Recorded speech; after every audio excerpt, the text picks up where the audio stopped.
Others cultivate immortality through elixirs, while I rely on foot massages. Wang Fei held the essential oil bottle with a cold smirk, his fingertips swirling with true qi as he extracted a wisp of innate energy from the Yongquan acupoint of a pair of snow-white, jade-like feet.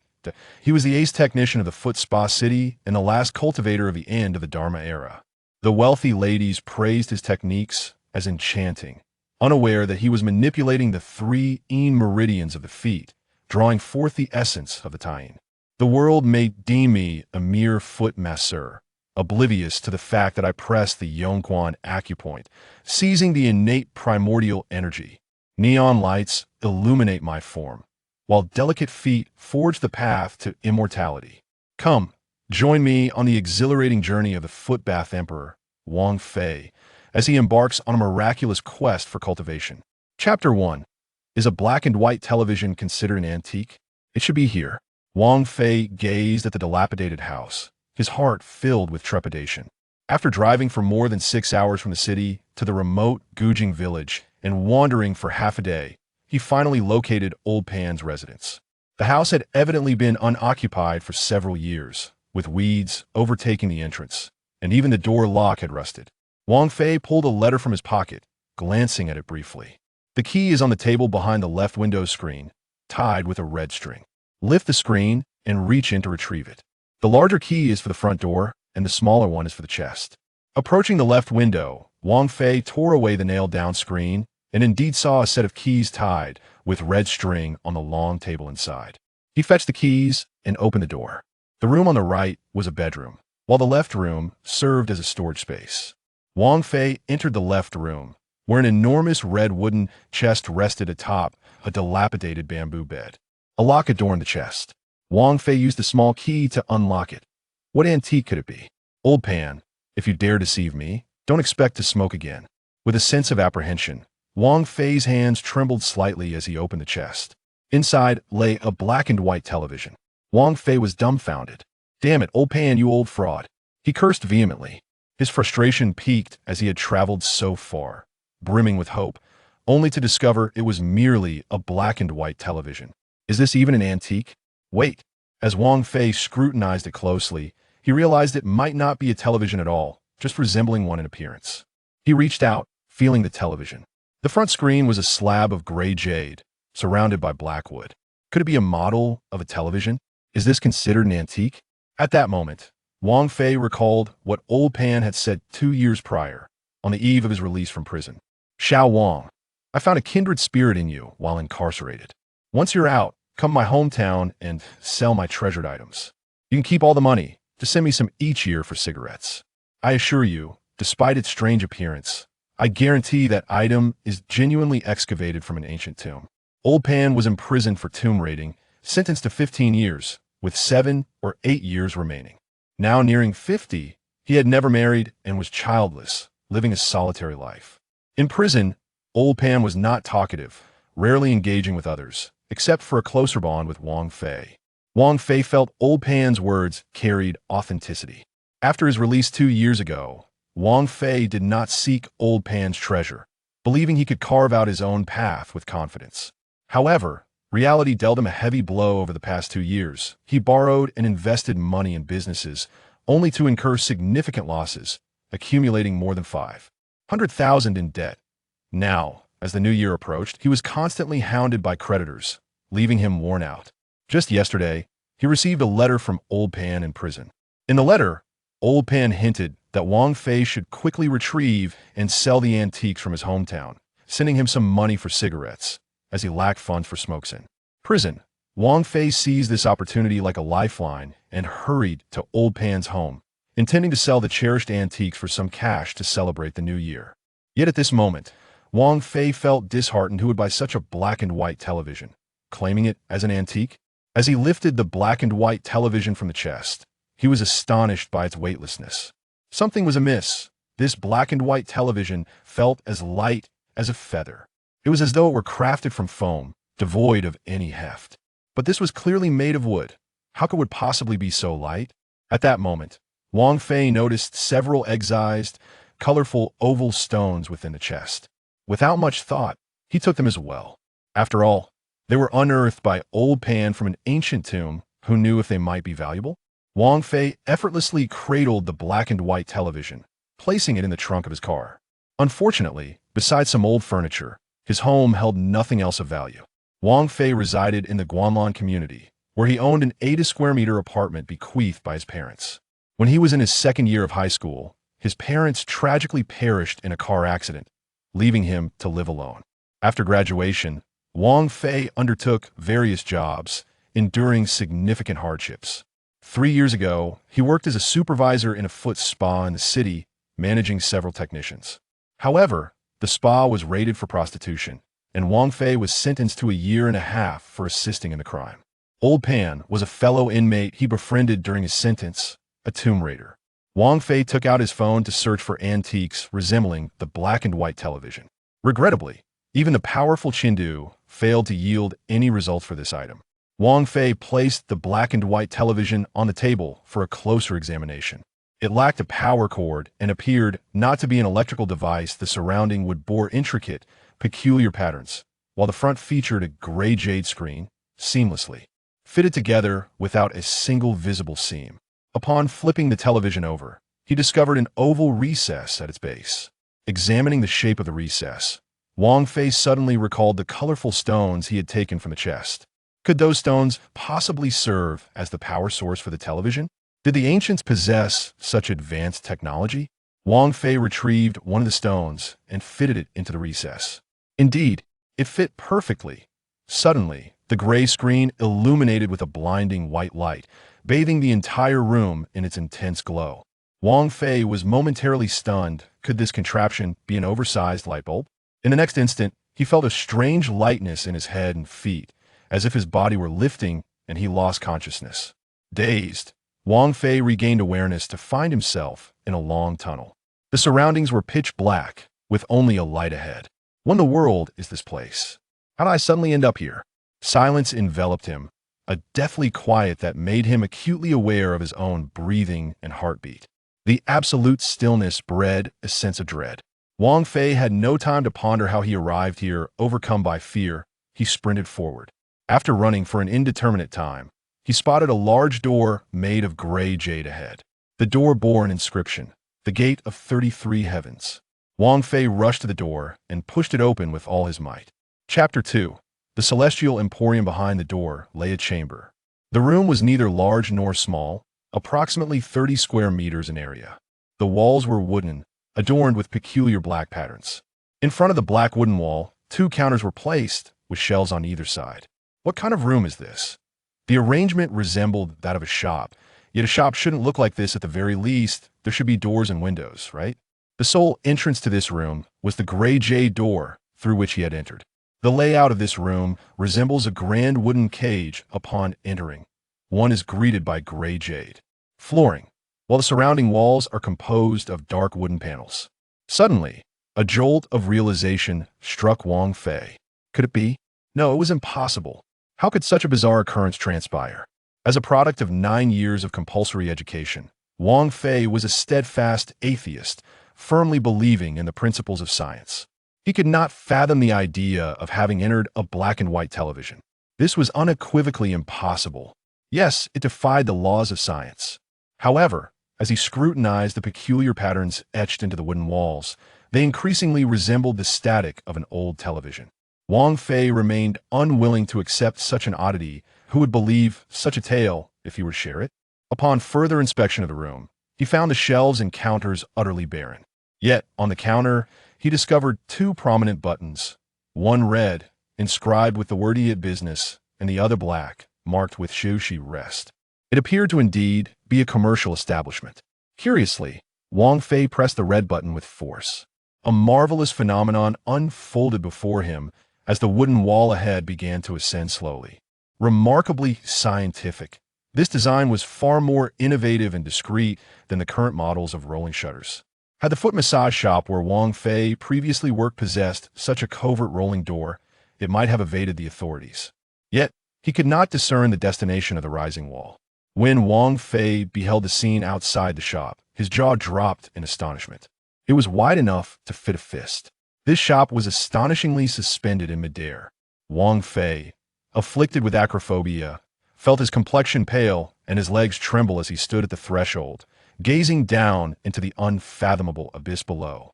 Upon tilting his head skyward, he finally understood where the ascending wooden wall had vanished. To his shock, the wall had soared into the heavens, now glowing with an array of peculiar patterns that coalesced into 6 prominent characters. Antri Sintan, Venpu, 33 Heaven Shop. This was nothing short of miraculous. The entire wooden wall not only elevated but also transformed instantaneously into a gigantic illuminated sign, visible even from afar at night. Such ingenuity in design surely deserved accolades in the realm of architectural innovation. What perplexed Wang Fei was the peculiar name of the shop. Why was it called 33 Heaven Shop? Did it imply that the establishment was only operational for 33 days? But would a shop located in the sky attract customers?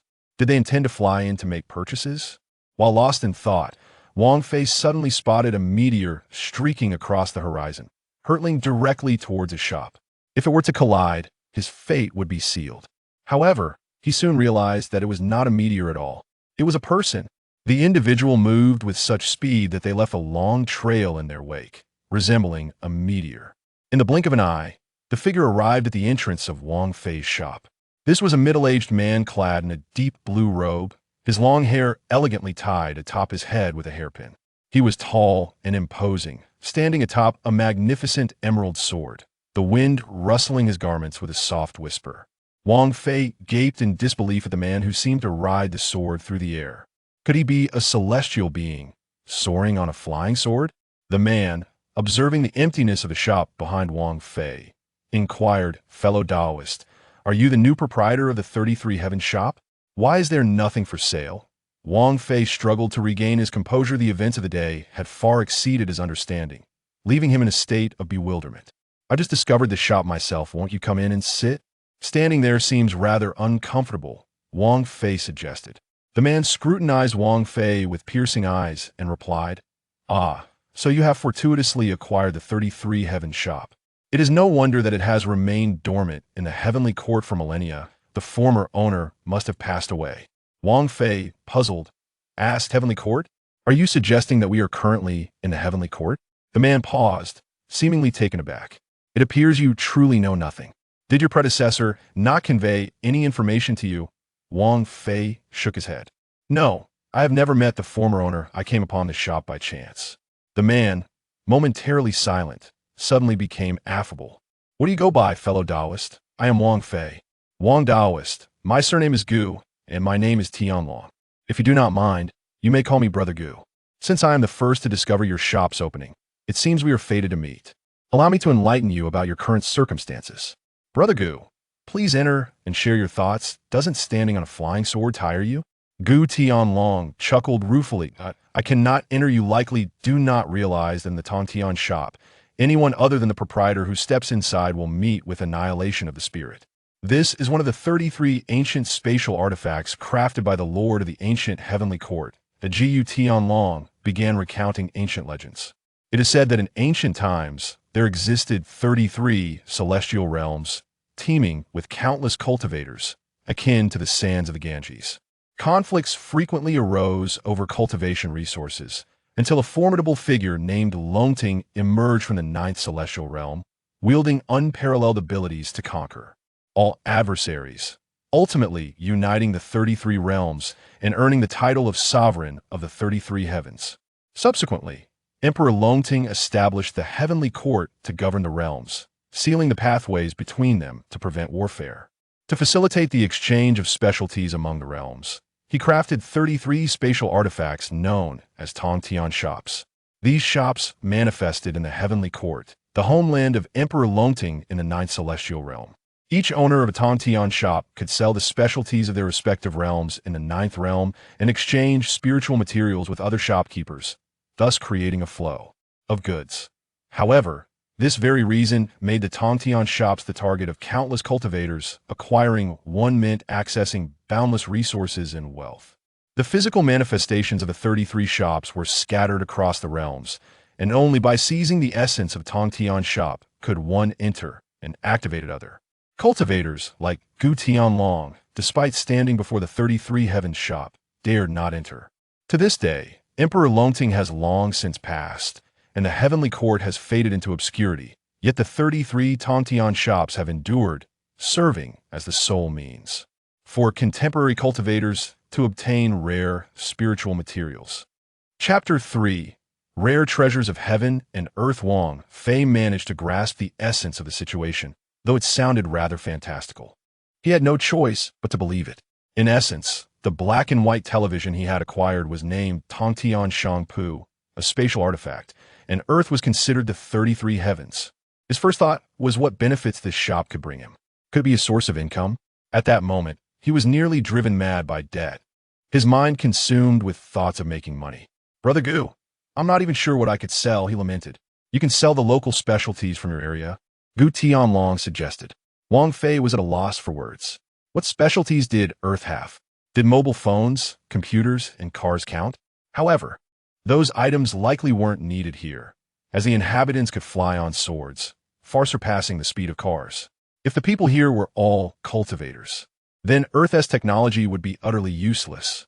Wang Fei sighed. Brother Gu, to be honest, I know nothing about these specialties. I'm not even sure what you might need. Could you elaborate for me?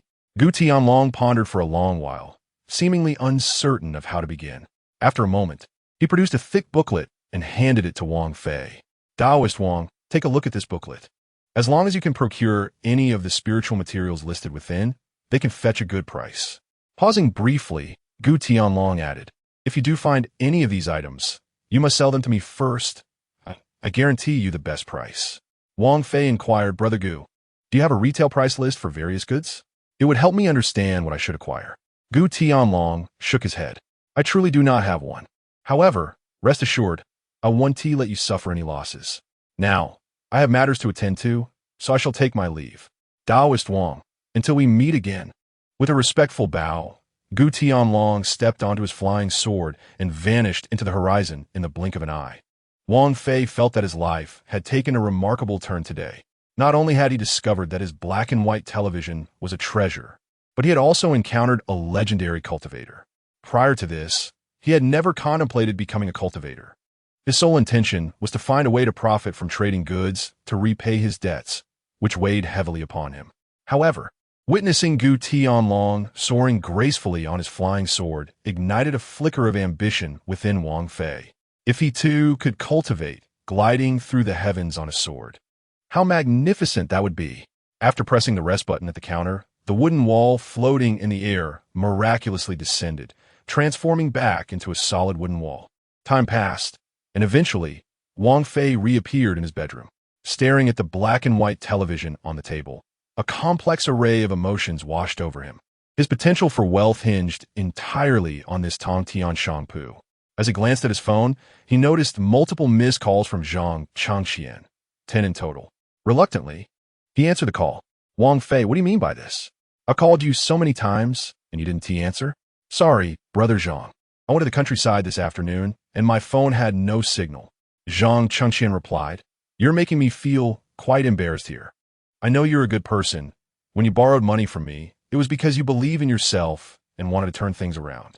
Unfortunately, I understand that you faced losses, but rest assured, I will find a way to get your money back to you. No later than the 28th of the 12th month. All right, I'll await your news. Just don't blame me, brother.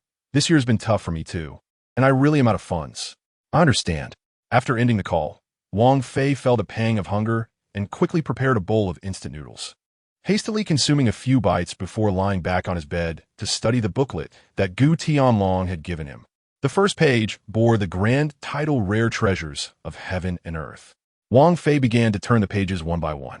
Each page introduced a unique treasure, complete with illustrations. Regrettably, he found no treasure from Earth among the items listed. This was to be expected. These were precious artifacts of the cultivation realm, and it was unlikely that Earth would have any.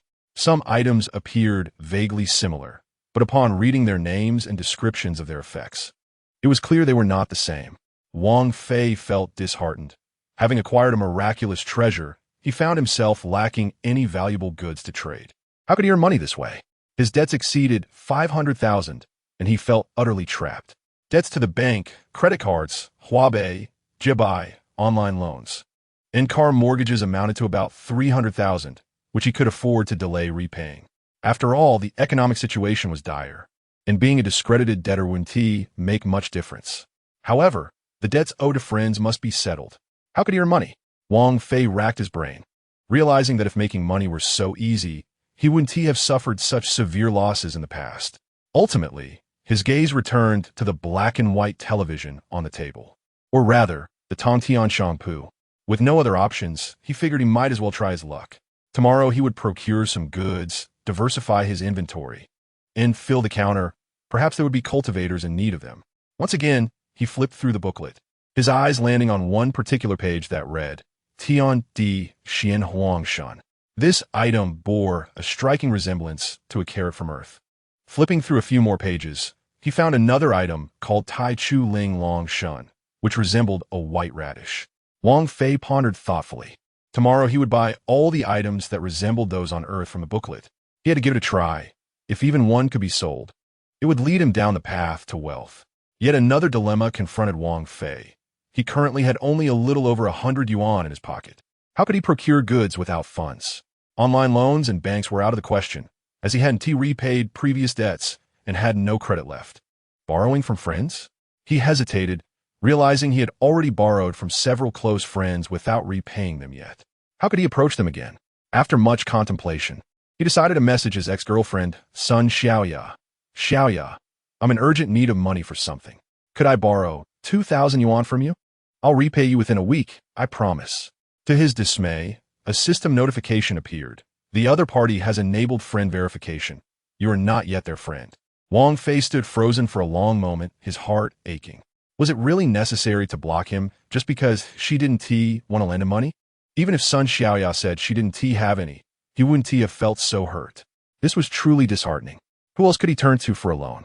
After racking his brain for a long time, he finally decided to send a message to a technician named Zhou Li from a foot massage parlor he had previously worked at. Zhou Li, I'm in a bit of a bind and need to borrow 2,000 yuan. I promise to repay you within a week, please. After sending the message, Wang Fei couldn't help but reflect. They say that women in the flesh trade are heartless and actors are ungrateful. Yet, Zhou Li, a woman in such a profession, showed remarkable loyalty. In truth, if she weren't driven by desperation, she wouldn't have chosen such a path. Every family has its own hardships. Zhou Li had chosen this life after her husband's business failed, leaving her with insurmountable debts and a 3-year-old daughter to care for. With no other options, she resolutely entered the trade. Wang Fei silently vowed that if he ever became wealthy in this life, he would repay this kindness 100-fold. Chapter 4. The yin-yang transformation technique. Early the next morning, Wang Fei went to the market to purchase carrots, white radishes, various fruits, and dozens of saplings, fruit trees, and vegetable seeds, spending nearly 1,000 yuan in total. Upon returning home, Wang Fei opened the Tongtian shop. After considerable effort, he transported 2 large sacks of items to the Santian store. Once he arranged the goods on the shelves and counters, he unlocked the shop's door, officially commencing business. Within 2 minutes, Gu Tianlong arrived, soaring in on his sword. Standing at the entrance, Gu Tianlong's piercing gaze swept over the items displayed within the shop.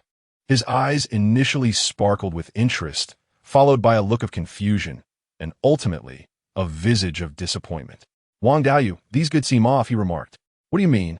Wang Fei replied, pointing to the carrots on the counter. Isn't this the Tianyi Xuanquang Xin? While it bears some resemblance, this item lacks any spiritual essence or aura. It cannot possibly be the Tianyi Xuanquang Shun, Gu Tianlong responded, his brow furrowing. I understand you may not believe me, but it is indeed not the Tianyi Xuanquang Shun. Wang Fei, sensing the urgency of the situation, began to weave a tale. Long ago, our Santian realm was abundant in spiritual energy.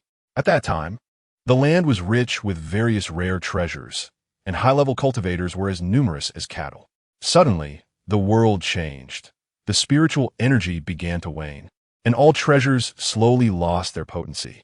To preserve the lineage of these rare treasures, cultivators collected seeds from every precious item, planting and harvesting them through countless generations, ensuring that the Tianyi Xuanquang Shun and other rare materials did not become extinct.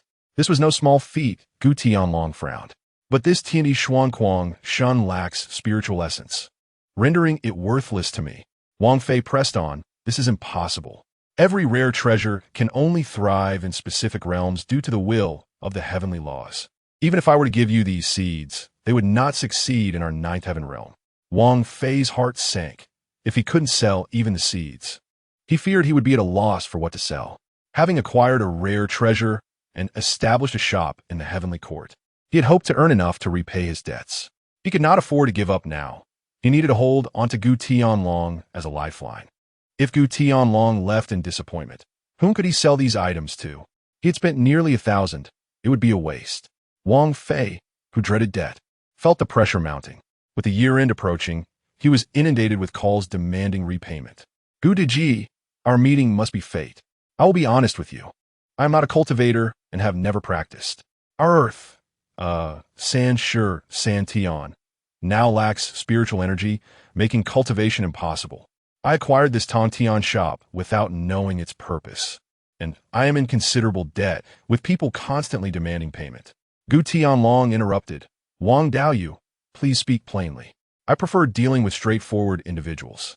Wang Fei steeled himself and said, I am in a predicament and hope Gu Diji can assist me. I promise to repay this kindness in the future. Gu Tianlong's expression remained unchanged as he inquired, how would you like me to assist you? Wang Fei suggested, could you lend me some gold? Once I repay my debts, I will ensure that anything you need from San Shi San Tian will be yours. Rest assured, I value kindness deeply, and I would not ask if it were not absolutely necessary. If you help me, I promise to repay you. With no other options, Wang Fei felt compelled to cling to this cultivator. Surely, a cultivator could provide him a lifetime of security with just a hint of their power. Gu Tianlong fell silent for a moment, taken aback that the owner of the Tongtian shop was asking for his help. Wang Fei must be the most unfortunate shopkeeper in history. Wang Daoyu, what exactly do you mean by gold? Gu Tianlong inquired.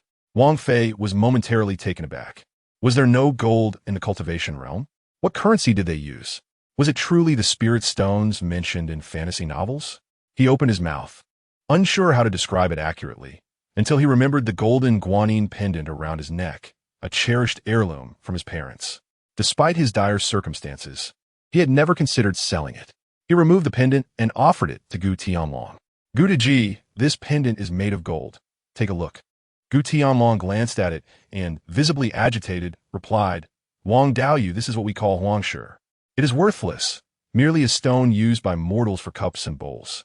Wang Fei, filled with hope, asked, if it is worthless, could you help me acquire some? I promise to repay this kindness. Gu Tianlong pondered deeply, as if making a significant decision.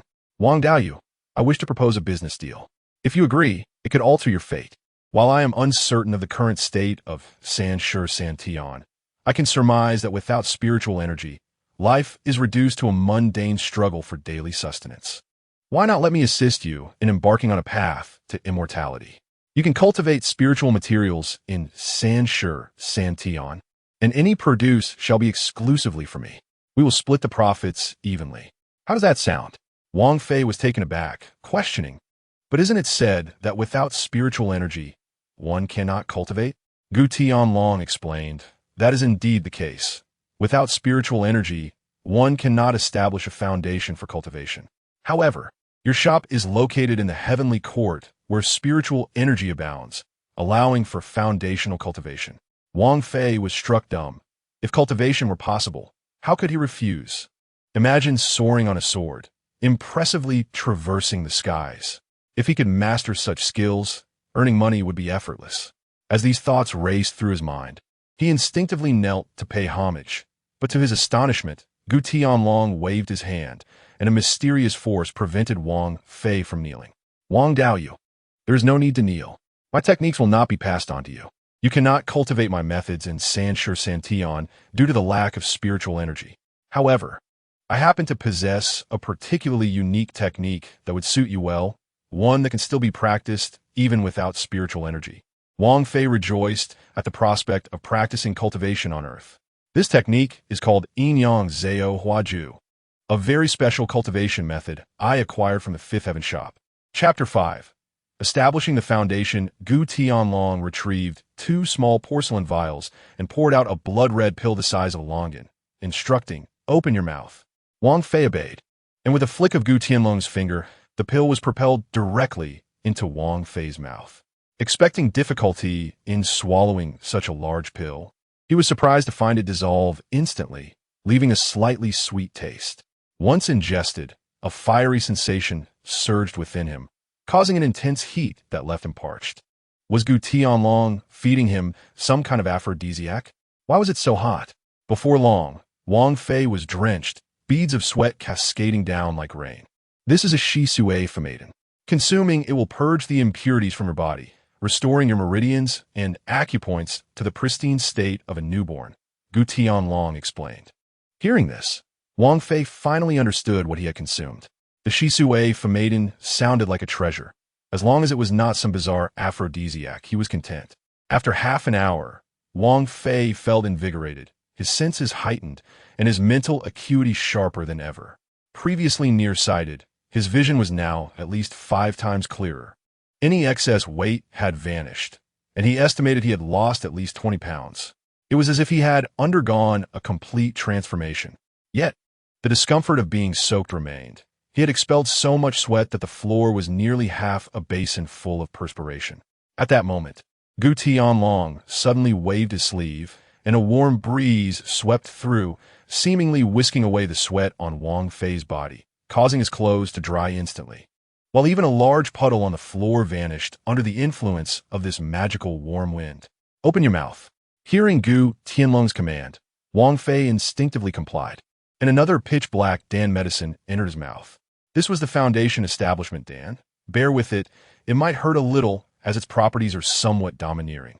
Subsequently, Wang Fei profoundly experienced just how painful the little hurt Gu Tianlong mentioned could be. It was nothing short of excruciating, causing his internal organs to convulse in agony, as if thousands of ants were gnawing at his bones. This piercing pain tormented him to the brink of madness. Wang Fei gritted his teeth and persevered, gradually losing consciousness. He could not discern how long the pain lasted, only feeling as though a searing fire dragon was rampaging within him, with endless flames burning inside.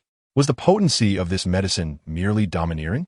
Wang Fei felt that the acupoints within him were wildly expanding, and his meridians were frantically stretching. At one moment, he suddenly let out a thunderous roar, blood streaming from his 7 orifices, as if a sharp instrument had pierced through a certain part of his body. "Well, Taoist Wang, indeed your willpower is astonishing. The Ren and Du meridians are now open, which is akin to establishing a bridge that connects the human body with the spiritual energy of heaven and earth." Wang Fei was gratified to sense that after enduring the utmost pain, a wave of warmth surged within him, a gentle flow, akin to a refreshing spring coursing through, revitalizing all his acupoints and meridians, leaving him feeling cool and invigorated, as if he were basking in a spring breeze. Just as Wang Fei was about to drift off into slumber, the domineering heat within him surged once more, this time directly assaulting his mind. Boom! Wang Fei felt as though his head had been struck by a heavy hammer, buzzing with a deafening sound, stars dancing before his eyes, his head spinning, nearly losing consciousness. After a considerable time, the pain subsided, and that miraculous refreshing spring flowed through his mind, soothing his injured brain. Once this spring passed, something extraordinary occurred. Wang Fei suddenly felt as if he had developed a third eye. Even with his eyes closed, he could vividly perceive every movement within a radius of 10 feet. The world before him seemed transformed, imbued with a sense of spirituality. Everything appeared so vibrant. He could even sense the various spiritual energies of heaven and earth, some sharp, some explosive, some gentle, some profound, some teeming with life. A sudden enlightenment dawned upon Wang Fei. This was the essence of the 5 elements: gold, wood, water, fire, and earth. The opening of the Shun Gong acupoint signified the formal emergence of his consciousness. With this newfound awareness, he could now be regarded as a cultivator in the early stages of foundation establishment. Congratulations, Taoist Wang, on officially embarking upon the path of immortality. Wang Fei distinctly felt the transformative changes within him and bowed deeply to Gu Tianlong, saying, "Thank you, Brother Gu, for your assistance. I shall remember this kindness and repay it in the future." Gu Tianlong smiled with satisfaction. It was evident that Wang Fei was a person of gratitude, and he preferred to associate with individuals of such commendable character. Subsequently, Gu Tianlong tossed a small cloth bag the size of a palm to Wang Fei, saying, "This is a storage bag. Inside are 2 jade slips. One contains a complete set of the yin-yang creation technique. You must cultivate on your own. As I purchased this technique from shop on the 5th day and have not practiced it myself, so I cannot offer you any guidance. The other slip contains several basic spells. You may find time to practice them." After a pause, Gu Tianlong continued, "Within the storage bag, there's a bracelet-shaped magical artifact, the 100-flower garden. To clarify, this treasure is highly valuable and is not a gift. It is for you to cultivate heavenly materials and earthly treasures. If I require it later, you must return it to me. Additionally, there is a flying sword artifact and 10,000 spirit crystals, which I gift to you. However, as you have just established your foundation, you will need to reach the mid-foundation stage to fly with the sword. You must strive diligently. By the way, I happen to find a piece of gold on me. Such a worthless item is rarely carried by anyone in the cultivation world. The reason I have one is that I enjoy drinking, and I cannot recall which year I purchased a jar of Tai spiritual wine. This jar is made of gold and has been stored in my storage ring, nearly forgotten. I shall give you the wine as well, for at my current cultivation level, Tai spiritual wine holds little value for me. Cultivating heavenly materials and earthly treasures is not an overnight task, and I shall be embarking on a journey tomorrow. So you need not wait for me here. Let us say this, on this day next year, you may come here and inform me of your progress in cultivating heavenly materials and earthly treasures." After conveying these matters, Gu Tianlong hurriedly departed. Out of curiosity, Wang Fei extended his consciousness to the storage bag and immediately sensed that it had an approximate area of 10 square feet, comparable to one of the rooms in his home. At this moment, in one corner of the storage bag lay 2 jade slips, a flying sword, a pile of silver, jade-like stones. These must be the spirit crystals, and a purple wooden bracelet, which was the 100-flower garden treasure spoken of by Gu Tianlong. Most conspicuously, there was a golden wine jar, standing 50 centimeters tall and 20 centimeters wide. Wang Fei estimated that such a large jar must weigh over 10 jin. Selling the gold would suffice to repay his debts. After experimenting with how to use the storage bag, he found that it was simple and convenient to place items within it, requiring only a connection through his consciousness. Wang Fei adorned the 100-flower garden treasure on his left wrist. The purple wooden bracelet looked quite elegant on his arm, especially with its intricate, mysterious patterns that appeared quite sophisticated. No one would suspect that this bracelet concealed a garden the size of 5 football fields. After glancing at the items displayed on the counter, he hesitated for a moment, then waved his hand and decided to store all of them in the storage bag. After all, he had spent 1,000 yuan on them, and it would be a waste to let them go. Chapter 6. Jolie upon returning home. Wang Fei found it somewhat unbelievable to process the events of the day, as if he were trapped in a surreal dream. However, seeing the purple bracelet on his wrist, the flying sword, the abundant spirit crystals, and the golden wine jar within the storage bag, his excitement gradually began to settle. From this day forth, I am no longer merely a human. I am a cultivator. In Wang Fei's perception, a cultivator should soar through the skies on a flying sword. That is the epitome of elegance. Now that he possessed a flying sword, he was eager to practice sword flight. However, when he attempted to control the flying sword with his consciousness, he was astonished to discover that both his consciousness and true essence were far too weak. He could only manage to move the sword left and right, utterly incapable of supporting the sword for flight. It seems Gu Tianlong was correct. To fly with the sword, one must reach at least the mid-foundation stage. It would be better to study the cultivation technique Gu Tianlong provided him. How does the yin-yang creation technique work? And why can it be cultivated even in a world devoid of spiritual energy? Taking out the jade slip containing the yin-yang creation technique, Wang Fei immersed his consciousness into it, and a plethora of text and images flooded his mind. After a considerable time, Wang Fei put away the jade slip with a peculiar expression. This technique, seemingly crafted by some genius, was unlike anything Wang Fei had anticipated. Humans are the spirits of all things. Every individual is born with a trace of innate energy, making infants the most spiritually attuned. As one ages, this innate energy gradually conceals itself within the body. The yin-yang creation technique involves absorbing this latent innate energy within the human body for cultivation. The innate energy is divided into yin and yang. Females embody yin, while males represent yang. For Wang Fei to practice the yin-yang creation technique, he must absorb the innate energy of women. However, absorbing a woman's innate energy does not harm her health. The yin-yang creation technique is not a nefarious practice of extracting yin to supplement yang. As the technique operates to absorb the innate yin energy, it simultaneously transmits a trace of innate yang energy into the woman's body. Taoism holds the belief that solitary yin does not give rise, and solitary yang does not thrive. The harmonious interplay of yin and yang is beneficial to one's health, while it may not guarantee the absence of ailments. Consistent practice can undoubtedly lead to health and longevity. Currently, the foundational stage can only be accessed by absorbing the innate energy through the Yongquan point on a woman's foot. Wang Fei found himself in a quandary.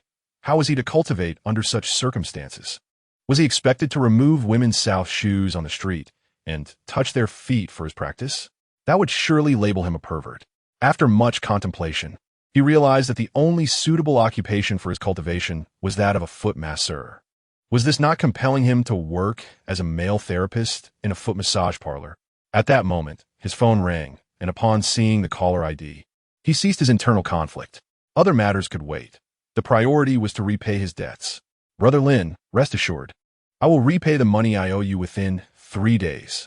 After hanging up, Wang Fei promptly went to the supermarket to purchase a plastic barrel for wine, transferring the Taiwei Lingjiu from the golden wine jar into it. However, he pondered how to deal with the golden jar. Selling the entire jar would be conspicuous, weighing over 10 pounds, and might attract unwanted attention from the authorities. After some consideration, Wang Fei took out his flying sword and sliced the jar into dozens of small pieces. The sword was exceptionally sharp, cutting through the golden jar as easily as slicing tofu. Within a minute, it had been reduced to several small gold pieces. Subsequently, Wang Fei drove around the city, visiting various pawnshops and gold processing stores to sell all the gold. To avoid complications, he sold only a small piece at each shop, spending most of the day on this endeavor. Ultimately, he netted 216,450 yuan. Without hesitation, he repaid all his debts except for 2,000 yuan owed to Zhou Li. After settling all his obligations, Wang Fei was left with over 150,000 yuan. In today's world, possessing such a substantial sum of cash certainly qualifies one as wealthy. It was Saturday, and since prison visits were not allowed, Wang Fei planned to see Lao Pan in a couple of days, intending to deposit some money into his account and seek a more relaxed job for him. After all, Wang Fei's journey towards immortality was partly thanks to Lao Pan. He intended to repay Zhou Li in person and perhaps take her out for a meal. Having not been in contact for 2 years, he appreciated her willingness to lend him money during his most challenging times. She was indeed a true friend. After calling Zhou Li to confirm her workplace, Wang Fei set off in his car. Yashuan Zudao is located on the 3rd floor of the Wanshunda Business Building on Chongqing Street North Road, adjacent to a city convenience hotel. Upon reaching the 3rd floor, Wang Fei was greeted by a female receptionist at the front desk. Sir, welcome to Yashuan Zudao. What service can I assist you with today? What services do you offer? The receptionist pointed to the service menu in the lobby, stating, we provide foot massages, body massages, and spa treatments, with all prices listed above for your review. Wang Fei observed the price list, finding it comparable to that of Daji Zudao, where he had previously worked. Where is Zhou Li? I would like to request her for a spa treatment. I apologize, but Zhou Li only offers foot massages and does not provide other services. Would you like me to recommend another therapist? They are all quite attractive and obedient. No need for that. I'll just request Zhou Li for a foot soak. Wang Fei was somewhat surprised to learn that Zhou Li was no longer offering other services. Generally, foot massage therapists earned around 10,000 yuan a month, while those providing additional services could earn 30 to 50,000 yuan monthly. Was she not in need of money? A young female receptionist led Wang Fei to room 803. He reclined comfortably on the massage table, reflecting that indeed, money instills courage. In the past, he would not have dared to frequent such establishments. Even a simple foot soak or massage could cost over 100 or 200 yuan, and if he engaged in conversation with a woman for an additional 2 hours, it could easily accumulate to 5 or 600 yuan, expenses beyond the reach of an average salaryman. Shortly after, a beautiful woman entered, pushing a foot massage cart. She wore a low-cut blue blouse and a knee-length black skirt, revealing ample fair skin, a splendid figure with curves in all the right places. Her face, adorned with light makeup, was lovely, and despite her lack of a smile, she would be considered a beauty by anyone's standards. This woman was Zhou Li. Upon seeing Wang Fei lazily lounging on a massage table, Zhou Li smiled, revealing a set of pearly white teeth. "Manager Wang, it's been a long time." Wang Fei could tell that her smile was genuine, a sentiment that warmed him inside. 3 years prior, when he worked at Daji Zudao as a manager overseeing 5 therapists, Zhou Li had been one of them, and they had shared a particularly close bond. "It has indeed been a while. You seem to have grown even more beautiful." "Oh, please, I'm getting older. I have wrinkles at the corners of my eyes. But you, on the other hand, appear younger and more handsome. Especially your demeanor. It's like you're a different person. I almost didn't recognize you." Wang Fei, who was not unattractive at 27 years old, had undergone a transformation after refining his essence and solidifying his foundation. Although his appearance had not changed drastically, his aura was markedly different, exuding vitality that would earn him compliments from anyone. "Why aren't you working anymore?" "I just don't want to." Zhou Li shot him a sidelong glance. "What's wrong? Do you want to work?" Wang Fei chuckled. "No wonder the receptionist, Jiang Jie, mentioned you initially when I requested a treatment. I only asked for you after learning you no longer provide other services. Come, lift your foot." Zhou Li skillfully lifted the foot spa basin, donned a disposable foot soak bag, and filled it with warm water, testing the temperature. "I thought I'd help you with business. After all, the commission is high." Wang Fei cooperatively raised his foot, removing his shoes and socks while explaining, "Please don't misunderstand. I'm not asking you to do it for me. Just hoping you can earn a little extra." Zhou Li retrieved a bag of foot-soaked salt from her toolkit, pouring it into the basin. "You sound so innocent. But when we worked at Daji Zudao, didn't you try to make a move on me? Your excessive concern was just a guise to get closer to me. I simply never gave you the opportunity." Wang Fei felt a bit embarrassed. After all, what man isn't a little lecherous? However, he certainly wouldn't admit it. "Zhou Li, that is quite unjust. I, Wang Fei, am not a lecherous man. I've always regarded you as a sister." "Oh, you're putting on an act now. Fine. Let us just say I misunderstood."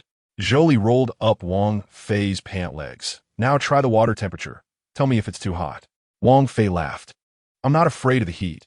Even if you filled a basin with boiling water, I would still dip my feet in." He spoke the truth. As a cultivator in the early stages of foundation building, he might not be invulnerable, but a bit of hot water would certainly not harm him. "Zhou Li Desa. I'll talk. If I really let you soak in boiling water, you'd be seeking compensation from me afterward." As she sat on a small stool, focused on preparing the foot soak basin, she suddenly looked up and caught Wang Fei staring at her chest, shooting him a disapproving glance. "You claim not to be lecherous. Yet here you are, staring at my chest." Zhou Li had been gently massaging Wang Fei's shoulders when her hands suddenly halted. "Don't joke about such matters. I might take you seriously." Wang Fei shrugged. "Oh, please continue. Do not stop. Your massage skills are surprisingly proficient. Have you received training? The pressure is truly comfortable. I mean it, I'm not jesting. If there's a difference, I'll cover it." Zhou Li resumed her massage, inquiring, "What's the matter? Have you struck it rich?" Wang Fei chuckled. "I made a modest fortune." Zhou Li, who had been lightly pounding his back, suddenly struck him with 2 firm punches, exclaiming, "Are you flaunting your wealth by coming here?" Wang Fei laughed heartily. "How is this flaunting? As the saying goes, in wealth and honor, do not forget your friends. Given our camaraderie, if I prosper, I ought to lend you a hand." Zhou Li retorted, "Don't just talk. Transfer me 200,000 right now, and let us see if you're merely indulging in sweet words." Wang Fei picked up his phone from a side table and began operating it. A moment later, Zhou Li's phone chimed with a notification. 5,000 yuan received via Jifu Bao. Seconds later, another notification chimed. Another 5,000 yuan received. In the span of a minute, 4 notifications of 5,000 yuan each echoed. Jolie was stunned. She had not anticipated that Wang Fei would genuinely transfer her 200,000. Since her husband had committed suicide after accumulating immense debts, she had single-handedly raised their daughter. Enduring the vicissitudes of human relationships over the years, she had long understood one truth. One can only rely on oneself. Yet today, Wang Fei unhesitatingly gifted her 200,000, and warmth blossomed within her heart. It turned out that there were still kind-hearted men in this world. Wang Fei laughed. How about that? Are you moved? Pay off your debts, and you needn't continue in this line of work. Find a leisurely job and raise your daughter well. Zhou Li's eyes glistened with unshed tears. Why are you being so kind to me? Wang Fei replied earnestly. In this world, sincerity begets sincerity. A few days ago, I sought loans from several individuals, and none obliged. Only you, without hesitation, lent me money. I am someone who believes in repaying kindness. Now that I have the means, I must assist you. Jolie continued to massage Wang Fei, saying, but I only lent you 2,000. You have given me 200,000. I can assure you. Besides you, no one else in this world would lend me 200,000. I have been working here for nearly a year, and although a few wealthy bosses have pursued me, I know that if I asked them for 200,000, they would immediately turn away, for in their eyes, Jolie, am not worth that sum. Wang Fei responded, do not belittle yourself. I know you. You are a good woman. If it weren't for life's exigencies, you wouldn't have chosen this profession. He paused, reflecting. There are individuals whose professions seem noble, yet their hearts are filthier than anyone else's. Although you work in foot reflexology, your heart is pure. I prefer befriending those with clean souls. Jolie retrieved a cushion, sat cross-legged, placed it on her lap, and laid Wang Fei's head upon it. Commencing a head massage, Wang Fei understood the struggle she faced. Foot reflexology was not as easy as it appeared. Many technicians' fingers became exhausted. Most people could not endure it. Rest assured, with me around, you shall not starve. After a moment of silence, Jolie suddenly said, I might never be able to repay this money. Wang Fei replied, this money is a gift, is not a loan. Consider it my donation to the victims of disaster. Jolie protested, but I dislike being in debt to others. It just so happens that I relish when others owe me favors. Jolie fell silent again, continuing to massage Wang Fei without uttering a word. Wang Fei remained quiet, lying peacefully on Zhou Li's lap with his eyes closed, savoring the moment. After more than 10 minutes, Jolie rose from the massage table, settled on a small stool, and began to wipe Wang Fei's feet, skillfully applying rose essential oil between his toes before commencing the foot massage. As Wang Fei nearly drifted off to sleep, he suddenly felt an intense, tickling sensation on the soles of his feet. Instinctively, he recoiled and opened his eyes. Gazing at Jolie, what are you doing? Why are you tickling my feet? Jolie chuckled. I feared you would fall asleep. I am going to complain to your manager, who tickles a customer's feet during a massage. Your service deserves a poor review. Wang Fei responded. How about I let you experience a gentle touch? Jolie insisted. No need. My intention to help you is not driven by ulterior motives. Wang Fei clarified. I truly do not require it. You have long since ceased that line of work. There is no need to compromise your principles for my sake. A simple foot massage suffices. Jolie pressed. Are you certain? This is your last chance to decide. Once this opportunity passes, this shop will cease to exist. Chapter 8. Do I resemble a gigolo? Wang Fei firmly stated. No need. I am content to remain friends.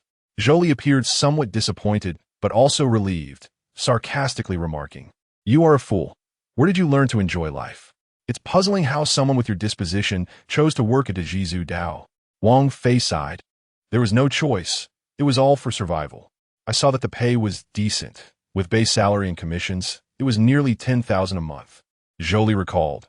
I remember when you first started. You were completely clueless and so innocent. We technicians even discussed where the boss found such a naive young man for this work. Wang Fei lamented, had I known that this job could lead to imprisonment, no amount of money could have persuaded me to take it. Jolie asked, but you're not the boss. Why were you arrested and not him? Wang Fei explained. The boss was rarely at the shop. That night, during the police raid, I was the only supervisor present. A few technicians were also apprehended. You were fortunate to have taken leave that night and escaped capture. Indeed, reflecting on the events from 3 years ago, Jolie felt a pang of nostalgia. My child was ill that day, so I took leave to care for them. I never expected to avoid a calamity.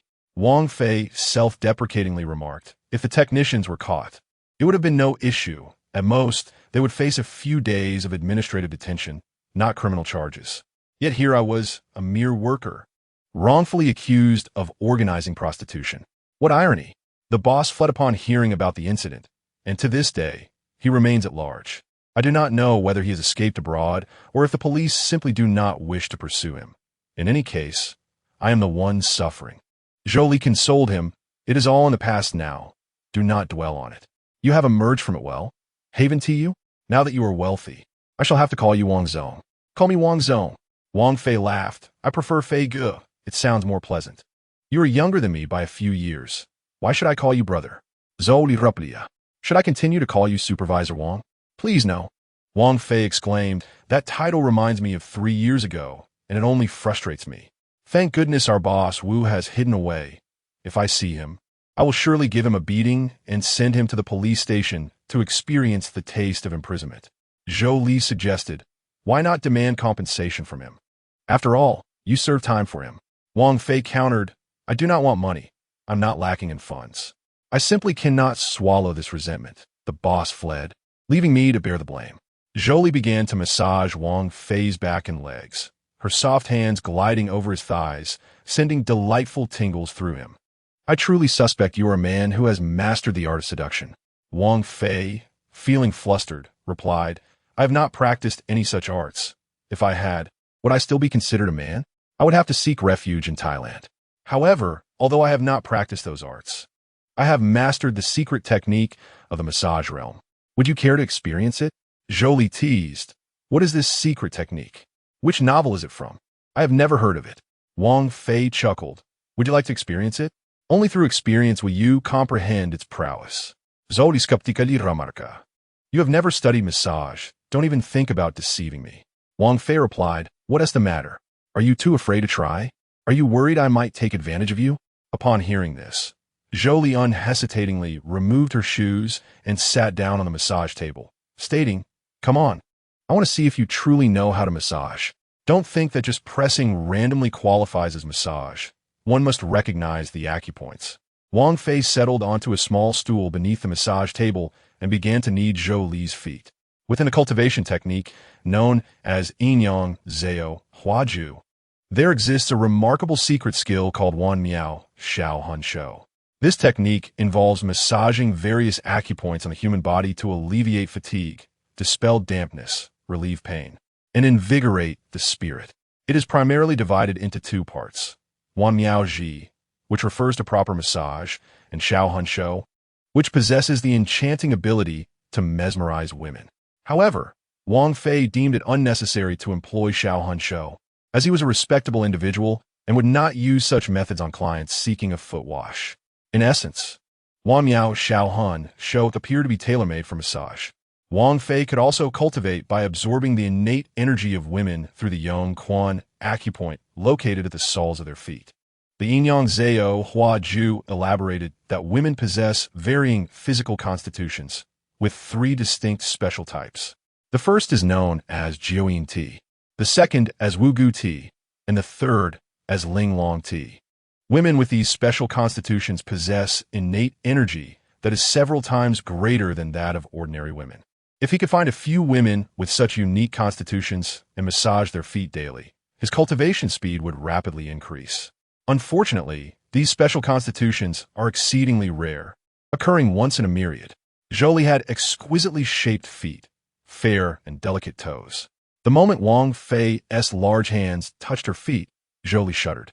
His hands were warm, seemingly imbued with a mysterious magical power, as a warm current flowed from his palms, enveloping her entire being. This warmth originated from the innate yang energy within Wang Fei.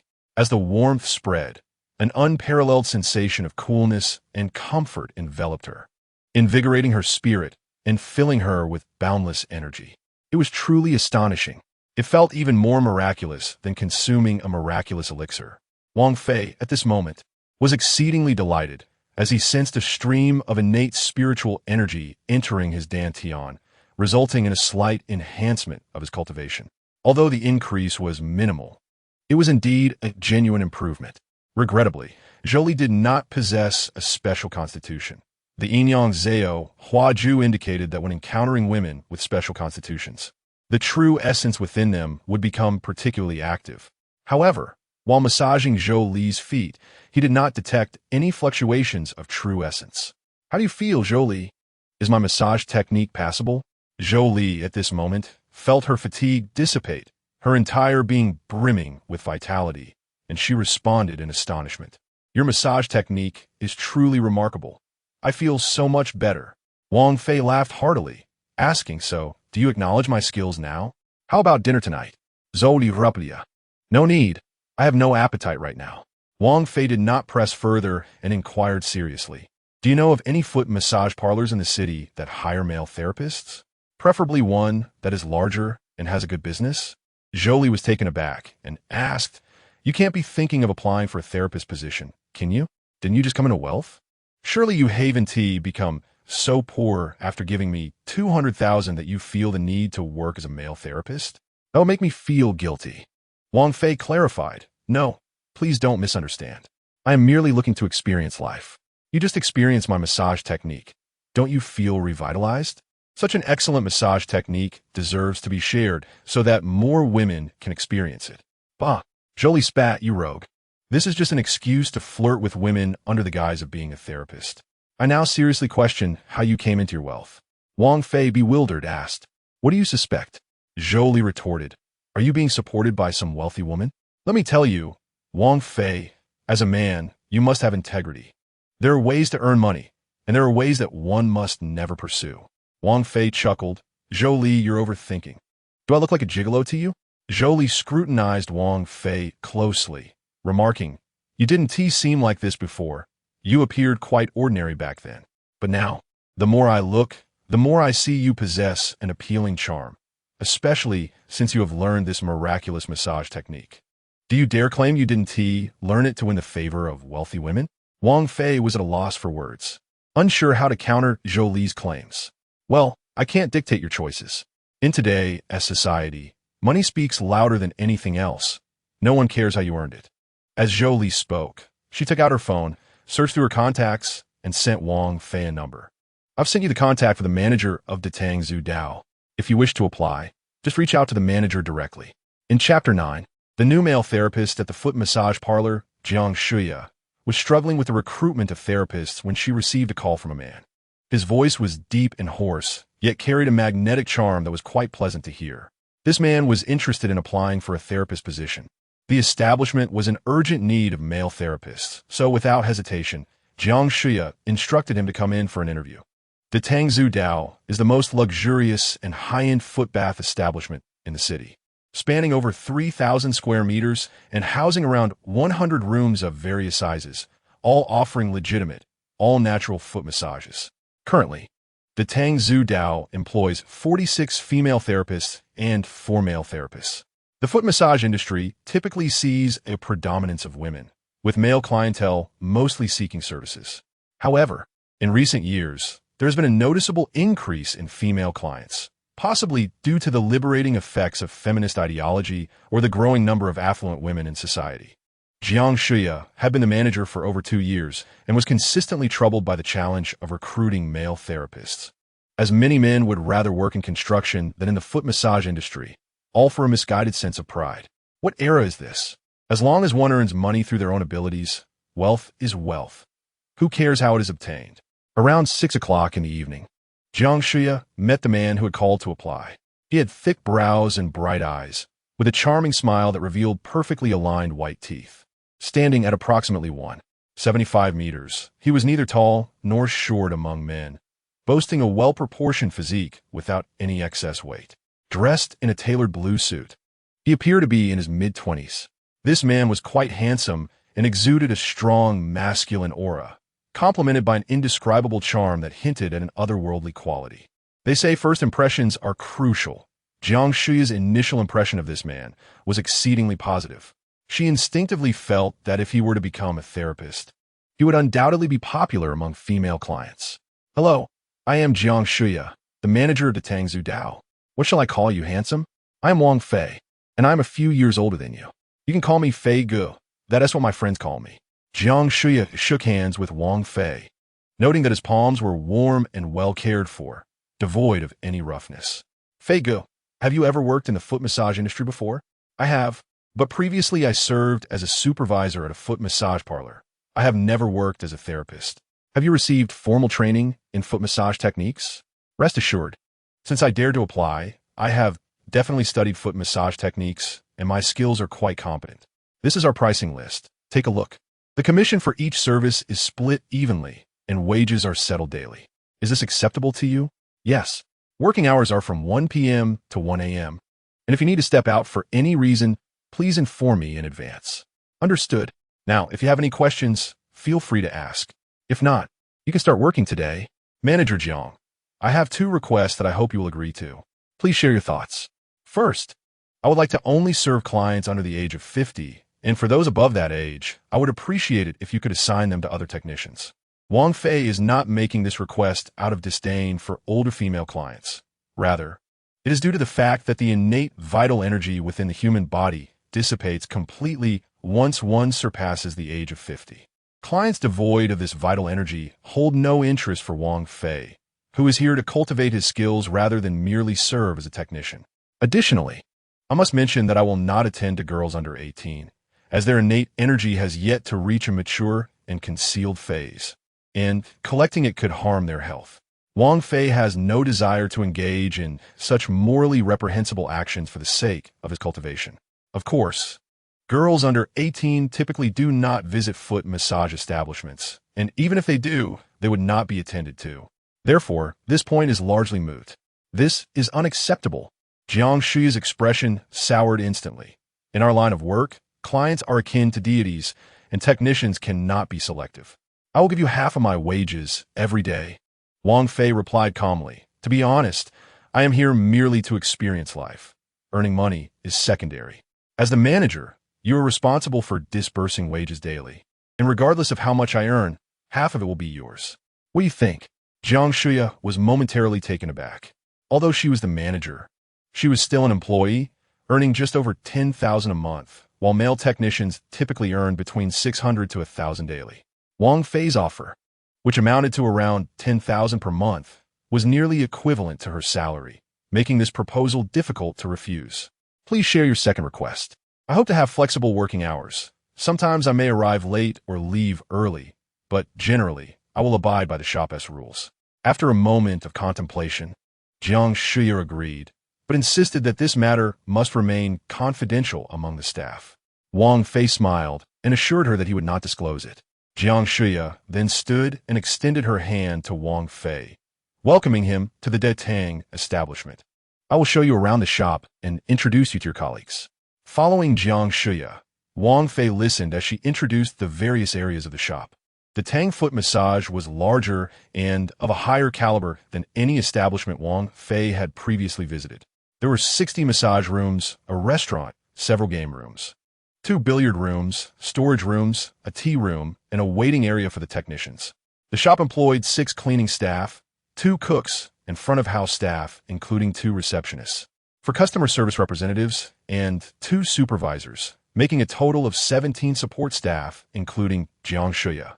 The wage costs alone amounted to over $100,000 each month, not to mention rent, utilities, and living expenses, which suggested that the business was thriving to sustain such substantial expenditures. At around 6 in the evening, during dinner time, the shop had a relatively low number of clients. Jiang Shuya led Wang Fei to the waiting area for female technicians, where he encountered approximately 30 female technicians, all donned in white shirts and black skirts, their faces expertly made up, encompassing a variety of heights and appearances, some tall, some short, some alluring, some charming, and some pure and adorable. Manager, who is this handsome gentleman? Is he our boss? One particularly striking technician, adorned with exquisite makeup and alluring eyes, approached. Wang Fei, let me introduce you. This beauty is Su Xin, our star technician, known for attracting the most clients. Xin, this is Wang Fei, our new male technician, who just started today. Upon hearing Jiang Shuya's introduction, the group of 30 women initially stood in curiosity but gradually resumed their activities, returning to their phones. A few female technicians, however, were intrigued by Wang Fei's appearance and approached him to engage in conversation. After some pleasantries, Jiang Shuya added Wang Fei to the shop's workgroup, instructing him to update his title to Technician Number 6. Su Xin seemed particularly interested in Wang Fei, playfully scratching his palm with her nails while exchanging flirtatious glances, leading Wang Fei to suspect that despite her pleasing exterior, her private life was likely less than virtuous. After meeting the female technicians, Jiang Shuya took Wang Fei to the male technicians' waiting area, where he encountered 4 other male technicians. 2 were in their 30s, while the others were in their early 20s, all dressed in white shirts and black trousers, their hair styled and faces clean-shaven, presenting a professional appearance. Their names were Li Changquan, Zhang Yahu, Li Hui, and Song Xiaofeng. The 4 men received Wang Fei's arrival with a neutral demeanor, neither overly enthusiastic nor excessively cold, maintaining a respectful distance. Wang Fei understood this dynamic, as there was inherent competition among technicians, and they likely feared losing their regular clients to him. Jiang Shuyuan provided Wang Fei with a uniform, marking the official commencement of his career as a legendary male technician at the Tang Foot Massage. Upon arrival at the Tang, the front desk staff escorted 3 clients to a quiet room, where refreshments were served. The 2 friends were regulars. Wu Sini selected Technician Number 1, while Wang Yiji chose Technician Number 3.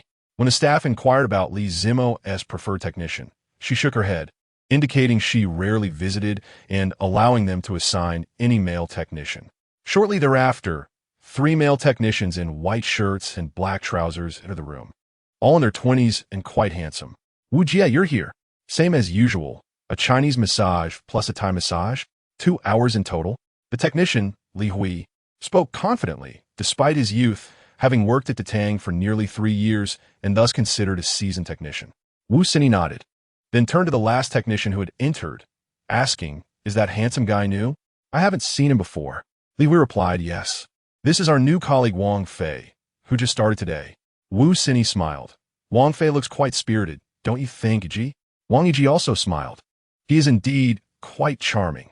What luck for Zimo to be attended by such a handsome technician on her first visit." Li Hui's expression twitched slightly. He cast a sideways glance at Wang Fei, thinking to himself that he was far more attractive than that newcomer. These ladies seemed to easily forget their favorites at the sight of someone new. Song Xiaofeng, lacking Li Hui's jealousy, chimed in, "Indeed, although Wang Fei just started today, several female technicians have already been inquiring about him, proving he certainly piques their interest." Li Zimo observed Wang Fei curiously. There was an indescribable quality about him, a carefree and ethereal aura that seemed suited for a leading role in a period drama. With his looks, wouldn't it be more advantageous to pursue fame as an influencer or actor rather than a technician? "Hello, beautiful. I am Technician Number 6, Wang Fei, and it is my honor to serve you. May I ask which service you would like?" Being a first-time visitor, Li Zimo was unfamiliar with the available services and simply replied, "I will take the same as my friends." Li Zimuo observed as Wang Fei began to fill the foot bath with warm water, adding a packet of foot-soaked salt. After testing the water temperature, he encouraged her, "Miss, please dip your feet in and see if the temperature is suitable." Dressed in a tailored blue business suit with a knee-length skirt, she removed her shoes and thermal socks, placing her feet into the basin. The water was slightly hot, yet perfectly comforting for the winter season. Wang Fei, standing on the massage sofa, commenced a shoulder and neck massage for Li Zimuo. Initially, she felt a bit uneasy. Having been divorced, she had long since resigned herself to a life focused solely on her career, devoid of intimate connections with men. At the age of 33, she had been single for 5 years. However, the man's technique was exceptional. After a brief shoulder and neck massage, he began to work on her feet. As his strong hands gently pressed against the soles of her feet, a wave of warmth surged through her body, washing away the fatigue of the day and alleviating the tension in her neck and feet. Instantly rejuvenated, she could not help but exclaim, "This feels wonderful. Handsome, Your technique is truly impressive. I felt utterly drained before, but now I am brimming with energy. Nearby, Wang Yiji chuckled, Zimuo. So now you appreciate the pleasures of massage? We called you numerous times before, and you refused to join us. Wu Sini chimed in with a playful tease, Zimuo. Have you developed a crush on this young man? While massages can relieve fatigue, they aren't quite as miraculous as you suggest. Are you on some kind of stimulant? Li Zimuo was well aware of her friends' playful natures. They often joked around and teased their younger colleagues, but when it came to action, they would not dare. Don't say such things. You're making the young man shy, she remarked, glancing at Wang Fei, who merely smiled in response. She quickly added, Young man, do not take offense. My friends enjoy their jokes. Wang Fei replied with a grin, No worries, sis, I can take a joke. Wang Yiji continued to tease, Zimuo, relax. Look how easygoing he is, unlike you, who gets nervous over a simple jest. At that moment, Wang Fei felt a surge of innate energy from Li Zimuo. Sensing a slight increase in his true essence, he felt elated. With perseverance, if he could continue to work hours at the foot spa, he would eventually advance to the next stage of his cultivation. The lively atmosphere in the room made the hours fly by, and before long, an hour had passed. Just then, Li Zimuo's phone rang. She answered urgently, appearing to have an important matter to attend to, and quickly sat up to put on her shoes. Young man, your massage technique is quite remarkable. I no longer feel any back pain. I feel so much better now. Wang Fei replied, If you find my technique satisfactory, please come again. I will, and I can even introduce you to some clients, wealthy ladies who might be interested. You could consider dating one and leave this job behind. She joked. However, Wang Fei had no intention of pursuing wealthy women. The sense of achievement from enhancing his skills was far more appealing than monetary gain. In the quest for longevity, who would not desire eternal life? Now that he had glimpsed the path to immortality, he was disinterested in worldly wealth.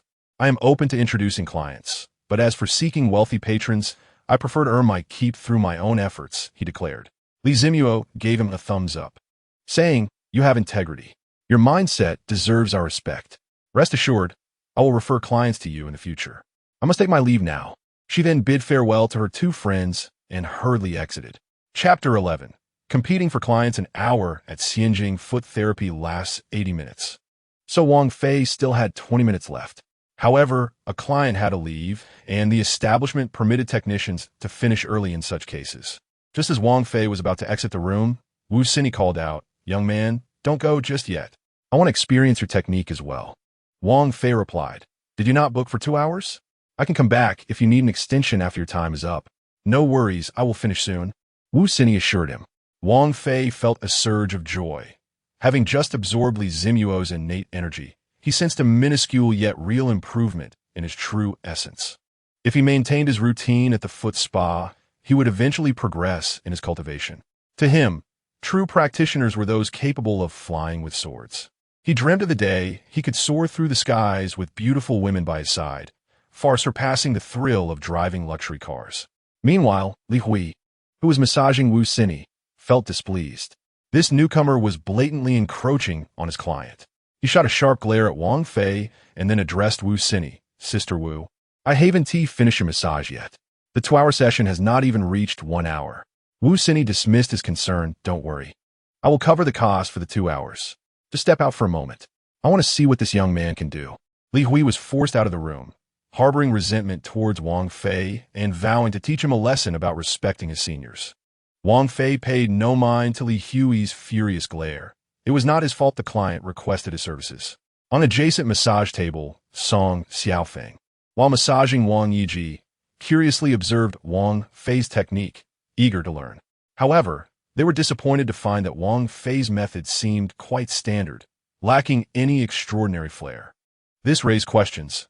Why had the previous female client praised his technique so highly? As Wang Fei began to massage Wu Sini, she felt his hands radiate warmth, as if a stream of heat flowed from his palms into her body. This warmth coursed through her meridians, refreshing her spirit and invigorating her energy. This feels delightful.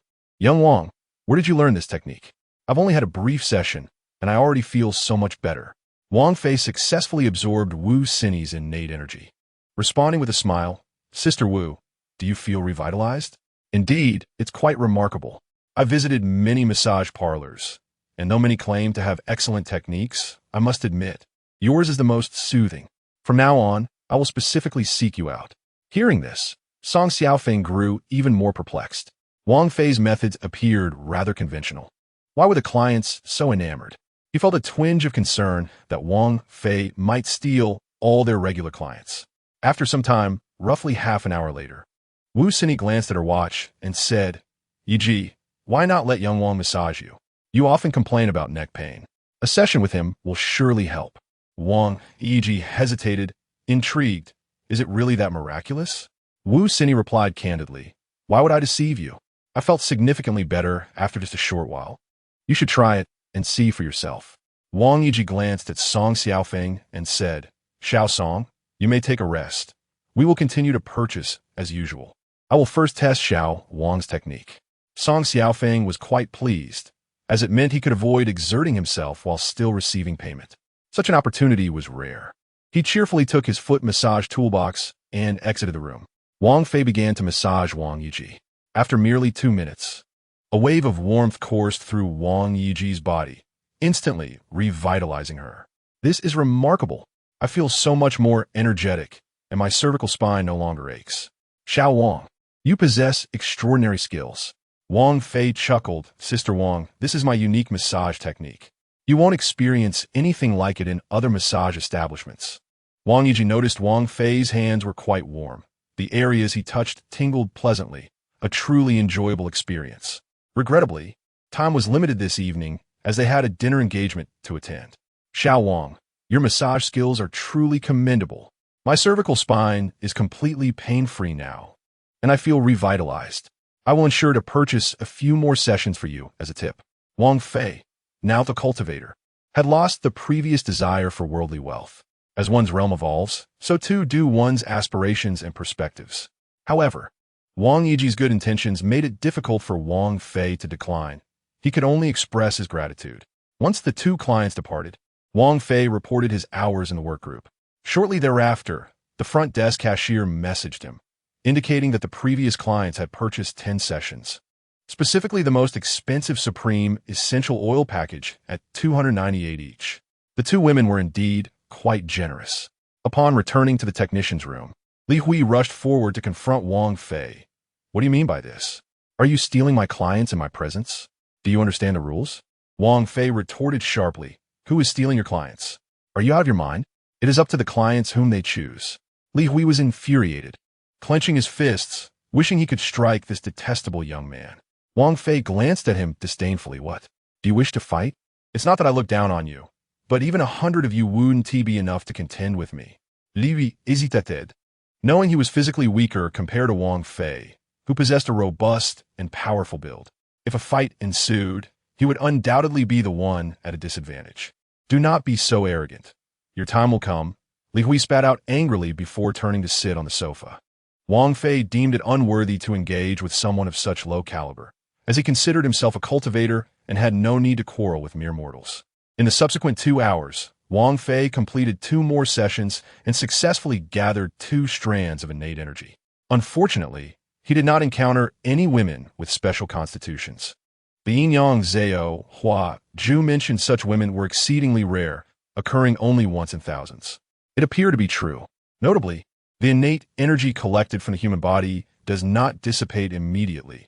It naturally replenishes by the following day, similar to how one feels rejuvenated after a good night's sleep.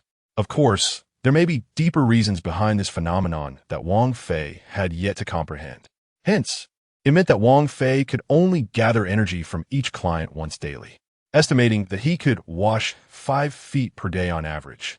He calculated that it would require over a year of persistence to advance to the mid-stage of foundation building. This pace was incredibly slow. What cultivator would endure such a miserable existence? Relying solely on washing women's feet for cultivation was hardly glamorous. Not all women had fragrant feet, and many exhibited an unpleasant odor after removing their shoes. For the sake of cultivation, he had to endure. When would he finally encounter women with special constitutions? Wang Fei inwardly yearned to meet several such extraordinary women. Chapter 12. The first day at work and confronting a client. Around 10 o'clock in the evening marked the peak flow of customers at the foot massage parlor. Wang Fei observed the flurry of messages in the workgroup, primarily from female technicians clocking in and out, with only a couple of male technicians serving their regular clients. As a newcomer, he had yet to be assigned a client and could only wait. After nearly half an hour with no allocation, he grew anxious. He was eager to enhance his cultivation, and the absence of clients was unacceptable. Should he proactively seek out customers? Just as he was contemplating this, an announcement echoed through the speaker. Technician number 6. Please proceed to room 817 for a Fairyland foot massage. The Fairyland foot massage was one of the many offerings of the Tang Foot Path and was particularly popular. Priced at $208, with a member price of $188. Technicians earned commissions based on the original price, with a foot massage yielding a commission of $104. If one could manage 5 sessions a day, that would amount to over 500 yuan, totaling around 15,000 yuan a month, a sum surpassing the income of most working individuals. Wang Fei wheeled his foot massage toolbox to room 817. Inside were 2 clients, 1 male and 1 female. The woman, in her 30s, donned high-end brands and was strikingly beautiful, reminiscent of the celebrity Yang Ying, particularly with her alluring large eyes. The man appeared to be around 40, somewhat balding, and had requested technician Su Xin, who was currently filling the foot bath with hot water and sprinkling bath salts into it. Upon recognizing the man's face, Wang Fei's expression shifted dramatically. This man was none other than Wu Shengli, the owner of the Ji Foot Path, where Wang Fei had previously worked. After his release from prison, Wang Fei had sought to settle scores with this unscrupulous owner, but had been unable to locate him. To his surprise, on his first day at the Tang Foot Path, he encountered him. Damn it, I served time for him, while he seems to be living comfortably, even with such a beautiful mistress. How could someone of his appearance attract such a stunning partner, if not for his wealth? And where did his money come from? It goes without saying that it must be from the profits of his previous foot massage business. The more Wang Fei thought about it, the angrier he became. He hurled the toolbox aside and rushed forward. With a resounding slap, he struck Wu Shengli across the face. Anyone visiting a foot massage parlor would be taken aback if suddenly assaulted upon entering. Wu Shengli was no exception. Left bewildered as a regular patron and esteemed member of the Tang Foot Path, accustomed to spending over 100,000 annually. He could hardly fathom why he was being attacked by a technician in uniform. However, upon catching a glimpse of the technician's face, a sense of familiarity crept over him, and he suddenly realized this is Wang Fei. Wu Shengli's mistress quickly stepped in to defend him, saying, "Are you a technician here? What gives you the right to strike someone?" Su Xin was equally startled. She questioned the new technician's sanity for assaulting a customer upon entry. "Wang Fei, have you lost your mind? Apologize to the customer immediately." Wang Fei paid no heed to the 2 women, fixing a cold stare on Wu Shengli. "Did you expect to see me again?" Although Wu Shengli had been slapped, his guilt prevented him from retaliating. Instead, he forced a smile. "Brother Wang Fei, please do not be angry. After you went in, I sought connections to get you out, but it was impossible due to the evidence against you at the scene. I truly regret what happened to you. Please, let me explain. I did spend money seeking help, but since you were caught in the act, someone had to take the fall. So, you used me as a scapegoat?" Wu Shengli forced a wry smile. "I had no other choice. Once you were inside, we couldn't all perish together." Wang Fei, unable to contain his anger, raised his hand and slapped him again, causing Wu Shengli's face to swell. "You are aware that I have entered, and if you possessed even a modicum of conscience, you would visit me in prison a few times, grant me some funds. And upon my release, if you were to provide me with a modicum of compensation, I would not be so irate." At this moment, Wang Fei, consumed by anger, noticed a woman tugging at his clothing. He effortlessly brushed her hand away, causing her to lose her balance and fall unceremoniously. Wu Shengli, feeling culpable, did not dare to retaliate after receiving a beating. "Brother Wang, this matter is indeed my elder brother's fault. State your demands, and, as long as they are not excessive, I shall transfer the funds to you immediately." Had this been a few days prior, before Wang Fei had ascended to become a cultivator, he would have certainly exacted a hefty toll from him, for Wu Shengli owed him that much. However, now that Wang Fei had settled all his debts and retained over $1 million in his possession, his desire for money had significantly diminished. Wang Fei coldly declared. I seek no money now. I merely wish to send you to prison, allowing you to experience the taste of incarceration. Wu Xingli's countenance shifted, and he retorted, Xiao Wang, do not be so ruthless. Do not bully me excessively. Wang Fei responded with 2 swift slaps across Wu Xingli's face, exclaiming, You dare to accuse me of bullying? I have shown you mercy by not ending your life. Time and again, with slaps that stung, Wu Xingli could no longer contain his fury and erupted. Do not go too far. If you strike me again, I will retaliate without regard for our past. Wang Fei taunted, Oh, you wish to retaliate? Gulme, show me your skills. Just as Wu Xingli rose from the massage chair, Wang Fei forcefully shoved him, causing him to tumble back onto the sofa. Wang Fei unleashed a torrent of blows, leaving Wu Xingli bruised and begging for mercy. Wu Xingli's petite lover, lacking the strength, could not restrain Wang Fei, ultimately resorting to threats. If you do not cease, I shall call the police. Wang Fei chuckled. Hasten to call the police. Let them come and arrest me. I wonder if I shall fear them. Hearing this, Wu Xingli quickly admonished his lover, Ollie, do not call the police. I owe him this, let him strike me. Upon hearing these words, Wang Fei suddenly felt a sense of weariness. His anger dissipated considerably. In truth, Wang Fei did not intend to harm Wu Xingli. He merely sought to vent his frustrations. Strictly speaking, had Wu Xingli not been imprisoned while working in his establishment, he would have never met Lao Pan. Without meeting Lao Pan, how could he have gained today's fortuitous encounter? Old man, depart. Do not let me see you again. Otherwise, I shall strike you each time. Wu Xingli, struggling to rise, was assisted by his lover. As they reached the door, Wang Fei's voice rang out. Wait a moment. When you leave, ensure to settle the bill and purchase a few extra hours for room 66. Wu Xingli exhaled in relief, promptly responding, All right, you need not worry. Together with his lover, he exited the room and proceeded to the lobby. Inside, Su Xinxin regarded Wang Fei with a peculiar expression. You assaulted a client on your first day of work? That man was my appointment. It is of no consequence. You do not lack for clients. If necessary, I shall compensate you. No need. I had no intention of attending to him anyway. He has visited many times and is particularly stingy, unwilling to even offer a small red envelope or buy a cup of milk tea. I have never encountered such a miserly man.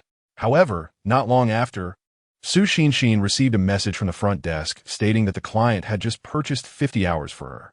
At over 200 per hour, that amounted to over 10,000. Su Xinxin was taken aback. How could a man known for his stinginess suddenly purchase 50 hours at once? Undoubtedly, this was due to Wang Fei's influence. Acknowledging his debt to Wang Fei, this was his way of compensating. Su Xinxin was not an unreasonable person. This sum was excessive, and accepting it would leave her unsettled. Fei Gu, I shall transfer 3,000 to you later. He purchased 50 hours for me. No need. Keep it for yourself. I do not require the money. Chapter 13. Li Hui's revenge at 1 in the morning. Wang Fei, thoroughly satisfied, prepared to end his shift. Having completed 6 sessions and gathered 6 portions of innate energy, he felt content. As long as he could maintain this routine daily, he would be pleased. Upon arriving at the underground parking lot, Wang Fei suddenly noticed a group of individuals approaching, one of whom was his colleague Li Hui. The group advanced with an aggressive demeanor, evidently intent on confronting him. Wang Fei furrowed his brow. Had Li Hui enlisted some thugs for revenge? Since becoming a cultivator, his senses had sharpened significantly, allowing him to hear Li Hui's voice echoing from a distance. Quickly, Wugo, it's this brat. He has spotted us. Do not let him escape.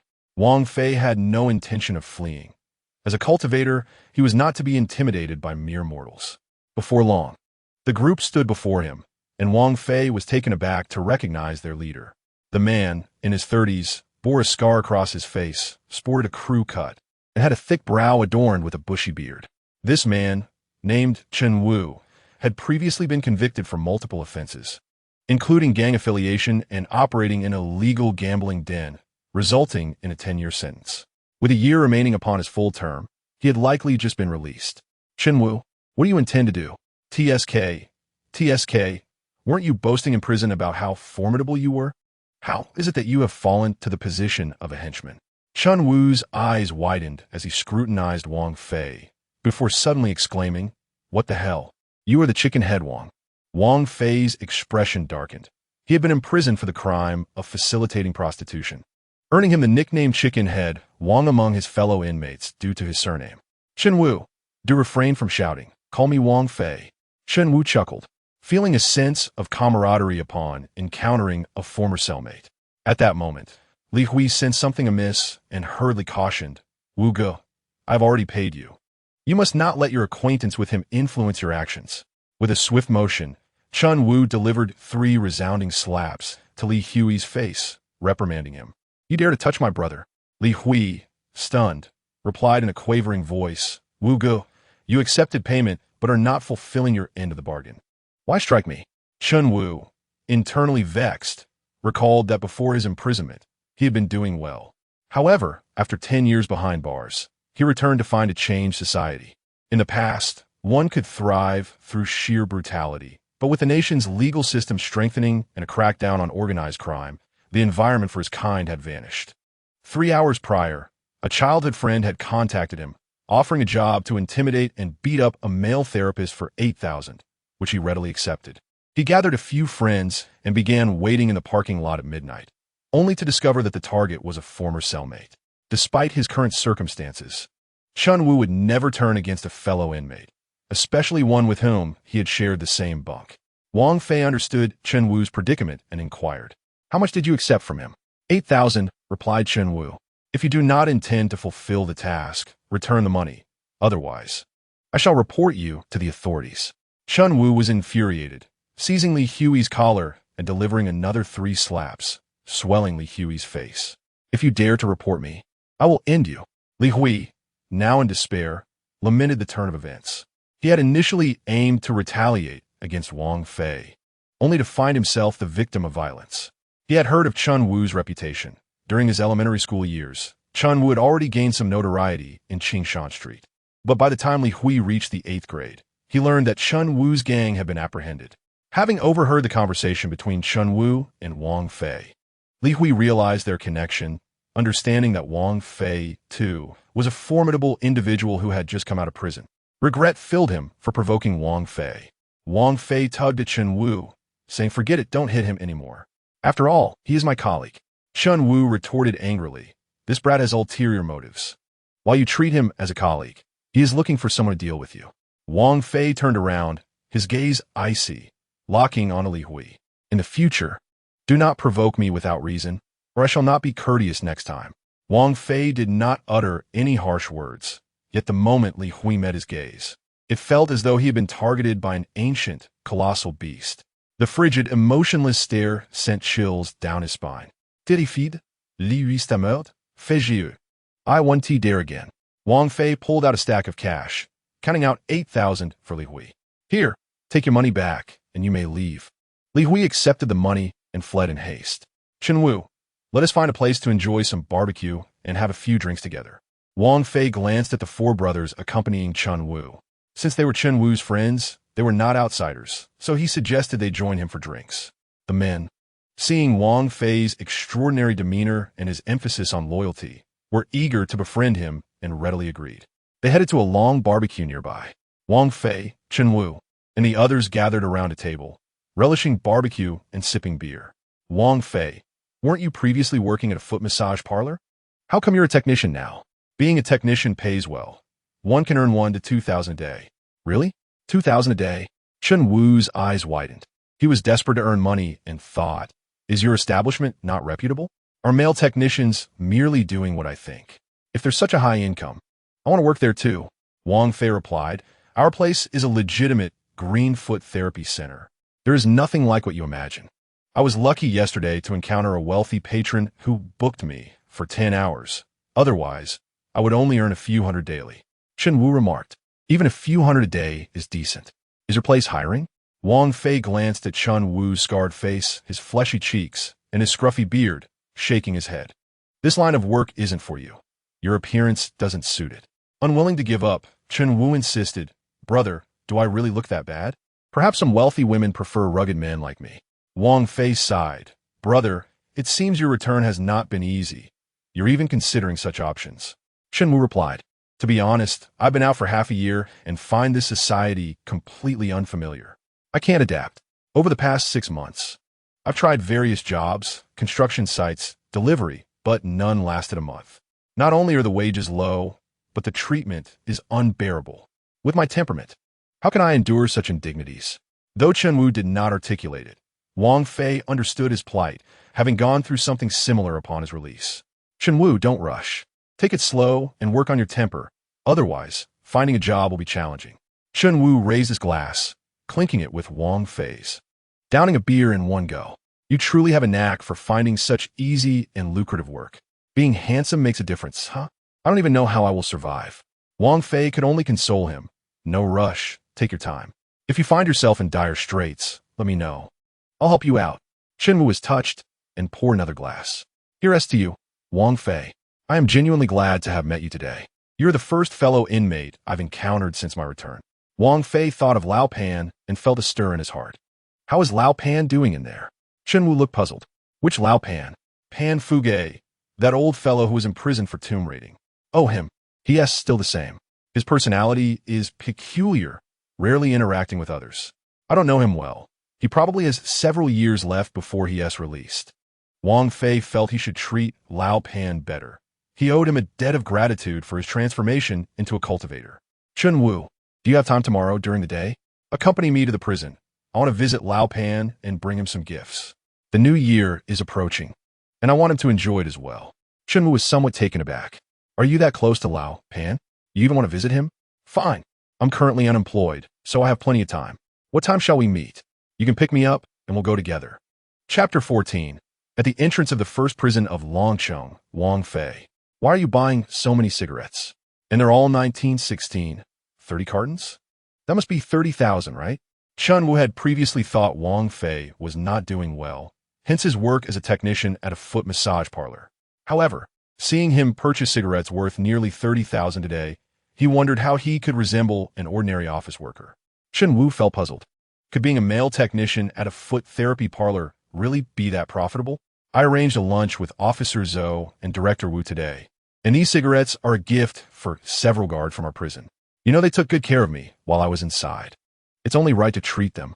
I remember that at the time, our prison needed a statistician, and Officer Zhou noticed your excellent handwriting and assigned you to that position.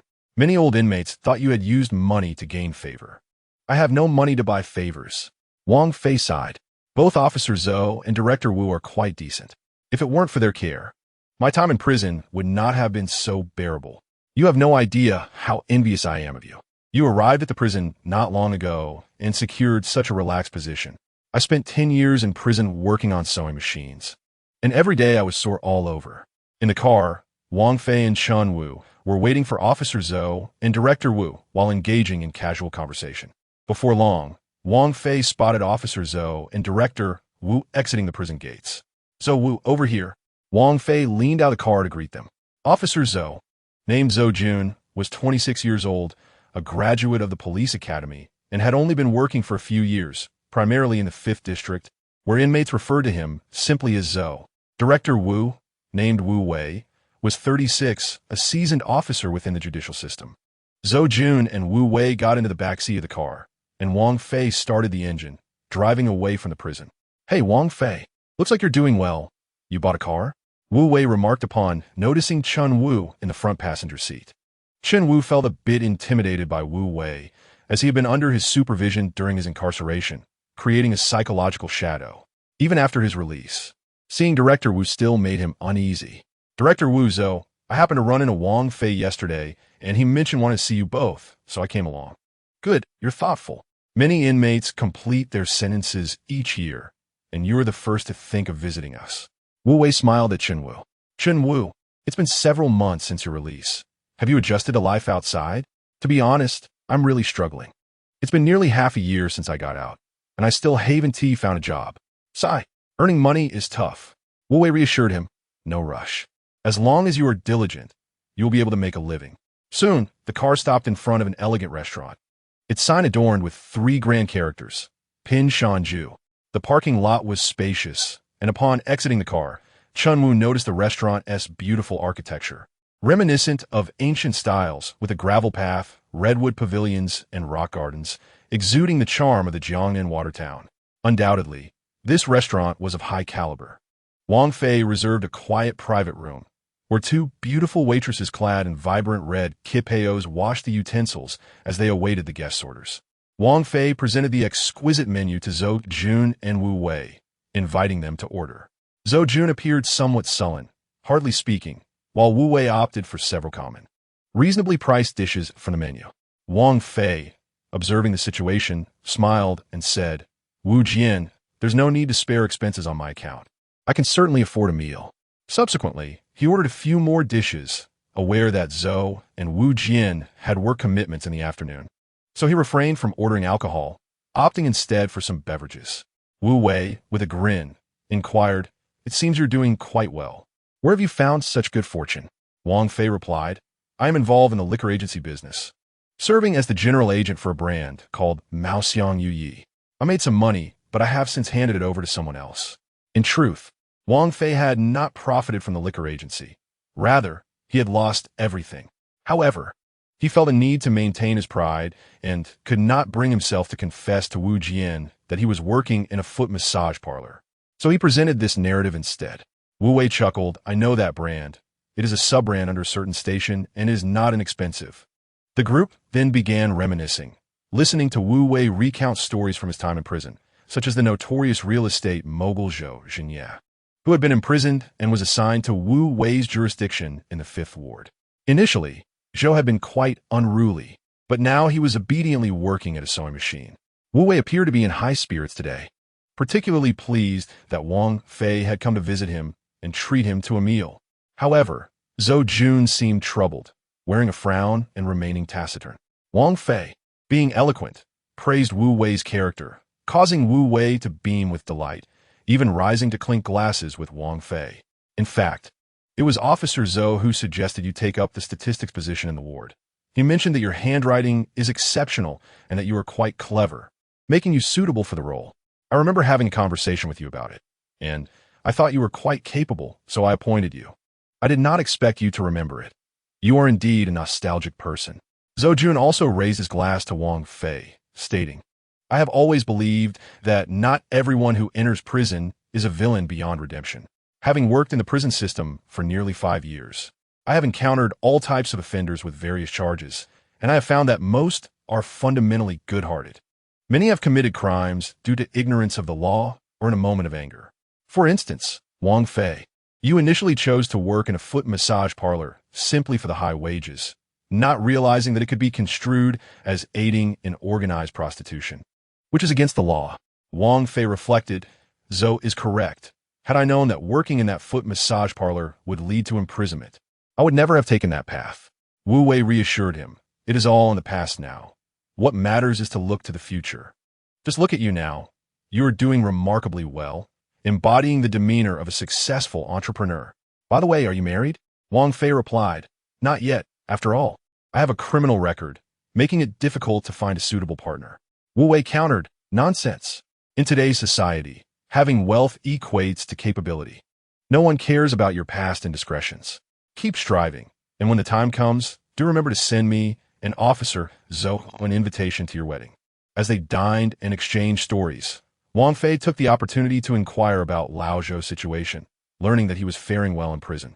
Wang Fei then said, "Wu Jian, the new year is approaching, and I have purchased some cigarettes. Please distribute them among the officers in the ward, and also give a few boxes to Lao Pan as a token of my appreciation." Wu Wei thought nothing of it, considering it a normal gesture of goodwill, and readily agreed. However, Wang Fei felt a deeper gratitude towards Zhou Jun, who seemed to be in a somber mood, remaining quiet. Unable to hold back, Wang Fei asked, "Zhou, you seem burdened today. Is there something troubling you?" Zhou Jun forced a smile and replied, "It's nothing. It's merely a family matter." Wang Fei's heart stirred as he recalled the Taiwei Ling Jiu that Gu Tianlong had gifted him. This spirit, derived from the realm of cultivation, was akin to a miraculous elixir for mortals. According to Gu Tianlong, a single cup could cure a multitude of ailments. Could it perhaps even treat cancer? Feeling indebted to Zhou Jun, Wang Fei resolved to assist him in any way possible. However, he pondered how to approach the subject delicately. Revealing his identity as a cultivator outright would be implausible. "Zhou, I know of a secret remedy that might prove effective. Would you like to give it a try for your mother? Zhou Jun's eyes brightened at the prospect, eager for any semblance of hope. What remedy? Wang Fei recounted a tale from his hometown about a woman in her 50s who was diagnosed with late-stage lung cancer and was waiting to die at home. Her devoted son, unwilling to let his mother pass away, sought help from a wise hermit on Xian'envi Mountain, who, moved by the son's sincerity, provided a small flask of spirit brewed from mystical herbs for the mother to consume. Wang Fei paused momentarily, opening a pack of cigarettes and scattering them about. Xiao Yuni, unable to contain his curiosity, pressed on. And then, did the spirit work? Wang Fei continued. After drinking the elixir, the woman astonishingly recovered. Not only did she regain her health, but she also appeared more vibrant than before, looking like a youthful 30-year-old. The villagers claimed that the spirit was a divine elixir from the celestial realm. Over a decade has passed, and she remains alive and youthful. Sui Yun promptly inquired, "Where is this Xian'envi Mountain? I shall set out tomorrow to beseech the hermit for my mother's healing." His expression filled with hope. Zhou Jun added, "Wang Fei, I must trouble you with this. If it truly cures my mother, I will remember your kindness for the rest of my life." Wang Fei replied, "Xiao, there is no need for formality. If I can help you, it would bring me great joy." When Wu Wei saw Wang Fei retrieve a large black garbage bag from the trunk, he was taken aback, exclaiming, "Wang Fei, are these the few packs of cigarettes you mentioned? This is dozens of packs, and they are 19/16ths. This must cost several tens of thousands." Wang Fei reassured him, "It's nothing. It's the new year after all. Wu Jian, please distribute them as a welfare contribution from me." Wu Wei sighed. "You are putting me in a difficult position. Fine, but this is a one-time exception." After Wu Wei and Zhou Jun entered, Wang Fei made his way to the meeting room, preparing to see Lao Pan. While waiting for Lao Pan's arrival in the meeting room, he received a call from the manager, Jiang Shuya. She informed him that, including the clock purchased by a customer, he had sold a total of 18 clocks, earning a commission of 2,120.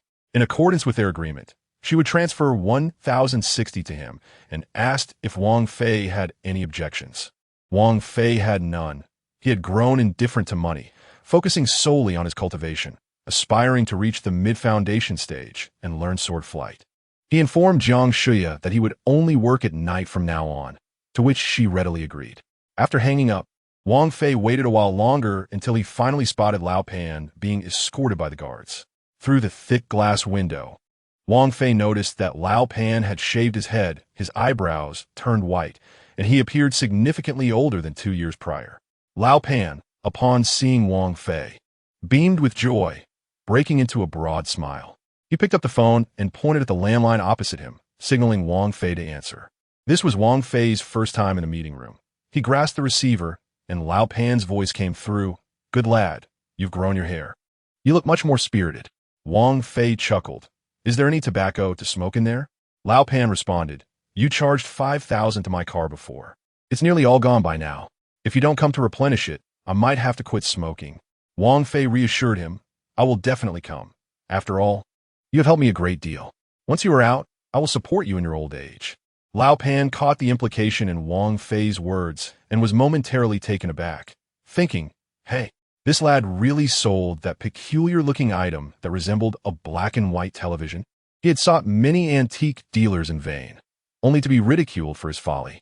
Given that the meeting room's phone was recorded and monitored, both men were acutely aware that certain topics could not be discussed openly and could only be hinted at ambiguously. "You are indeed impressive, capable of charming others. Rest assured, Lao Pan, I shall transfer 50,000 yuan to your card shortly, which should suffice until your sentence is fully served." "Thank you." Lao Pan expressed his heartfelt gratitude, stating, "To be honest, Xiao Wang, you are the most loyal friend I have ever encountered in my life."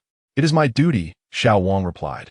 "You should focus on your rehabilitation while striving to reduce your sentence and return home soon." "Xiao Wang, I have a favor to ask of you, if it's not too much trouble." "What is it?" "Please do tell. I shall assist as long as it is within my capacity. I have a daughter, who should be around 20 years old now. I would like you to visit her, take a couple of photographs, and send them to the prison. I wish to see how she has grown. Alas, I have failed in my duty as a father. She is the only one I owe in this world." "Wait a moment, Lao Pan, you are confusing me," Wang Fei responded. Did you not remain unmarried your entire life? How could you have a daughter? Is it impossible to have a daughter without being married? In my youth, I, Panfuccio, was quite the handsome gentleman, charming and dashing, not inferior to you. There were many women willing to bear my children. I simply never mentioned it before. Very well, just tell me your daughter's name and where she lives, and I shall go see her. Her name is Yi Zixin, residing at 803, 8th floor, Building 20, Yujing Manor, Sanyuan Community, Tuanjie Street, Lanchi District. Your daughter has the surname Yi? Indeed, she takes her mother's surname. Her mother refused to let our daughter bear my surname, claiming it would bring shame to the child. Understood. I'll find time to visit her. Wang Fei readily agreed. Upon entering the male technician's lounge, Song Xiaofeng greeted Wang Fei warmly. Brother Fei, you have arrived. Wang Fei nodded and said, Xiao Song, let us go for a drink after work tonight. It is my treat. Song Xiaofeng responded joyfully, great. Shall we invite a few ladies? Wang Fei replied, I will send a message in the group later. Those who wish to join may do so. And those who do not are not obliged. At that moment, Li Hui approached, his gaze towards Wang Fei filled with trepidation. Brother Fei, I was wrong before, and I sincerely apologize. Please forgive me. Song Xiaofeng was astonished. He had worked alongside Li Hui for over a year and knew his character well. Li Hui was narrow-minded, self-righteous, and highly concerned about his reputation, not the type to admit fault. Yet, witnessing his current humility, it was hard to believe he would publicly apologize. It seemed Wang Fei was indeed a formidable individual, managing to bring Li Hui to such submission in just one day. In the lounge, two other male technicians in their 30s, Li Changquan and Zhang Yahu, were equally astonished, realizing that this newcomer was no ordinary technician. Despite their older age and occasional disagreements with Li Hui, they lacked the ability to compel him to apologize. Nowadays, the youth are fearless. When we need to threaten them for an apology, Wang Fei was somewhat surprised as well, thinking Li Hui was more resilient, only to discover he was rather spineless. Well then, let bygones be bygones. How about we drink together tonight? Brother Li, Brother Zhang, you should come along too. Chapter 16. Special Physique in Room 805 of the Technician's Lounge. Wang Fei was somewhat taken aback when he heard the bell ring. He had only started working yesterday, and today already had a client. It was undoubtedly one of yesterday's patrons. Who could it possibly be? Grabbing his foot massage toolkit, Wang Fei entered room 805. Inside was a woman he did not recognize, which was rather peculiar. How could a stranger request him? Today was merely his second day of work. The woman appeared to be around 40 years old, with short hair and piercing eyes, still possessing an attractive figure despite the crow's feet at her eyes. She wore a white turtleneck sweater that accentuated her ample bosom, paired with black trousers, and a black lady's suit jacket hung nearby. Despite his curiosity, Wang Fei greeted her politely, Hello, miss. I am the 6th technician, and it is a pleasure to serve you. The woman nodded, her scrutinizing gaze appraising Wang Fei. My sister recommended you. She mentioned your massage skills are quite good. I mainly suffer from neck and back pain due to long hours of work. At times, the pain keeps me awake all night. If you can alleviate this chronic issue, I will come often. Wang Fei, intrigued, inquired, May I ask your sister's name? The woman replied, My sister's surname is Li. Her name is Li Zimo. You should know her. She said you provided her with an excellent massage yesterday. Wang Fei nodded, preparing a disposable foot soak bag with warm water. I just started working here, and Sister Li was my first client. After ensuring the water temperature was acceptable, Wang Fei instructed the woman to soak her feet while he began massaging her neck and shoulders. As he worked, they engaged in casual conversation.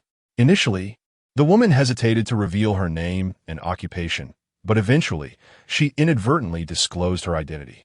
Her name was Li Qinglan, and she was the Deputy District Chief of Lanchi District, Longchang City. While a Deputy District Chief at the age of 42 is not exceedingly rare, it certainly signifies a person of considerable stature in Longchang. Wang Fei began to channel his energy to invigorate her meridians and alleviate her fatigue. Li Qinglan felt the warmth of his hands, as if a flow of heat was coursing through her body. This warmth swept away her exhaustion. Her back no longer ached, and her neck felt free of pain. She felt revitalized, as though she had regained the vitality of her youth. This was truly astonishing. This young man's massage techniques were indeed as remarkable as her sister had claimed. At that moment, Wang Fei was equally astonished. As he infused his energy into Li Qinglan, he could distinctly feel the energy in his dantian becoming exceptionally lively, as if it were exhilarated by something extraordinary. A thought struck him. Could this woman be one of the 3 special physiques mentioned in the yin-yang transformation technique? Women with these special physiques possess innate energy levels significantly higher than the average person. Wang Fei felt somewhat speechless. Why was his first encounter with a special physique a deputy district chief? As a bureaucrat, it was unlikely she would frequent a foot massage parlor. Wang Fei began massaging her feet, and moments later, he felt an overwhelming joy. Li Qinglan indeed possessed a special physique, with her innate energy far surpassing that of an ordinary individual. Just her presence could equate to 4 days of work for him. If he could attend to 5 clients with special physiques daily, his cultivation speed could accelerate tenfold, potentially allowing him to reach mid-foundation establishment within a month. Sisterly, you should come for massages regularly. It will greatly benefit your health. I'm aware, Xiao Wang. Your massage skills are exceptional. I already feel much better after just a short time. I would like to come every day, but my work keeps me busy and I often lack the time. Moreover, as a government employee, frequenting a foot massage parlor could reflect poorly on my image. Wang Fei quickly reassured her, Sisterly, do not worry. If you're unable to come, I can offer home service. Li Qinglan cast a doubtful glance at Wang Fei and remarked, although I hold the position of deputy district chief, my authority is quite limited. Flattering me would not yield significant benefits. Wang Jia, you overthink it. I have no such intentions. I merely wish to offer you a massage, Wang Fei replied. Li Qinglan chuckled softly but remained silent, seemingly unconvinced by Wang Fei's words. Wang Fei felt somewhat troubled. Excessive enthusiasm might arouse suspicion. After all, it was quite unusual for someone to eagerly offer foot massages. Despite being merely a deputy district chief, Li Qinglan wielded considerable power and was undoubtedly accustomed to leveraging connections. Logically, it was quite normal for a foot massage technician like Wang Fei to seek her favor for personal gain. Naturally, Li Qinglan's wariness was entirely justified. However, Wang Fei truly harbored no ulterior motives. He simply wished to provide her with a massage. Yet, explaining this to Li Qinglan was an impossible task. What to do? It was a rare encounter with a woman possessing a unique constitution. How could he entice her to visit for foot massages daily? Perhaps sacrificing a bit of himself to win her over might be an option. Although Li Qinglan was slightly older, her figure and beauty were still commendable. He was unsure whether Li Qinglan was married or single. If she were married, the situation would become quite complicated, as Wang Fei had no desire to become a third party. In any case, he was determined not to easily relinquish the opportunity presented by this extraordinary woman. Wang, your massage technique is truly remarkable. I feel more invigorated than ever, and my cervical and lumbar discomfort has significantly diminished. Wang Jia, if you enjoy it, do remember to visit my establishment more often. How about we exchange WeChat? I reiterate, if you ever need a massage, I can come to your home at any time. There's no need. I can occasionally visit your shop. It's a legitimate massage, after all. As long as I maintain my integrity, I need not fear any gossip. Wang Fei discerned that this woman possessed a rather traditional mindset, making it seemingly difficult to win her heart. Chapter 17. The Plump Girl Technicians Number 1, 3, 6, and 9. Please report to room 818 for a fantasy foot massage. Following the scheduled rotation, Li Hui, Song Xiaofeng, Wang Fei, and Zhang Yahu entered the room. Upon entering, they discovered 4 young women in their 20s seated on the 4 massage sofas. All of them were stylishly dressed, with 3 boasting enviable figures and pleasant appearances. Save for one particularly plump girl, whose body was round and soft. Girls, today I'm treating you. Choose 1 technician each, announced the plump girl. The girl nearest the door grinned and said, Roll on. You should choose first since you're the host. The other 2 girls chimed in, exactly, Roll on. As the one treating us, you ought to select first. The plump girl's gaze fell on the 4 male technicians, as if pondering her choice. Wang Fei silently prayed that the plump girl would not select him. He had no desire to serve such a heavy-set individual. However, perhaps due to Wang Fei's radiant demeanor, akin to the sun standing out among the crowd, the plump girl immediately pointed at him, declaring, I choose this handsome young man to help me. Wang Fei sighed inwardly. It seemed that being exceptional was not always advantageous. After preparing the disposable foot-soaking bag, filling it with warm water, and adding foot bath salt, Wang Fei began the massage for the plump girl. She was about 1.6 meters tall and weighed no less than 150 pounds. As Wang Fei kneaded her shoulders, it felt as though he were massaging a mound of flesh, which was quite uncomfortable. To make matters worse, the plump girl was quite talkative, engaging Wang Fei in conversation throughout the massage. "Handsome, why are you so good-looking yet working in a foot massage shop? I enjoy it. Do you have a girlfriend?" "No." "What type of woman do you like?" "I prefer slim ones." "How mean. Are you indirectly calling me fat?" "That is evident to anyone with eyes. Chubby women can be quite charming, you know. Would you consider dating me? I'm gentle and romantic, and my family is quite wealthy." "Your family's wealth is irrelevant to me. I am not in need of money." "Why must you be so stubborn? Being with me could save you 20 years of hard work." "I fear I might lose 20 years of my life." The girl on the adjacent massage sofa overheard their banter and could not help but chuckle. The plump girl felt a bit embarrassed and remarked to Wang Fei, "Handsome, you truly are a blunt man. Can't you play along a bit? You lack a sense of humor." Wang Fei had no intention of absorbing the innate energy from this plump girl, as she seemed quite overwhelming and excessively chatty.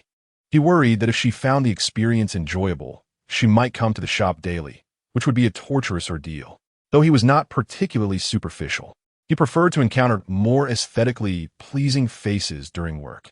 After a solid 80 minutes of massage, the session finally concluded. After bidding farewell to the group of female customers, Wang Fei let out a long sigh of relief. Upon entering room 809, he was surprised to find Li Zimo, who had come alone this time. Wang Fei skillfully prepared the foot-soaking bag and began filling it with warm water. "Li Jie, why are you here alone today? Did you not come with Wang Jie and Wu Jie?" Li Zimo cast a flirtatious glance at Wang Fei and replied, "What is wrong? Do you prefer Wang Jie and Wu Jie over me?" Wang Fei chuckled and said, "Not at all.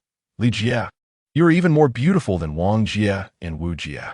After testing the water temperature, Li Zimo removed her shoes and settled onto the massage sofa. Standing behind her, Wang Fei began to massage her shoulders and neck. "Ah, this feels wonderful. I feel so much better after your massage. By the way, has my sister come today? She has chronic neck pain, and I recommended you to her. She mentioned she would come by after work, but I'm not sure if she has arrived." "Your sister?" "Li Qinglan came around 6 o'clock and left over an hour ago." "Was she satisfied with your massage technique?" "She should be. I must tell you, my sister works in the government and is always busy. If your massage can alleviate her neck pain, it would be greatly beneficial. She could also ask your brother-in-law to massage her more often. My sister has been divorced for several years." Wang Fei was delighted to receive the information he sought from Li Zimo. He was determined to win Li Qinglan's heart. Women with such unique qualities were exceedingly rare, and he had encountered only one thus far. To expedite his cultivation process, he needed to capture her affections. Li Zimo was in high spirits today, and Wang Fei engaged her in conversation to glean more about Li Qinglan. As time passed, and an hour approached its end, Wang Fei finally extracted the innate energy from Li Zimo. At 1 o'clock in the morning, it was time to close up. Wang Fei sent a message in the chat group of Datong Footpath, inviting everyone for a late-night snack, encouraging those available to join him. Consequently, Wang Fei reserved 4 tables at a nearby barbecue restaurant, ordering over 6,000 yuan worth of food. Colleagues gathered to enjoy the barbecue and beer, creating a lively atmosphere. All 5 male technicians attended. Despite the numerous female technicians, they could not outdrink Wang Fei, who single-handedly outperformed 30 women. The female technicians seemed to have coordinated their efforts, taking turns to toast Wang Fei. He accepted every toast, confidently proclaiming that he could drink endlessly without inebriation. Many of the female technicians curiously inquired about where he had learned his massage techniques, marveling at the multitude of 5-star reviews from his clients. Wang Fei, of course, would not say much, casually deflecting the conversation with humor. He jokingly mentioned that when he is less busy, he would allow his female colleagues to personally experience his unique massage techniques. The female technicians eagerly agreed, their curiosity piqued. They too wished to discover the secrets behind Wang Fei's extraordinary skills, especially given that he had amassed numerous appointments in just a few days, a feat that could not merely be attributed to his good looks, but surely required exceptional talent in massage. After a hearty meal, it was already 3 in the morning, and everyone began to disperse. The lavish dinner had cost over 6,000 yuan, yet it had expedited Wang Fei's acquaintance with his colleagues, rendering the expenditure worthwhile. Chapter 18. Lao Pan's daughter. At 8 o'clock in the morning, Yi Zixin rose punctually, freshened up, and began her makeup routine, followed by a light breakfast. By 9, she commenced her live streaming session. With the beauty filter activated, Yi Zixin, already quite attractive, transformed into an undeniable beauty. She had been on the Douyin platform for over a year, growing her follower count from a mere few hundred to over 20,000, marking her emergence as a modest influencer. Her monthly earnings barely sufficed to sustain her, and the path to saving money remained long and arduous. As Yi Zixin streamed, her audience fluctuated between dozens of viewers. She remained unperturbed, engaging in casual conversation with the regulars and occasionally connecting with other lesser-known streamers for friendly competitions, often garnering minimal gifts, mostly simple tokens like sunglasses. Around 10 o'clock, a sudden knock at the door interrupted her. Upon opening it, she was greeted by a strikingly handsome young man, likely in his mid-20s. "Hello, are you looking for someone?" she inquired. "Are you Yi Zixin?" The man scrutinized her, noting her beauty. "Thank you. It's flattering to hear," Yi Zixin replied, though her demeanor shifted to cautiousness. "What brings you here? Could you provide me with a few of your personal photos? I'm interested in your lifestyle images." Wang Fei refrained from mentioning Lao Pan, as he had been instructed to avoid discussing him in front of his daughter. "I'm just a small streamer, not a celebrity. Why would you want my personal photos? I'm collecting lifestyle photos from 1,000 young women for a special report." "Are you a journalist?" Yi Zixin's skepticism grew. In this day and age, con artists were rampant. Though youthful, she possessed a healthy sense of caution. "Sort of. Rest assured, I won't take your photos for free. I can offer compensation." "How much would you require?" "Are you wealthy?" She quipped, a hint of sarcasm in her tone. "Not particularly wealthy, but it's just a few photos. You wouldn't charge an exorbitant amount, would you?" Yi Zixin hesitated to accept direct payment, as it might sound inappropriate, and she was unsure of a fair price.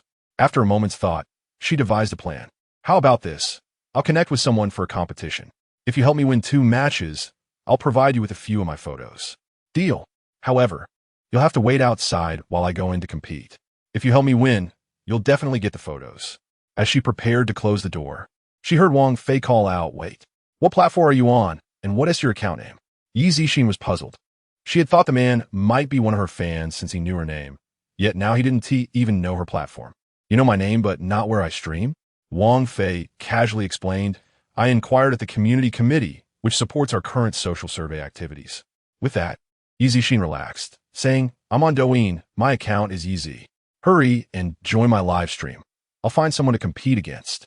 Wang Fei stood in the corridor, pulled out his phone, opened Douyin, and searched for Yi Zi. He found many accounts with that name, but quickly identified Yi Zixin's image and entered her live stream. On the screen, Yi Zixin, enhanced by the powerful beauty filter, appeared much more stunning than in reality. At that moment, she was connected with a woman known as Xian Nu Jiejie. Xian Nu Jiejie was also quite attractive, especially with her alluring figure clad in a form-fitting white gown, enhanced by the beauty filter to appear exceptionally seductive. "Xiao Yi Zi, back for more punishment? I told you. With your skills, you're not worthy of competing with me. It's a waste of my time." "Dianu Yiye, boasted arrogantly. Your so-called big brother is merely in front of my Tian Longo. You may compete, but your big brother must first gift a Wan Xiang Yen Hua to demonstrate his prowess, if he can't even afford that. There is no need to waste time here."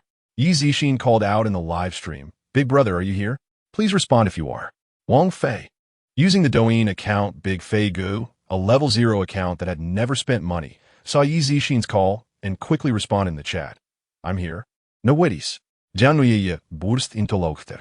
"Xiao Yi Zi, is this so-called Big Fei Gu your big brother? A level 1 big brother? You're killing me." Yi Zixin felt a bit embarrassed, but refused to concede, embellishing the truth. "This is just a new account for Big Fei Gu. His main account is level 60. He won't need to use his main account to handle you. His small account is sufficient. Big Fei Gu, please gift a firework to show them your strength." Wang Fei found the recharge page and unhesitatingly added 50,000. Then he located the Wan Xiang Yanhua gift, which cost 688 Douyin coins, equivalent to 68 yuan. Without a moment's hesitation, he clicked to send it. Yi Zixin felt a surge of excitement. This journalist seemed quite generous. She had been streaming for over a year and had rarely received such gifts. While there were many online big brothers, it was not easy for small streamers to encounter a benefactor. Even the wealthiest benefactor would not simply shower gifts upon a stranger. Xianu Jiejia, what do you think? My big brother has skills, doesn't he? Can we start a match now? Fine, you've passed the test. Let us have a match. But remember, the loser must face a penalty. How about 30 squats for the loser? All right, let us officially begin. Today, you'll witness what a true big brother is like.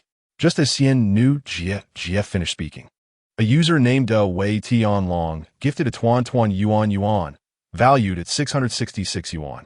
Xiao Yizi, see that? This is the strength of my Tianlong Gu. Your health bar just vanished. Tell your big brother to step up. Yi Zixin shouted in the live stream. Big Fei Gu, go after him. As soon as she finished speaking, dazzling gift effects erupted in the live stream, and a grand carnival gift soared into view. Yi Zixin was elated. This was the first time in over a year of streaming that she had received a carnival gift. She excitedly exclaimed, "Did you see that? My big Fei Gu is generous. Do you have anything like this?" This was the first time she had received such a significant gift. And how could she not be thrilled? It seemed this man was quite generous. But a sliver of doubt crept into her mind. Was it truly worth such a price for just a few photos? Meanwhile, in the opposing live stream, Tianlong Gu seemed unwilling to back down, promptly sending a carnival gift as well. Xiao Yizi, you're not the only one with a big brother. My Tianlong Gu is the real deal. While winning or losing was expected, maintaining momentum was crucial. Regardless of victory, the necessary bravado must be displayed, prompting Yi Zixin to shout, "Big Fei Gu, keep going." Soon, the live stream was filled with a dazzling array of gift effects as one carnival gift after another appeared on the screen.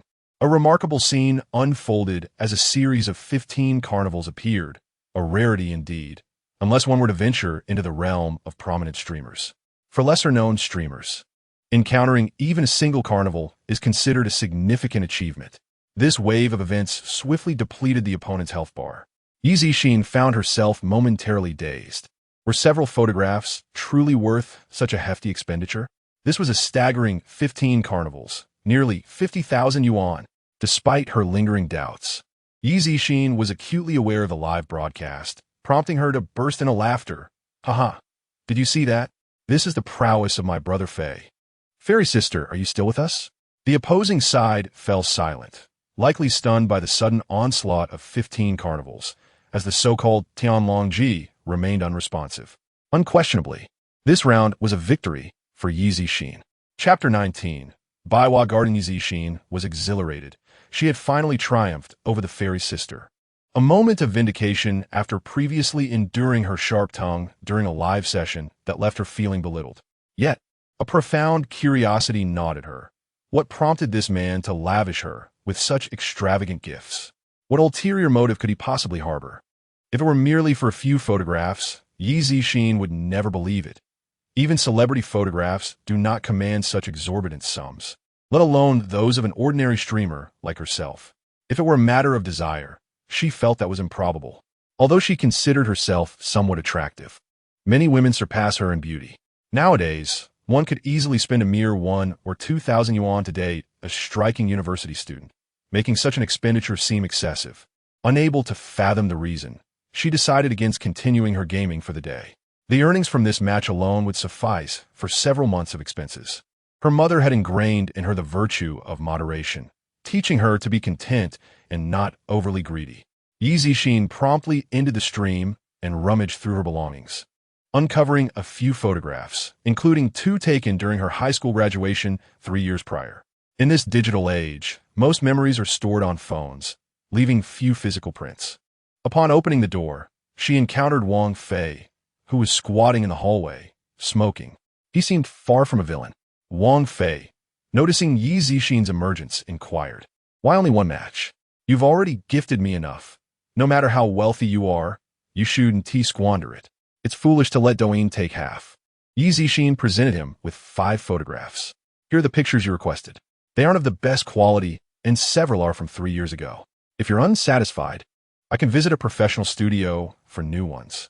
Wang Fei examined the photographs briefly. 2 were taken at school, displaying the backdrop of the teaching building. In those images, a makeup-free Yi Zixin radiated innocence and joy. The latter photographs appeared more recent, captured during a trip to a mountainous region. These will suffice, he concluded, seemingly content with the task at hand. Let us exchange contact information, Xiao Yezi. If you encounter any issues, reach out to me. I will certainly assist you. Yi Zixin did not hesitate, promptly adding Wang Fei as a friend. It would indeed be foolish not to cling to such a prosperous ally. May I inquire why you have been so generous to me? Don't say it's simply for the photographs. They aren't worth this much. Wang Fei replied with a mysterious smile. You will understand in time. Just know that I mean you no harm. This statement rang true. A woman's intuition is often quite accurate. Yi Zixin sensed Wang Fei harbored no ill intentions and appeared uninterested in pursuing her romantically, which left her perplexed. There's rarely an unmotivated kindness in this world. Why would a stranger shower her with such goodwill? After parting ways with Yi Zixin, Wang Fei promptly visited the post office to send the photographs to Lao Pan, adding a note. Lao Pan, focus on your rehabilitation. I will care for Yi Zixin as if she were my own sister. Today marked the 24th of the 12th lunar month, a day of ancestor worship according to the customs of Longchen.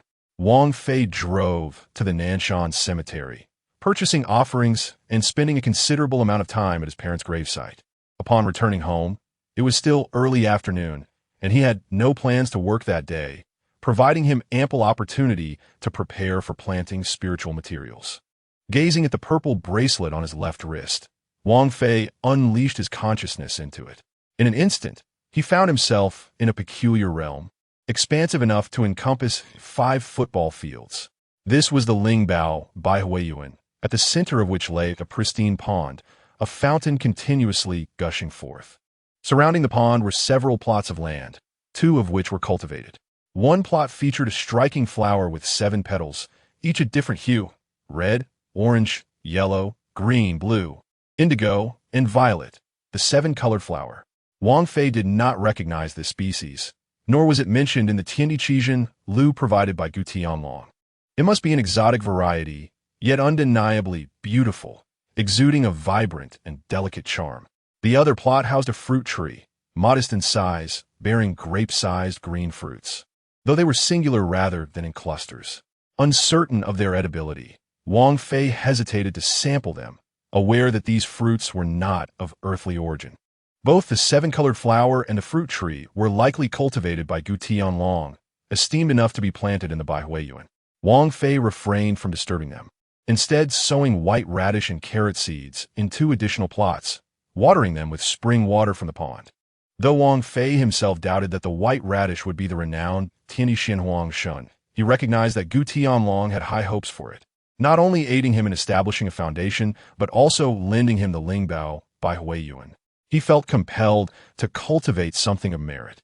Upon exiting Baihuiyuan, Wang Fei filled a delicate porcelain bottle with Taiwei Lingjiu, intending to deliver it to Zhou Jun the following day. This liquor was undoubtedly precious. Wang Fei had refrained from indulging, reserving it for a small sip before sleep each night. He could feel his physical condition improving. If he exerted himself fully, he could sprint 100 meters in under 5 seconds.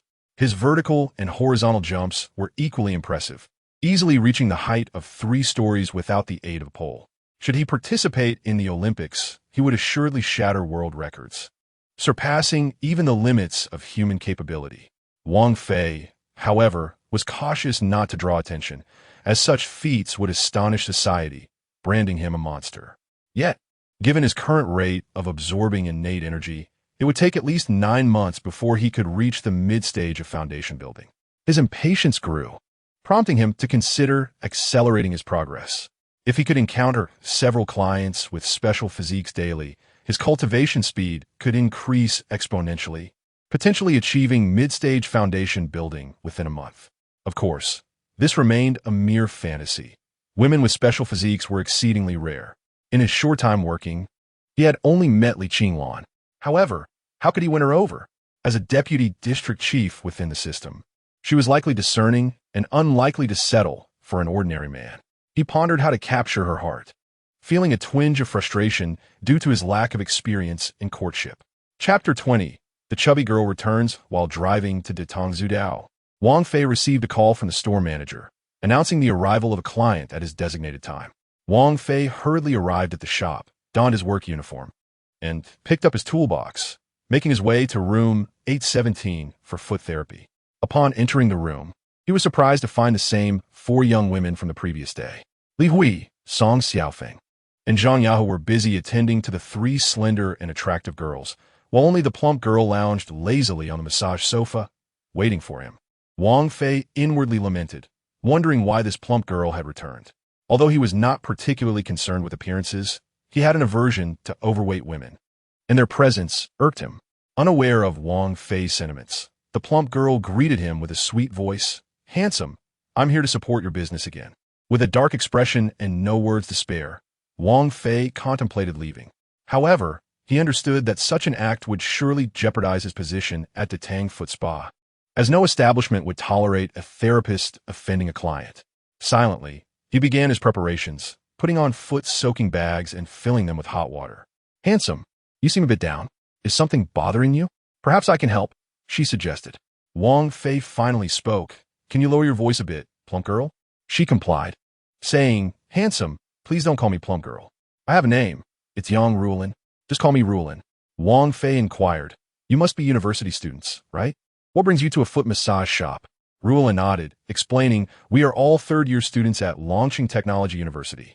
With winter break, we certainly have the time." Though Sun Xiaoya and the others weren't keen on coming, I insisted. "Aren't I thoughtful?" Wang Fei, with a slight grimace, gently advised, "As university students, it's best to avoid such places. The reputation isn't great." Rulin reassured him, "It's fine. We won tea spread rumors. Besides, this is a legitimate foot spa, and we're not doing anything wrong, just getting a massage." Wang Fei sighed, removed his shoes, and stepped onto the massage sofa, beginning to work on Rulin's shoulders and neck. "How delightful!" Rulin exclaimed. "Handsome, your massage technique is excellent." Wang Fei, relying solely on his physical strength and not utilizing any special skills, replied, "My technique isn't refined. You might just be unaccustomed to massages. Next time, try another therapist. They'll be more skilled than I am." "No way. I've already decided on you. I'll come specifically to see you from now on." Wang Fei felt a wave of despair. If this plump girl continued to seek him out, it would hinder his training. "Honestly, next time, consider asking a colleague. They're all properly trained and surely better than I am." Rula insisted, "I don't want anyone else. I'm very loyal. From the first time I came yesterday, I had my eyes on you, and from that moment, I decided you were the one." Wang Fei, feeling a tremor in his hand at her seemingly affectionate words, thought, "Is this a confession? This cannot continue. I must dispel her unrealistic notions. Rulin, I think your priority should be your studies. You should refrain from coming to places like this. Listen to me. Focus on your education first." "Thank you for your concern, Wang Fei Gij. But I'm not skipping classes. I come only when I have no lessons. It doesn't affect my studies, but it affects my training." Wang Fei felt on the verge of a breakdown, wishing he could shout. "Rulin, you really should consider the gym instead of foot spa. Look at yourself. You're quite overweight. If you don't lose some weight, it'll be difficult to find a husband later." As soon as he spoke, a girl from the adjacent massage bed countered, "Handsome, you're mistaken. Rulin is quite popular at school. At least 10 handsome boys are pursuing her. All of them exceptionally good-looking. If Rulin wants to marry, countless suitors would compete for her." Wang Fei found it hard to believe. How could this plump girl have so many admirers despite her weight? Society really had changed. Young people today seemed so superficial, sacrificing dignity for fleeting desires. "Ruolan, your family must be quite wealthy. You can't honestly believe these boys are attracted to your beauty, can you?" He scoffed. "To be frank, those boys can't genuinely like you at your current size. They must be drawn to your family's wealth. If you weren't affluent, no normal guy would pursue you, unless he was desperate." Ruolin's expression soured. Wang Fei's bluntness offered no regard for her feelings. "Wang Fei Gij, I'm aware that the intentions of those boys aren't pure. But surely, I can't be as unattractive as you suggest, aside from being a bit overweight. My face isn't that bad. Would you like to see my TikTok videos? With the beauty filters, I look quite stunning, and I have over 100,000 followers. Wang Fei retorted without mercy. TikTok can be misleading. It's a shame how filters can transform even 50 or 60-year-old women into young girls. Do you believe that if I found an older woman with filters, she could look better than you? Ruolin's lips twitched at his harsh words, feeling utterly devalued. Am I really that ugly? She asked, her voice tinged with despair. Not ugly, just a bit overweight. So, listen to me. Don't come for massages anymore. Go to the gym, commit to losing weight, and once you succeed, you, Yang Ruolin, will undoubtedly be a beauty. I will lose weight. I just watched a movie where even Jia Ling managed to lose 100 pounds.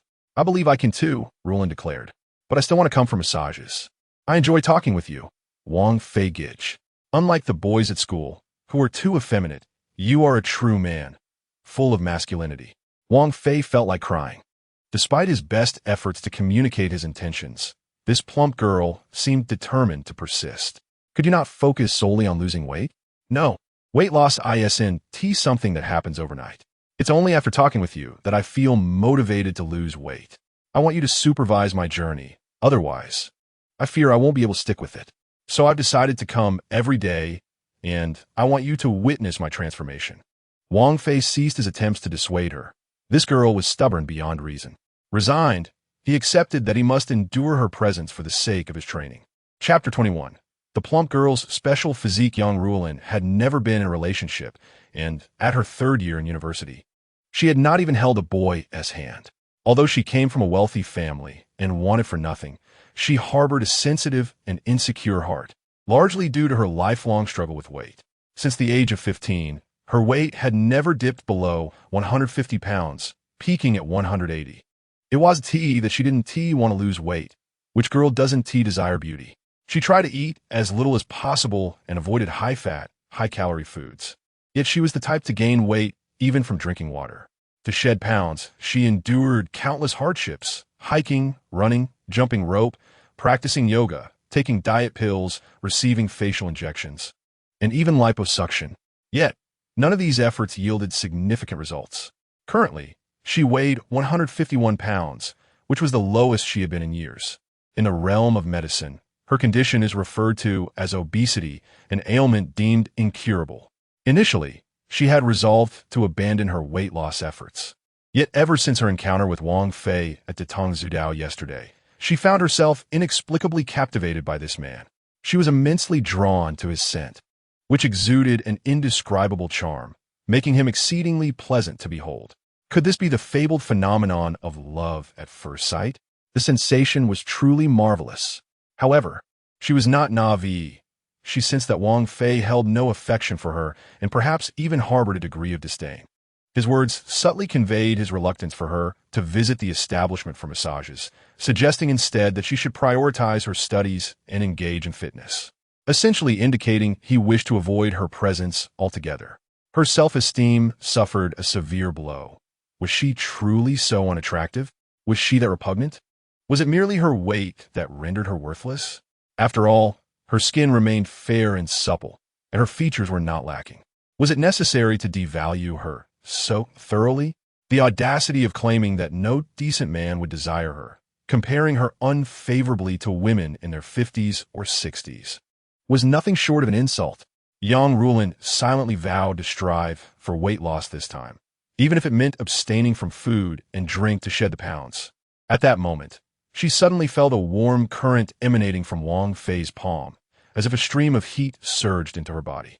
As the warmth coursed through her, her limbs felt remarkably invigorated and cool, dispelling her prior gloom and lethargy, leaving her feeling refreshed and revitalized. Wang Fei, too, was profoundly astonished, even more so than Yang Ruolin. As he began to channel his vital energy to stimulate her meridians, he sensed his own energy becoming extraordinarily vibrant, seemingly ignited by an exhilarating encounter. This had occurred previously while he was massaging Li Qinglan. Alarm bells rang in Wang Fei's mind. Could this plus-sized woman also possess a rare constitution? Was fate playing tricks on him? Two individuals with exceptional qualities, one an older woman in her 40s, the other though young, rather overweight. This seemed excessively cruel. Could not the heavens arrange for two young and beautiful women to possess such extraordinary traits instead? While Li Qinglan was somewhat older, her appearance and figure were still appealing. However, this overweight girl was rather unappealing. He pondered whether Taiwei Lingjiu could assist Yang Rulin in losing weight. If she could shed 50 pounds, she might indeed become attractive. While not a breathtaking beauty, a little grooming could transform her into a lovely woman. Under normal circumstances, Wang Fei would be reluctant to part with Taiwei Lingjiu, as he cherished it for himself. Yet given Yang Rulin's unique constitution, investing in her transformation seemed worthwhile. At the very least, it would enhance his mood during their massages, making her more visually pleasing.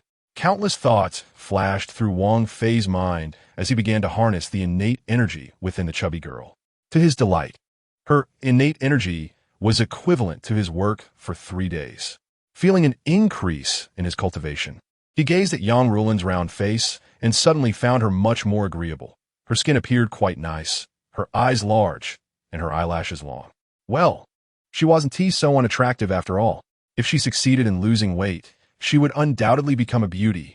Rulin, do you wish to lose weight? I have a special remedy that should prove effective. Would you like to try it? Yang Rulin was taken aback by Wang Fei's suddenly gentle tone. As he affectionately addressed her by her name, she beamed, her eyes narrowing into slits. Upon hearing of the weight loss remedy, she impulsively replied, "What remedy? I want to try it." Wang Fei rose, stating, "Please wait a moment. I shall fetch it for you."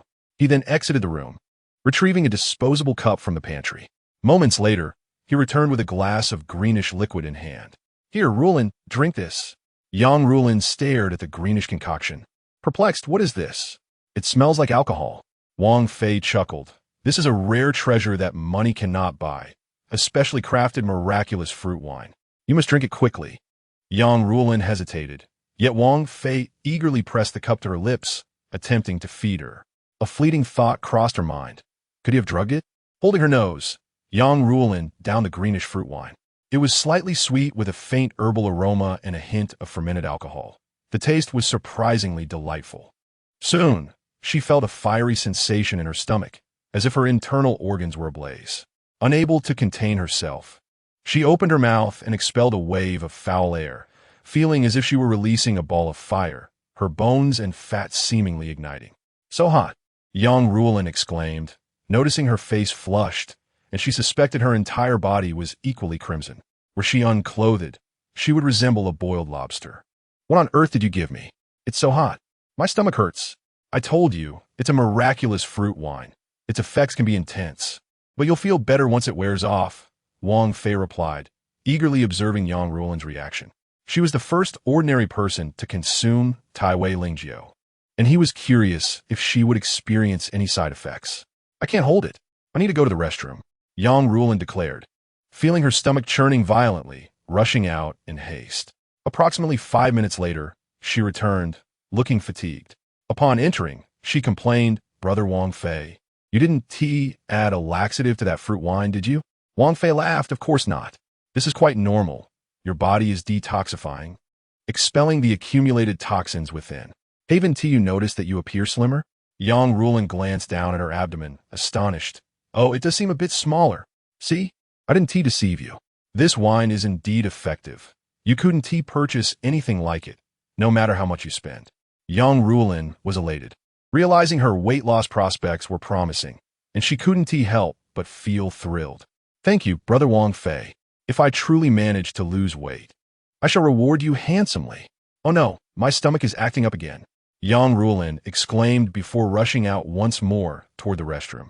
After another 5 minutes, she returned, utterly exhausted, feeling as though she were on the brink of collapse. "Wow, Rulin, you've lost so much weight. What kind of weight loss remedy is this? It's so miraculous."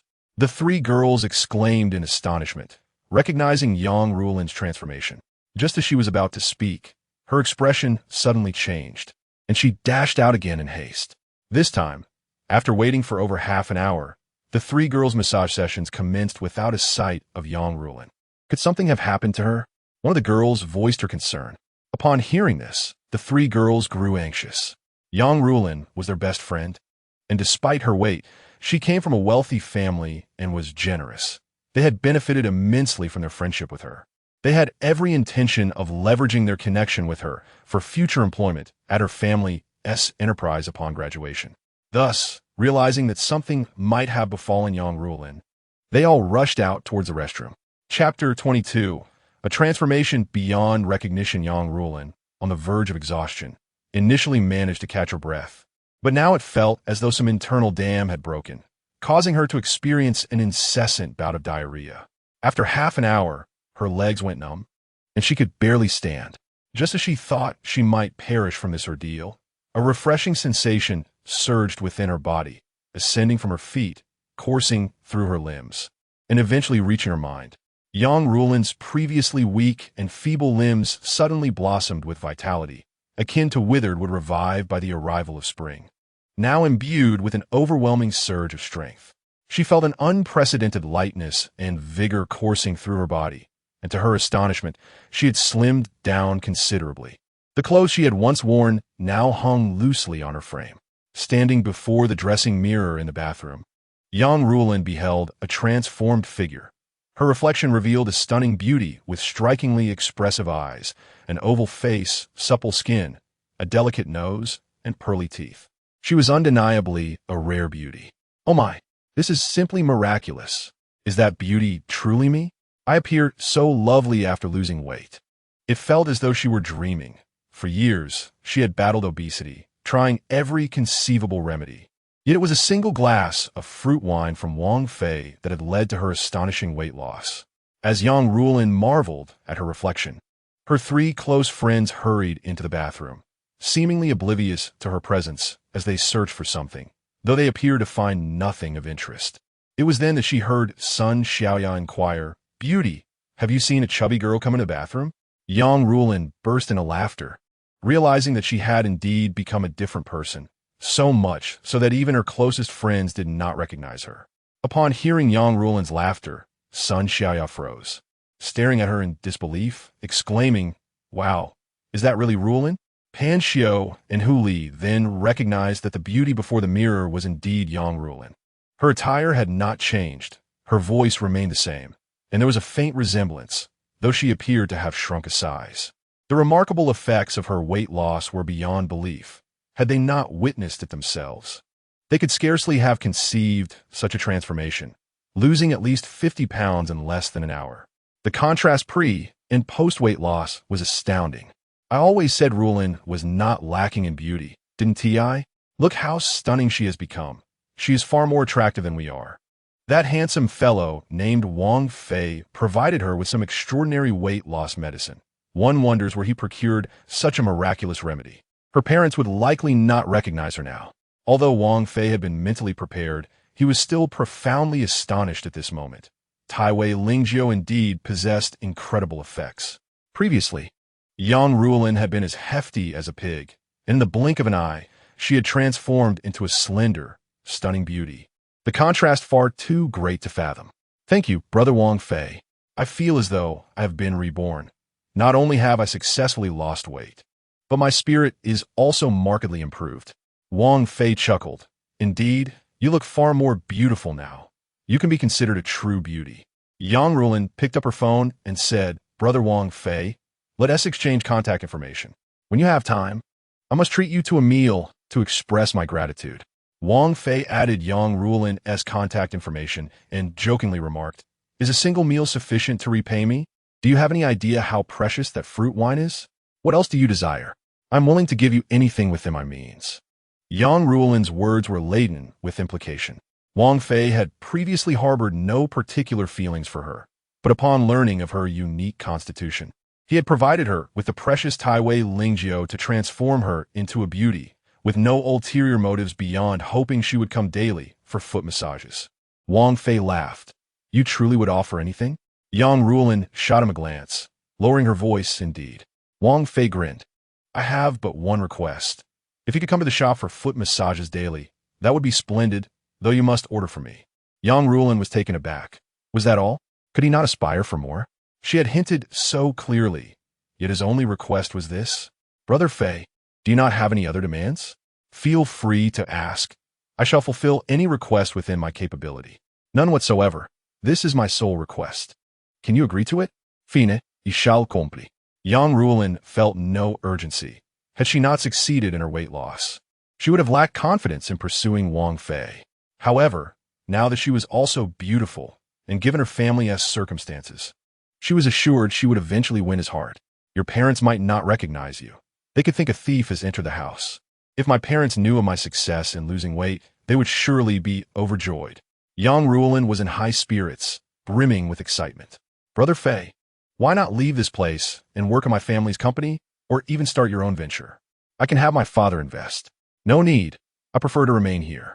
Wang Fei quickly interrupted Yang Rulin, believing that this job was most suitable for his cultivation. Despite his rejection of her kind offer, Yang Rulin felt an increased fondness for Wang Fei. This young man was not only handsome, but also remarkably steadfast. While he sometimes spoke too bluntly, he was undeniably a true gentleman. Make sure to come early after the new year. Certainly, I shall come to keep you company. Yang Rulin felt as if her conversation with Wang Fei resembled that of lovers.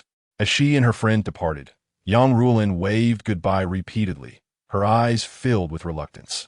Wang Fei returned to work, and the business that day was quite prosperous, continuing until he finished his shift, which extended until midnight. Chapter 23. The Hijacked Bus. Zhou Jun had been awaiting news from Wang Fei for the past few days. Ever since Wang Fei had mentioned a possible remedy that could save his mother during their dinner, he had been hoping for word from him. Although the doctor had informed him that his mother's condition was essentially untreatable, Zhou Jun held on a hope for a miracle. He understood Wang Fei to be a man of great loyalty and integrity, one who would not make promises lightly. Once he committed to something, he would certainly follow through. Early one morning, Zhou Jun received a call from Wang Fei, who informed him that he had obtained the miraculous fruit wine and asked if he had time to go to the hospital together.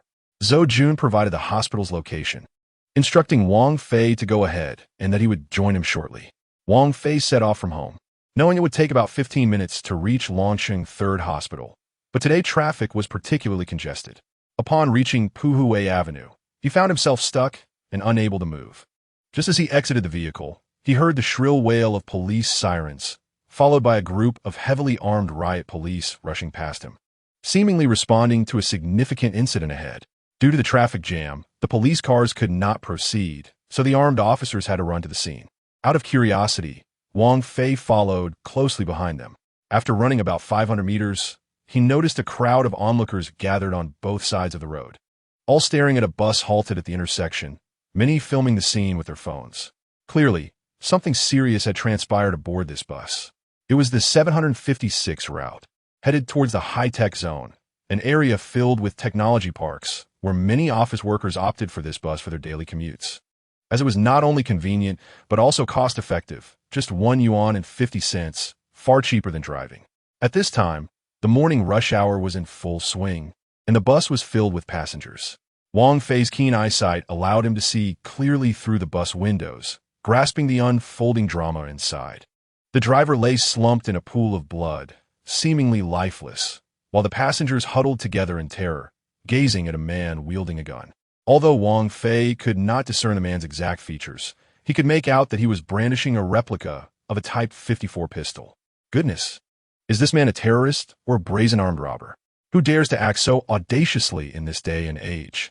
This is evidently a desperate criminal. It goes without saying that this man will not survive long. Even if he takes the passengers hostage, it is futile. In the face of such heinous acts, the government will not allow such a dangerous individual who threatens social stability to live. Previously, Wang Fei believed that the security in Longsheng was commendable, but given the current situation, Longsheng is likely to gain notoriety nationwide. In this digital age, such significant events will swiftly permeate the internet, rendering any attempts at concealment futile. The hijacker on the bus took notice. You are already surrounded by the police. Surrender immediately and seek leniency from law enforcement.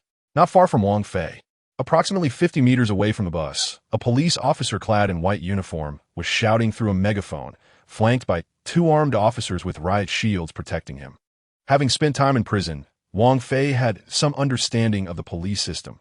Those who wear white uniforms are invariably leaders within the police department, at least at the division level. The one communicating was likely the director or the executive deputy director of the Longqing Public Security Bureau. However, this dialogue was merely a formality. The armed criminal was not foolish enough to surrender. Having committed such a grave crime, surrendering would not guarantee his life. The police did not expect the criminal to lay down his arms. This was merely a necessary procedure. Unexpectedly, upon hearing the police's calls, the hijacker became enraged. A gunshot rang out. A young man wearing glasses had his head explode like a watermelon, blood and brain matter splattering onto the other passengers, causing them to scream in terror, particularly the young girls whose high-pitched shrieks echoed far and wide. "Shut up. If you make another sound, I will kill you all." One death is the same as a bus full of deaths. The hijacker's furious shout silenced the bus. No one dared to utter a word, many women trembling in fear. With one nearby woman's pristine white face smeared with yellowish brain matter, utterly terrified. In that moment, the image of the middle-aged man before them was seared into the minds of all the passengers, becoming an indelible nightmare for their lifetimes.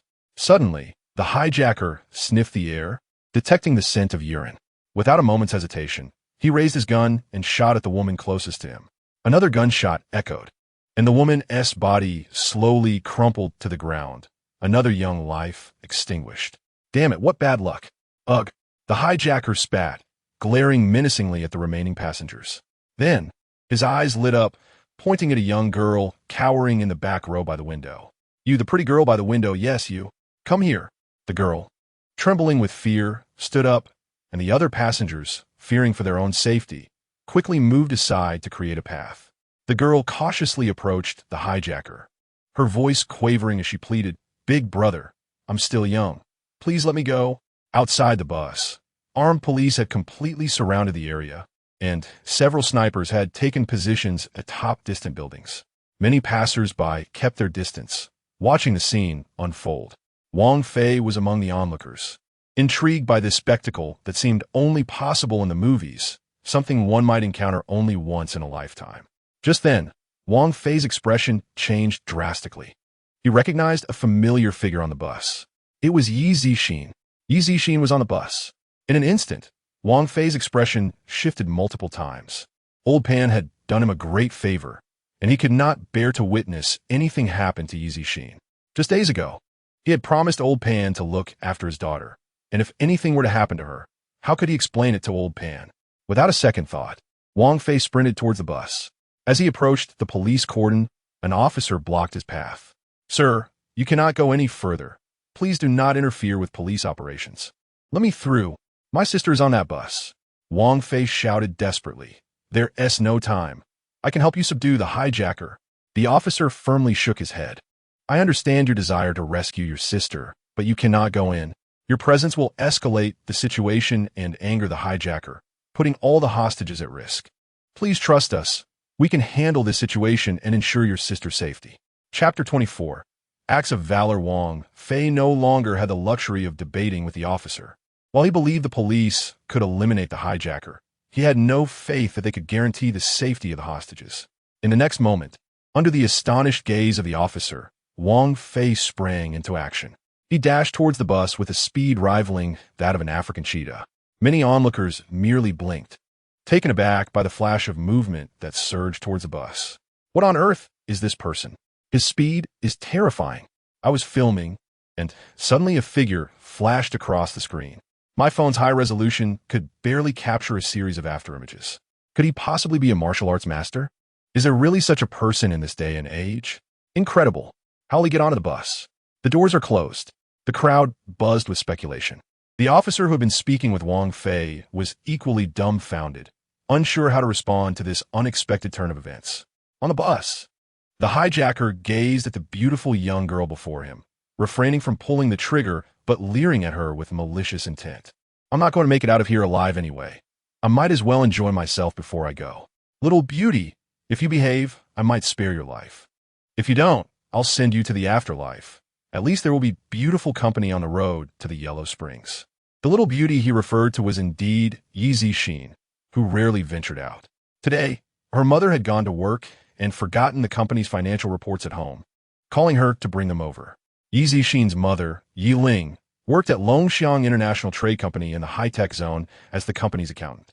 Having taken the 756 bus multiple times to the company, Yi Zixin never imagined she would encounter a hijacker today. Seeing the murderous intent radiating from him, she feared that any sign of defiance could lead to her demise. She was still young and desperately wished to live. "Big brother, what do you want me to do?" "Hee. First, take off your clothes." "But there are so many people watching." The hijacker narrowed his eyes, pressing the gun against Yi Zixin's forehead. "Will you take them off or not? If you don't, you're dead." "I'll do it. I'll do it." Yi Zixin felt tears welling up, knowing she might lose her purity to survive. With trembling hands, she slowly began to remove her white down jacket, revealing the cream-colored wool sweater beneath. Yi Zixin had a remarkable figure, her astonishing curves evident even through the sweater, with a high chest, slender waist, and shapely hips. Unfortunately, with her life hanging in the balance, the male passengers had lost all interest in admiring her beauty. Just as Yi Zixin's trembling hands were about to remove her sweater, an unexpected turn of events occurred. A large hole appeared in the bus door. As if it had been cut open with a cutting machine, a young man in his 20s squeezed through the opening. All the passengers on the bus were momentarily stunned. How had this person breached the door without a sound? The hijacker reacted swiftly, realizing this newcomer was surely there to confront him. Without hesitation, he aimed at the young man and fired. Bang! The gunshot rang out, but the bullet shattered the bus window instead of hitting the young man. It seemed as though he could predict the path of the bullet, stepping to the left just in time to narrowly evade it. The hijacker was left dumbfounded. What the hell? Indeed, there exists an extraordinary individual capable of evading bullets. One must marvel at the swiftness of their reflexes. As the robber raised his weapon, poised to fire once more, the young man denied him the opportunity. With a resounding thud, a massive fist collided with the robber's face. It was as though he had been struck by a 1,000-pound hammer, his visage contorted grotesquely, and his teeth scattered like autumn leaves, leaving him sprawled across the vehicle, unconscious. The young man then turned his gaze towards the petite beauty, inquiring, "Yexin, are you unharmed?" Upon recognizing her savior as Wang Fei, Yexin burst into tears, throwing herself into his arms, stammering, "De Fei Gu, I was so frightened." Wang Fei gently patted her back, reassuring her, "All is well now, you are safe. I must take my leave, for this incident may escalate, and should you require anything, do not disclose my identity to others." Fearing complications, Wang Fei was acutely aware that his remarkable abilities, particularly the moment he severed the bus door with his flying sword, would undoubtedly attract the attention of authorities. Thus, he chose to slip away unnoticed. The police swiftly transported the robber to the hospital for treatment, as his face bore the brunt of the assault, with a shattered nasal bone and lost teeth. He required urgent care before facing justice. The incident had claimed 3 lives, the bus driver and 2 passengers. Within moments, news of the event spread across the internet, with numerous bystanders posting videos on Douyin. The police chief breathed a sigh of relief, thankful that the fatalities remained under 3. Otherwise, he would have faced severe repercussions for such a grave occurrence within his jurisdiction. "Chief, it seems that individual has already vacated the scene. We cannot locate the young man," reported an officer. "Investigate his identity. We must bestow upon him the commendation he deserves, as he embodies a beacon of positive energy." "Chief, Captain Li Jian of the Armed Police Brigade just had an exchange with the young man. Should I summon him to provide a report?" Clad in white police attire, Chief Liu Dazhong beckoned Captain Li Jian over. After exchanging pleasantries, Liu Dazhong inquired curiously, "Captain Li, did your brigade not secure the area? Did you permit that young man to assist the police in apprehending the robber?" "Chief Liu, I did not allow that young man to pass. He charged ahead on his own before I could react. His speed was astonishing, akin to a leopard, leaving me bewildered. I suspect he has mastered some authentic form of ancient martial arts." Coughing heavily, Liu Dazhong replied, "Captain Li, I distinctly recall you conversing with that brave young man before allowing him to proceed." Li Jian appeared taken aback. "I did not permit him to go." Liu Dazhong regarded him with exasperation, pondering whether the current armed forces were composed entirely of individuals lacking in perception. "Captain Li, I believe our police department and your brigade owe the public an explanation. while that mysterious young man indeed assisted us in resolving this challenging case. If the public learns that your brigade initially sought to impede his actions, the ensuing public outcry will be insurmountable. To alleviate pressure on both our departments, it is imperative to state that you solicited his help, and he acted in cooperation with us. Do you comprehend? Li Jian's understanding dawned upon him. Indeed, I requested his assistance. That young man is a quintessential hero of our era, and we must ardently promote such selfless qualities. Lu Dazhong smiled with satisfaction. There will surely be reporters seeking interviews shortly. Captain Li, you are aware of what to convey, correct? Chapter 25. Treatment for Mother Zhou as the Deputy District Chief of Lanchi District, Li Qinglan, despite her jurisdiction focusing solely on education, science, culture, and health, remained acutely aware of the armed robbery that resulted in 3 fatalities. Hundreds of videos recorded by onlookers flooded Douyin, rapidly propelling the incident to the top of trending topics and capturing nationwide attention. Among these, a particularly viral video raised suspicions that the young man was a martial arts expert. The footage depicted him conversing with an armed police officer, and in the next moment, he darted towards the bus, moving so swiftly that he left an afterimage on camera. An analysis of his speed indicated he covered approximately 60 meters in under 2 seconds, averaging over 30 meters per second. Such velocity transcended human limits and surpassed that of a cheetah. The video revealed the young man arriving at the bus door, producing an object that swiftly sliced a circular opening for him to enter. Without hesitation, he bolted inside. Moments later, a gunshot echoed, and the bus doors swung open, allowing passengers to escape in succession. This raw footage, capturing the genuine rescue of hostages, became an internet sensation, inciting curiosity about the identity of the heroic savior. Many speculated that he must have practiced authentic martial arts, while others suggested he possessed extraordinary abilities akin to a superhero. One witness commented on the incident, stating, "I was aboard bus 756 during the robbery, convinced I would perish." The handsome young man seemed to descend from the heavens, appearing just as the robber fired at him, only to evade the shot effortlessly, and then he swiftly incapacitated the assailant. It was an awe-inspiring display. However, beneath this admiration, skepticism arose, with critics arguing that it was implausible for anyone to dodge bullets, particularly in such confined quarters, as human reflexes could not surpass the speed of a bullet. Others countered that given his running speed, evading bullets should indeed be within his capabilities. The discussions surrounding the enigmatic young man's identity captured the attention of the entire internet. Li Qinglan perused numerous videos online, regrettably finding none that clearly showcased the young man's face. Yet, she felt a sense of familiarity regarding his physique, though she could not pinpoint the resemblance.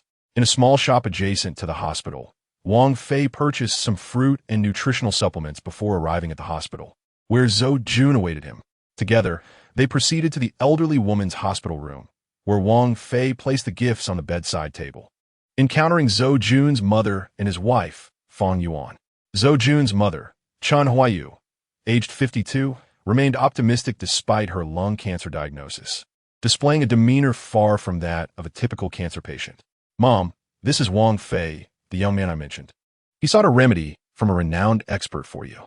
You should give it a try. It may truly heal you." Chen Huayu smiled warmly at Wang Fei. "You are quite the spirited young man. Are you in a relationship? Would you like Annie to introduce you to someone?" Wang Fei chuckled. "No need, Annie. I already have a girlfriend." "Ah, indeed. With your charming appearance, you surely have no shortage of admirers," she replied. Wang Fei assured her, "Annie, rest assured that your health will improve, and you will surely live to see 100 years, surrounded by your children and grandchildren." Chen Huayu initially believed that Wang Fei was merely offering her comforting words.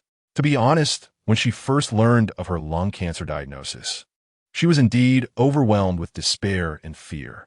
However, she has since come to terms with her fate, accepting it as part of life.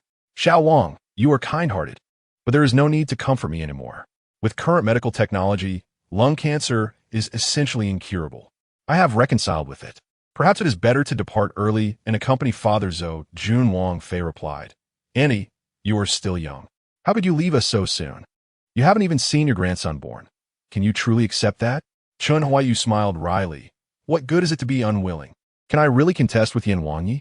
When the king of hell calls for someone at midnight, who dares to linger until dawn? Wang Fei chuckled. I dare. I declare you shall not die. Even if Yan Wang arrives, it will be of no consequence. Chen Huayu smiled, but remained silent. Wang Fei produced a delicate little porcelain pot containing about a tael of Tai Wei Ling Jiao. Zhou Jun looked at the pot with eager anticipation and asked, Is this the miraculous liquor you acquired? Wang Fei nodded, indeed.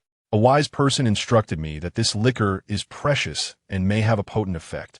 Annie should prepare herself, as it might cause some discomfort, possibly even diarrhea, but that is a normal reaction as the body detoxifies. Fang Yuan, a bit concerned, remarked, Jungo, should we consult the attending physician before giving this to Mom? Let's hear what the doctor has to say first. Zhou Jun shook his head. No need. If the doctor could cure my mother, would I be scouring for remedies everywhere? It is merely fruit wine, not poison. What could possibly go wrong? Chen Huayu added, If it were some strange concoction, I would certainly refuse to try it, but fruit wine is harmless enough.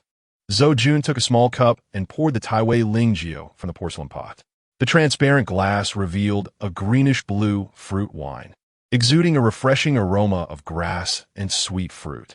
Chen Huayu inhaled deeply, her eyes brightening as she exclaimed, What an exquisite wine! She couldn't contain herself and gulped it down in one go. Chapter 26. A transformation. Zhou Jun and Fang Yuan watched with anticipation as Chen Huayu consumed the fruit wine. Mom, how do you feel? Delicious. It glides smoothly with a rich and refreshing taste, sweet with a subtle hint of alcohol. Truly remarkable. What a pity there isn't more. Chen Huayu remarked, prompting a wry smile from Wang Fei. It was not out of stinginess. Such a treasure could not be purchased with money. He himself savored only a sip each day, reserving it for his cultivation, and he would never share it with anyone unless they were particularly close. Mom, I was asking how your body feels, not how the wine tastes. Zhou Jun exclaimed, My health is still as it is. Do you genuinely expect that a single cup of wine could cure my cancer? If such miraculous wine existed, would there still be cancer in this world? Millions die from cancer each year. Are they all fools, not seeking this wondrous fruit wine? Chen Huayu was skeptical. She could not fathom that a single cup could resolve what modern medicine could not. Wang Fei chose not to elaborate, merely waiting to observe the effects of the liquor. A few minutes later, Chen Huayu suddenly changed countenance, feeling as though a fire ignited within her. Oh dear, I must visit the restroom. With that, she swiftly rose from her bed, donned her slippers, and hurried off to the restroom, her movements agile and far from those of a bedridden patient. Zhou Jun looked at Wang Fei with concern. Wang Fei smiled reassuringly. Zhou, do not worry. The Ling Jiao is beginning to take effect. Within the hour, you will witness a transformed auntie, perhaps to your astonishment. Indeed, after several trips to the restroom, when Chen Huayu emerged, she appeared rejuvenated, as if 20 years younger. The excess weight had vanished. Her figure was remarkably slender, and her complexion seemed even more radiant than Fang Yuan's. Zhou Jun and Fang Yuan were left speechless. Mom, how do you feel now? Although Chen Huayu had yet to see her reflection, she could distinctly sense the change within her body. I feel invigorated, exceptionally well. This fruit wine is truly remarkable. I should check again. Perhaps the cancer cells within me have been suppressed, allowing me to live longer and witness the birth of my grandson. Fang Yuan interjected. Mom, I once shared your disbelief that a cup of fruit wine could cure cancer, but now I am convinced. Your cancer should be healed. Chen Huayu queried. What makes you believe that now? Fang Yuan replied. You should look in the mirror and see your transformation. There were no mirrors in the hospital room, but Chen Huayu had a small makeup mirror in her bag. Upon taking it out and seeing a youthful woman in her 30s with rosy lips and a radiant complexion, her breath quickened. I have become younger. Indeed, Mom. Zhou Jun chuckled. If we were to walk down the street now, and I claimed you were my sister, no one would doubt it. Chen Huayu laughed triumphantly. Then you may call me sister. After a moment of joy, she solemnly thanked Wang Fei. Xiao Wang, thank you. This Ling Jiao has exceeded my wildest expectations. I could never have dreamed such a miraculous fruit wine existed. Zhou Jun also expressed his gratitude. Wang Fei, thank you immensely. Wang Fei responded. Xiao. Whether Andy's illness is completely cured requires further examination at the hospital. I hope you can keep the fruit wine a secret and not disclose it to the hospital. Otherwise, word will spread and many will seek it out. The wise person who provided me the Ling Jiao emphasized that it must not be revealed to outsiders. Zhou Jun assured him, "Rest assured, we will keep it confidential." Wang Fei pondered for a moment before suggesting, "I recommend you take Annie to a different hospital for a checkup. The doctors and nurses here know her, and the drastic changes will surely raise eyebrows. If her cancer is suddenly cured, it will undoubtedly create a sensation, and media might come to cover such a medical miracle. It will be quite difficult to conceal the truth then." Zhou Jun nodded. "You have a point, Wang Fei. We will do just that. I will take my mother to the nearby 5th hospital for a checkup. If her cancer is indeed cured, I will arrange for her discharge." Wang Fei excused himself, citing other matters, and left the hospital. Zhou Jun discreetly took Chen Huayu out of the 3rd hospital and proceeded to the 5th hospital, where she underwent a comprehensive checkup. The results indicated that everything was normal. The doctor remarked on how exceptionally healthy Chen Huayu appeared, even inquiring about her daily maintenance routines. Concerned, Zhou Jun specifically asked the doctor about his mother's lung health. The doctor reviewed the imaging results and confirmed that her lungs were in excellent condition, healthier than many individuals in their teens and 20s. This revelation brought immense relief to Zhou Jun and his family. They had initially feared the worst, only to discover not only was her cancer cured, but she had also become younger. Chen Huayu was filled with exhilaration. "Junzi, is that Wang Fei your friend? We should invite him over for dinner sometime. I will prepare a feast for him." Zhou Jun smiled and replied, "Absolutely." Fang Yuan added, "Junge, your friend is quite extraordinary. I suspect that Ling Jiao was not given by some wise person, but rather is his own creation."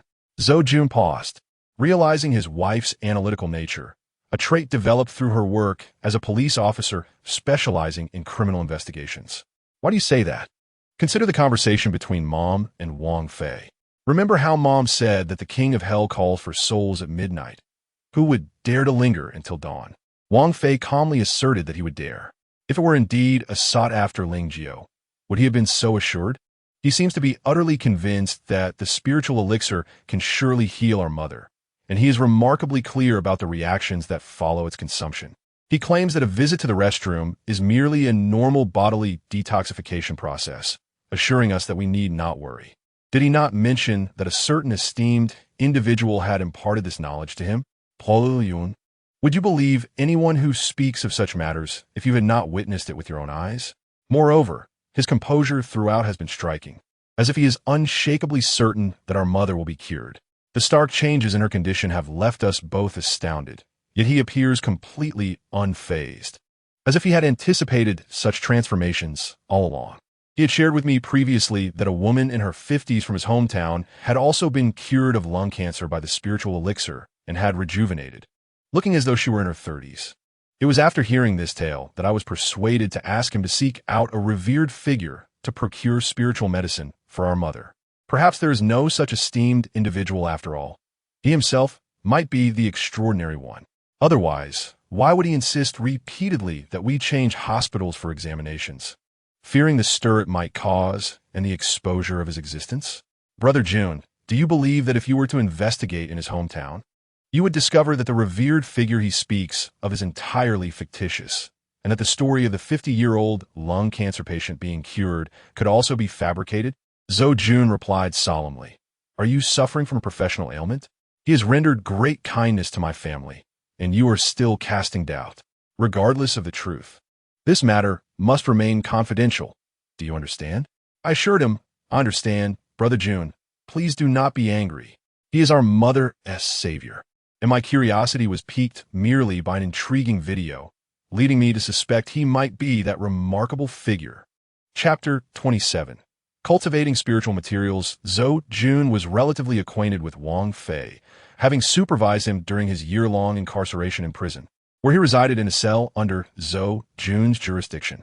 Zhou Jun had even appointed Wang Fei as the cell leader.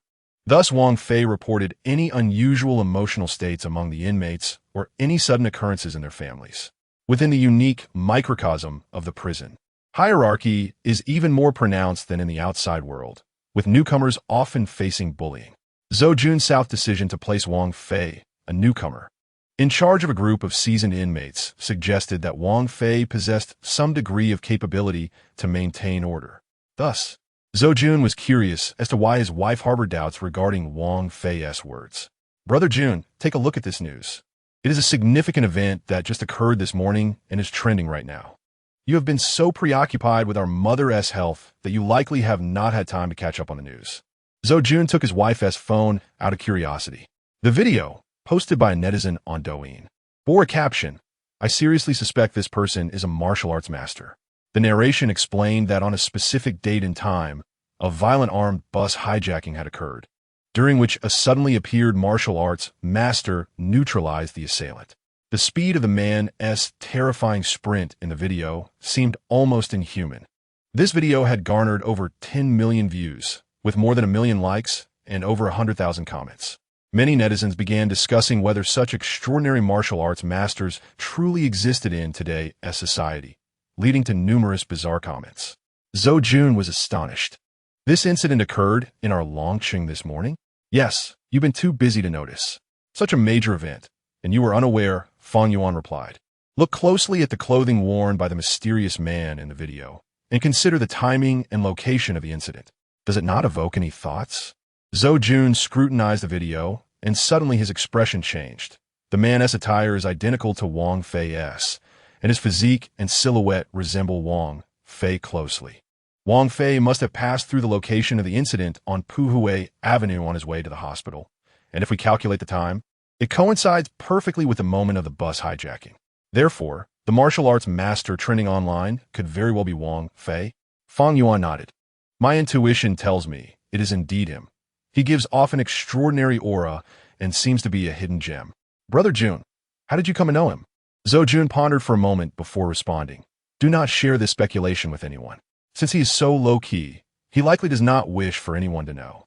Regardless, I firmly believe he is not a malevolent person, and he has rendered great kindness to my family. We cannot repay kindness with enmity." Fang Yuan reassured him. "I understand, and will keep this to myself." At that moment, Yi Zixin found herself in a bit of a predicament, as numerous journalists had suddenly shown up at her residence, seeking to interview her. Aware that she could not evade them, she recognized that these reporters had significant resources and could penetrate almost any barrier. Merely hours after the morning incident, they had traced her identity and arrived at her home. Undoubtedly, they aimed to inquire about the bus hijacking or, more importantly, to uncover the true identity of the internet-famous martial arts master. With no alternatives, Yi Zixin reluctantly invited several journalists from various television stations and newspapers into her home. "Miss Yi Zixin, as we understand, you were one of the passengers on the 756 bus during the hijacking this morning, and you were one of the main parties involved. We have previously interviewed several other passengers who were also on the bus, and they all claim that the hero who saved everyone is your brother, who charged out in a fit of rage to subdue the assailant in order to rescue you." Yi Zixin replied, "I'm sorry, but I am an only child. I have no brother. What is your relationship with the hero? Can you disclose his identity to us? The entire internet is buzzing with curiosity about who the hero truly is." "I'm sorry, but I genuinely do not know." Yi Zixin feigned ignorance, regardless of how persistently the journalists pressed her for information. Ultimately, the journalists left disappointed. Simultaneously, the director of the Longqing Public Security Bureau and the captain of the 3rd Squadron of the Armed Police were addressing the media. According to the police, the mysterious martial arts master had been specifically invited to assist in the operation, and for various reasons, his identity could not be disclosed, urging the public not to dwell on the true identity of this individual. Wang Fei was left speechless by this news, feeling it was incredibly shameless. However, it conveniently helped him conceal his identity. His strength was still insufficient, and he needed to reach at least the mid-foundation stage, acquiring the ability to fly with a sword and mastering basic spells before he would have no fear of exposure. Upon returning home, Wang Fei examined the white radishes and carrots he had planted in the Baihuiyuan garden. The 2 plots of land showed no signs of activity yet, as they had not yet sprouted. Wang Fei searched online and discovered that germination typically takes 10 to 15 days.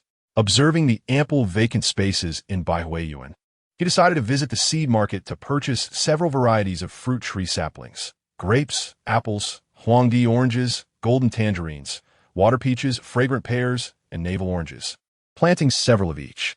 With 6 plots remaining, he acquired some vegetable seeds, corn, tomatoes, green beans, Napa cabbage, bell peppers, and potatoes, planting them all.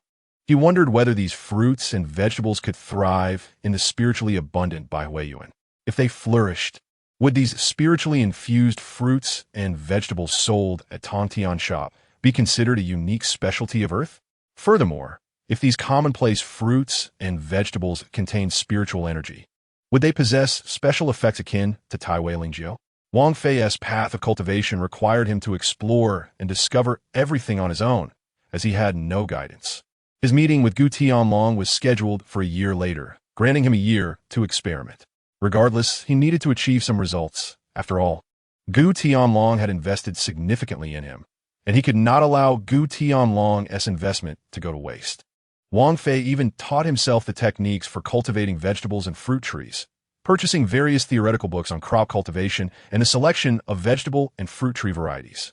He recalled how Yuan Longping had spent decades developing hybrid rice, and now he was attempting to cultivate the Tian Di Xian Huangshan without knowing how long it would take to succeed.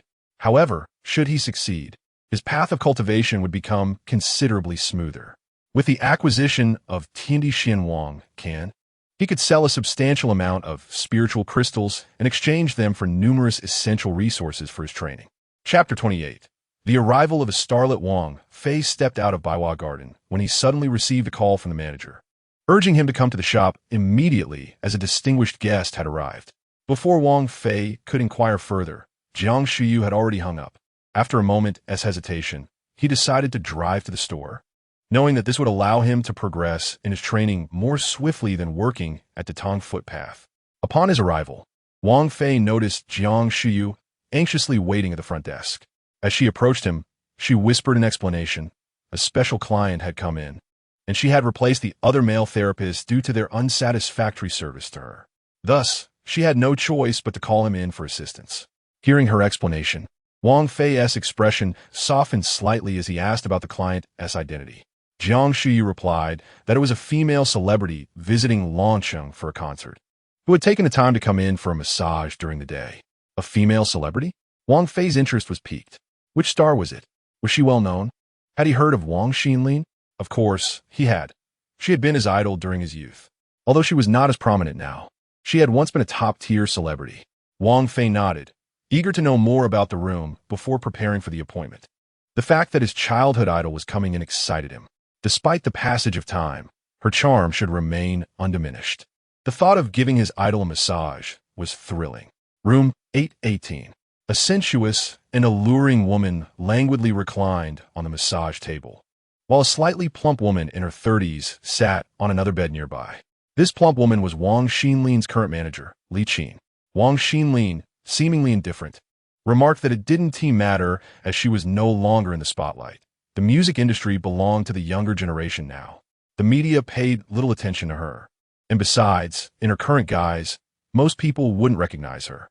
If she didn't get a massage, her cervical spine pain would prevent her from enduring the concert that night. If anything went awry at the concert, the consequences would be significant. At that moment, a knock sounded at the door. Li Qin instructed, "Come in." The door swung open, revealing a young male therapist in a white shirt and black trousers, pushing a foot massage cart. Wang Xinlin's eyes lit up. The young man was remarkably handsome, exuding a fresh and clean aura, particularly with a unique charm that made him instantly likable. Li Qin turned her gaze to Wang Xinlin and asked, "Is he acceptable?" Wang Xinlin nodded. Li Qin then looked at Wang Fei and said, "You'll be the one to massage Xinlin. I trust you know who she is. Just to be clear, you must not disclose that Xinlin is here for a massage. As long as you keep your mouth shut, your tip will be generous." Wang Fei smiled and replied, "Rest assured, I won't say a word. Sister Xinlin is my idol. It's an honor to serve her." After putting on a disposable foot soak bag and preparing warm water, he helped Wang Xinlin remove her shoes and began the foot soak. Despite being in her 40s, Wang Xinlin maintained an excellent appearance. Her large eyes, long eyelashes, and fair skin were striking, with only the crow's feet at the corners of her eyes revealing her age. Her feet were equally well cared for, with slender soles and pink nail polish adorning her 10 toes. The tops and soles of her feet were as smooth as milk, devoid of any calluses. As Wang Fei began massaging her shoulders and neck, his curiosity about the lives of celebrities prompted him to engage Wang Xinlin in casual conversation, discussing amusing anecdotes from the entertainment industry. Through their chat, Wang Fei gleaned a multitude of gossip and tidbits not covered in the news. After 20 minutes, he transitioned to massaging her feet.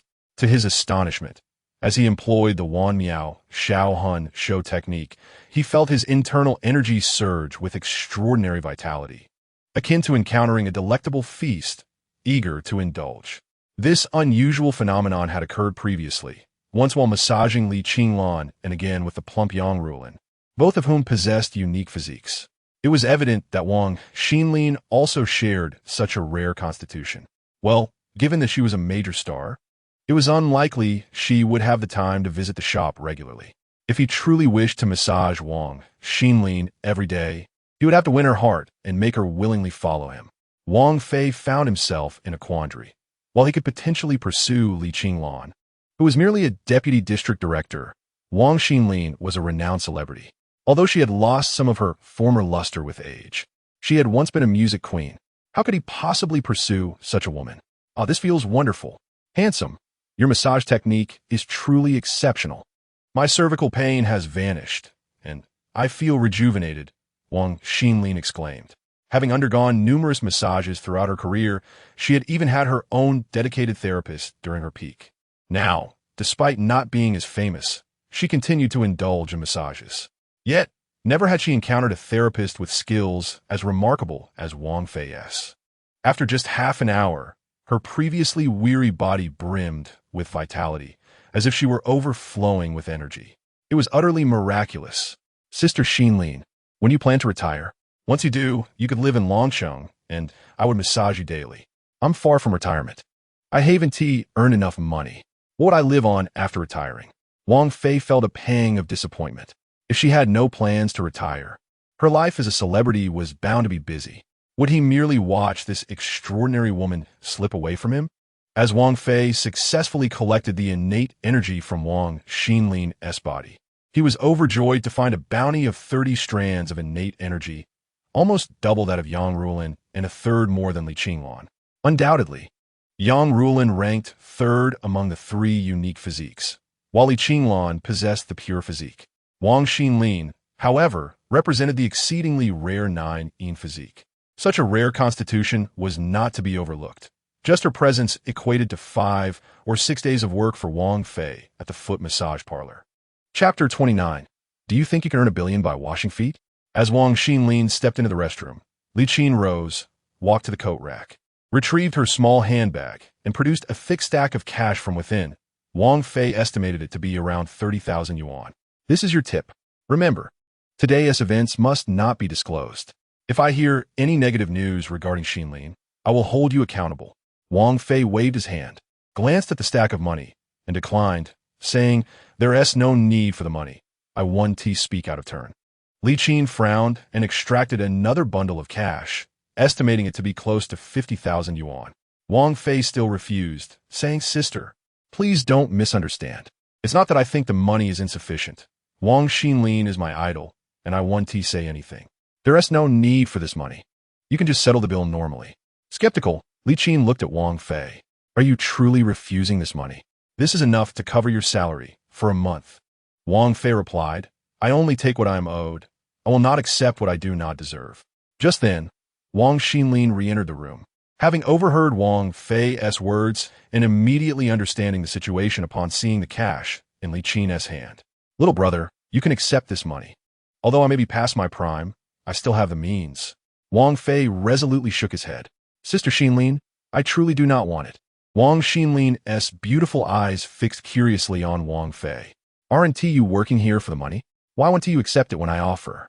In an era where money held paramount importance, it was exceedingly rare to encounter someone who would refuse money offered so readily. Wang Fei replied, I only take what I believe is rightfully mine. I cannot and should not accept this money. Wang Xinlin inquired, why is that? Is my money too hot to handle? Wang Fei responded, "It is because Sister Xinlin is my idol. I do not wish to leave you with a negative impression." Wang Xinlin chuckled, "Sister, I am getting old. Over 40. You look to be around 25 or 26. When I was at my peak, how old were you? Logically, you shouldn't be my fan. My fans are typically middle-aged, in their 30s or 40s. Wang Fei replied, "Perhaps it is your charm that transcends age.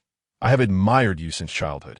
Regrettably, back then, I could only see you on the television screen, and I never expected to meet you in person today." Wang Xinlin teased, "Are you disappointed to see me in person?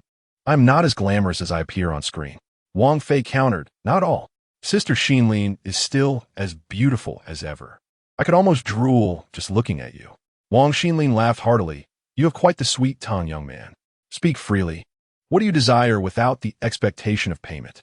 Wang Fei hesitated. "Can I truly say it? I fear you might be angered. Go ahead. I promise I won't be upset." Wang Fei enunciated deliberately, "I want you." The smile on Wang Xinlin's face froze, her eyes narrowing. Li Qin, exasperated, scolded, "You insolent boy. What are you saying? What status does our Xinlin hold? How dare a mere foot massage technician like you entertain such thoughts? Are you dreaming?" Wang Xinlin's expression shifted, but she quickly regained her composure, saying, "Young man, while you are handsome, we belong to different worlds. You cannot afford me." Wang Fei replied, "What if I could afford you? Would Sister Xinlin consider my proposal?" Wang Xinlin laughed, "Foolish boy, my expenses are far beyond your imagination. If you could provide me with 100 million a year, then I might consider it. Can you produce that amount?" Wang Fei shook his head. "I cannot. Not at this moment. However, if Sister Xinlin grants me time, I assure you I will earn it soon." Wang Xinlin laughed. "Time? How long do you need? 10 years? 20 years?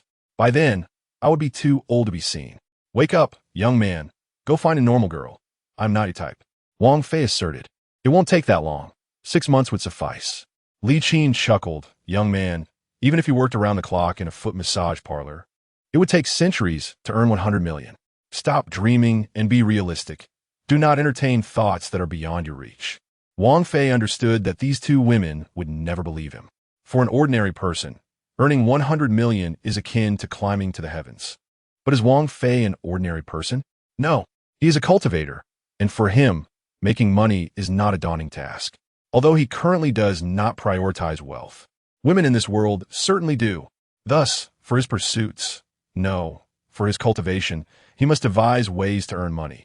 Wang Xinlin also laughed. "You do not genuinely believe you can earn 100 million through foot massages, do you?" Wang Fei replied with a wry smile. "Do I appear foolish? I do not intend to rely solely on foot massages. I have other means to earn money. Sister Xinlin, shall we exchange WeChat? If I do not earn 100 million within 6 months, you can block me.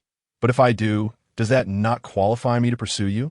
Before Wang Xinlin could respond, Li Qin interjected loudly, "Impossible. Xinlin cannot add just anyone on WeChat. If you were to leak her WeChat details, do you know what kind of trouble that would bring her?" Wang Fei shot Li Qin a disapproving glance.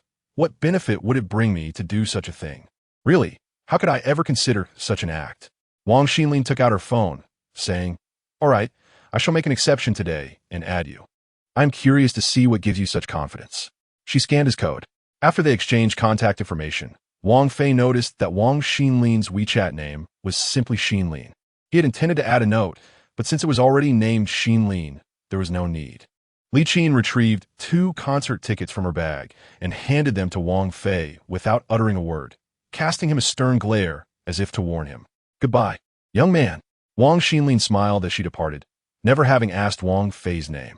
Chapter 30. The female technicians queue for massage after waiting for half an hour without any clients. Wang Fei, feeling idle, ventured into the rest area of the female technicians to chat.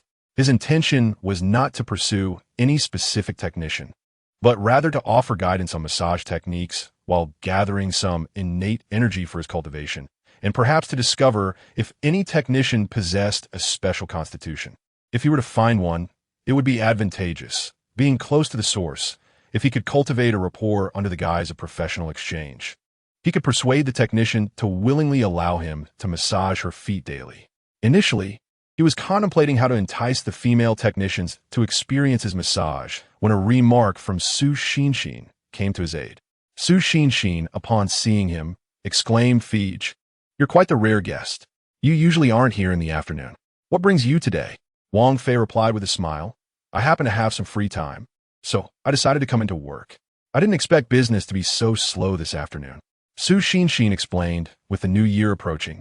Clients are likely busy during the day, but business should pick up in the evening. Feej, last time you treated us to a meal, you mentioned wanting to guide us on massage techniques. Since it's quiet now, let 77 and 99 experience your skills. These two young ladies are curious about how impressive your techniques really are. In the foot massage industry, technicians are typically referred to by their employee numbers. For instance, Su Xinshin is known as 66, and both clients and management at the Tongzudao refer to her as such. 77 and 99 are two female technicians who share a close friendship with Su Xinshin, both around the age of 25 or 26. They had participated in the previous meal Wang Fei treated them to, and it seems Su Xinshin had often spoken about Wang Fei's remarkable massage skills, piquing their interest. Consequently, they all proceeded to a massage room together. 77, dressed in her uniform, had a stunning figure, standing nearly 170 centimeters tall, which made her one of the tallest female technicians at Detang Zudao. Her long legs, clad in flesh-colored stockings beneath a black skirt, were particularly eye-catching. Wang Fei complimented 77. Your figure is truly alluring. What man wouldn't be drawn to it? 77 responded. Unfortunately, my face is not as pretty as 60SXS. Otherwise, the Technician of the Month award wouldn't always go to her. She is our top technician. Su Xinshin reassured 77. You've only been here for a short time. Give a couple of months, and once you build a clientele, your commissions will surely surpass mine. Oh, and 77. Take off your shoes. Don't waste any time. 77 hesitated slightly, feeling shy. Feej, my feet might have a bit of odor. Please don't mind. Wang Fei grimaced, really? You are so beautiful, yet your feet smell? 77 replied, I have sweaty feet. They perspire easily. If I wash them, there won't be any smell, but they haven't been washed yet. However, 177 removed her shoes. Both Su Xinshin and 99 recoiled, pinching their noses. 77, that smells like sour pickled cabbage. I told you to eat less instant noodles. It seems you've had too much pickled cabbage noodles, and the scent has lingered on your feet. 77 blushed in embarrassment. Is it really that bad? Wang Fei reassured. It's not so terrible. They're just teasing you.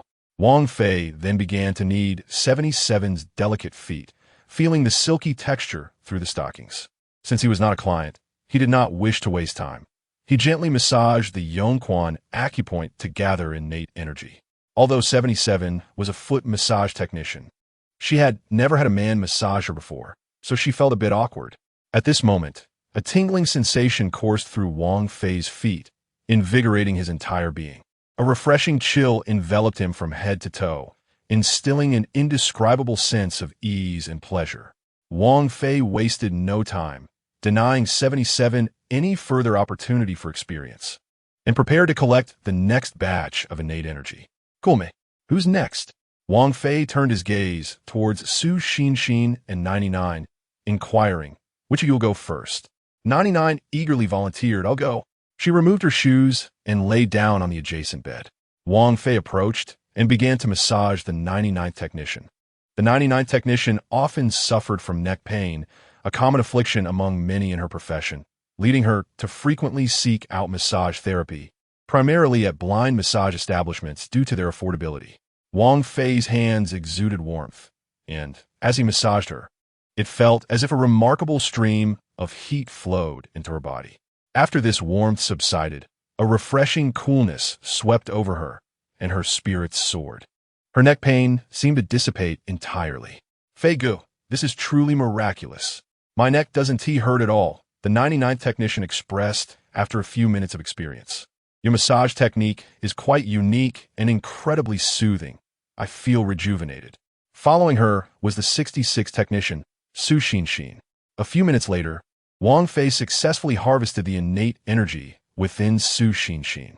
Elated, Wang Fei realized that with each strand of innate energy collected, his true essence grew stronger, bringing him closer to the mid-stage of foundation establishment. 66, I'll be waiting in the room.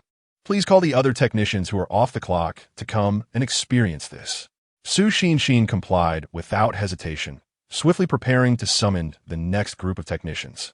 Thus, for the next hour or so, all the female technicians at the Tang Zhu Dao lined up to enter Wang Fei's massage room, each filled with curiosity and leaving in a state of renewed vitality. By 5:30 p.m., Wang Fei had attended to 39 women. Except for a few who were on leave and those currently engaged, every on-duty female technician had come to experience Wang Fei's massage technique. The technicians radiated with vitality, while Wang Fei felt an immense sense of satisfaction, having gathered a remarkable 39 portions of innate energy that afternoon. Moreover, he had to account for Wang Xinlin, whose unique constitution was equivalent to 30 portions. What a bountiful harvest! Sensing his true essence gradually increasing, he believed that persistence would soon lead him to the mid-stage of foundation establishment, at which point he could learn spells and practice sword control techniques.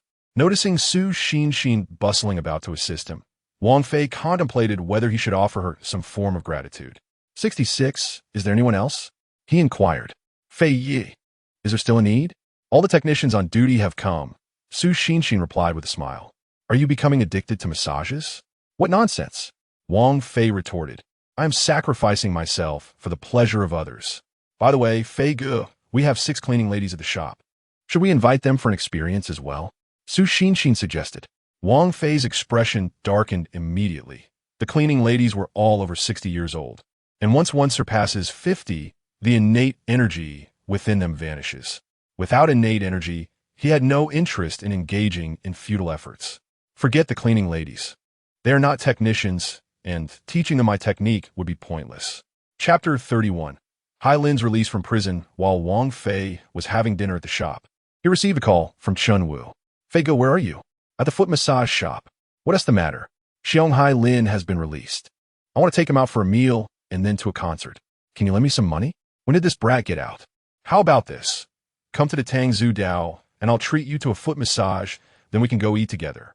I'll take the night off to hang out with you. We'll take a taxi over Fei Ge. Can you transfer me 20 yuan for the ride? What the heck? How are you this broke? Didn't you just earn a few thousand yuan a couple of days ago? How'd you spend it all so quickly? Fei Ge, I got scammed by some woman. If I didn't have a box of instant noodles at home, I might starve. All right, I'll transfer you some money. Just be more cautious. This society is different from when you went in. There's so many scammers, especially female ones. Don't be so gullible. After hanging up, Wang Fei transferred 2,000 yuan to Chun Wu. He lost interest in finishing his meal, knowing he would have to dine and drink with them soon. Thankfully, Wang Fei had some money on hand and was not overly concerned about finances.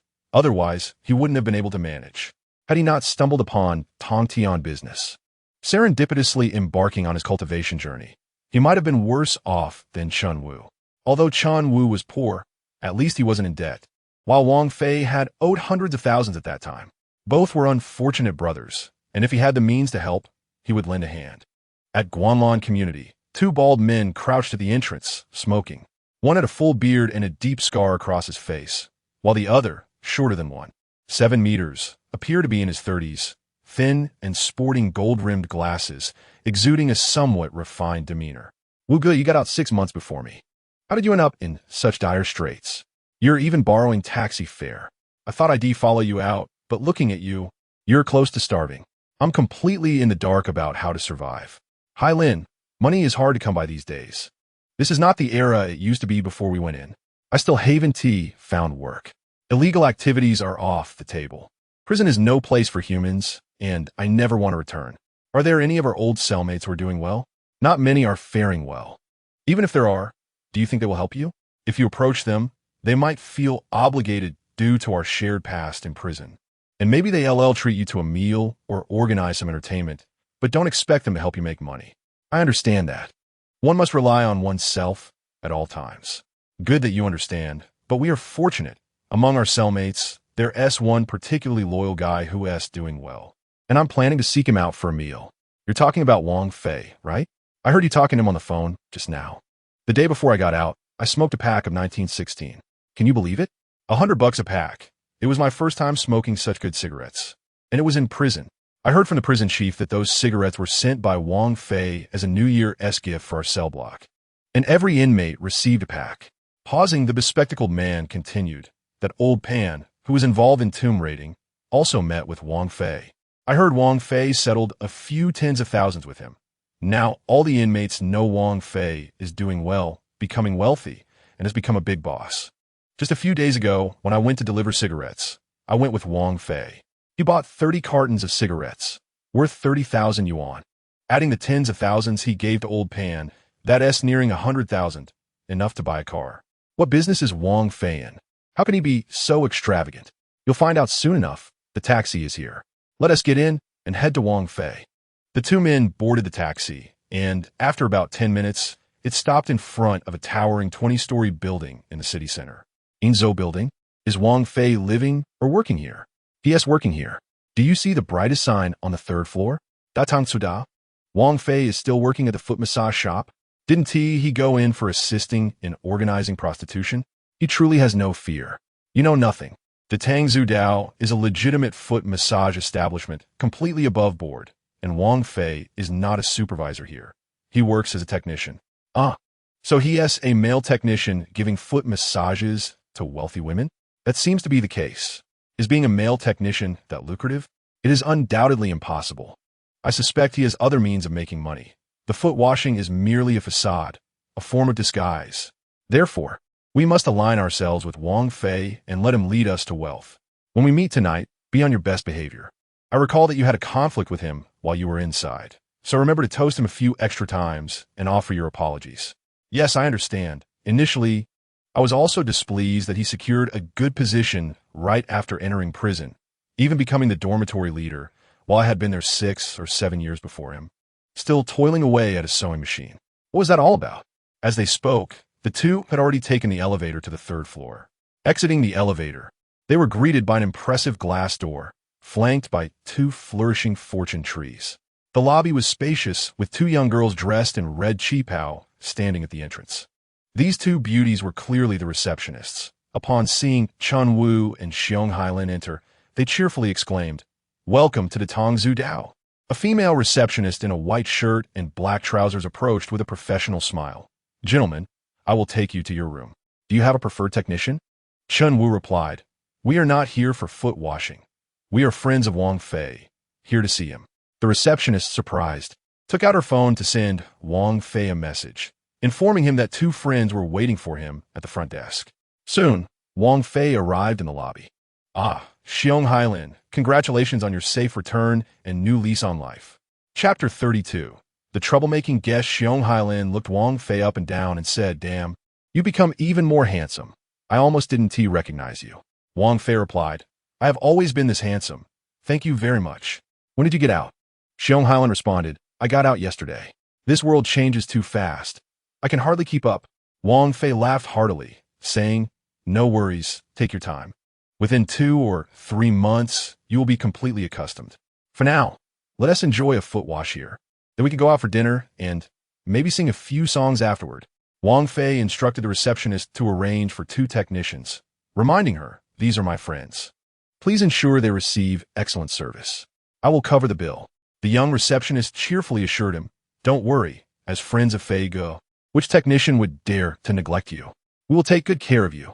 Just as she was about to escort Xiong Hailin and Chun Wu to the massage room, a female technician rushed to the front desk in a fluster, informing the supervisor, "There's trouble in room 818. The guests are causing a scene, and both the manager and 66 have been assaulted." The front desk supervisor, Chao Feng, immediately dashed towards room 818. Wang Fei glanced at Xiong Hailin and Chun Wu, saying, "You go ahead for the foot wash. I'll check what is happening." "No. Let us wait on the foot wash. I'm curious to see what is going on." Chun Wu and Xiong Hailin insisted. Wang Fei said nothing further and led them to room 818. The Tang Zudao featured several lavishly decorated VIP rooms, complete with a record player, projector, and private bathrooms, designed for wealthy customers seeking a luxurious foot washing experience, charging double the rate of standard rooms. Upon entering room 818, they found 4 clients, all men around 30. 2 were lounging on massage tables, their leather coats hung on a rack, while 2 others in black suits, resembling bodyguards, stood expressionless against the wall near the bathroom. Su Xinxin and Jiang Shuya were crouched in a corner, their faces bearing red handprints. The front desk supervisor, Chow Feng, lay on the floor, groaning in pain. He had entered just half a minute earlier and had evidently been taken down by the bodyguards. As Wang Fei and his friends entered, the young man on the left massage table complained to his companion, "What a lousy place. This club is just subpar. Hua Xiao, we came for a concert, and you insisted on getting a massage, ruining my mood." Wang Fei discerned from the accent that the speaker was a genuine Beijing native. Noticing the three of them, one of the men asked, "Which of you is the boss? How do you plan to settle today, Bill?" Su Xin, likely bearing a great deal of grievance, burst into tears upon hearing Wang Fei's inquiry. The two guests, irritated by her crying, one of them shouted, "Shut your mouth. You filthy whore. Cry again, and I'll tear your lips off." Wang Fei turned and glared at the man who had spoken, coldly retorting, "You need to shut your mouth." The man widened his eyes, exclaiming, "You've got some guts, kid. Do you even know who I am? Do you want me to smash your pathetic establishment?" Presumably, the man, sensing Wang Fei's imposing demeanor, assumed he was the owner of the establishment, hence the threat to destroy it. Wang Fei stood up and approached the man's bedside. The bodyguards, thinking Wang Fei intended to strike their boss, shouted and charged at him. One leaped forward like a leopard, his right leg raised high, aimed at Wang Fei's chin. The other threw a punch, even faster than the first, aiming for Wang Fei's back of the head. Although the bodyguards' movements were swift and fierce, they were riddled with flaws in Wang Fei's eyes. He sidestepped narrowly, evading their attacks, and before they could adjust their strategies, he struck out with a swift slap. The speed of his strike was astonishing. The bodyguards had no time to react. With a sharp crack, one bodyguard was sent flying as if struck by a bear's paw, crashing violently against the wall. Groaning helplessly as he slumped to the ground, spitting out a few broken teeth, unconscious. The other bodyguard, startled, thought to himself that the combat prowess was terrifying. A single slap could send a 160-pound man flying. Was this even human? Before he could utter a word, Wang Fei suddenly kicked out, landing a heavy blow to the bodyguard's chest. The bodyguard was propelled over 2 meters, crashing against the wall, causing the entire room to tremble. The bodyguard heard the sickening sound of his chest caving in and bones fracturing, then slumped to the ground, his head tilting as he lost consciousness. The entire confrontation transpired in less than 3 seconds, almost the blink of an eye. The two guests, who had been lazily reclining on the massage tables, now sat up straight, astonished, as if witnessing a monstrous spectacle. Their bodyguards, though not invincible, had once been elite soldiers, yet they appeared utterly helpless against Wang Fei, akin to children being bullied by an adult. Who was this person? His strength was truly formidable. Wang Fei paid no mind to the two bodyguards. Akin to flies swatted away, and approached the client in a gray wool sweater, fixing him with a cold stare. This was the very man who had been bellowing earlier. "What do you want? Let me warn you. If you touch me, you'll bear the consequences." Wang Fei had no intention of escalating the situation. He sought to avoid trouble. These two guests, accompanied by bodyguards, clearly had powerful connections. After all, who would need bodyguard for a simple foot wash? While he could handle the bodyguards without issue, injuring these two men could lead to significant complications. Though a cultivator, his abilities were still limited, and he wished to avoid offending those in power. Thus, Wang Fei merely intended to intimidate them. However, life is often filled with unexpected twists. Wang Fei could never have anticipated that Xiong Hailin and Chun Wu would suddenly rush out from behind him. Xiong Hailin and Chun Wu each held down a guest, delivering a flurry of slaps while hurling curses. "How dare you act arrogantly in front of our brother Fei? Are you seeking death?" The two guests, utterly bewildered by the assault, likely had never encountered anyone bold enough to strike them in such a manner throughout their lives. Chapter 33. Threats. "Oh, you still dare to glare at me? Not satisfied, are you?" Xiong Hailin's eyes flared as he gripped the guest's hair, delivering another 2 resounding slaps. "Let me tell you, no matter how impressive you think you are, in our Longcheng, if you're a dragon, you must coil. If you're a tiger, you must lie down. Do not act like a big shot." Chun Wu was dealing with the guest in the inner room, who, despite having a temper, lacked the strength to retaliate against Chun Wu's formidable grip. With one hand pinning the man's arms, Chun Wu relentlessly slapped his face. "With such feeble strength, you still think you can fight back? Just because you have a bit of money doesn't make you significant. Let me tell you, if you dare to cause trouble on Brother Fei's turf, you are essentially courting death. Wang Fei looked on, bemused, at his two companions. Was this supposed to be assistance or merely complicating matters? As a cultivator, he had been gathering energy while working at the foot massage parlor these past few days, and his cultivation was rapidly increasing. If he were to unleash his full power, he couldn't claim to defeat thousands single-handedly, but dealing with two pampered, frail men would be a simple task. Did he truly need help? Sighing inwardly, Wang Fei had initially intended to avoid offending the two guests to keep things uncomplicated. However, now that the offense had occurred, he saw no reason to hold back. It would be better to instill fear in them, ensuring they would not dare to cause trouble again. Xiong Hailin might have struck too hard, causing the guest to writhe in pain and push him back slightly. The man then sprang up from the massage table, standing barefoot on the floor, angrily cursing. Xiong Hailin's expression shifted, perhaps feeling embarrassed that he couldn't handle a mere frail man. He charged forward, engaging in a scuffle with the guest. Wang Fei ignored their brawl and rushed to Su Xinxin and Jiang Shia's side, inquiring about the conflict with the guests. Su Xinxin had regained her composure and recounted the events to Wang Fei. The two guests had arrived, and, due to their imposing presence, the front desk manager had treated them with great courtesy, even calling over a dozen beautiful female masseuses for their selection. They picked Su Xinxin and the number 22 masseuse. However, within minutes, the guests began to make inappropriate advances. Su Xinxin politely informed them that the establishment only offered legitimate foot massages and requested that they respect her. Unexpectedly, the guests exploded in anger, berating her for being a whore while trying to maintain a facade of propriety. Unable to tolerate the abuse, Su Xinxin retaliated verbally, only to be swiftly overpowered and beaten by the guests. The number 22 masseuse managed to send a message to the manager, Jiang Shia, who rushed over only to be attacked as well. Upon hearing this, Wang Fei observed that Chun Wu was still mercilessly beating one guest while Xiong Hailin wrestled with another. He sighed deeply and shouted, "Stop it all!" Perhaps due to Wang Fei's previous display of strength against the two bodyguards. His commanding voice prompted all of them to cease their actions immediately. Wang Fei fixed his piercing gaze on the two guests and asked, "How should I address you, gentlemen?" A sly smile crossed his face as he picked up an ashtray from the coffee table, causing the guest to flinch, fearing he would use it as a weapon. The ashtray was made of thick, transparent glass, unbreakable by mere force. If smashed over someone's head, it would surely cause severe injury. However, Wang Fei did not strike. Instead, he merely toyed with the ashtray in his hand. Suddenly, with a powerful grip, he shattered the ashtray into countless pieces, shards cascading through his fingers. The two guests were left aghast. Despite their extensive experiences, having encountered many martial experts in the military, they had never seen anyone capable of crushing such a sturdy object into dust. What kind of strength must he possess?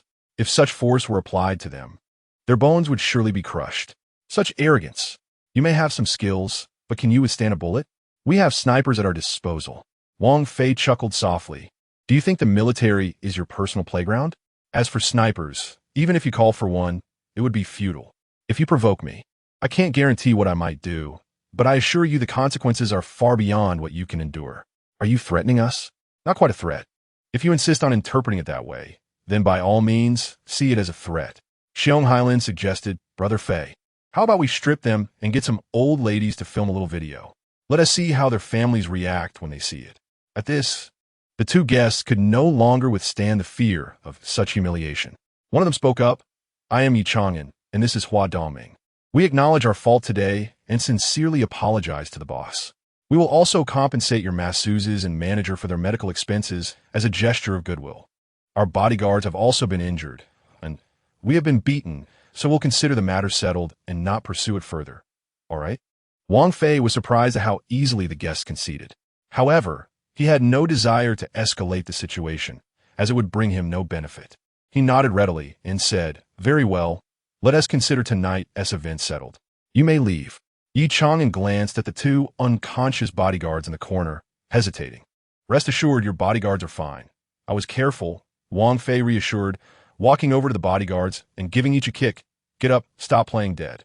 The two bodyguards scrambled to their feet, casting fearful glances at Wang Fei before approaching their bosses, awkwardly apologizing. "We're sorry, Yi Xiao, Hua Xiao, for causing you trouble." Chapter 34. Contrarians Yi Chang'an and Hua Dongming departed with their bodyguards, leaving behind a hefty stack of cash amounting to 50,000 yuan, designated as compensation for the masseuses. Jiang Shuya and Su Xinxin gazed at Wang Fei with newfound admiration. This man was not only handsome, but also remarkably skilled, displaying martial prowess that surpassed even the heroic figures in films like Jackie Chan and Jet Li. Wang Fei instructed Jiang Shuya to divide the 50,000 yuan, ensuring his two companions received a beautiful female masseuse for a foot massage. After a moment of contemplation, Jiang Shuya proposed, "Brother Fei, how about this division? I, along with 66, and the supervisor, Chao Feng, will take 10,000 each, and you will also receive 10,000. The remaining 10,000 can be split between your two friends, 5,000 each. How does that sound?" Wang Fei was taken aback. Jiang Shuya was quite adept at managing affairs, which explained her position as manager. Chen Wu and Xiong Hailin were astonished to learn they would receive a share, their eyes glimmering greedily as they watched her count the money. Upon receiving their share, Chen Wu and Xiong Hailin were overjoyed, their spirits lifted immensely. Subsequently, Chen Wu and Xiong Hailin cheerfully went to enjoy a foot massage. Meanwhile, Yi Chang'an and Hua Dongming, along with their companions, boarded a luxurious Mercedes-Benz van at the Yinzhou building. "Yi Xiao, are we truly going to let them off the hook? Can you really swallow your pride?" Hua Dongming expressed his indignation as soon as he got in the vehicle. "Damn it, Longcheng is truly bizarre. That guy doesn't seem imposing, yet possesses extraordinary strength."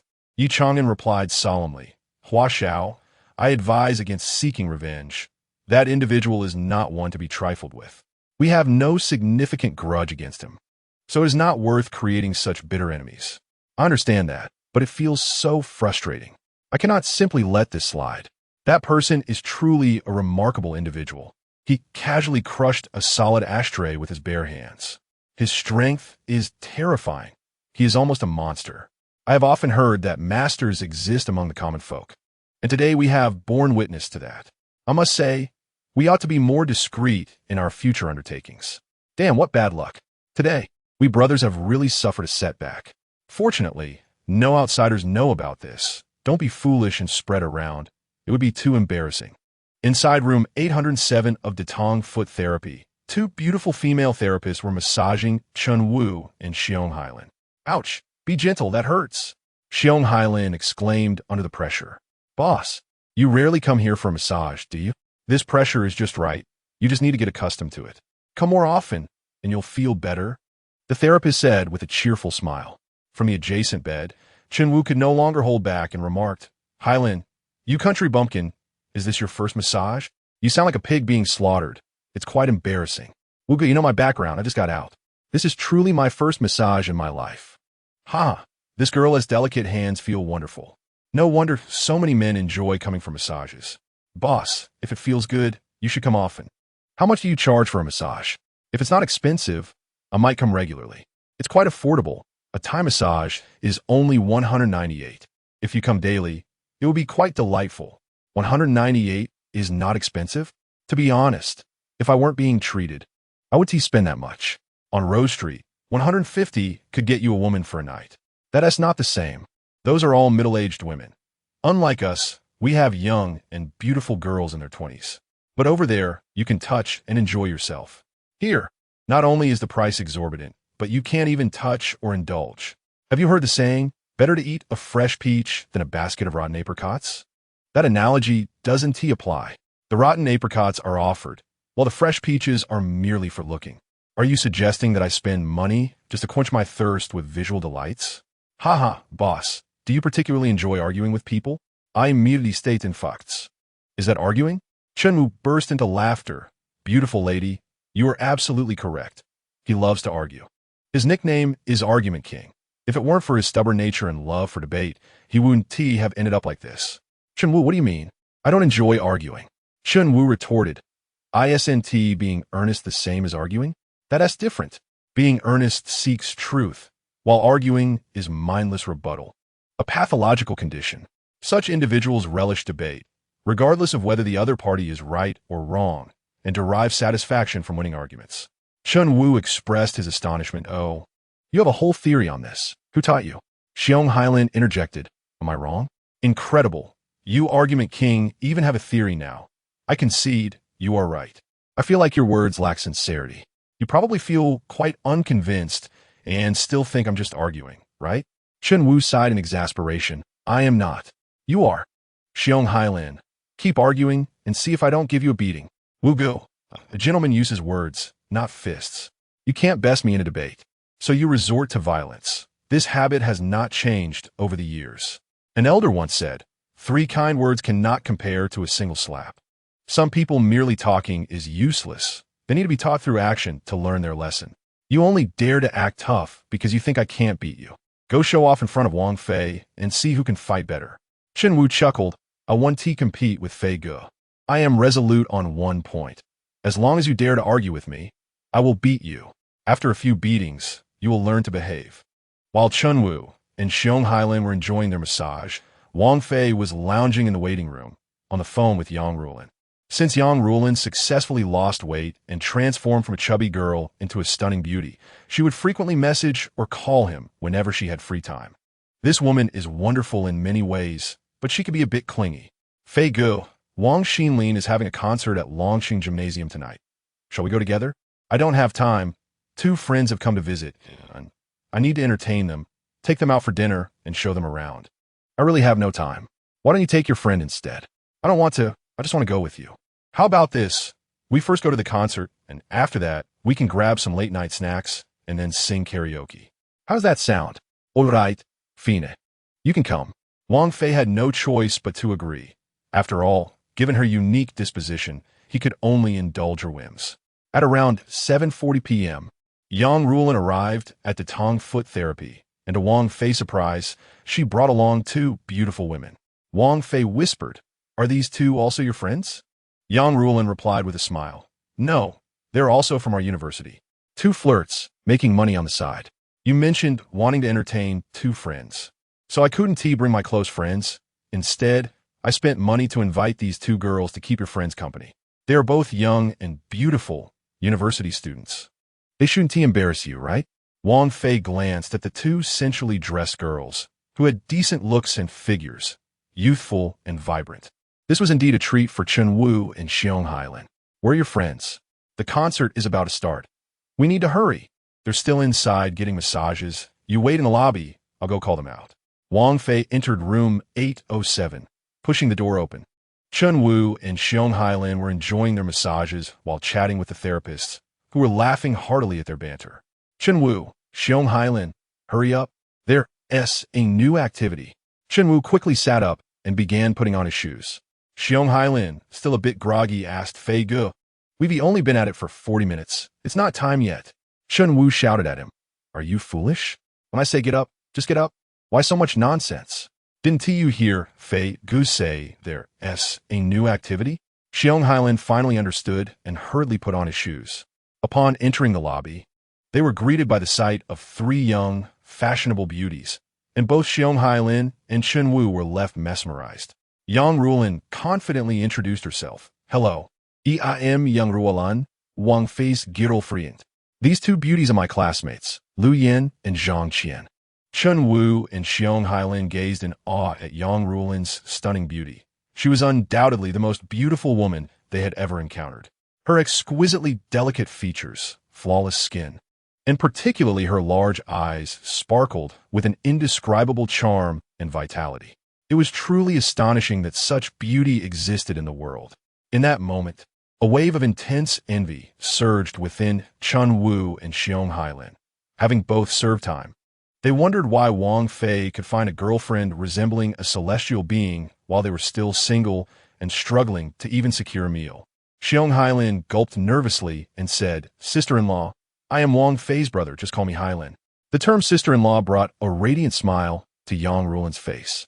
Chun Wu secretly cursed Xiong Hailin for being shameless, as he boldly addressed a 20-year-old girl as sister-in-law despite not being married. Is it appropriate to speak in such a manner? Sister-in-law, hello, I am Chun Wu, a brother of Fei Ge. Yang Rulin cheerfully responded, "Hello. It's a pleasure to meet you all." She then turned to Lu Yin and Zhang Qian beside her, instructing, "Lu Yin, you will accompany Brother Hylan tonight, and Zhang Qian, you will stay with Brother Chenwu." Though Lu Yin and Zhang Qian received money from Yang Rulin and secretly looked down upon the two men dressed in cheap, market-bought clothing, they maintained a facade of professionalism. Lu Yin sweetly linked her arm with Xiong Hailin's, calling him Brother Hylan, leaving him a bit dazed. Although this woman was not as beautiful as Yang Rulin, she was still attractive with a commendable figure. Her youthful fragrance intoxicated Hylan. Similarly, Zhang Qian linked her arm with Chun Wu, sweetly calling him Brother Wu. The group descended and hailed 2 taxis, heading straight for Launching Sports Center. The venue was ablaze with lights and bustling with voices. Upon arriving, Yang Rulin intended to purchase tickets from scalpers, as she had originally bought only 4 tickets for her dormitory friends, but with 6 people now, she needed to secure 2 more. Wang Fei suddenly remembered he had 2 tickets to the concert given to him by Wang Xinlin during an afternoon massage. "No need to buy tickets. I happen to have 2 right here," he said, pulling them from his pocket to hand to Yang Rulin. "Wow, these are VIP front row seats for the concert. Where did you get them?" "Oh, Wang Xinlin gave them to me." Yang Rulin was skeptical, laughing. "Stop bragging. Who are you? Does Wang Xinlin know you well enough to give you tickets?" Consequently, Yang Rulin handed her 4 tickets to Chen Wu and the others, while she and Wang Fei sat in the front row VIP area. These were second-row seats, offering a clear view of the stage. "Haha, Fei Gu, these seats are excellent. The view is fantastic. Where did you get these tickets?" "I already said. Wang Xinlin gave them to me. If you don't believe me, that's beyond my control." What a coincidence. Sitting in the front row were Yi Chang'an and Hua Dongming. Seeing the grim expressions on their faces, akin to having tasted something foul, Wang Fei couldn't help but chuckle and greet them. "Young Master Yi, young Master Hua, what a coincidence we meet again." Hua Dongming huffed disdainfully, turning away. Ignoring Wang Fei, Yi Chang'an forced a smile, asking, "Good evening, boss. Enjoying the concert with your girlfriend?" Wang Fei was astonished. "Young Master Yi, you came all the way from the capital just for this concert?" Yi Chang'an nodded, clearly unwilling to elaborate, turning away and ceasing conversation with Wang Fei. Yang Rulin sensed the tension and leaned closer to Wang Fei, whispering, "Fei Gu, are these 2 your friends?" Wang Fei chuckled, "Not at all. I don't have such impressive friends. They look down on me. I heard you call them Young Master Yi and Young Master Hua. They can't be from the 4 great families of the capital, can they?" Intrigued, Wang Fei learned that he had never heard of such families. "Surely you haven't heard of them. This is how insiders refer to the 4 powerful families: Yi, Huang, Li, and Hua. They are well known in the capital, with ancestors who were founding heroes. Many descendants hold significant positions in ministries or state-owned enterprises." Yang Rulin whispered to Wang Fei about the legends surrounding the 4 great families. Tales her father had told her, who had once aspired to associate with them but had never found a way in. Chapter 36. Magic. The concert commenced, the stage lights dimming before brightening again moments later. In the center of the stage, a slender figure slowly rose from the lift, standing tall. The crowd erupted with loud whistles and screams, chanting Wang Xinlin. Wang Xinlin. It was Wang Fei's first experience at a live concert, an atmosphere so fervent it was breathtaking. Despite being over 40, Wang Xinlin, adorned in makeup, radiated charm on stage, delighting the audience with her energetic performances of popular songs. There were 2 guest performers, both renowned singers. To Wang Fei's surprise, halfway through, Yi Chang'an took the stage as a fan representative to present flowers to Wang Xinlin, even embracing her. Wang Fei's mood soured immediately. Wang Xinlin was a woman of unique qualities, and he was determined to pursue her. However, Yi Chang'an's display suggested he too held an interest in Wang Xinlin. Otherwise, he would have journeyed so far to attend her concert. It seemed Yi Chang'an might steal Wang Xinlin away, indirectly obstructing Wang Fei's path. This could not stand. He needed to extinguish Yi Chang'an's interest first. On stage, Wang Xinlin had spotted Wang Fei, the foot massage technician who had declared his intentions to pursue her, now accompanied by a stunning girl, both sharing laughter and warmth. Instantly, any fondness Wang Xinlin had harbored for him evaporated. Men are all the same, hopelessly lustful, not a decent one among them. Wang Fei boldly questioned, "Are you trying to pursue Wang Xinlin?" Yi Chang'an retorted, "Are you insane? Whether I pursue her is none of your business." Wang Fei replied, "I don't care who else you pursue, but I want to allow you to pursue Wang Xinlin." Yi Chang'an scoffed, "And what give you the right to say that? You're overstepping your bounds." Wang Fei glared at him, and Yi Chang'an, feeling the chill of Wang Fei's gaze, felt a twinge of fear. Worried Wang Fei might act out. "Brother, I don't understand your intentions. Do you like Wang Xinlin? It's normal to have a crush on a star." Clearly intimidated, Yi Chang'an softened his tone. Wang Fei responded, "Don't concern yourself with whether I like her. Just keep your intentions away from her." Yi Chang'an huffed, turning away, dismissing Wang Fei, viewing him as a lunatic. The music on stage resumed, and Wang Xinlin continued singing, putting an end to their conversation. The handsome guy in the second row, "Yes, you. Please come up on stage to sing a duet with me." Wang Fei grimaced, hesitating to move. How could he sing? Was Wang Xinlin intentionally setting him up for embarrassment? Yang Rulin, excited, urged him, "Fei Ge, Wang Xinlin is calling you on stage." With no choice, Wang Fei reluctantly stood and awkwardly made his way to the stage. Wang Xinlin smiled at him. "This handsome guy, please introduce yourself." Taking the microphone, Wang Fei spoke. "Good evening, everyone present. I am Wang Fei from Longcheng." The stage lights illuminated him, and numerous girls in the audience exclaimed, "So handsome." Wang Xinlin asked, "Which song would you like to sing?" "Choose one, and I'll have the band prepare, but it can't be one we've already performed." Wang Fei chuckled bitterly. "Can I opt not to sing? I really can't sing." Wang Xinlin insisted, "Are you my fake fan?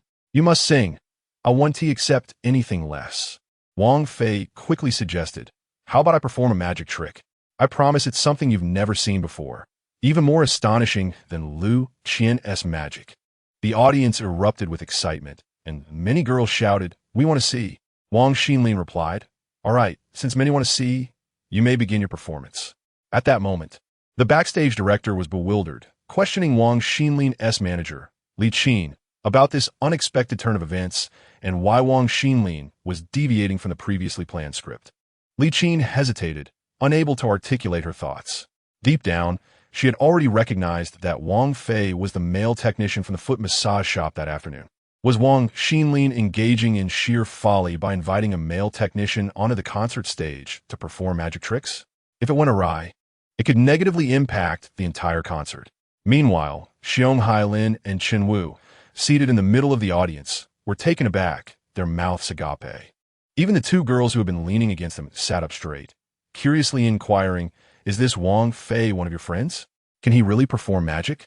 As the spotlight illuminated the stage, Wang Fei stood at the center, a table before him adorned with several weapons, including red tassel spears and long swords. "Ladies and gentlemen, take a look at my table," he announced. "I have 2 spears and 2 swords here, all genuine, not mere plastic props." Wang Fei brandished the spears, executing a few graceful movements that revealed stunning spear flowers, then clashed their tips together. The sound of metal resonated, confirming that the tips were indeed made of iron. "Do any of you believe I can swallow these 2 spears whole?" he challenged. Those who believed were deemed foolish.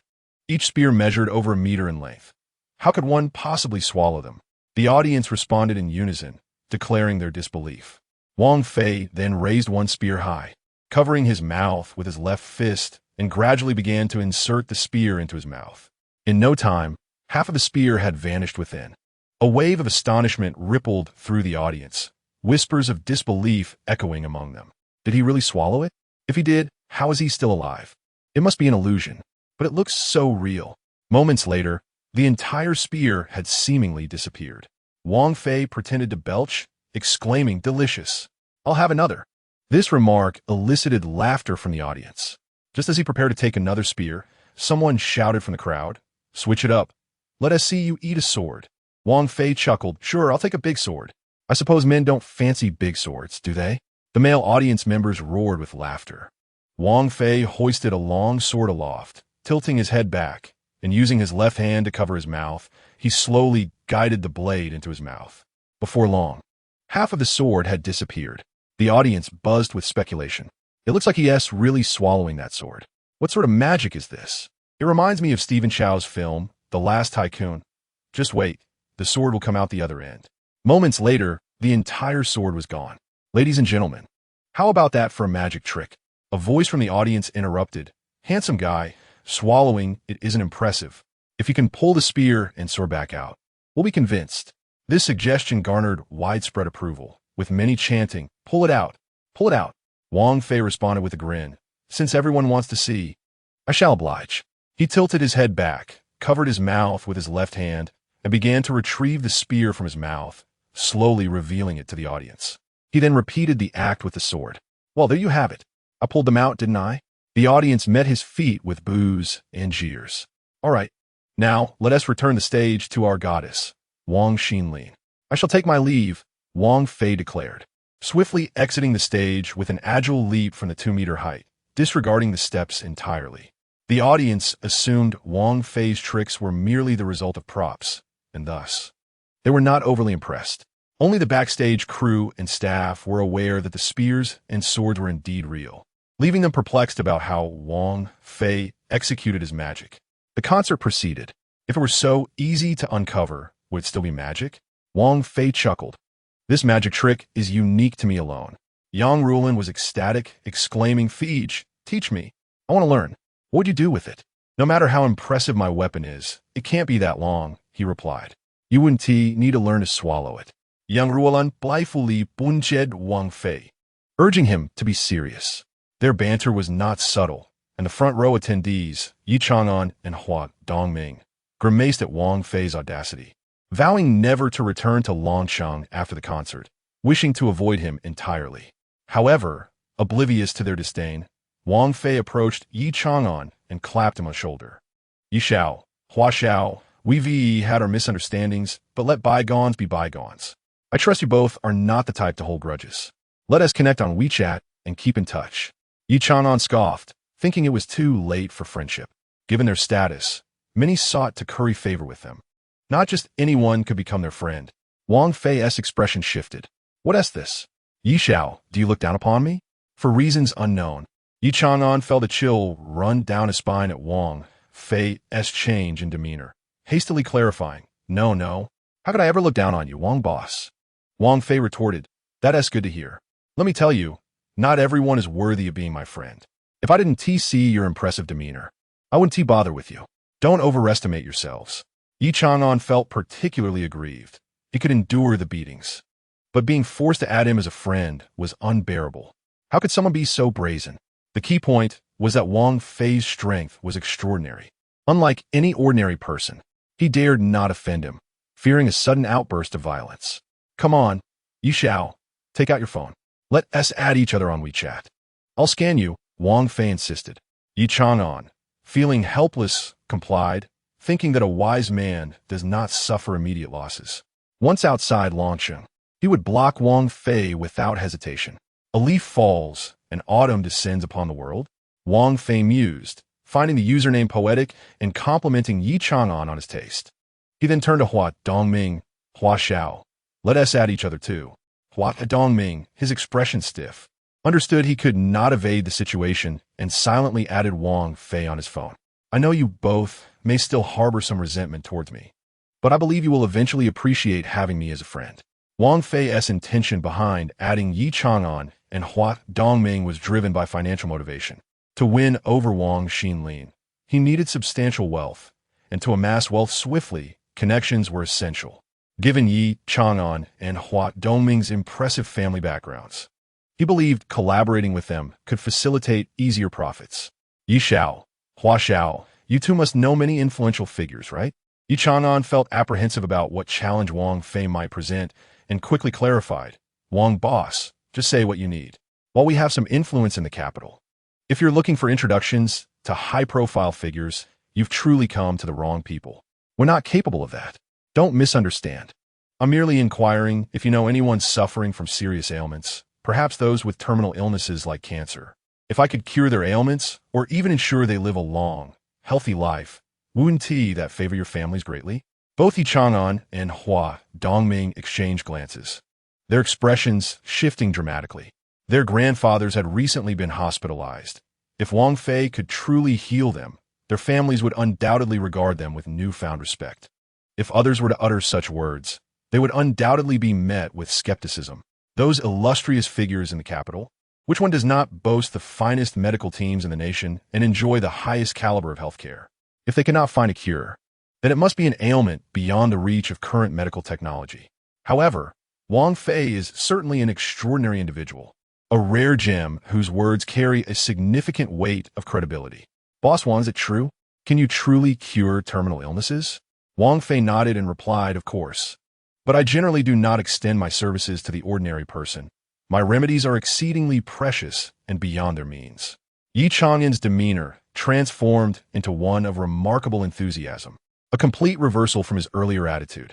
Boss Wang, how about we find a place to discuss this further after the concert? After the concert concluded, Wang Fei, along with Chun Wu, Xiong Hailin, and Yang Ruolin with her two classmates, ventured out for a late-night meal. The dining locale was the renowned culinary street in the heart of Longcheng, specifically the Qingyun Pavilion Eatery on Shengli Street. The six of them secured a private room on the second floor. Brother Fei, how did you perform that magic trick? I couldn't discern any irregularities, Chen Wu said as he poured juice for everyone at the table. Wang Fei chuckled. I cannot divulge that. Revealing the secret would render it ineffective. Noticing Wang Fei's reluctance to share, Chen Wu and the others ceased their inquiries and delved into animated discussions about the evening's concert. For Chen Wu and Xiong Hailin, it was their inaugural concert experience, and the electrifying atmosphere of the event left them exhilarated, their excitement still palpable. Before long, the dishes began to arrive. Wang Fei raised his glass and said, Hailin, today we celebrate your arrival. Now that you're out, focus on the right path and refrain from engaging in unlawful activities. Wang Fei was aware that Chun Wu and Xiong Hailin might have their share of minor faults, yet their loyalty and camaraderie were beyond reproach. He recognized that in order to construct his commercial empire, he needed a trustworthy team, and with some guidance, Chen Wu and Xiong Hailin could be invaluable assets. Chen Wu, Hailin, I shall refrain from further elaboration. After the new year, I may seek opportunities to engage in business, and I would appreciate your assistance. If you perform well, I assure you that you will be well rewarded. Chen Wu replied, Brother Fei, no need for words.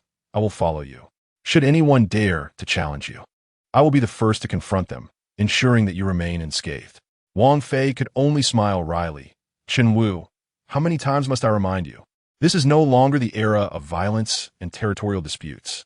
You must adapt your mindset and refrain from resorting to aggression. If a fight were necessary, would I need your assistance? Chen Wu chuckled sheepishly. I may not articulate myself well, but that is my intent. Wang Fei waved his hand dismissively. No worries. Ignorance can be remedied. Hailin, you are not lacking in intelligence. With diligence, you will soon stand on your own. Xiong Hailin promptly assured, I will certainly apply myself. Rest assured, Brother Fei, I will never bring shame upon you, and should any trouble arise, I will shoulder it alone without involving you. Wang Fei found himself a loss for words, sensing that both Chun Wu and Xiong Hailin had somehow concluded that he was engaged in illicit activities. In truth, he had yet to devise a plan for generating income, but one thing was certain, he would never dabble in the realms of vice, gambling, or drugs. As for the specific business ventures, he needed to ponder carefully. Currently, Wang Fei brimmed with confidence, firmly believing that he would conceive a method to earn money. After indulging in food and drink, the group proceeded to sing and revel until the early hours of the morning. This time, Yang Ruolin had indulged a bit too much. Wang Fei had no choice but to secure a hotel room for her, as well as for her two classmates. As for Chen Wu and Xiong Hailin, Wang Fei left them to their own devices. Each had pocketed 10,000 yuan and had seemingly vanished into the night. The following morning, upon awakening in the hotel, Yang Ruolin discovered herself fully clothed, indicating that Wang Fei had not taken advantage of her inebriation. Feeling somewhat disheartened, she pondered whether she lacked allure in Wang Fei's eyes. After all, she considered herself a beauty. Yet, even in a state of intoxication, Wang Fei had not even touched her, deeply bruising her pride. Upon arriving in the capital, Yi Chang'an received distressing news.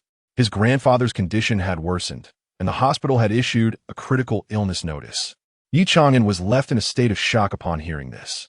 The Yi family's prominence among the four great clans was largely attributed to his grandfather, Yi Yuancheng.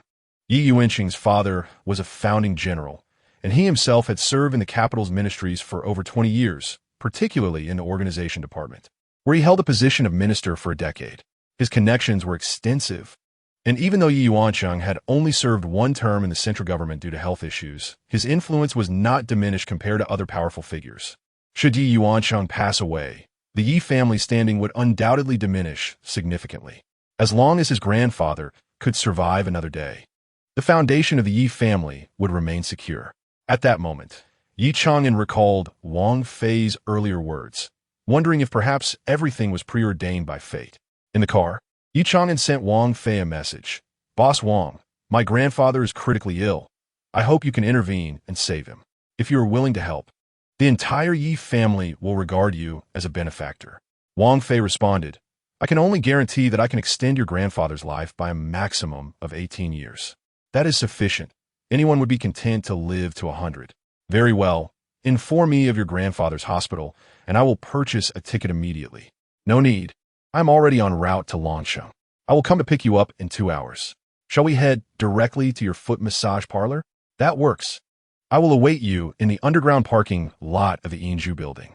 2 hours later, Yi Chang'an spotted Wang Fei in the underground parking lot, who carried only a small backpack without any other belongings. Surprised, Yi Chang'an inquired, "Are you not bringing a first aid kit or any medications?" Wang Fei smiled. "With my intervention, a flask of wine will suffice to restore your grandfather's health. Rest assured." Wang Fei entered Yi Chang'an's car, and the driver wasted no time, driving straight towards the capital. In the vehicle, Yi Chang'an felt a touch of awkwardness. How strange life could be. Just the night before, he had wished never to return to Longsheng or see Wang Fei again. Yet today he was personally coming to fetch Wang Fei, pleading for his assistance in saving his grandfather. "Boss Wang, do you truly have confidence in curing my grandfather?" Yi Chang'an asked. "If I lack confidence, why would I come to the capital? To attend a funeral?" Yi Chang'an forced a smile. "Boss Wang, please refrain from such sharp words. My grandfather has made significant contributions to the nation and deserves respect from the people." "What is your grandfather's name?" "Yi Yuancheng." "Ah," Wang Fei exclaimed in surprise. "I believe I have heard that name before. You may have encountered it in political textbooks. He once served as prime minister." "Goodness, your grandfather was a prime minister?" No wonder the Yi family is among the four great clans of Huagua. In a luxurious car, Wang Fei and Yi Chang'an engaged in casual conversation. From Yi Chang'an, Wang Fei learned much about the history and members of the Yi family. For instance, Yi Chang'an's father, Yi Fuping, currently serves as the governor of a province on the eastern coast. His uncle, Yi Zhongping, is the executive vice minister of the organization department. His aunt, Yi Lan, is the CEO of a prominent state-owned enterprise, and his other aunt is the president of a military academy, all high-ranking officials. Around 11 in the morning, Wang Fei arrived at the PLA General Hospital. Yi Yuancheng was in the high-ranking ward of the hospital's southern building, which was under constant surveillance by the Central Guard Bureau. Without a pass, vehicles could not gain entry. However, Yi Chang'an's vehicle possessed a pass, and the guard permitted them entry after a brief inspection. Wang Fei followed Yi Chang'an up to the 6th floor, a place that bore little resemblance to an ordinary hospital. It resembled a presidential suite in a 5-star hotel. Each room was staffed with 2 chief physicians and 2 nurses, equipped with the finest medical apparatus available. Upon reaching the door of the ward, a middle-aged man in his mid-30s, visibly displeased, reprimanded Yi Chang'an. "Chang'an, why are you only arriving now?" Yi Chang'an replied, "Elder brother, I want to find a renowned healer to save grandfather. We must prioritize grandfather's rescue." Wang Fei quickly realized that this man was Yi Chang'an's biological elder brother, Yi Wangjing, who currently served as the mayor of a city in a coastal province, representing the 3rd generation of the Yi family leadership. "Nonsense. Can't you let grandfather depart in peace? He is suffering from a terminal illness. There is no hope for recovery." Yi Chang'an, filled with urgency, countered, "Elder brother, Master Wang has the ability to save grandfather. Every additional day grandfather lives strengthens the Yi family's position. He cannot leave us. Who doesn't wish for grandfather to live? Yet, at 82 years, his time has come. There are no medicines that can save him. Master Wang has the means to extend grandfather's life by several years. Yi Wangjing's gaze shifted to Wang Fei behind Yi Chang'an, and with a dismissive sneer, he said, Chang'an, are you truly so foolish as to bring such charlatans to grandfather? Yi Chang'an hurriedly clarified, elder brother. Master Wang possesses genuine skills. He is not a fraud. After listening for a moment, Wang Fei could no longer contain himself, stating, I implore you not to waste time. Your grandfather is still alive. I can still save him. If he has truly passed, not even a deity could restore him. Ye Vanving, Infuriated, pointed towards the elevator and commanded, Get out. Wang Fei scoffed. With your intellect, you still aspire to be mayor? It is utterly laughable. You are ruining a fine city. At this juncture, Wang Fei disregarded Yi Wangjing's sour expression and turned to Yi Chang'an, saying, Young Yi, it is not that I refuse to assist you. With a brother like yours, your grandfather's fate is sealed. Farewell. Wang Fei, frustrated, approached the elevator and pressed the button, which began its ascent from the first floor. Yi Chang'an, in a fit of desperation, shouted, Elder brother, are you truly willing to let grandfather die? Master Wang is a talented individual. He can indeed save grandfather. Would you rather watch him perish than let Master Wang attempt to help? Yi Wangjing's expression darkened. Among the third generation of the Yi family, Yi Chang'an was regarded as the least accomplished, often associating with dubious characters. Relying on the Yi family's reputation, he had established a formidable presence in the capital, drawing no ire from others while the family frequently cleaned up after his messes. Thus, Yi Wangjing harbored little fondness for those accompanying Yi Chang'an. Furthermore, Yi Chang'an had always shown deference to his elder brother, never daring to speak so defiantly. Seeing Yi Chang'an's current state of fury and anxiety stirred something within Yi Wangjing, igniting an absurd thought. Could this young Master Wang truly possess the ability to save grandfather? If he could indeed prolong grandfather's life, even by a mere 6 months, it would significantly bolster Yi Wangjing's prospects for being appointed deputy provincial governor during the upcoming March conference. Master, please wait. Yi Wangjing called out. Just as the elevator doors opened, Wang Fei halted his approach. Secretary Yi, do you have any guidance? Yi Wangjing inquired. Can you truly assure us that you can save my grandfather? Wang Fei replied, Would I jest about such a matter? You may doubt me, preferring to trust the hospital's diagnosis, but why not take a chance? Frankly speaking, your grandfather is on the brink of death. What is there to lose by allowing me to try? Yi Wangjing remained silent for a moment before asking, Will surgery be necessary? We do not wish for grandfather to suffer. Wang Fei assured him, No, all I need to do is have him drink a medicinal wine. Yi Wangjing, with a wry smile, remarked, My grandfather can no longer ingest food. Wang Fei reassured him, Do not worry. I have a way to make him able to eat. Yi Wangjing responded, If you can indeed save my grandfather, I will apologize for my previous demeanor with a feast, and from now on, you shall be a benefactor to the Yi family. As long as it is not overly against our principles, we will certainly assist you. Wang Fei chuckled. You are beginning to exhibit the demeanor of a mayor. Hurry and take me inside. Every moment counts in this endeavor. Yi Wangjing sighed. You must wait a moment. My father and uncle are still inside. I need to persuade them. Rest assured, within 5 minutes, I will have them convinced. Yi Wangjing entered the inner room of the ward. Yi Chang'an remarked to Wang Fei, Only my elder brother can persuade those 2 stubborn old men. If I were to enter, I would be promptly expelled. Approximately 3 minutes later, Yi Wangjing re-emerged from the ward, nodding at Wang Fei. Master, you may enter now. I hope you can truly save my grandfather. Otherwise, if my father and uncle become enraged, I will be unable to explain myself. Wang Fei strode into the ward, where 2 elderly gentlemen in their 50s or 60s sat, exuding an air of authority befitting their high positions. These 2 were the current pillars of the Yi family, Ye Fuping and Ye Zongping. Upon entering, Wang Fei felt the piercing gazes of Yi Fuping and Yi Zhongping fixated upon him. He had no time to engage in pleasantries with the 2 high-ranking officials. His attention was drawn to the frail figure of an elderly man lying on the bed. The old man was emaciated, with sunken features connected to a catheter, a respirator, and intravenous drip, his fingers intertwined with unfamiliar medical apparatus. His hands resembled mere skeletons, devoid of flesh, resembling chicken feet, yet the heavy sound of his breathing indicated he was still alive. At this moment, the old man was entirely reliant on advanced technology to sustain his existence. Had he been an ordinary elder without such medical resources, he would have surely succumbed long ago. The old man's condition was even worse than Wang Fei had anticipated. Nevertheless, he remained convinced that Taiwei Lingjiu could revive the old man. Wang Fei produced a small porcelain vial containing approximately one tael of Taiwei Lingjiu. As he uncorked the vial, the room was filled with a refreshing fruity aroma. Bringing the vial closer to the elderly man, something remarkable occurred. The previously unconscious old man suddenly opened his eyes, fixating intensely on the vial in Wang Fei's hand. As if stimulated, he struggled to sit up, inadvertently tugging at the numerous devices attached to him, murmuring incoherently, though his words were indistinguishable. Ye fuping and ye zongping.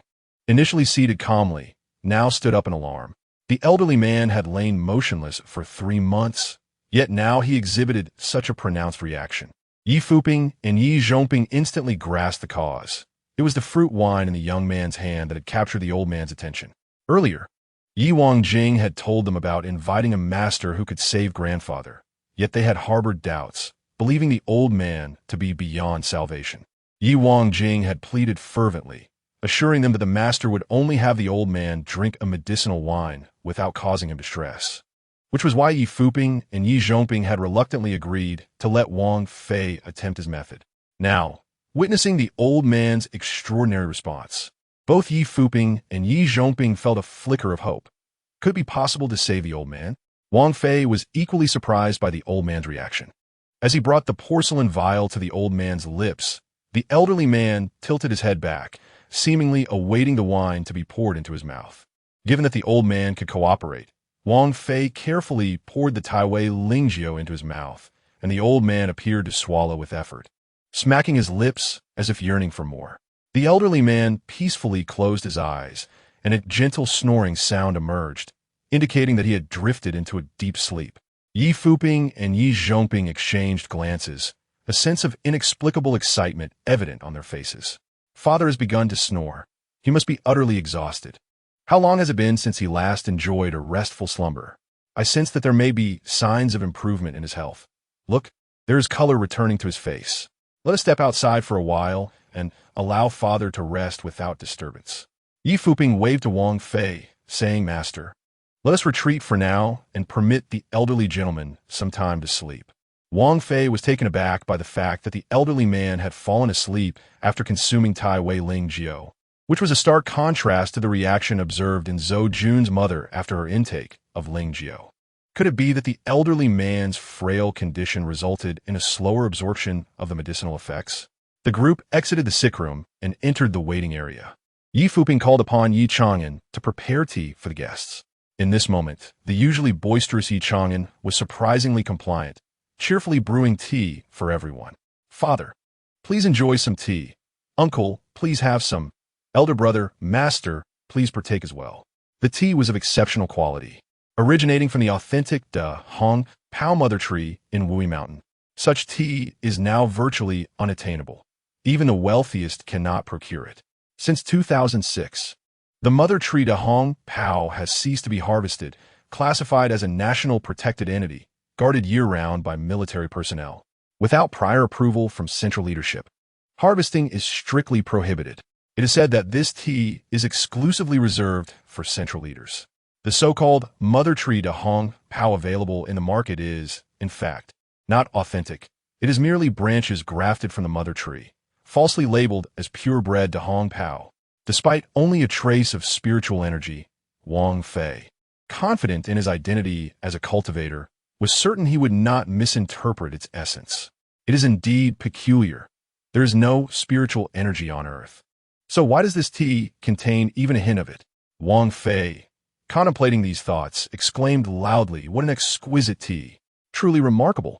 As he spoke, Yi Chang'an retrieved his phone and opened an album, displaying images of the De Hong Pao mother tree located in Jiulong Cave, Wui Mountain. Upon seeing the images, Wang Fei was suddenly struck with a revelation. It seemed reminiscent of a rare tea called Wu Dao Cha from the Tian Di Qi Zhen Lu presented to him by Gu Tianlong. A thought stirred within him. Given the immense value of De Hong Pao on earth and the rarity of the 3 mother trees, Could this tea indeed be the long-lost Wu Dao Cha from countless years ago?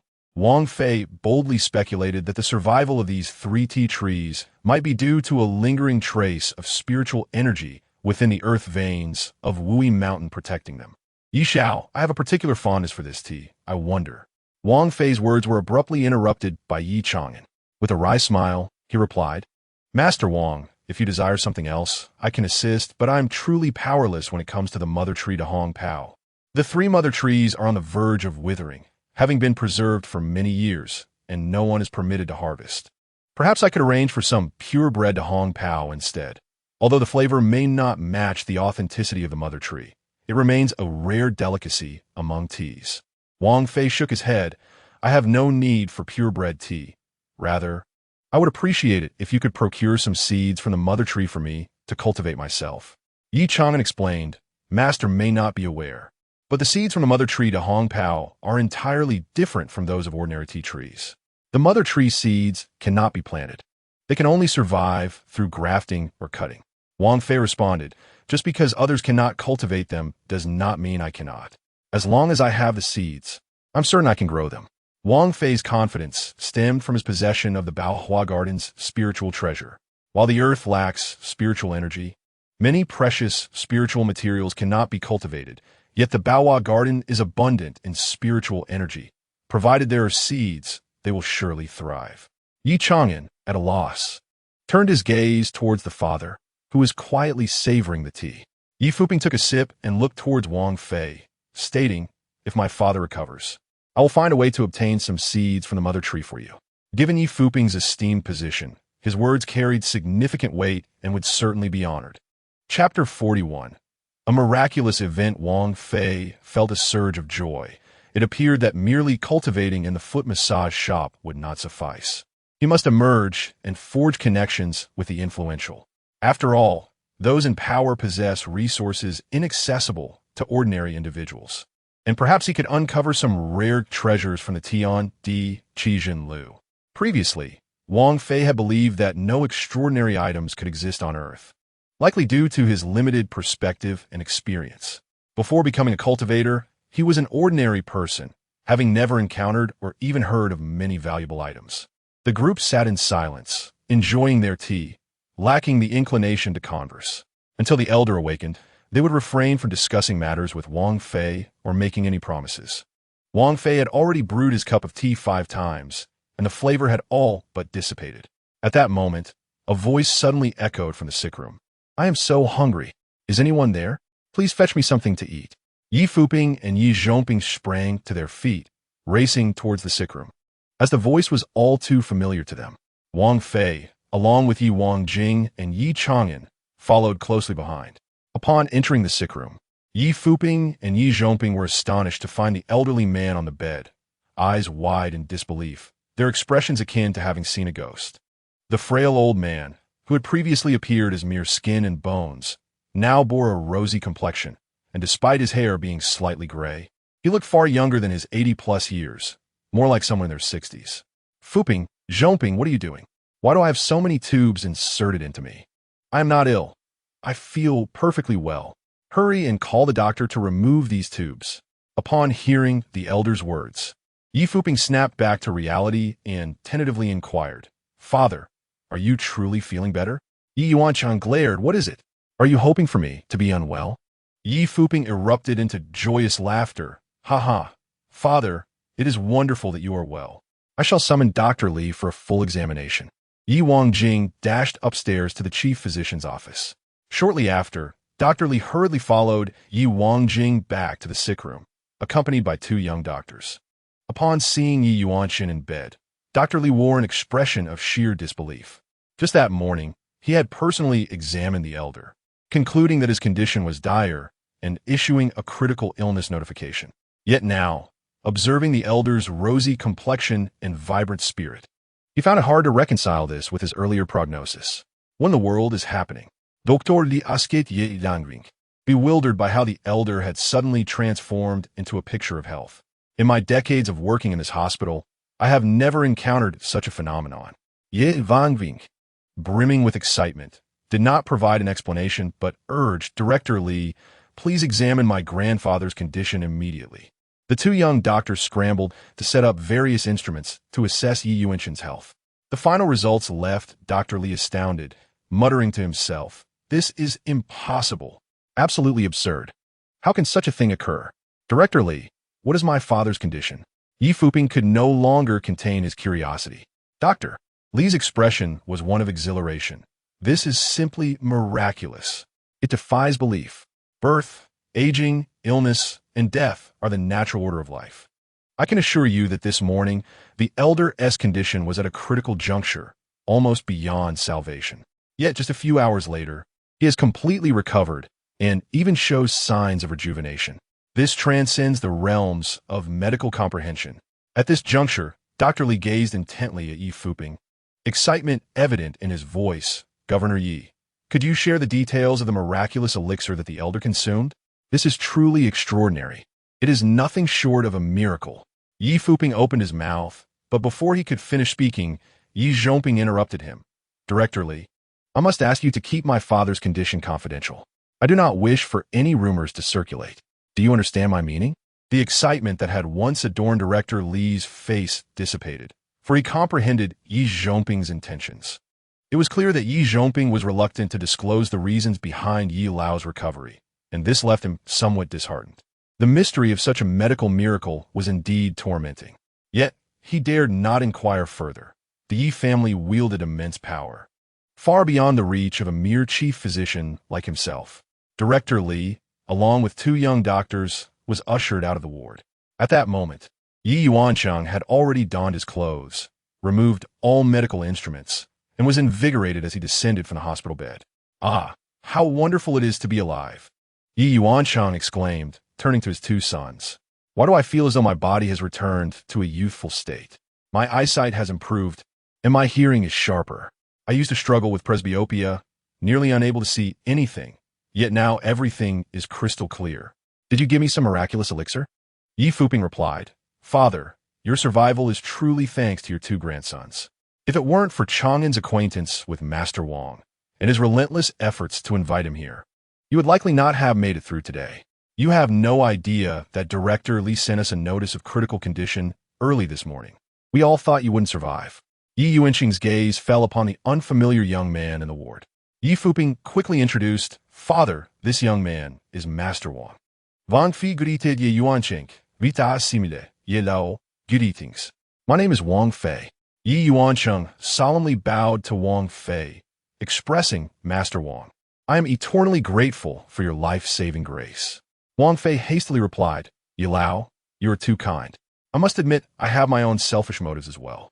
Yi Yuanqing, la fait heartily, o appreciate honesti. Rest assured, as long as the Yi family is capable, we shall extend our assistance."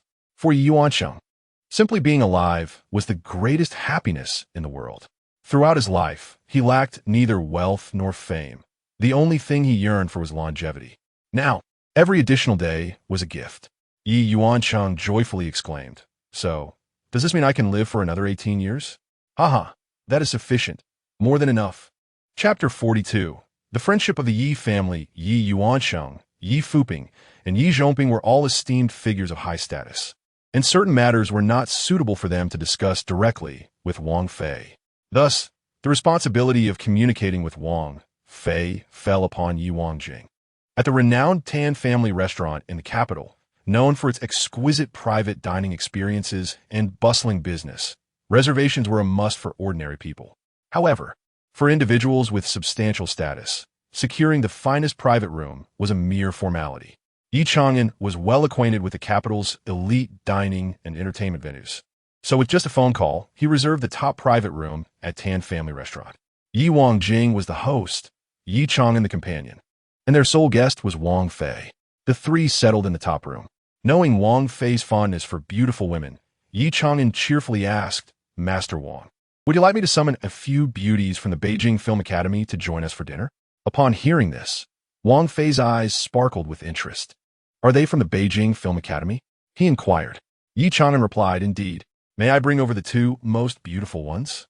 Wang Fei chuckled. "Can you invite more?" Yi Chang'an hesitated momentarily, thinking, "Isn't two enough? All right, I'll arrange for 4, he finally said. Wang Fei expressed mild dissatisfaction. Can't we have a few more? Isn't Yi Xiao quite popular in the capital? Yi Chang'an, a bit exasperated, retorted, I was merely concerned for your health. Would you prefer 20 instead? Wang Fei nodded in satisfaction. That should be adequate. Across the table, Yi Wangjing raised an eyebrow at the mention of 20 in one evening. He mused. Is this man made of iron or diamond?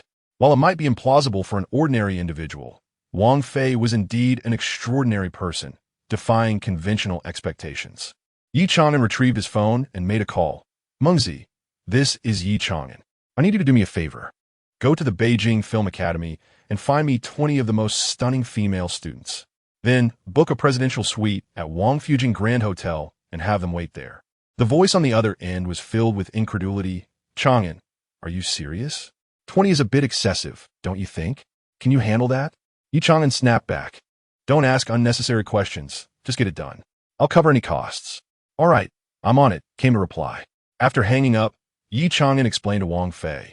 There are too many to fit here, so they'll be arranged at the hotel. You can head there directly. Wang Fei responded, Thank you, Yi Xiao. Yi Chang'an chuckled. Master Wang, there's no need for thanks. You have greatly benefited the Yi family, and it is only right that we treat you well. Yi Chang'an's demeanor towards Wang Fei was marked by utmost respect. Having invited Wang Fei to save his grandfather, he had undeniably earned his place in the Yi family. A stark contrast to how he had previously been regarded by his father, uncle, and aunt. Now, they all treated him with warmth and respect. All the elders had advised him to cultivate a good relationship with Master Wang, treating him as the most esteemed guest of the Yi family. With such a remarkable figure close at hand, the Yi family would have no fear of future illnesses, knowing that Master Wang would be there to help. As the dishes were served, Yi Wangjing introduced Wang Fei to the culinary delights and the historical significance of Tan family cuisine. Known as one of the most distinguished official cuisines in China, Tan family cuisine originated from the family of the late Qing dynasty official Tanzongjuan, also referred to as Bangyan Kai, due to its association with the second-place scholar of the 13th year of Tongji. Wang Fei, however, lacked the patience for such details. But since Yi Wangjing had not initiated certain topics, he felt it inappropriate to bring them up himself, as it would tarnish his esteemed image.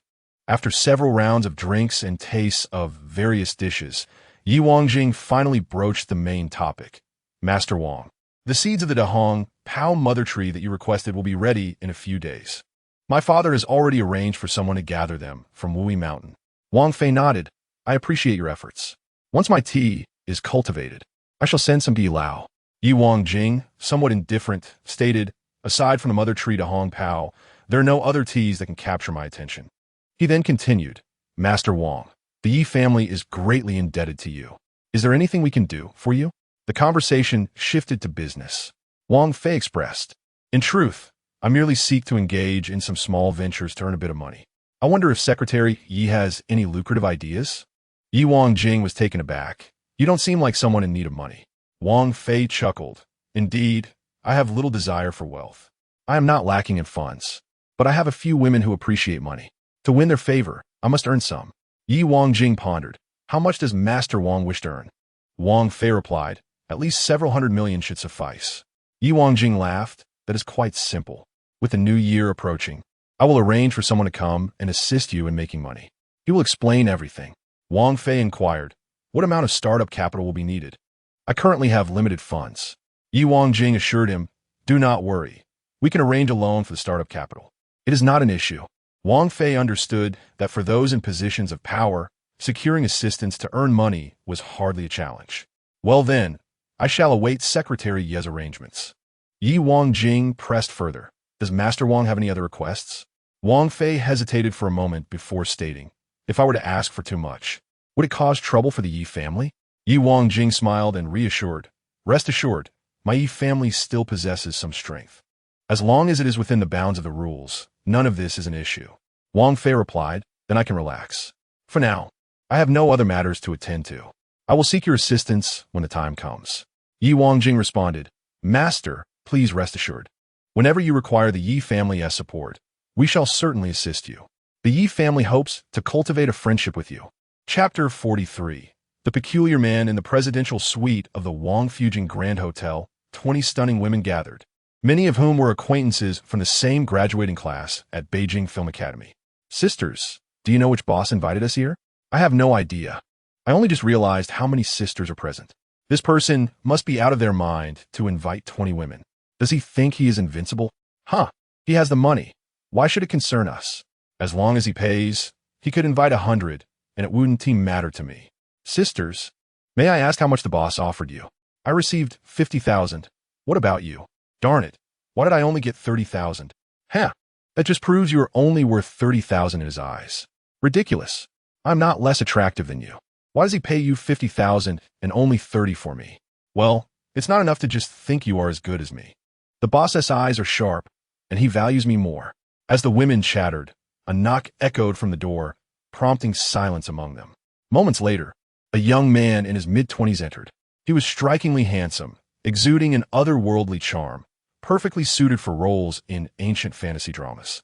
Welcome, boss. The 20 beauties chorused in unison, startling Wang Fei. However, each of them appeared ready to be picked at will, confirming that in this society, wealth reigns supreme. Beauty is a scarce resource, yet most of it is monopolized by the affluent, who take more than their fair share. It is no wonder that everyone is fixated on wealth. Only with money can one be deemed significant, while without it, one is nothing. Wang Fei surveyed the gathering of beauties, feeling a surge of mischief. Ladies, let us organize ourselves by height. Line up and announce your numbers. The beauties complied, despite the unusual request, thinking it merely a quirk of the wealthy. They believed that as long as the request was not overly outrageous, they would accommodate him. Thus, the 20 beauties lined up from shortest to tallest, all university students familiar with military drills from their training. 1, 2, 19, 20. The tallest, standing an impressive 175 meters, reported the final number with professionalism. Wang Fei reminisced about the roll calls during his time in prison, never imagining that he would one day command a lineup of top-tier beauties in a hotel presidential suite. Such are the peculiar twists of fate. Wang Fei approached the bedroom door and instructed the beauties, when I call, enter one by one in the order you're lined up. Do not move until I signal the next. Maintain your formation and keep the noise down. Understood? The beauties exchanged glances, wondering if he was out of his mind. Wang Fei reiterated loudly, do you all understand? In unison, they affirmed, we understand. Wang Fei, satisfied, added, very well.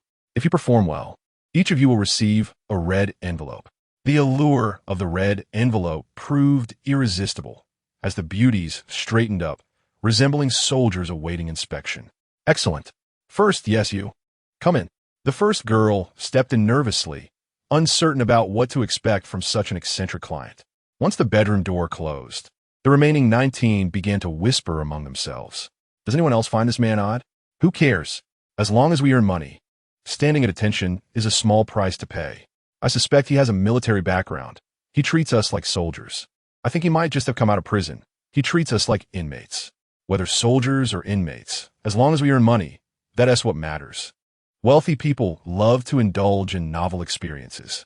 Before long, the bedroom door opened again. The first girl emerged, flushed and flustered.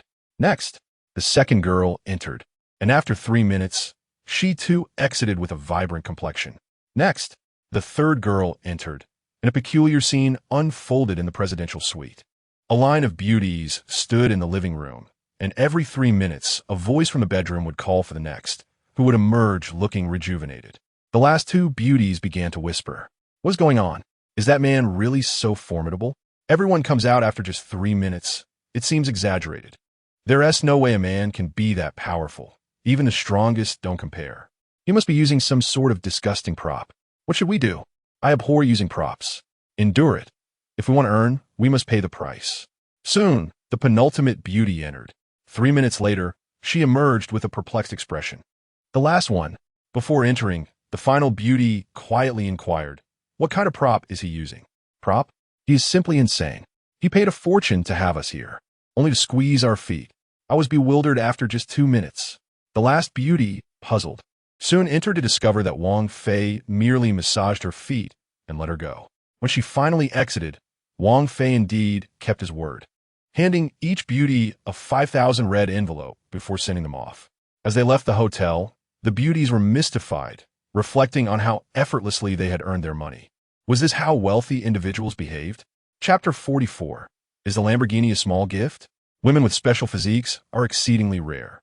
Wang Fei had sent off the 20 young beauties from Beijing Film Academy, collecting 20 portions of innate energy. Yet he failed to discover a single woman with a unique constitution. Finding women with special physiques is a daunting task.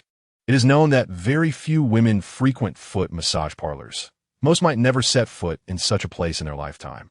He could not simply approach women on the street, remove their shoes, and touch their feet. That would surely land him in trouble with the authorities. If Wang Fei were to reach the mid-stage of foundation building, his powers would significantly increase, allowing him to discern a woman's special physique merely by shaking hands, vastly expanding his scope of candidates. Thus, the priority now is to enhance his cultivation speed.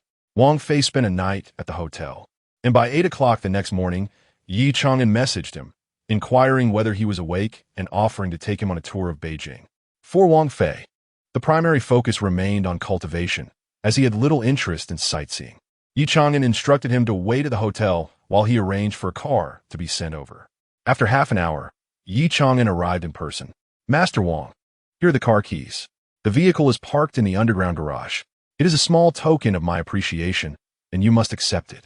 Wang Fei stared at the keys, momentarily stunned. It was a Lamborghini, an epitome of luxury. Driving a Lamborghini to a foot massage parlor seemed rather ostentatious, didn't it? Master Wang, please do not decline. I have wronged you before, and this is a small gift to make amends. A Lamborghini as a mere gift? Wang Fei decided to accept it without hesitation. Considering the precious Taiwei Lingju he had given to Yi Lao, which was a rare delicacy in the realm of cultivation, the car from the Yi family seemed insignificant in comparison. All right, I will accept the car. Wang Fei gently patted Yi Chang'an on the shoulder and added, while I graciously accept your gift, I must remind you, Wang Xinlin is a woman I have my sights set on. Do not pursue her. Yi Chang'an replied, rest assured, master. I would never dare to compete for a woman you desire. I will refrain from attending any of Wang Xinlin's concerts in the future.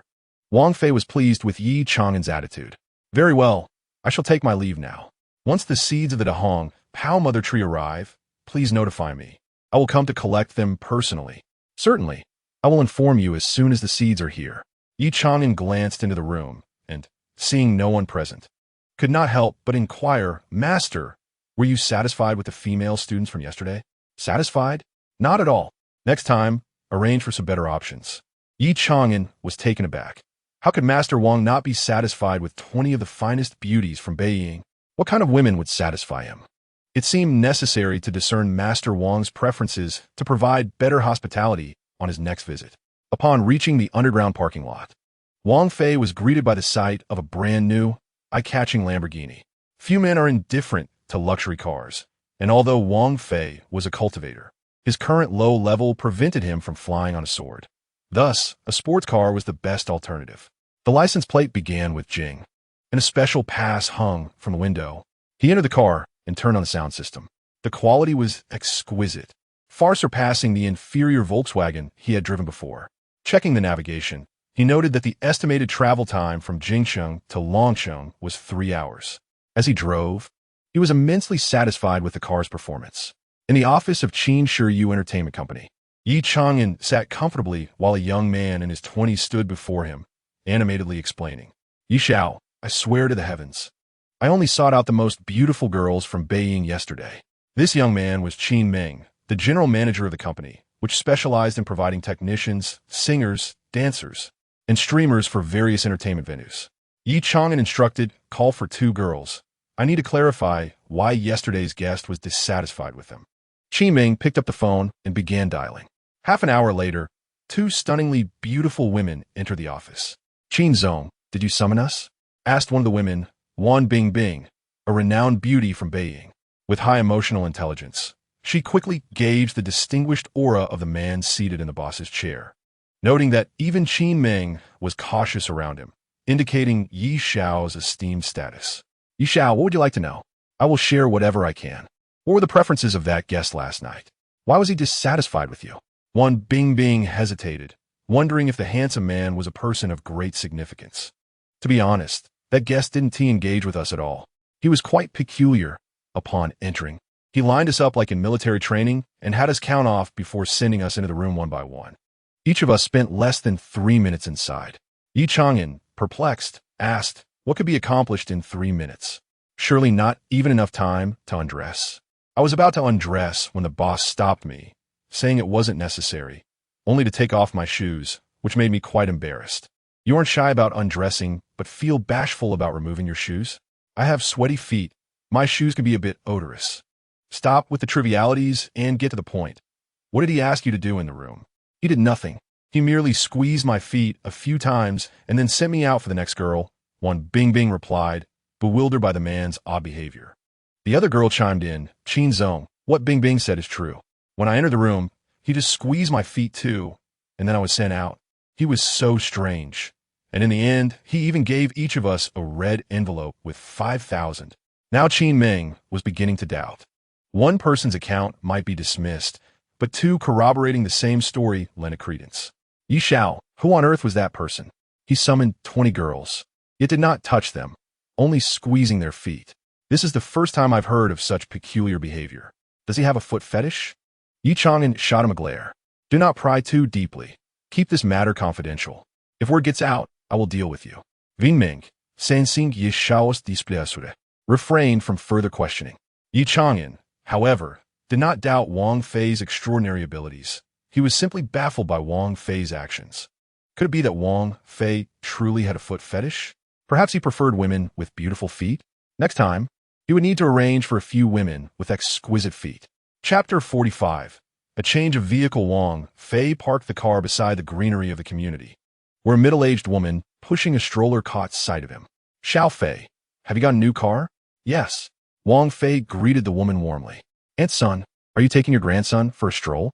I'm off to buy groceries. Aunt Sun gazed at the stylish new car, her eyes filled with envy. Xiao Fei, you're quite capable. This car must have cost a pretty penny. It's not too expensive, Wang Fei casually replied. It's beautiful. How much did you pay for it? I want my son to buy one too. He has planning to get a car.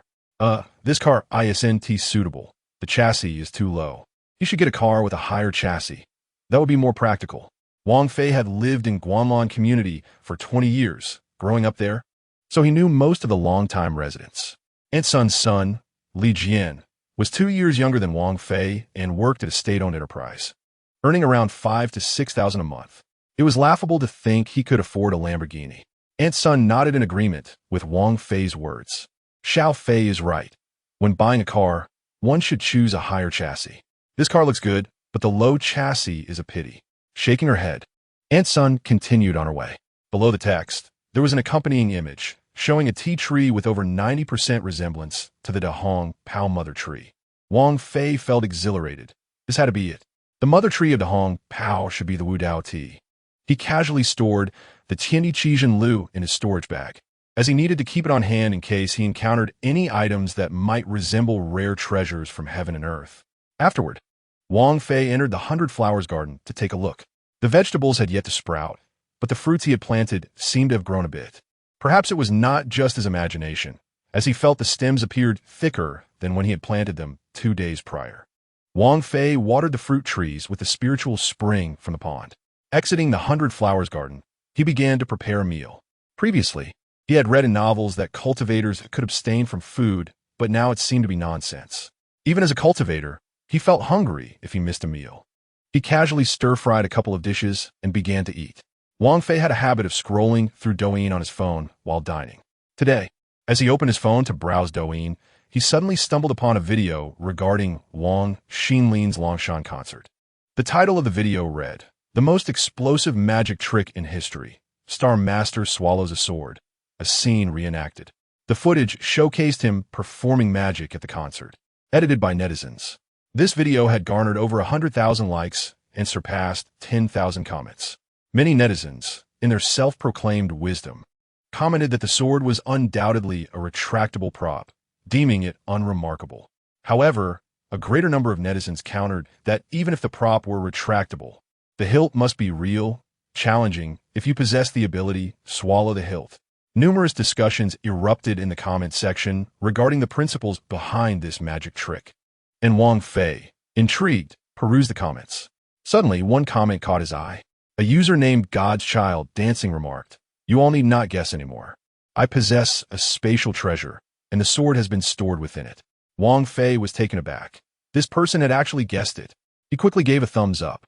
Of course, this user was likely jesting and probably did not genuinely believe it himself. Continuing to scroll through videos, Wang Fei unexpectedly saw Yi Zixin live streaming and clicked in without a second thought. Upon his entrance into the live stream, Yi Zixin excitedly welcomed him, exclaiming, "Welcome my big brother Fei to the stream." Wang Fei typed a few words. "Go for it, brother has time today, I guarantee you'll win." Yi Zixin laughed, saying there was no need, as she was about to log off for dinner. As soon as she finished speaking, her live stream abruptly ended. Wang Fei continued to browse videos when he suddenly received a WeChat message from Yi Zixin. "Big brother Fei, thank you for saving me last time. I have always wanted to treat you to a meal to express my gratitude, but I feared you were busy and didn't dare disturb you. I am currently facing a dilemma. There is a high school classmate who has been pursuing me, but I do not like him. I want him to give up. Could you pretend to be my boyfriend at tonight's class reunion?" Wang Fei replied, "No problem, what time? Where?" Yi Zixin responded, 7 o'clock tonight. At the third floor of Lu Du Hotel, in the Ting Yu Pavilion private room. Wang Fei replied, "Got it. I will definitely be there tonight." Wang Fei had not gone to work the previous day, because he had gone to the capital to save Yi Lao. He had initially planned to work well today, but he could not ignore Yi Zixin's request for assistance. It seemed he would have to continue his leave. The day after tomorrow marked New Year's Eve, and the Tang Foot Massage would have its reunion dinner at noon tomorrow, with all the technicians, including front and back office staff, in attendance. It was rumored that the mysterious owner of the Tang Foot Massage would also be present at the reunion dinner. After the reunion dinner, preparations would begin for the New Year holiday, with business resuming only on the 8th day of the lunar month. Taking advantage of the fact that the foot massage shop had not yet closed for the holiday, and the female technicians were still present, Wang Fei went to the shop in the afternoon. Through persuasion and coaxing, he managed to gather over 30 female technicians into a small room for massages, collecting more than 30 portions of yin energy. By around 4 o'clock, Wang Fei sent a message to the shop manager, Jiang Shuiying, requesting leave. Upon arriving at the underground parking lot, he saw his dilapidated Volkswagen. Wang Fei pondered how to deal with his car. Now that he owned a Lamborghini, he was reluctant to drive the Volkswagen. It occupied space in the parking lot, and the old car wouldn't sell for much. Thinking of Chen Wu, who still did not have a car, he decided to give a Volkswagen to him. After calling Chen Wu and explaining that he was giving him the Volkswagen, Chen Wu arrived at the underground parking lot in less than half an hour. "Hey, Fei Gu, did you change your car? This Volkswagen can still be driven. It's only been 2 years. Are you really just giving it away?" Wang Fei replied, "I don't want it. If you don't want it either, I'll call Xiong Hailan to see if he wants it. By the way, Fei Gu, what car did you get?" Wang Fei pointed to a nearby black and white supercar, saying, "This one." Chen Wu walked over to the sports car, took a look, and suddenly shouted, "Wow, this is a Lamborghini." Wang Fei replied, "What do you think? Is this car okay?" Chen Wu's envy was evident. "This is not just okay. It's incredible. There are hardly any Lamborghinis in Longshan. I don't even know if I'll ever have the chance to drive one." Wang Fei reassured him, "Don't worry. Stick with me, and everything will come to you." Chapter 46. Class Reunion. Yi Zixin's class reunion was set for 7 o'clock in the evening. Wang Fei made a special trip to get a haircut and purchased a stylish casual suit. At 6:30, he set off in his Lamborghini. He first picked up Yi Zixin and then headed straight for Le Du Hotel. When Yi Zixin saw Wang Fei driving the luxurious sports car, she was not particularly surprised. In her eyes, Wang Fei was already a wealthy man. When they first met, he had gifted her several thousand yuan worth of presents. After all, who would dare to spend so lavishly unless they were affluent? At 6:55, they arrived at Le Du Hotel. At this moment, in the Ting Yu Pavilion, there were 9 people present, 6 women and 3 men, all of whom were Yi Zixin's classmates. Upon seeing Yi Zixin enter, a tall, thin man with gold-rimmed glasses stood up excitedly. "Zixin, you finally made it. I missed you so much." Yi Zixin frowned. "Huyang, don't joke around. My boyfriend is here too. It wouldn't be good if he misunderstood." "Your boyfriend? When did you get a boyfriend?" Huyang exclaimed in surprise. Just then, a handsome man in a white casual suit pushed the door open. "Good evening, everyone. I am Zixin's boyfriend, Wang Fei." As Wang Fei entered, he introduced himself. I didn't intend to come to the class reunion, but Zixin insisted I join. I hope I'm not intruding. Wow, so handsome. A short girl stared at Wang Fei with wide eyes. Zixin, your boyfriend is so handsome. It was no wonder this girl was astonished. Wang Fei was already good-looking, and after becoming a cultivator, he exuded an ethereal charm. Today, he had made an effort with his hairstyle and donned a stylish white suit, appearing even more dashing and refined. Such a handsome young man could easily star as the lead in a period drama. Hu Yang's expression turned sour. Yi Zixin. What do you mean? This is a class reunion. Why did you bring an outsider? Wang Fei understood that this Hu Yang was the classmate who had been pursuing Yi Zixin. To Wang Fei, Yi Zixin's classmates, all in their early 20s, were mere children, still bearing youthful innocence. Dealing with these young ones was a trivial matter. So, this classmate's name is Hu Yang, is it? I would like to ask, did you organize this reunion? Hu Yang replied. The reunion was organized by the class monitor, Wang Fei. It was agreed to be a class gathering. And you're not one of us. What are you doing here? Wang Fei followed Hu Yang's gaze to a tall girl who looked quite attractive, sporting a short, stylish haircut and possessing lovely features, exuding an intellectual aura. Yet, as Wang Fei gazed at her, he felt an inexplicable sense of familiarity, as if they had met before. Her name was Wang Fei. If one wasn't careful, they might think they shared the same name. Feeling humiliated, Hu Yang stood up angrily, glaring fiercely at Wang Fei. Watch your words. What kind of quality is that? Wang Fei chuckled. What is the matter? You want to fight me? Go ahead. Try touching me. Hu Yang trembled with rage, his fists clenched, the veins on his hands protruding. Nevertheless, he did not dare to make a move. Yi Zixin, what kind of boyfriend did you find? His quality is akin to that of a street thug. Did you bring him here to show off or to cause trouble? Hu Yang directed his ire at Yi Zixin. Yi Zixin was already quite annoyed with Hu Yang, and Wang Fei was her savior, the epitome of the perfect man in her heart. She would not tolerate anyone belittling Wang Fei. In that moment, Yi Zixin exploded. Hu Yang, you've been the one causing trouble all along. What's wrong with me bringing my boyfriend? The other classmates have no objections. You're the only one nitpicking. If you don't want to see us, then just leave. No one's stopping you. Hying was taken aback. He had not anticipated that YZXN would defend WNFI so fiercely. In his memory, YZXN had always been a quiet and elegant girl, but at this moment, she appeared utterly unrecognizable. In that instant, the beautiful image of her in his heart collapsed entirely. Before the class reunion had even commenced, an unpleasant scene had already caused one classmate to leave, and the once jovial atmosphere dissipated in an instant. WNFI, feeling quite embarrassed, said, "Everyone, I sincerely apologize. Had I known, I would not have intruded upon your gathering." At this juncture, the class monitor, WNFI, spoke up. "It's all right, we don't hold it against you.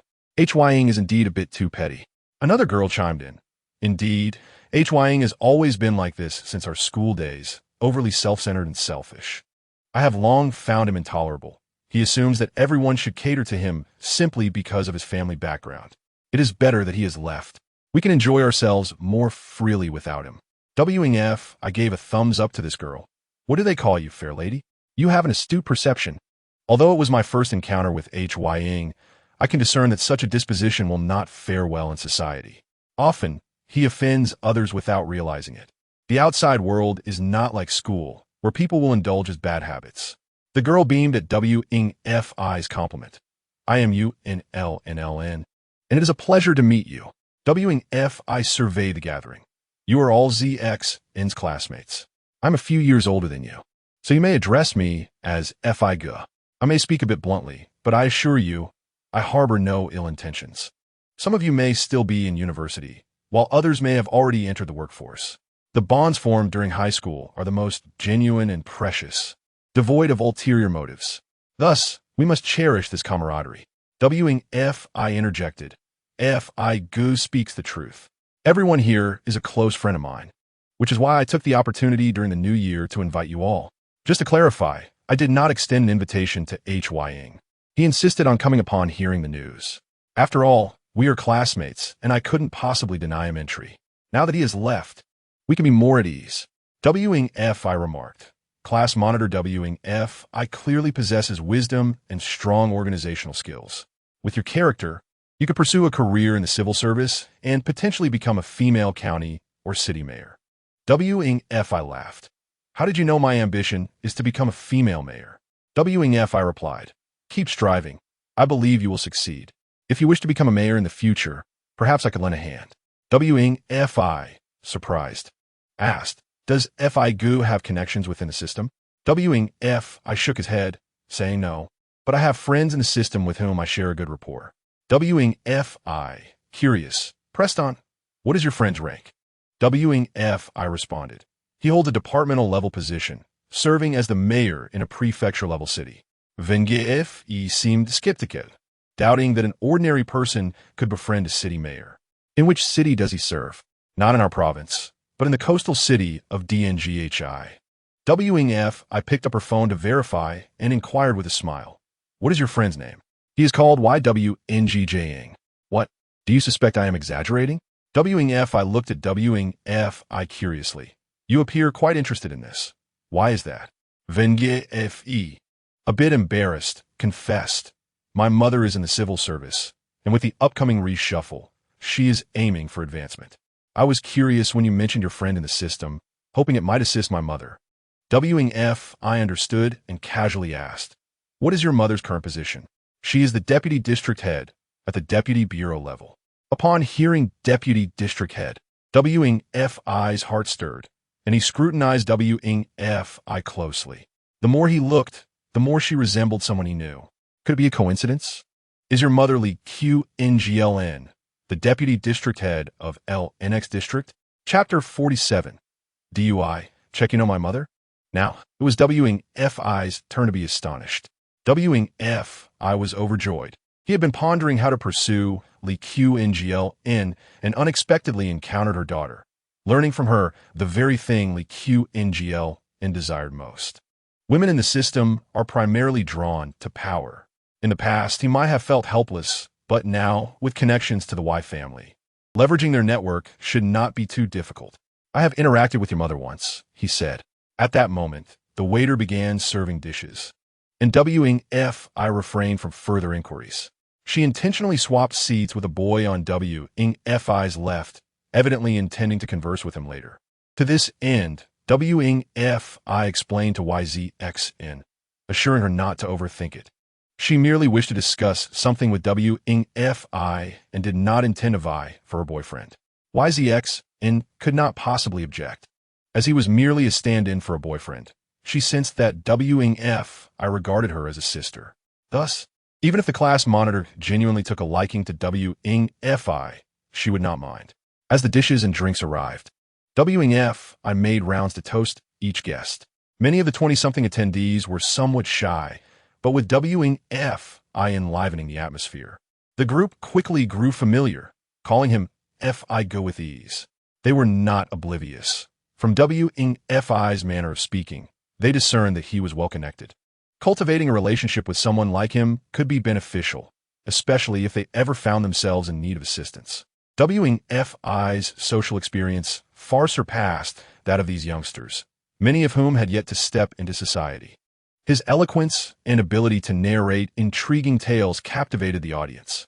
WF-I had not planned to drink, but seeing her classmates indulge, she made an exception for a few beers.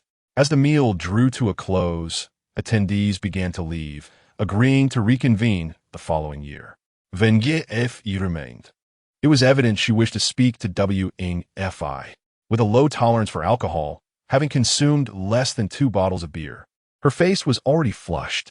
As classmates departed, WF-I said to WF-I, F.I. Go. Let us add each other on WeChat. I have something I want to discuss. You have been drinking. Is it appropriate to drive? It's nothing. Just a bit of beer to me is akin to drinking soda. An alcohol tester wouldn't even register it. WF-I glanced at YZXN and hesitated. I fear ZXN may object. WF-I did not decline further. She truly had something to inquire of WF-I. Exiting the hotel and taking the elevator to the parking lot, WF-I was astonished to see a brand new Lamborghini. Particularly, The license plate from J. Ing and the special pass issued by the state council sparkled in her eyes. Acquiring such a license plate is no easy feat. It alone is worth over 200,000, not to mention the special pass. It seemed W. Ing Fi's influence was greater than she had imagined. YZXN understood that W. Ing Fi likely had something to discuss with W. Ing Fi, so she opted for the back seat, allowing W. Ing Fi to sit in the front passenger seat. As W. Ing Fi started the car and exited the underground parking lot, he caught a glimpse of a familiar figure sitting in a Mercedes-Benz at the parking lot's corner. It was H.Y. Ing. Hadn't he left? Why was he still here? These questions flickered briefly, and W. Ing Fi dismissed them, considering he might simply be waiting for someone. As the car emerged onto the road, W. Ing Fi, sitting in the passenger seat, remarked with a smile, "Riding in a luxury car truly feels different." W. Ing Fi replied, "If you aspire to a political career, you may never have the chance to drive a luxury car. In this day and age, which official would dare to drive an extravagant vehicle? That would merely advertise their corruption." W. Ing Fi, "I just checked your friend's resume. He is only 36 and already holds a departmental level position. Surely, he must come from a prominent background? His family resides in the capital and wields considerable influence there. Could it be that your friend is a member of the Yi family, one of the 4 esteemed clans of the capital? Indeed, she belongs to the Yi family." At that moment, as Wang Fei drove onto the Huanqing Avenue, he was suddenly halted by a traffic police officer on a motorcycle who emerged from the side. The officer removed her helmet, revealing a delicate face framed by flowing long hair. A stunning female officer. She gestured for Wang Fei to lower his car window. "Good day. Please present your vehicle registration and driver's license." Wang Fei handed her the documents, and the beautiful officer perused them before producing a breathalyzer. "Please measure your blood alcohol content."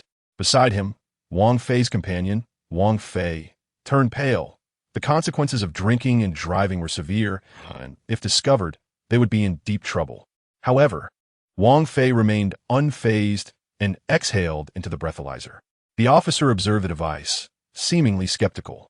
She could detect a strong scent of alcohol on Wang Fei. Yet the reading showed no alcohol content whatsoever. "Please blow again," she requested.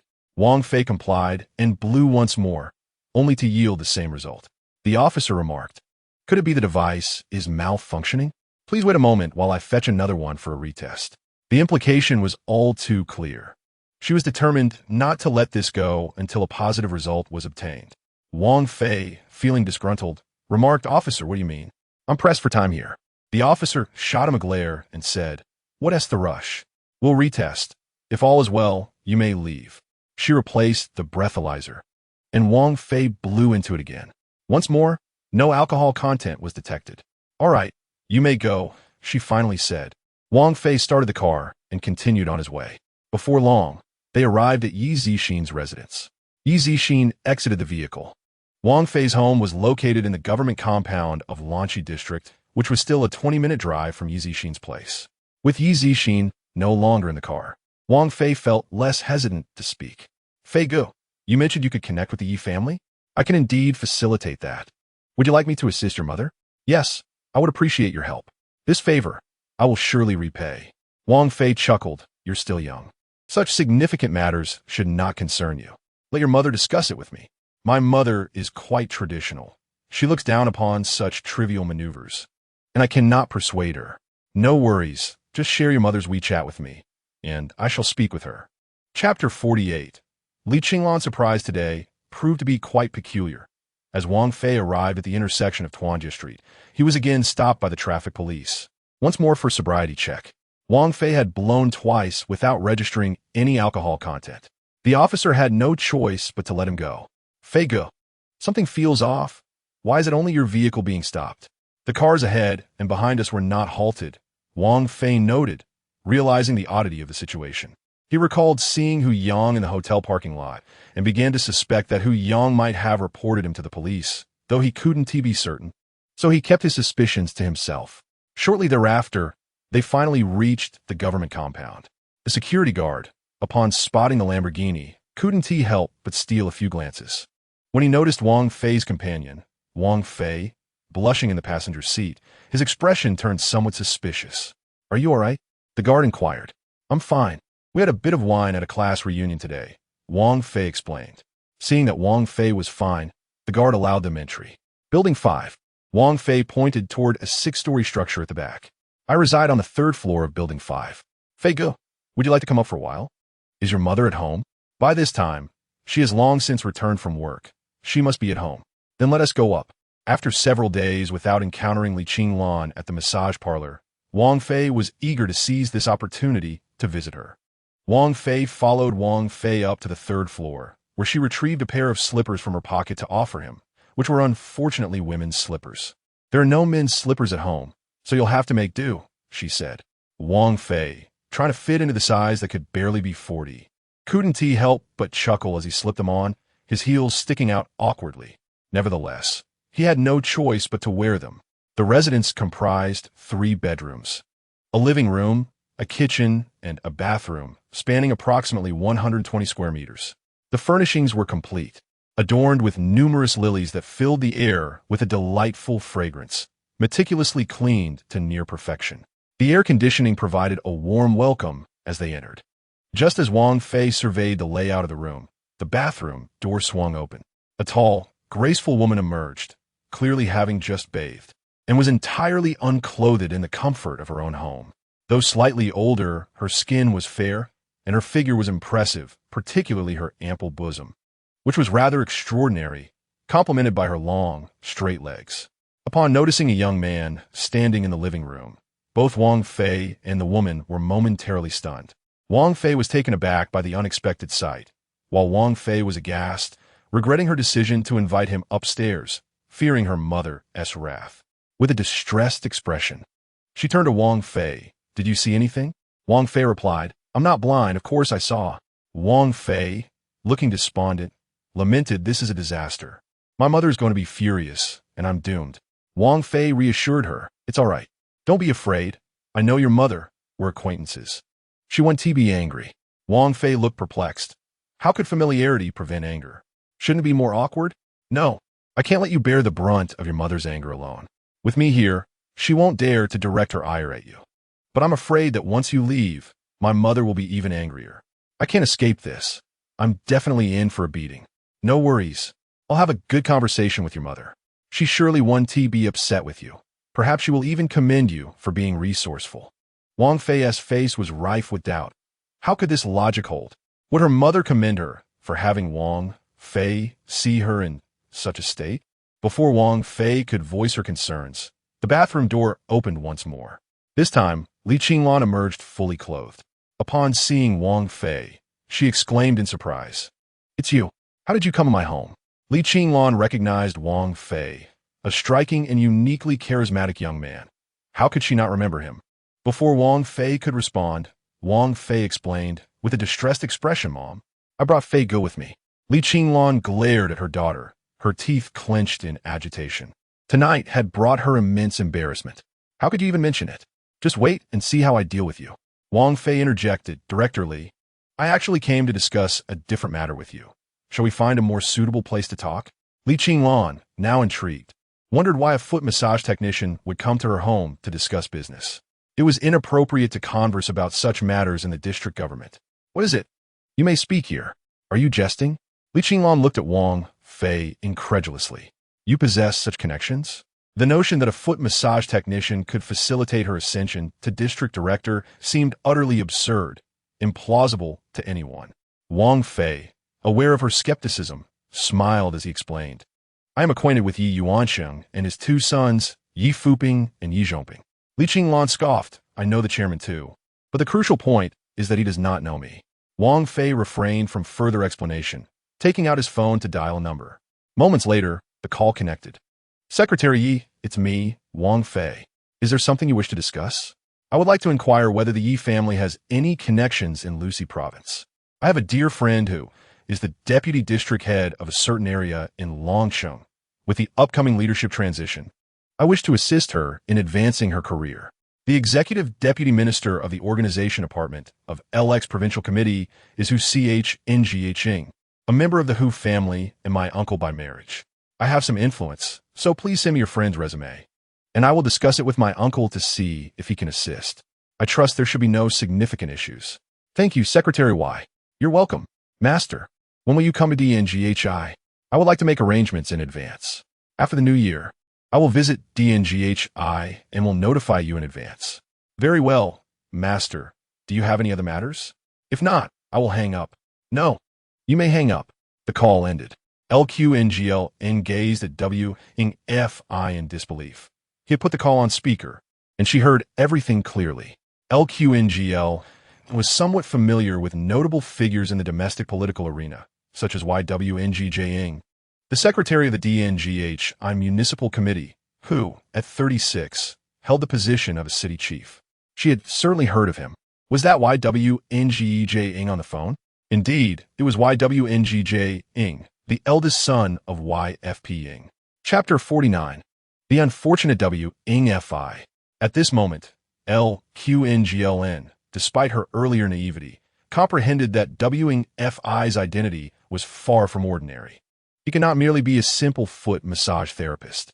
A common individual would never have the connections to reach the Y family or directly contact YWNGJ. That would be absurd. But why would WFI wish to assist her? There has never been a love without reason in this world. LQNGL turned to her daughter, WFI, and asked, "Is WFI your boyfriend?" VNGFE replied, "No. He's my classmate YZX's boyfriend." LQNGL and then directed her gaze at WFI and inquired, "Xiao W. Your generous assistance must come at a price. What is it that you desire?" WFI hesitated slightly, suggesting, "Perhaps we could discuss this elsewhere." "It is not appropriate to speak of it here." LQNGL insisted, "Let us speak here. Rest assured, my daughter will not speak of it elsewhere." WFI appeared awkward, asking, "Are you truly unconcerned?" LQNGL replied, "You are a grown man. Enough of this hesitation. Speak plainly. What do you wish for?" "I must clarify that I will not agree to anything that violates policy." WFI, summoning his courage, declared, "I want you." Upon hearing this, LQNGL almost doubted her own ears, staring incredulously at WFI. "Repeat that." He reiterated, "I said I want you." WFI gasped in disbelief, her mouth agape. Did he mean what she thought he meant? How could he utter such words? Her initial favorable impression of WFI plummeted to the negatives in an instant. Shameless, utterly shameless, to declare such intentions before her. The key point was that he was her classmate's boyfriend. How could YZX have found such a scoundrel? LQNGL interrupted in fury. "Get out. Leave at once." WFI felt intensely embarrassed. "LG, please do not be angry. I am serious. From the very first moment I saw you, I was smitten." LQNGL interrupted him with a fierce shout. "Get out." Seeing that LQNGL was genuinely enraged, WFI dared not speak further and walked to the door to change his shoes. "LG, calm down. Once you have settled, we can talk again." Bang! A slipper flew toward him. WFI reacted quickly, instinctively dodging to the left. Subsequently, the door slammed shut with a heavy thud. WFI could only leave in dejection, realizing he had thoroughly messed up. It appeared that there was no hope with LQNGLN. What a pity for her unique physique. What a loss for that rare pair of big white rabbits. Alas, for the sake of his cultivation, he would have to continue seeking other women with special physiques. Checking the time, it was already 10:30 in the evening. WFI drove aimlessly through the streets, feeling a deep sense of unease. Why was his cultivation proving so difficult? So far, he had only discovered 3 women with special physiques. Yingru LN, whom he was confident he could easily win over, LQNGLN, who now seemed entirely out of reach, and WXNLN, a star who would also be challenging to approach. As WFI's car passed under the bridge on HJ Road, he noticed numerous women dressed in short leather skirts and black stockings standing by the roadside, all heavily made up, flirting with passing pedestrians and vehicles. This was the most notorious street for street walking in LNGCHing. After 10 o'clock every night, it became a haven for those seeking fleeting pleasures, with prices being quite affordable. One could indulge for as little as 100 to 200 yuan. Many migrant workers and single young men frequented this area to pursue fleeting encounters, and although the quality was low, with most women being of a certain age, the prices were undeniably tempting. One gets what one pays for, and with such low prices, one should not expect high quality or excellent service. Wing F, I slowed his car, and immediately a woman in her mid-30s approached, signaling for him to roll down the window. Venga F e Kemplide. Observing her as she leaned toward him, her low-cut sweater revealing hints of her cleavage, a sight that might entice many naive young men. But to Wing Fi, it paled in comparison to LQNGL and S allure. Handsome. Care for a little fun? It's quite cheap. Wing Fi replied. Do I look like someone who is short on cash? The woman assessed Wing Fi's attire, and then glanced at his stylish sports car, suggesting, if you're not short on cash, I could introduce you to something thrilling. Oh, what sort of thrill? He inquired. Mother and daughter. The woman smiled mysteriously, claiming they were both exquisite, one aged 18 and the other 37, and for 3,000 yuan, one could enjoy their company for an entire night. The mention of mother and daughter inexplicably reminded Wing Fi of LQNGL, N, and Wing Fi, but he quickly dismissed the thought. What had become of the world? Had morals been discarded in the pursuit of profit? Although he had occasionally encountered news stories about such arrangements, it was his first time hearing of it in reality. Seeing Wing F, I remained silent. The woman continued, I can assure you, they are genuine mother and daughter. Strikingly similar in appearance, and both beautiful. Would you like to experience it? No, thank you. Wing F, I was not a lecherous man, if not for his cultivation. He would have no interest in LQNGLN. Just as he was about to close the window and drive away, a squad of police officers rushed toward him from the opposite direction. Don't move. Everyone down. Wing F, I was taken aback as he saw the woman outside, being firmly restrained by a female officer and handcuffed. Had he stumbled upon a crackdown on prostitution? The woman, however, appeared remarkably calm, suggesting she was no stranger to such situations. Those in her line of work frequently faced the law and thus became accustomed to such encounters. Wing F, I thought to himself that his luck had been extraordinarily poor today. He had already been stopped twice for sobriety checks, and now he had unwittingly found himself in the midst of a police operation.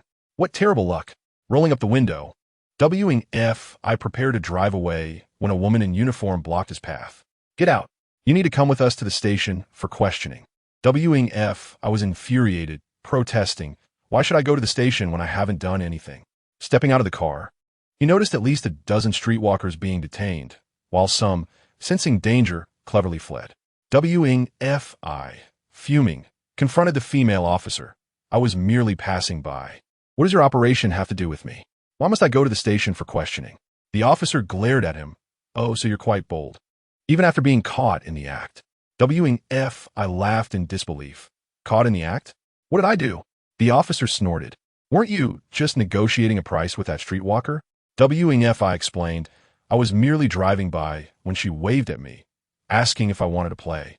I declined. Officer, look at me. I'm quite handsome and driving a luxury car. Do I need to pay for such women? The female officer smirked, stating, to know a person's face, but not their heart. Is it not true that the famed celebrity Li Yifeng is not less handsome than you? Yet he was caught soliciting as well. Spare me your excuses.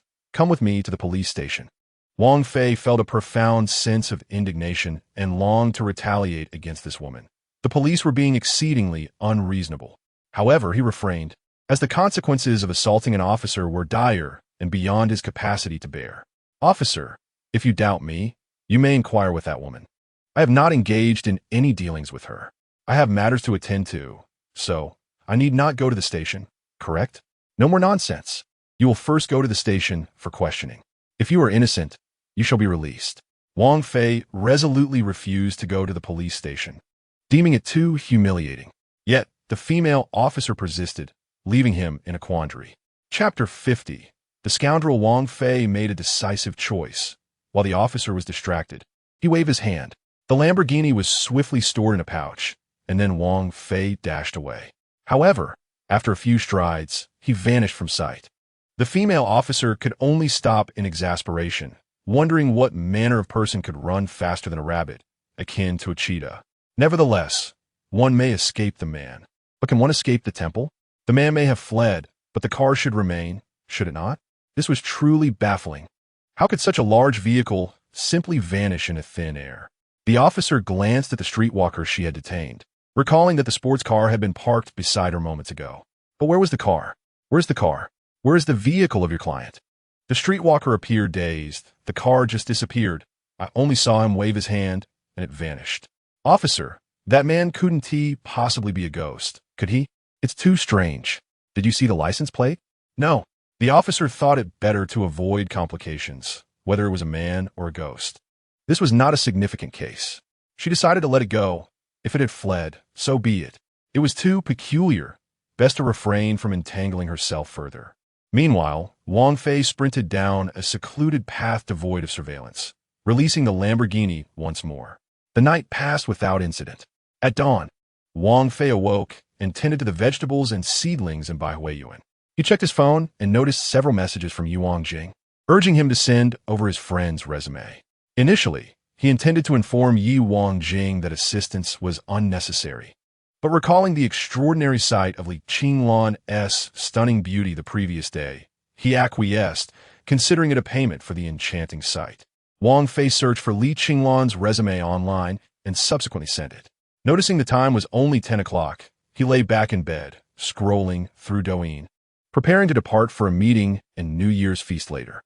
Typically, Yi Zixin would host a live stream every morning, yet today she had not.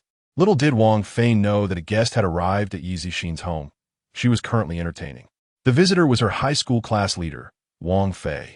Zixin, I have come today to persuade you to break up with Wang Fei. Upon sitting down, Wang Fei's first statement left Yi Zixin bewildered. Why? Class leader. Don't tell me you have genuinely taken a liking to him? Oomph. Wang Fei scoffed. Why would I ever like a scoundrel like him? Yi Zixin's expression darkened. In her eyes, Wang Fei was an exemplary man, wealthy, handsome, capable, and above all, her savior. She would not tolerate anyone tarnishing his reputation, not even class leader Wang Fei. Class leader, please choose your words carefully. How can you label him a scoundrel? Did he take advantage of you while you were drinking yesterday? Wang Fei shook her head. That is not the case. If that is so, then on what grounds do you accuse him of being a scoundrel? You heard it at the banquet yesterday. I asked him to help my mother secure a promotion. He visited my home and met my mother, yet I never anticipated he would threaten her, demanding she sleep with him in exchange for assistance. Is that not the mark of a shameless villain? Yi Zixin was taken aback, incredulously asking, You claim he threatened your mother to sleep with him? Wang Fei gritted her teeth. He said it right in front of me. How could it be false? I've never encountered such unabashed individuals. Yi Zixin's expression was peculiar. How old is your mother? Is she attractive? My mother is 42 this year. She will turn 43 after the new year. Yi Zixin frowned. Could it be a misunderstanding? How could Wang Fei possibly be interested in a woman over 40? You know his status. Wealthy, handsome, and capable. What kind of woman could he not find? If you said he fancied you, I could accept it. But your mother? That is truly hard to believe. Wang Fei replied, Am I in need of deception? Had I not heard it with my own ears, I would not have believed it. Some men prefer mature women. Wang Fei is one of them. Yi Zixin remained silent for a long while, finally saying, To be honest, Wang Fei is not my boyfriend. At the gathering yesterday, I merely asked him to assist me by pretending to be my boyfriend to deter Hu Yang's advances. Therefore, whom he likes or pursues is none of my concern. Wang Fei had not anticipated such an outcome. She had intended to expose the true nature of the scoundrel, but now realized her visit had been in vain. At the Tang foot massage, nearly all the technicians, including support staff, had arrived by 11 o'clock. The enigmatic owner, a stunning 30-something woman named Tang Yimeng, made her appearance. Wang Fei had also arrived early, awaiting the reunion dinner. During the meeting, Tang Yimeng specifically commended Wang Fei, stating that despite his short tenure, he had garnered much acclaim among clients. Many female patrons visited specifically for his services.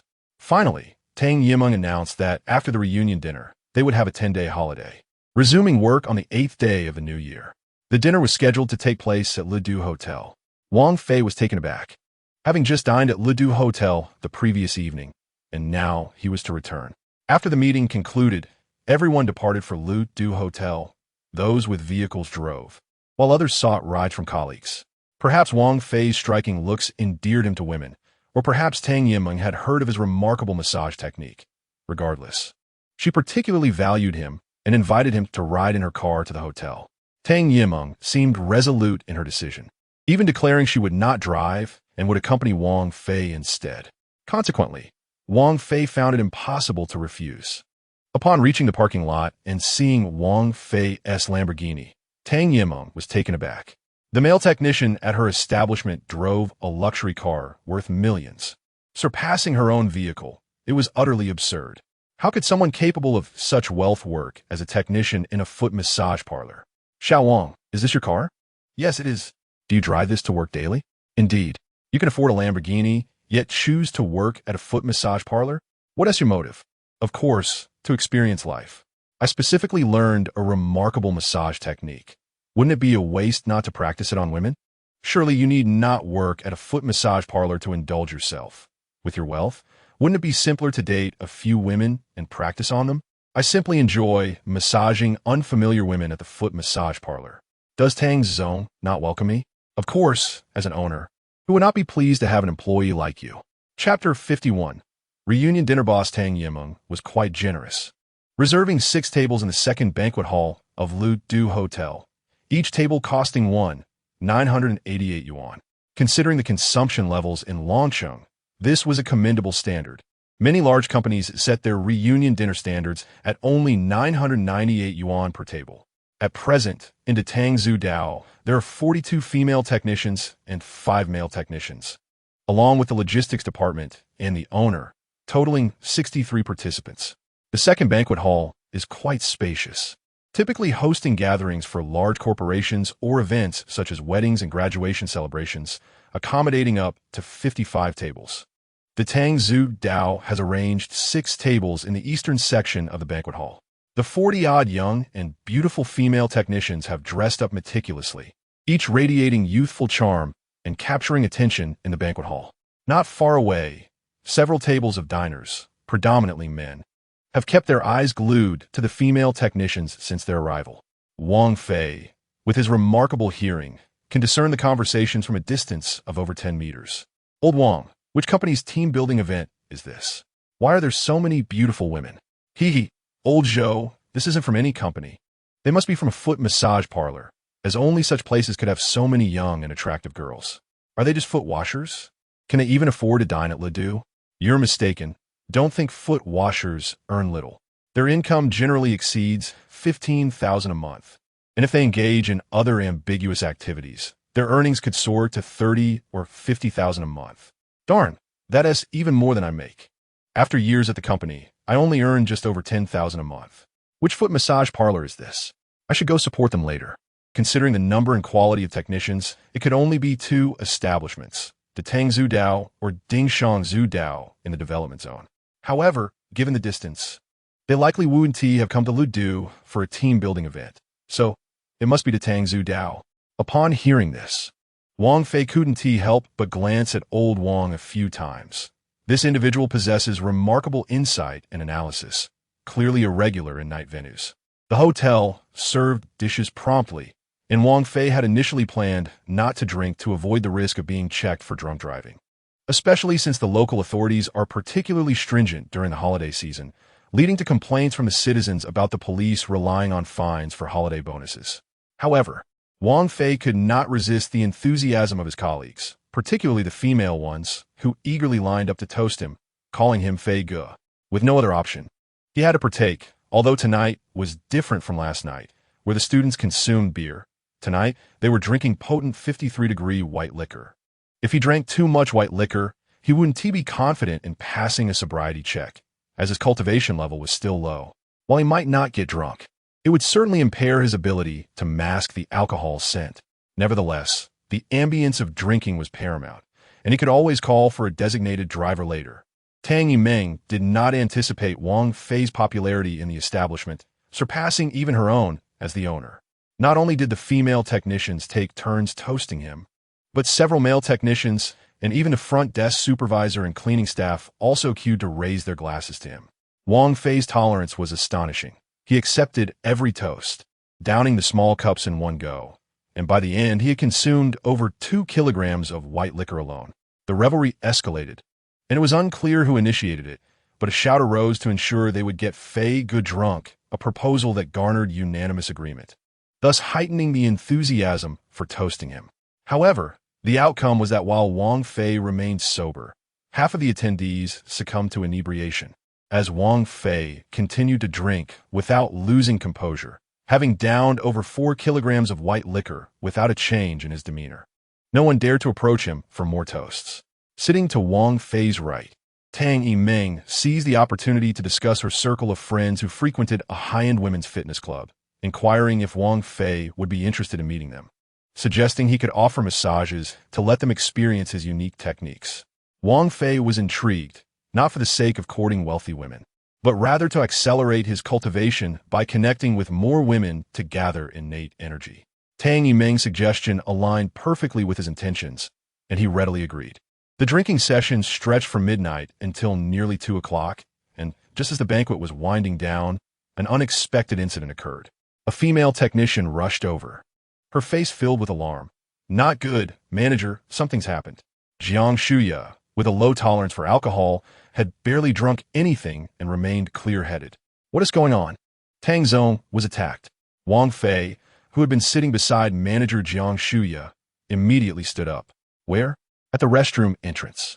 Without hesitation, Wang Fei dashed towards the restroom, his speed akin to that of a cheetah, disappearing in an instant. Jiang Shuya and the female technician were slightly slower to react and soon lost sight of Wang Fei, both feeling a flicker of doubt. How could he run so fast? That speed is extraordinary. However, they had no time for further contemplation, quickly gathering their coherent colleagues to head towards the restroom. Wang Fei soon arrived at the restroom entrance, and the sight before him ignited an immediate fury. Tang Yimeng lay on the ground, disheveled and in distress, while a man was assaulting her, delivering punches and kicks. 4 other middle-aged men stood nearby, menacingly preventing anyone from intervening or approaching the scene, clearly allies of the assailant. "Stop it!" Wang Fei shouted. The assailant momentarily paused, glancing at Wang Fei before disregarding him and resuming the beating, hurling insults. "You filthy whore! I've finally caught you. Thought you could hide from me, huh?" Wang Fei was unfazed. After all, Tang Yimeng was his boss and had been preparing to introduce him to potential clients. He could not let her come to harm. "Kid, I advise you to mind your own business." One of the larger men among the assailants' group glared at Wang Fei with hostility. Wang Fei had no interest in conversing with him. He sidestepped the man blocking his way and charged forward, delivering a kick that sent the assailant crashing to the ground, then swiftly helping Tang Yimeng to her feet. The assailant, having likely consumed some alcohol, reeked of liquor. Wang Fei had been cautious not to exert full force. Had he done so, the man would either be dead or severely injured. In today's society, causing serious harm could lead to significant trouble. Tang Yimeng, now somewhat disheveled, leaned against Wang Fei, her once immaculate makeup smeared, hair tousled, cheeks swollen, and a trace of blood at the corner of her mouth. "Sister Tang, are you all right? Do you need me to take you to the hospital?" "No, no need for a hospital. I'm Fine. This man is my ex-husband, Sun Yong. He has a terrible temper." Tang Yimeng whispered, "Xiao Wang, thank you." At that moment, Sun Yong stood up and, upon seeing Tang Yimeng nestled against Wang Fei, erupted in rage. "You filthy whore, now you've got a little pretty boy to support you? Using my money to support a pretty boy, you're really something." Wang Fei frowned. "Watch your mouth. Who's the pretty boy? Speak again, and I'll tear your mouth apart." Sun Yong, in a fit of rage, retorted with a twisted smile. "Little brat, you've got quite the attitude. Huh? Do you believe I want to kill you today?" Wang Fei chuckled. It was absurd for a mere mortal to threaten him, a cultivator. "I truly don't believe in evil. Come on, try to kill me." Wang Fei mocked. "Oh, you think because you can throw a punch, you're a martial arts master? Foolish." A number of onlookers erupted into laughter at Wang Fei's remarks. At that moment, Sun Yong could no longer contain his fury. He raised his fists and charged toward Wang Fei with a wild yell. The gathered crowd felt a twinge of anxiety for the dashing young man, noting Sun Yong's towering and muscular build compared to Wang Fei's delicate frame, fearing the latter might come to harm in the ensuing altercation. However, The unfolding events surprised everyone. As Sun Yong approached, Wang Fei executed a swift kick that caught Sun Yong squarely in the chest. The force was tremendous, sending Sun Yong sprawling to the ground, rolling several meters away. "Is that all you've got? You think you could take me down?" Wang Fei scoffed disdainfully. Dirted and furious, Sun Yong scrambled to his feet, pulling a spring-loaded knife from his pocket with a swift motion. "You're dead meat today," he roared, brandishing the sharp blade as he lunged at Wang Fei. The crowd instinctively recoiled, wary of the glinting knife in Sun Yong's hand, fearing an accidental injury if things took a turn for the worse. Wang Fei's expression suddenly hardened. He loathed anyone who dared to insult his mother, and even the most casual of remarks ignited his wrath. In prison, he had brawled over such insults, and none dared utter them in his presence thereafter. As Sun Yong closed in, Wang Fei moved with remarkable speed, seizing the wrist of the man wielding the knife and applying pressure. A sickening crack echoed as Sun Yong let out a blood-curdling scream, his wrist hanging limply, the knife clattering to the ground. Wang Fei unleashed a series of swift slaps to Sun Yong's face, berating him with, "Watch your mouth." Soon, Sun Yong's visage was grotesquely swollen and bruised. "Let him go." Sun Yong's four companions shouted in unison as they rushed forward, finally realizing the gravity of the situation. Wang Fei let out a cold laugh, executing a kick that sent the spring-loaded knife soaring into his hand with effortless grace. The sight of Wang Fei wielding the knife made Sun Yong's friends hesitate. Although they were loyal to him, they weren't willing to risk their lives for him. "Drop your weapons, or I will shoot." At that moment, several police officers arrived, likely summoned by a concerned citizen who had witnessed Sun Yong's earlier assault on Tang Yiming. One officer pointed a gun at Wang Fei, mistaking him for the aggressor due to the knife in his grasp. Startled, Wang Fei quickly discarded the blade onto the ground. One of the officers approached, ready to place Wang Fei in handcuffs. "Officer, why are you arresting me? I'm not the criminal here. They are. I was acting in self-defense." The lead officer, Jin Sheng, a 35-year-old deputy chief of a local precinct, assessed the situation. He noticed Tang Yimeng, disheveled and evidently a victim of violence. The emergency call had reported a man attacking a woman, and given the circumstances, Wang Fei's actions could indeed be seen as justifiable. Sun Yong, in excruciating pain from his injured wrist, shamelessly attempted to turn the tables.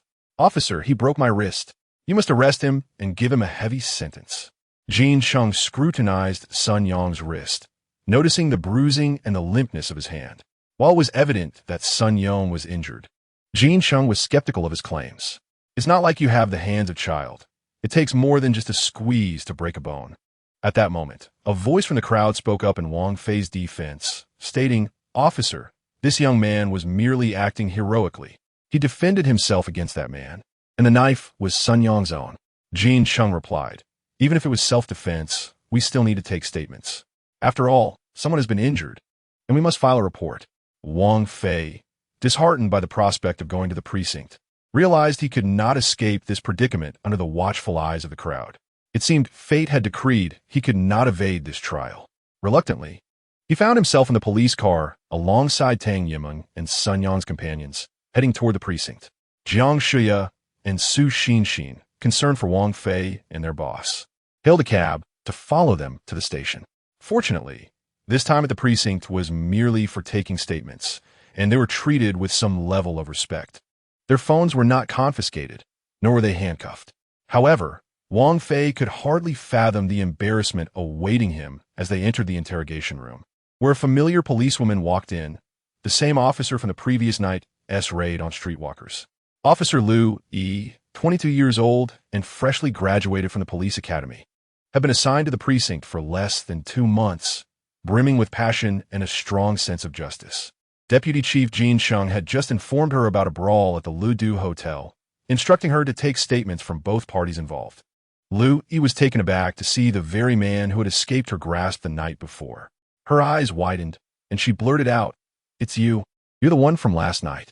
Wang Fei's expression darkened as he glared at Liu Yi, irritated by her accusatory tone. "Do not make baseless claims. I'm not a client." Liu Yi, excited, responded, "It is you. I one team mistake you. Jean, I was part of the anti-prostitution operation yesterday. He was negotiating with a streetwalker when I apprehended her, and he took off. You would believe how fast he ran. I couldn't catch him, even though I was the sprint champion in the academy. And now he walks right into my path. What a twist of fate. As Louis spoke, the atmosphere in the room shifted, and all eyes turned to Wang Fei. Tang Yimeng regarded him with a peculiar expression, and even Sun Yang's companions wore amused looks, eager to see how this would unfold. Wang Fei had never faced such an awkward situation and wished he could silence the garrulous officer. "Officer, please. I was merely passing by when the streetwalker approached my vehicle. I turned her down, and then your team arrived. I explained this to you yesterday, but you wouldn't listen. Why did you run if you weren't guilty?" Lu pressed. "How could I not? Your demeanor made it clear you had already labeled me a client, leaving no room for explanation. The newspapers are filled with stories of wrongful accusations. It's not just me saying it. Your methods are overly aggressive. If I'd been caught in the act, that would be one thing, but I was merely passing through. It's common for streetwalkers to approach potential clients. You can't just assume I'm guilty without evidence." Lu opened her mouth to respond, but Jin Chung cleared his throat loudly. "Lu, let's focus on today's incident and take the statements. The deputy director has spoken." And although Lu harbored some discontent in her heart, she had no choice but to comply. The first inquiry was directed at Wang Fei. Name? Wang Fei. Age? 27. What is your occupation? I work at Datang Zudao. Lu lifted her head and glanced at Wang Fei. A foot massage establishment, is it? What is your role there? I'm a technician. So you provide massages to female clients, correct? Yes. What type of women frequent massage parlors? Are they all wealthy ladies? This female officer clearly appeared to be new to the force, filled with curiosity and naivety. Strangely, such a newcomer seemed to be held in high regard within the department, as she had been specially summoned to take notes, indicating an intention to cultivate her professional experience. It was evident that this young officer likely had connections and a background. At that moment, Jin Chung, who had been smoking at the door, approached Lu with a tone of exasperation, advising her, "Little Lu, for the record, just inquire about the basic information of the parties involved. Avoid unnecessary questions unrelated to the case." Lu felt somewhat embarrassed and cast a resentful glare at Wang Fei, still perceiving him as a patron. Next, the female officer began to question about the altercation that occurred at the Lido Hotel while Jin Chung stood by, occasionally interjecting, but more often remained at the door smoking. It was clear that the deputy director had a considerable smoking habit. Suddenly, Jin Chung extinguished his cigarette and stood at attention as a man in white police uniform approached from a distance. "Good day, Director." The newcomer was Lu Dali, the head of Longqing Municipal Bureau. "Director, little Lu has been performing quite well recently. She participated in yesterday's anti-prostitution operation and did commendably. She is currently taking notes in the interrogation room." "Oh, what case is this? May I enter to take a look?" "Director, you jest. It's merely a civil dispute involving a brawl. Your visit to oversee our work is an honor for all officers in our station." Lu Dali patted Jin Chung on the shoulder. "Keep up the good work. Your station chief, Zhou, is about to be promoted to deputy director of the district bureau, and among the deputy directors, I have the highest hopes for you to succeed Zhou." Jin Chung was elated with Director Lu's words. His ascension to station chief seemed virtually assured. "Thank you, Director Lu, for your trust. I will strive to meet expectations." Lu Dali nodded and turned to enter the interrogation room.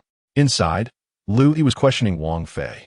"So you claim that the spring knife was produced by Sun Yong?" Wang Fei nodded. "It was indeed Sun Yong who produced it. You can ask his 4 friends if you doubt me." At that moment, Wang Fei noticed a police officer clad in white entering the room and paused momentarily. The officer in white undoubtedly held a position of authority in Longqing.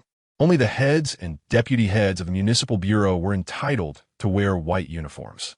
Why would a leader from the municipal bureau visit such a small precinct? Furthermore, this individual seemed somewhat familiar. Wang Fei recalled the bus robbery case from a few days prior. It appeared that the officer overseeing the scene at that time was indeed this individual, who shamelessly claimed in a media interview to be a martial arts expert invited by the police to assist. Lu also spotted Director Lu, but pretended not to notice, maintaining a serious demeanor as she continued to question Wang Fei. "So, you wrested that spring knife from Sun Yong?" "Indeed, if I hadn't taken it. I couldn't just stand there and let him stab me, could I? According to Sun Yong, you broke his wrist." Do you possess such strength to crush another's bones with your bare hands? Perhaps. I have innate strength. Director Liu, who had initially not been paying attention to Wang Fei, shifted his gaze to him upon hearing this, and, with increasing recognition, exclaimed, "It's you." Indeed, Wang Fei discerned from Director Liu's astonished expression that he had been recognized. Liu Dali's expression shifted several times before he turned to Deputy Director Jin Sheng. What issue does he face? Is it merely a brawl? Jin Sheng replied, "Director, it's nothing serious. We only brought him in to take statement. The other party was injured and has been sent to the hospital. However, we have ascertained that he acted justifiably in self-defense. So the station has decided not to pursue further action." Director Liu remarked, "That should be accurate. I know him well.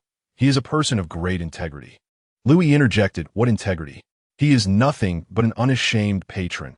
Had he not fled quickly last night, I would have apprehended him."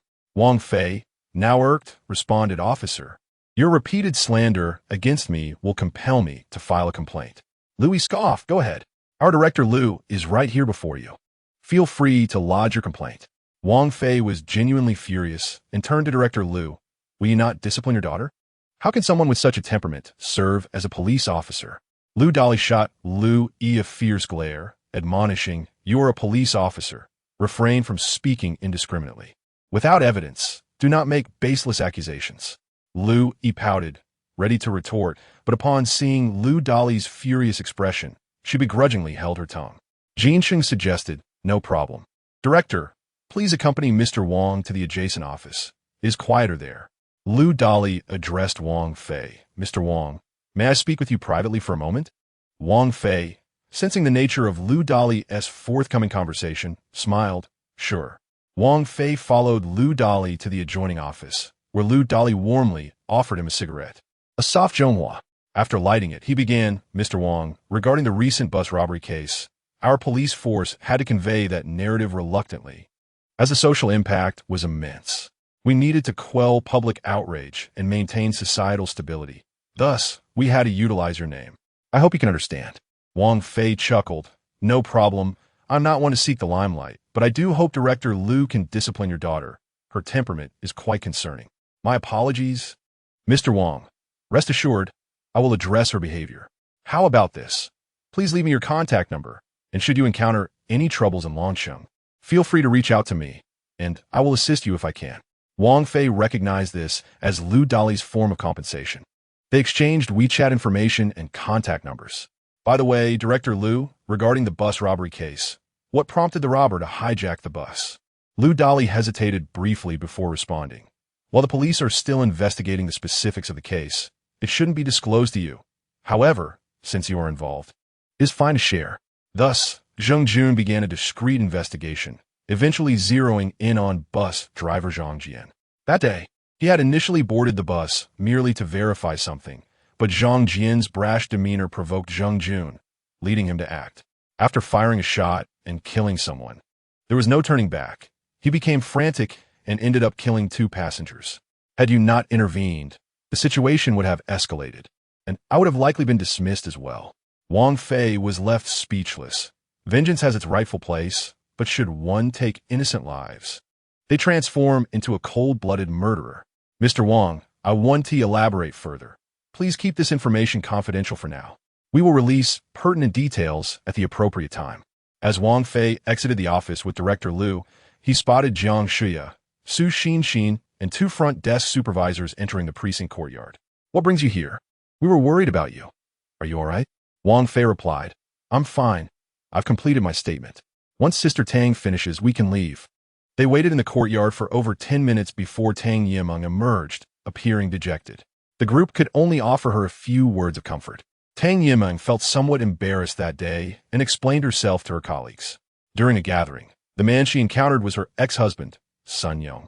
Upon their divorce, Tang Yimeng received a substantial sum of 10 million from Sun Yong.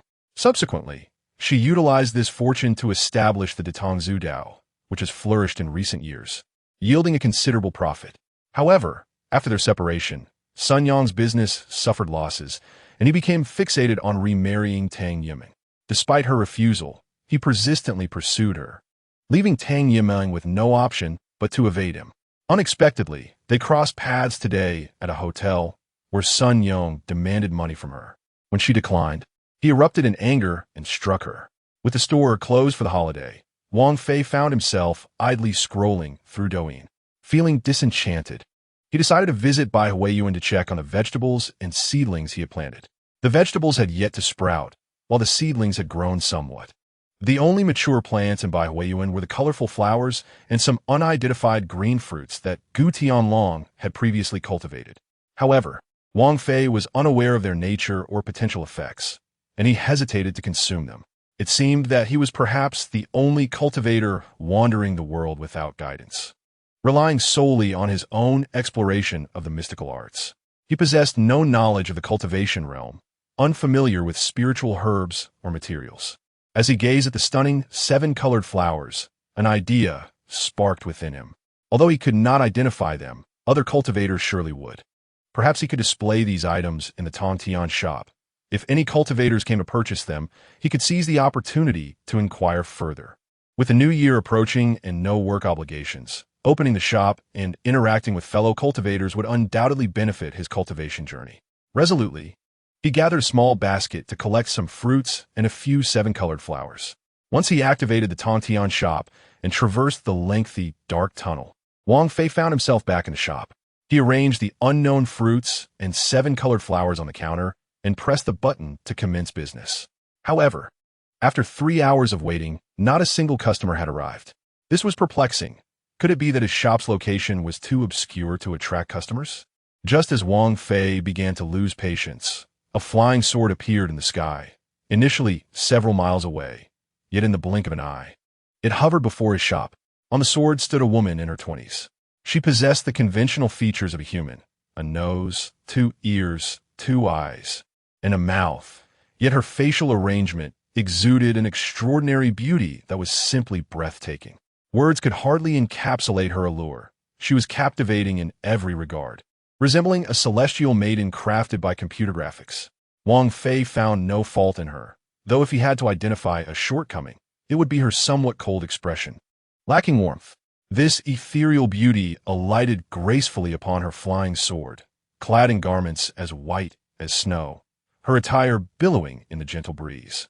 Standing outside the shop, she surveyed the seven-colored flowers and the green fruits on display, her eyes reflecting surprise.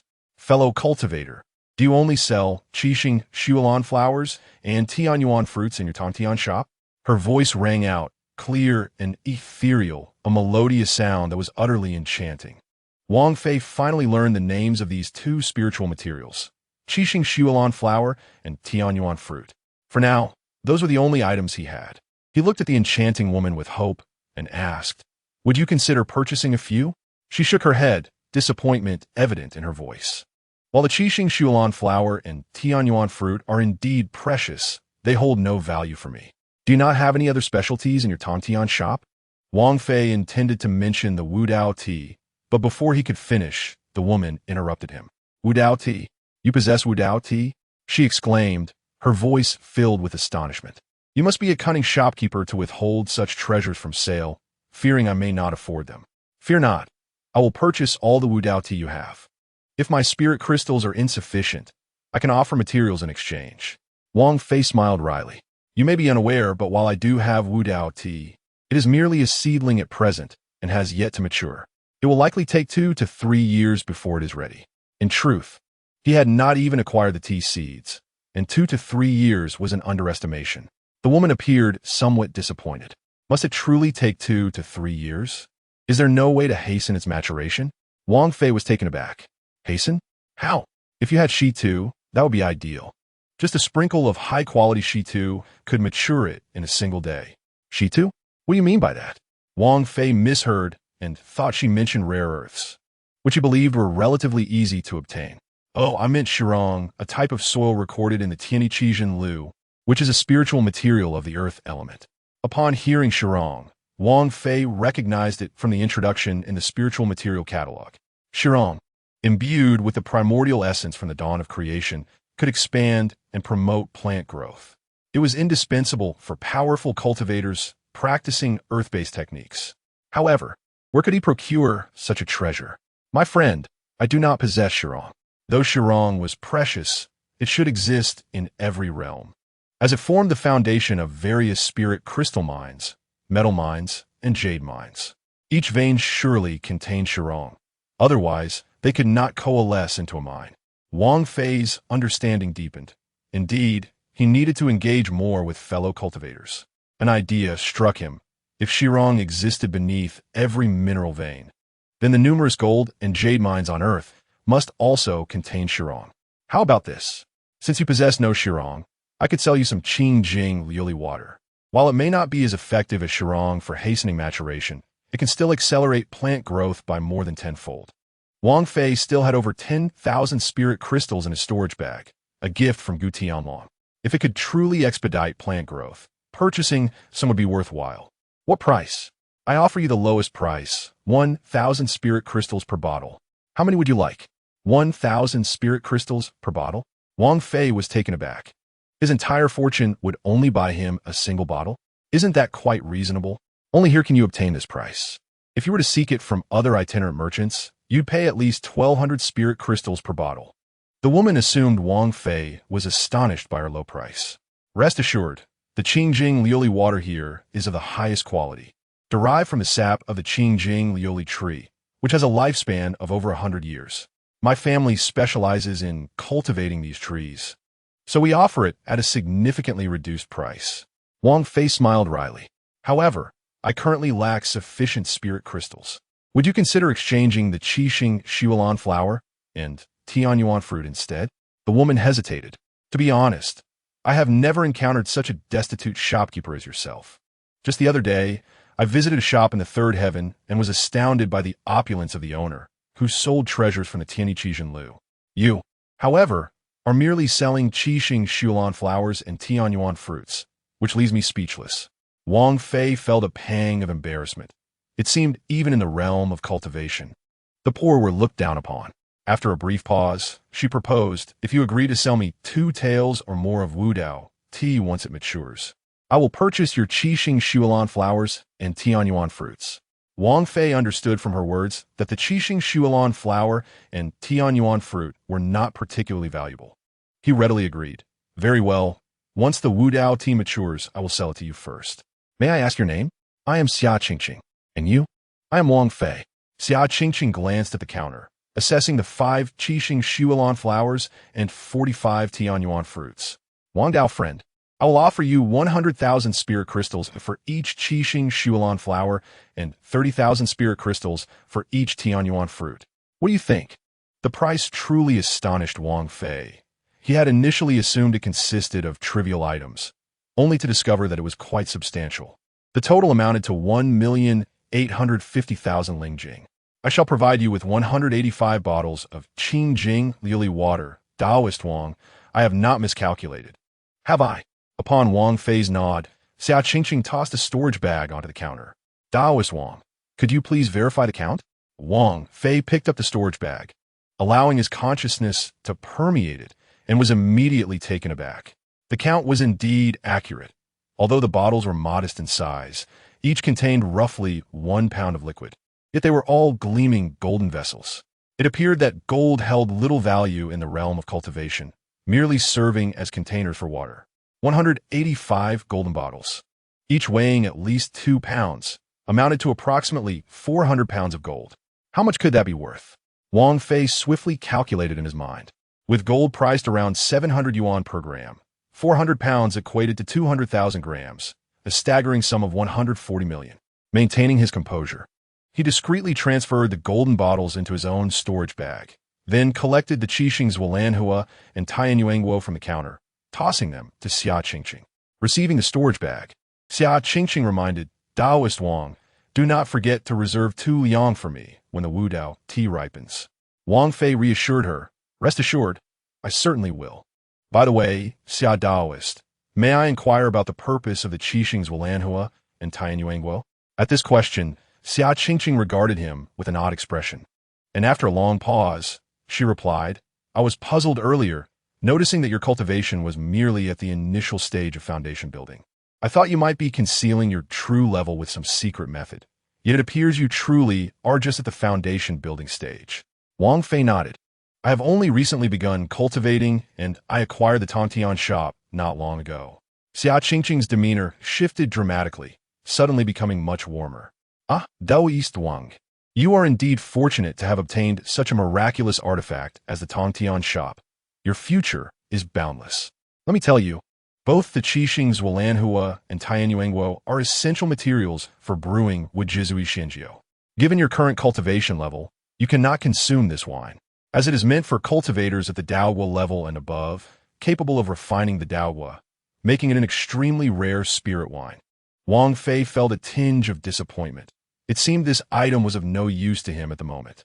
Xia Daoist, do you possess any foundational pills suitable for someone at the foundation building stage? I would like to purchase some. Xia Qingqing chuckled wryly. What low-level pills could I possibly have? I have surpassed the foundation building stage for over 6,000 years. Over 6,000 years? Wang Fei stared in astonishment at Xia Qingqing, who appeared to be in her 20s. Cultivators could live for such an extended period? This duration nearly rivaled the history of Huagua, a civilization with a rich heritage spanning roughly 5,000 years. So, Xia Qingqing was indeed a 6,000-year-old old demon? Indeed. I am now at the Dao Jie stage, considered a high-level cultivator in the ninth heaven realm. How could I still retain low-level pills? Chapter 56, Brother Fei. Come to my house for dinner. Wang Fei found himself deeply moved by his conversation with the 6,000-year-old beauty, Xia Qingqing. It seemed that cultivators could indeed achieve immortality. In Wang Fei's perspective, a lifespan of 10,000 years would already be considered eternal. Given that human civilization on Earth had only flourished for a few millennia, he would be content with living for 1,000 years. Of course, it was evident that foundational cultivators could not expect to live for a millennium. Only those who attained the Daogua and cultivated supernatural powers could hope for a lifespan exceeding 1,000 years. Wang Fei could not fathom the immense amount of yin energy required to reach the Daogua stage. Without a special constitution or dual cultivation with women of unique physique, merely absorbing yin energy from clients at a foot massage parlor would likely not suffice for 500 years to advance to the Daogua. Thus, the crux lay in seeking out women with special constitutions. By the time Wang Fei returned home, it was already 10 o'clock at night. However, he was restless and unable to sleep. He decided to enter the Baihuiyuan. The radishes and carrots had yet to sprout, and the fruit trees had not blossomed. Wang Fei retrieved a golden bottle and poured the Qingjing Liuli water into each pit in the radish field. Unsure of the appropriate amount, he chose to experiment with this plot of land first. Before he finished the plot, he used up an entire bottle of Qingjing Liuli water. He took out several more bottles to complete the watering. Afterward, he went to bed. The following day, on the 29th day of the 12th month, Wang Fei awoke early, and his first task was to inspect the growth of the radishes in Baihuiyuan. To his delight, after just one night, the radish seeds had sprouted roots and seedlings, each boasting 2 vibrant green leaves. The leaves were lush and full of vitality. The Qingjing Liuli water was indeed an excellent catalyst for plant growth, far superior to any nutrient solution. Ecstatic, Wang Fei had a clearer understanding of how much water each plot required. Next, he watered the carrot field with several additional bottles of Qingjing Liuli water. However, he hesitated when considering whether to water the fruit seedlings, as they were merely ordinary fruits from Earth, and utilizing precious Qingjing Liuli water seemed imprudent. Not being treasures from the heavenly treasures ranking, even if they were cultivated, they would not fetch a significant price at the Tongtian shop. Yet, Wang Fei was curious about how these fruits would mutate when grown in the spirit-rich environment of Baihuiyuan. After contemplating, he decided to select one of each fruit tree to water with Qingjing Liuli water, using half a bottle per seedling. This experiment consumed a total of 5 bottles of Qingjing Liuli water. Upon exiting Baihuiyuan, Wang Fei felt a sense of bewilderment. Tomorrow would be New Year's Eve, a time for families to reunite, yet he was alone, unable to cultivate, and uncertain of what to do. Around 10 o'clock, he received a call from Yi Zixin. Brother Fei, are you free? Come to my house for lunch today. I've been wanting to invite you to a meal to express my gratitude for saving my life. But you've been busy. I can't cook, but my mom is on holiday from work today and will be making lunch. Her cooking is exceptional. Wang Fei pondered for a moment. Was it appropriate to eat at Yi Zixin's house during the New Year? You really don't need to go through all this trouble. Zixin, Brother Fei, please come. I'll let you in a little secret. My mom is also very beautiful. Wang Fei felt something was amiss. What was Yi Zixin implying? Just because her mom was beautiful didn't require her to share this secret with him. The emphasis on also raised suspicions. Seeing Wang Fei silent, Yi Zixin added, Brother Fei, I'm serious. My mom is only 40 this year. She used to be a leading performer in a dance troupe and is still in remarkable shape, with an incredibly slender waist that belies having given birth. Hey, Brother Fei, come over for lunch. I would like to introduce you to my mom. The more Wang Fei listened, the more he felt a sense of unease. Was Yi Zixin trying to set him up with her mother? Surely not. He must be overthinking it.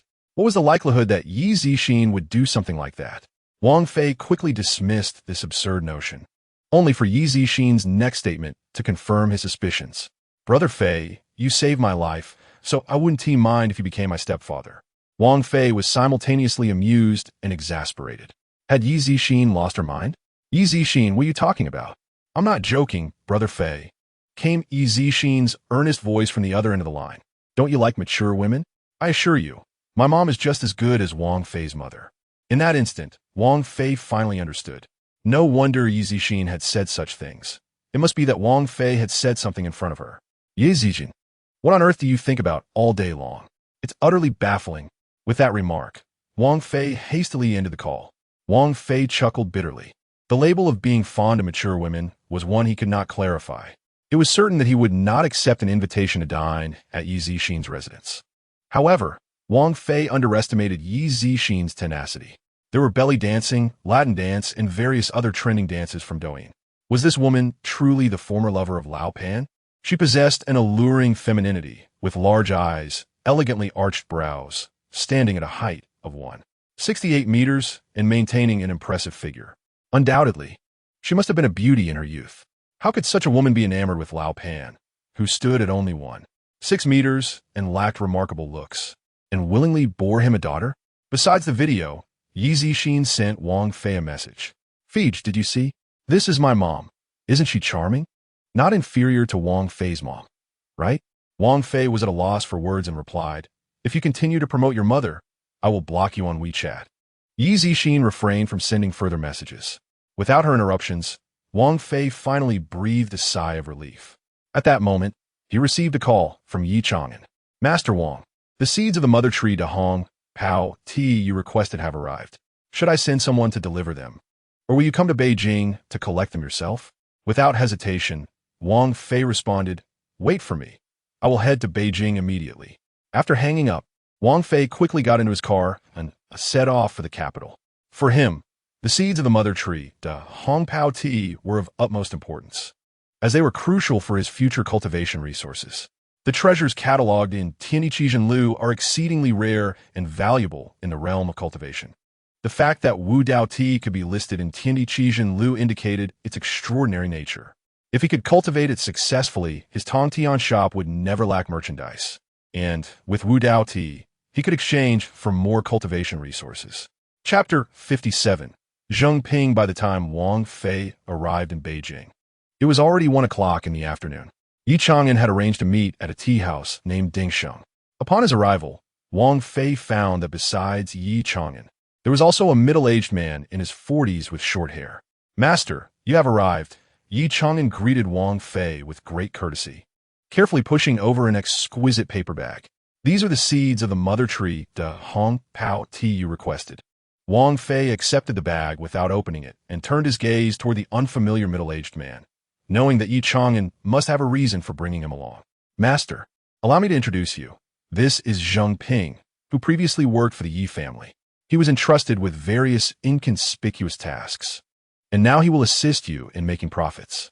Wang Fei scrutinized the middle-aged man, finding nothing particularly remarkable about him. How could such a person help him earn billions? Zheng Ping, make sure to follow Master Wang closely. He is a benefactor to our Yi family, and it is imperative that you satisfy him. You are aware of the consequences if you fail to do so. Rest assured, Yi Xiao, Missy has already instructed me before my arrival, Zheng Ping replied, referring to Yi Chang'an's aunt, Yi Lan, who is the current head of a large state-owned enterprise. Wang Fei waved his hand, saying, "Do not call me master. Just use my name or call me Feej. You will likely spend the new year in Beijing. Could you arrange accommodation for me?" Zheng Ping responded, "No problem. Do you prefer a hotel or an apartment? I can arrange a flat for you, so you have a place to stay when you come to Beijing." Wang Fei glanced at Yi Chang'an, who assured him, "Rest assured, Zheng Ping has been working for our Yi family for many years, and his connections and resources in Beijing are broader than mine. He can manage most matters." Wang Fei was somewhat surprised. It seemed Zheng Ping possessed considerable capabilities. "Where will the apartment be located?" "There are properties available in various districts of Beijing. If you're not busy, I can take you to view the apartments now, and you can select one yourself." "All right, let us go see the apartments now." After informing Yi Chang'an, Wang Fei departed with Zheng Ping.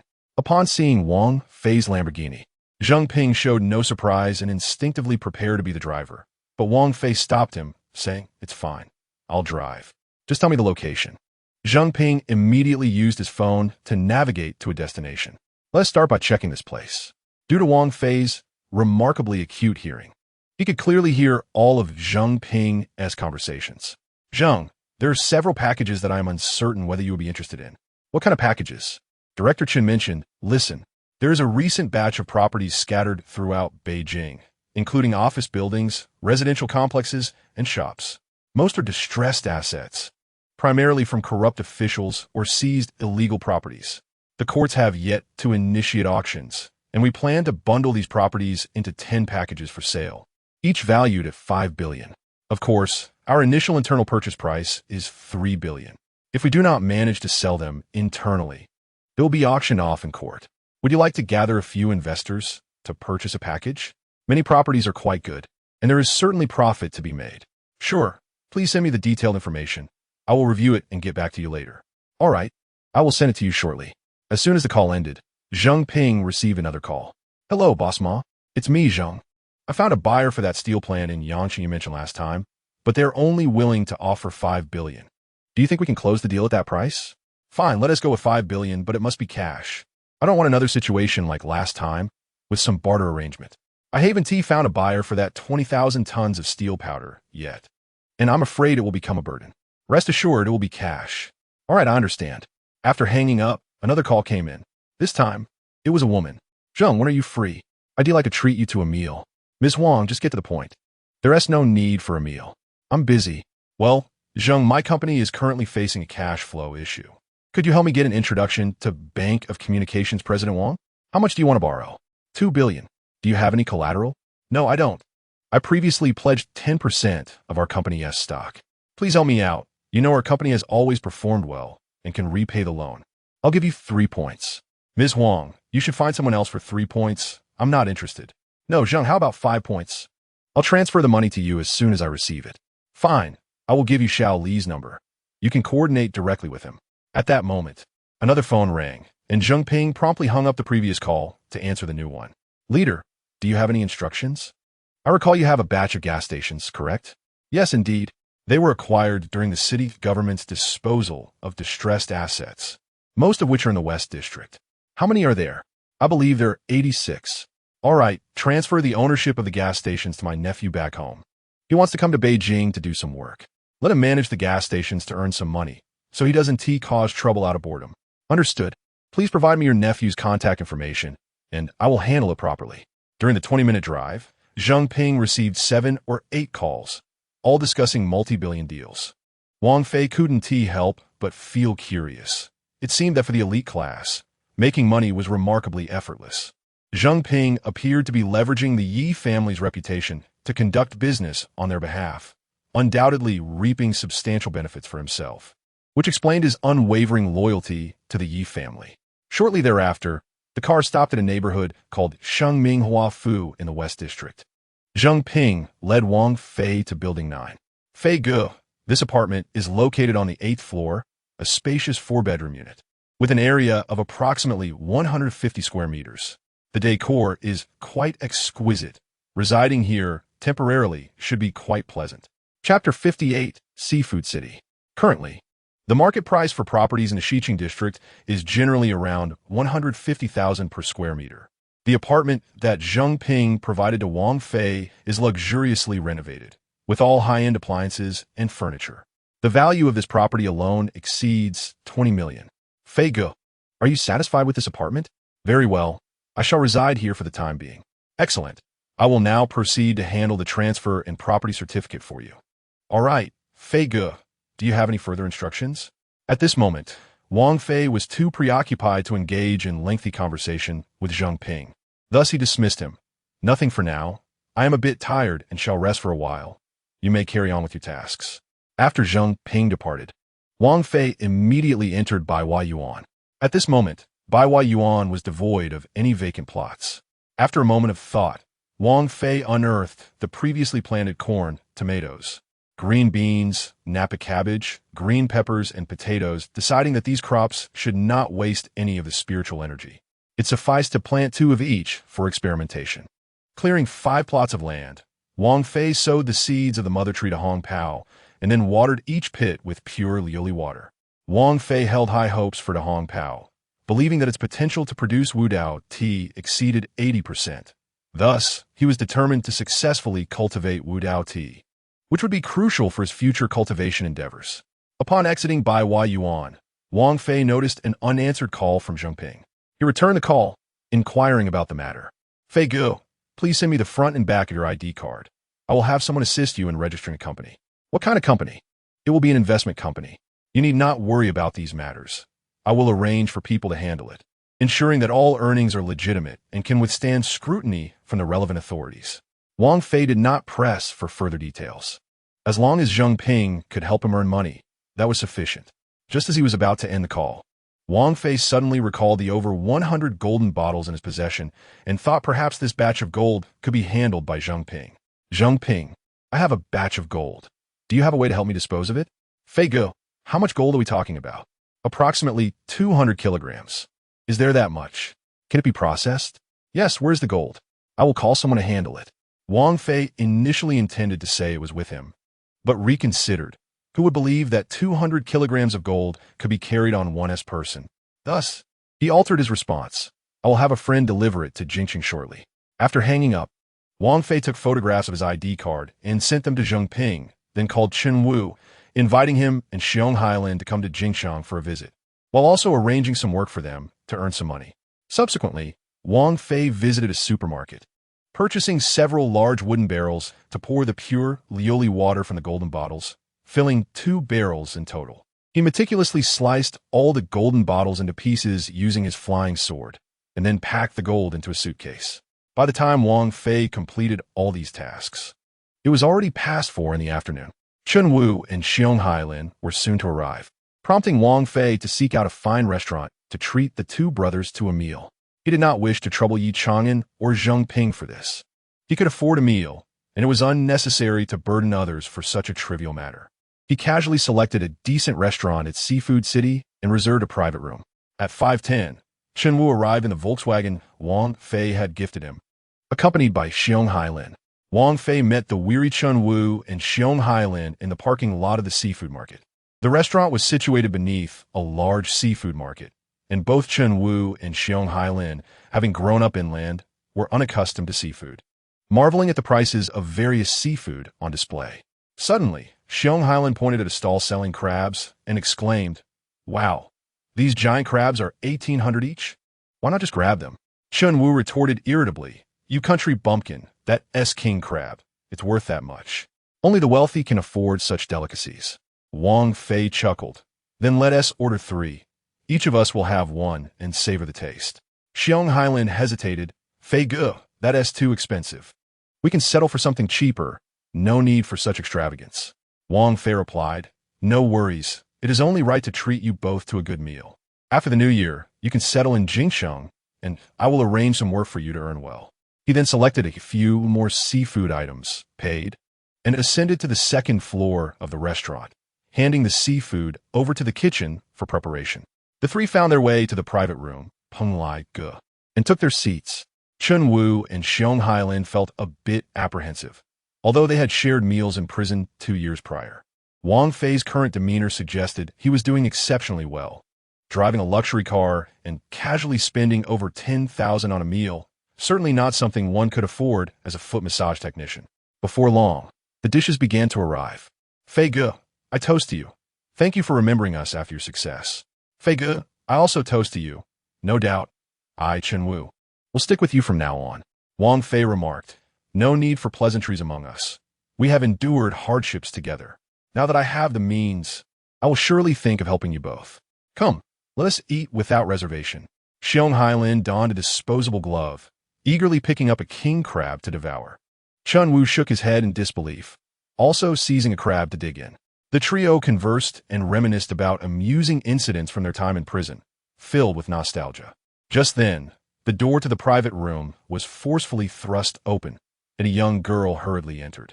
She quickly closed the door behind her and glanced at the three men staring at her in surprise, pleading, "Three big brothers. May I hide here for a moment? Some bad people are after me." The girl appeared to be around 20, dressed in an avant-garde manner with a rare light blue long hair, heavy makeup, sheer stockings, and a black miniskirt, casually carrying a handbag. Wang Fei recognized the brand, but could not determine if it was genuine or counterfeit. Xiong Hailin inquired curiously, "Miss, who's trying to catch you? Is there really such lawlessness in Jingsheng?" The three men, exuding an intimidating aura, ignored Wang Fei and focused their attention on the blue-haired girl. One of the men in a white coat sneered, "You filthy girl, thinking you can run? Let us see where you can escape." The blue-haired girl, looking pitiful, hid behind Xiong Hailin's chair, clutching his sleeve and pleading, "Big brother, please help me." Xiong Hailin, feeling soft-hearted, couldn't bear to see her in such a plight and stood up to address the intruding trio. "Gentlemen, let us discuss this calmly. Bullying a weak girl is hardly a display of strength. Stay out of this." The young man in the white coat retorted, clearly accustomed to being domineering. Xiong Hailin, not one to tolerate disrespect, responded angrily, "You little brat, you barged into our room without a word, and now you dare to threaten me? Get out." Chapter 59. Get out. Oh, feeling quite bold, are we? Let me give you a friendly warning. Don't meddle in matters that don't concern you, or you may attract trouble. Chen Wu, having once been involved in the underworld, was never one to shy away from confrontation. Seeing the young man's arrogance, he couldn't help but scoff. "Then we would very much like to see just how you intend to bring trouble."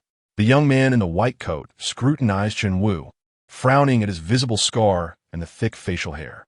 Though it is wrong to judge based on appearance, anyone would perceive Chen Wu as a man not to be trifled with. "Are you sure you want to intervene? Our elder brother is Zhao Hu. This woman owes him 1 million and has been refusing to repay it. Today, we finally managed to catch her, and we intend to take her to Tiger Brother. Of course, if you are willing to help her repay the debt, we will leave without a word." Upon hearing this, Chen Wu and Xiong Hailin hesitated. Although they had never heard of Zhao Hu, the principle of debt repayment is universal. Their further involvement would seem unjustified. The blue-haired girl immediately protested, "You're talking nonsense. I borrowed that money against my car, and you returned it to me. Why should I repay you?" The young man in the white coat sneered, "Wang Simeng, don't be absurd. We made it clear when you borrowed the money that the car was collateral. We lent you real money, and you even signed an IOU. With that IOU, can you really evade repaying 1 million? Chen Wu and Xiong Hailin were taken aback that such a young girl could accumulate such a massive debt, leaving them at a loss for what to do.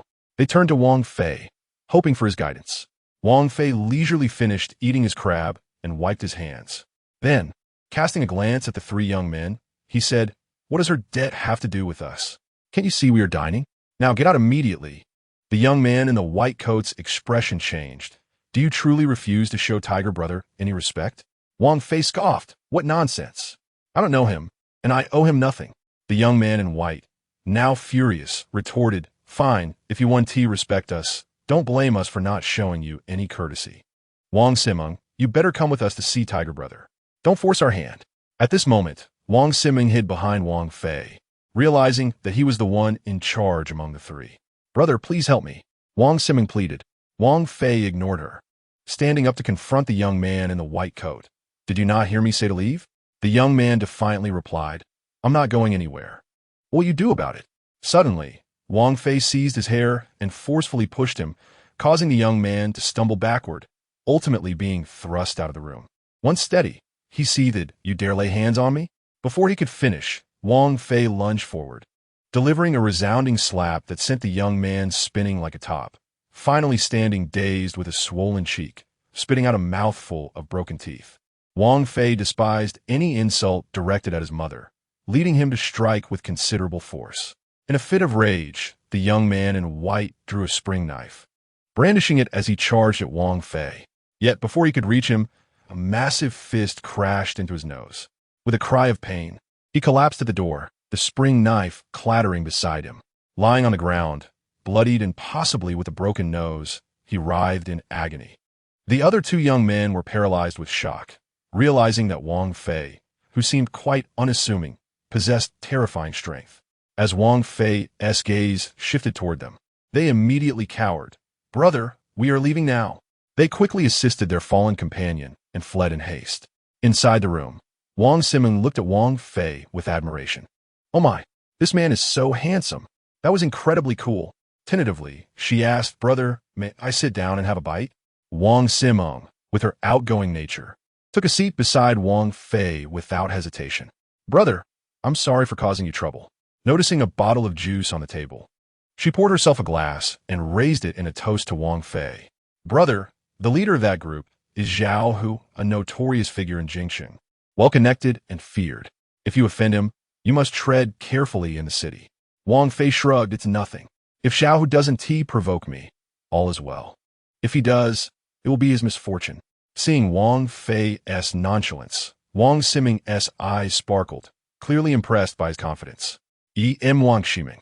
"May I know your names?" Wang Fei replied. "I'm Wang Fei. You can call me Fei Ge. This is Xiong Hailin, and that scarred one is Chen Wu." Wang Siming, with her vivacious personality, addressed him as Fei Ge and engaged in casual conversation as if they were old friends. She recounted Zhao Hu's rise to power, detailing how he had once been a petty thug, served time, and then inexplicably climbed the social ladder, aligning with influential families, eventually establishing a lucrative business in distressed assets. Yet just 3 months after borrowing 1 million, they demanded repayment, claiming her vehicle was collateral for interest. Wang Siming, despite having a car worth over 2 million, found the demand outrageous. After Wang Siming shared her story, both Chen Wu and Xiong Hailin were indignant, questioning the morality of such extortion. Once the meal concluded, to their surprise, Wang Siming insisted on accompanying them. "Fei Ge, please, let me stick with you. I'm quite capable. I can serve tea, make beds, anything you need." Xiong Hailin interjected. "Miss, you've misused the idiom. It should be making the bed and folding the quilt, not making the bed and warming it." Wang Siming looked at him quizzically. "I did not misuse it." Xiong Hailin replied. "You truly did. Look it up." Wang Siming's eyes widened. "Are you serious?" Xiong Hailin, feeling awkward under her gaze, explained, "You genuinely misused the phrase, but it's not a big deal." Wang Siming glanced at Chen Wu, who awkwardly added, "My brother has a penchant for nitpicking, but he is not a bad person." The interruption made it difficult for Wang Siming to continue. Wang Fei, initially unwilling to have a female companion, suddenly found her sharp tongue and perceptiveness appealing. Perhaps she could assist him in his endeavors, particularly in his quest for female companionship, not for frivolous pursuits, but for personal growth. Seeing Wang Siming's pleading expression, he chuckled. "All right, you can temporarily accompany me, but no warming my bed." Excited by Wang Fei's acquiescence, Wang Siming exclaimed, "Fei Ge, where are we going now? You must arrange a place for me to stay." Wang Siming was not foolish. Upon seeing Xiong Hailin whispering, she instantly understood that he was speaking ill of her and shot him a fierce glare. If looks could kill, Xiong Hailin would have been utterly obliterated. "Why don't you all stay at my place? There are 4 rooms, 1 for each of us." However, Wang Siming, being a woman, "Do you fear living with 3 men?" Without hesitation, Wang Siming replied, "Not at all. You may as well consider me one of the brothers. After all, we share similar interests, so being brothers is perfectly acceptable." Chen Wu, slightly taken aback, asked, "Similar interests? What do you mean?" Wang Siming gave him a knowing look, prompting him to ponder the implications. Chen Wu scratched his head, utterly perplexed. Upon arriving at the parking lot in front of the seafood market, over 20 young individuals suddenly surrounded them. Wang Fei, with keen perception, immediately recognized one of the young men in a black trench coat as one of the 3 who had barged into their dining room earlier. They must be here for revenge. All 20 young men brandished baseball bats, exuding an intimidating aura. Their expressions grim and menacing as they fixed their gaze on Wang Fei and his companions. Then, a middle-aged man in his 40s, portly and imposing, approached them. His commanding presence suggested he was the leader of this unruly gang. A Feng nodded and pointed at Wang Fei, saying, "Brother Hu, he was the one who struck Xiao Wei earlier. This guy is quite formidable. He must have some martial arts training, so be careful." Brother Hu snorted dismissively. Martial arts? What good is that? Even if he had been training since birth, can he withstand our numbers? With each of us wielding a bat, even Zhang Sanfeng would be reduced to nothing. Wang Fei frowned. Was this individual the notorious Brother Hu from the West City? His demeanor resembled that of a lowly thug, and it was laughable that someone of such character could maintain a reputation in Beijing. Brother Hu swaggered towards them, halting about 5 meters away, his arrogant gaze scrutinizing Wang Fei and his companions before finally settling on Wang Simon. "So, you're the young lady surnamed Wang? It is only fair to repay debts. What do you think? Do you believe that just because a few foolish boys are protecting you, you can avoid repayment?" Wang Simon felt a twinge of fear at the renowned Brother Hu, especially now that he was flanked by over 20 thuggish accomplices, further heightening her trepidation. "Brother Hu, I collateralized my car when I borrowed the money. Now that the car is gone, how can I be expected to repay?" Brother Hu glared. "The car counts as interest. That's the rule. Debts must be repaid. If everyone were to act as you do, my lending business would collapse. But Brother Hu, my car is worth over 2 million. Surely the interest cannot be that high. How about you return the car, and I will find a way to repay you? Forget about the car. You must repay the debt. No one has ever dared to borrow money from Zhao Hu without returning it. But I truly have no money. If I did, I wouldn't have borrowed from you," she protested. Brother Hu chuckled. "No money, you say? Well, you're not lacking in looks. And I happen to have a position available at my establishment. Come work for me, and after 3 years of service, that 1 million will be forgiven." Wang Siming felt a surge of anger and resolutely declared, "You can forget about me working for you. I would rather die than do so. I have no money, so do as you wish." Brother Hu's expression darkened. "Oh, you have quite the spirit, don't you? Feel free to test your luck in refusing to repay. I have plenty of ways to deal with you." At that moment, curious onlookers gathered at a distance, but Brother Hu's thugs were shooing them away. Growing impatient, Brother Hu commanded, "Beat these 3 blind fools up, but be careful not to kill them. Take the girl away quickly. Wrap this up in 3 minutes." As his words fell, over 20 young men brandished their baseball bats and charged at Wang Fei and his companions. Wang Simon, witnessing this chaotic scene for the first time, was nearly paralyzed with fear. A solid wooden baseball bat could easily prove deadly if it struck someone on the head. Although Chun Wu and Xiong Hailin possessed more courage than the average person, they realized they could not defeat such overwhelming odds. Nonetheless, their innate bravery ignited a resolve to fight back, even at the risk of injury. Wang Fei understood the gravity of the situation. While he was confident in his ability to avoid harm, protecting the others would be impossible against such numbers. He resolved to take down the leader first. In that instant, Wang Fei sprang into action with the speed of a cheetah, charging toward a thug swinging a baseball bat. Just as the bat was about to make contact, he sidestepped to the left, narrowly evading the blow. He then delivered a powerful punch to the thug's face, sending blood flying. The thug screamed in agony, blood streaming from his nose as he collapsed. Wang Fei did not pause. He executed a brutal shoulder charge into another thug's chest, sending him flying 5 meters away, unconscious upon impact. Now, only 2 meters separated Wang Fei from Zhao Hu. Zhao Hu, witnessing Wang Fei's ferocity, was taken aback. Could this man truly be a martial arts expert? His movements were ruthless, and the potential for harm was terrifying. Realizing Wang Fei was coming for him, he hastily retreated, fleeing in fear. However, Wang Fei was faster than he had anticipated. After only a few steps, Zhao Hu felt his hair being yanked back. Then, Wang Fei's hand landed a resounding slap across his face, followed by a fierce warning. "Tell your men to stand down. Otherwise, I will end you." Chapter 61. The fierce one Zhao Hu's face burned with pain, half of it swelling from the blow. Wang Fei's grip on his hair was unyielding, no matter how much he struggled. Meanwhile, Chun Wu and Xiong Hailin had engaged the gang of thugs. 4 thugs surrounded Chen Wu, relentlessly swinging their bats. Chen Wu had already endured several blows, the pain infuriating him. Seizing a bat from one of the thugs, he began to retaliate, landing blows with precision and speed, causing his attackers to scatter in panic. On the other side, Xiong Hailin proved even more ferocious. Though not as sturdy as Chen Wu, he was exceptionally resilient. Despite enduring several hits, he charged forward, tackling a thug and seizing a bat. Unlike Chen Wu, who hesitated to strike with full force, Xiong Hailin swung with abandon, landing a brutal blow on one thug's face, blood erupting as the thug collapsed, his nose broken, teeth shattered.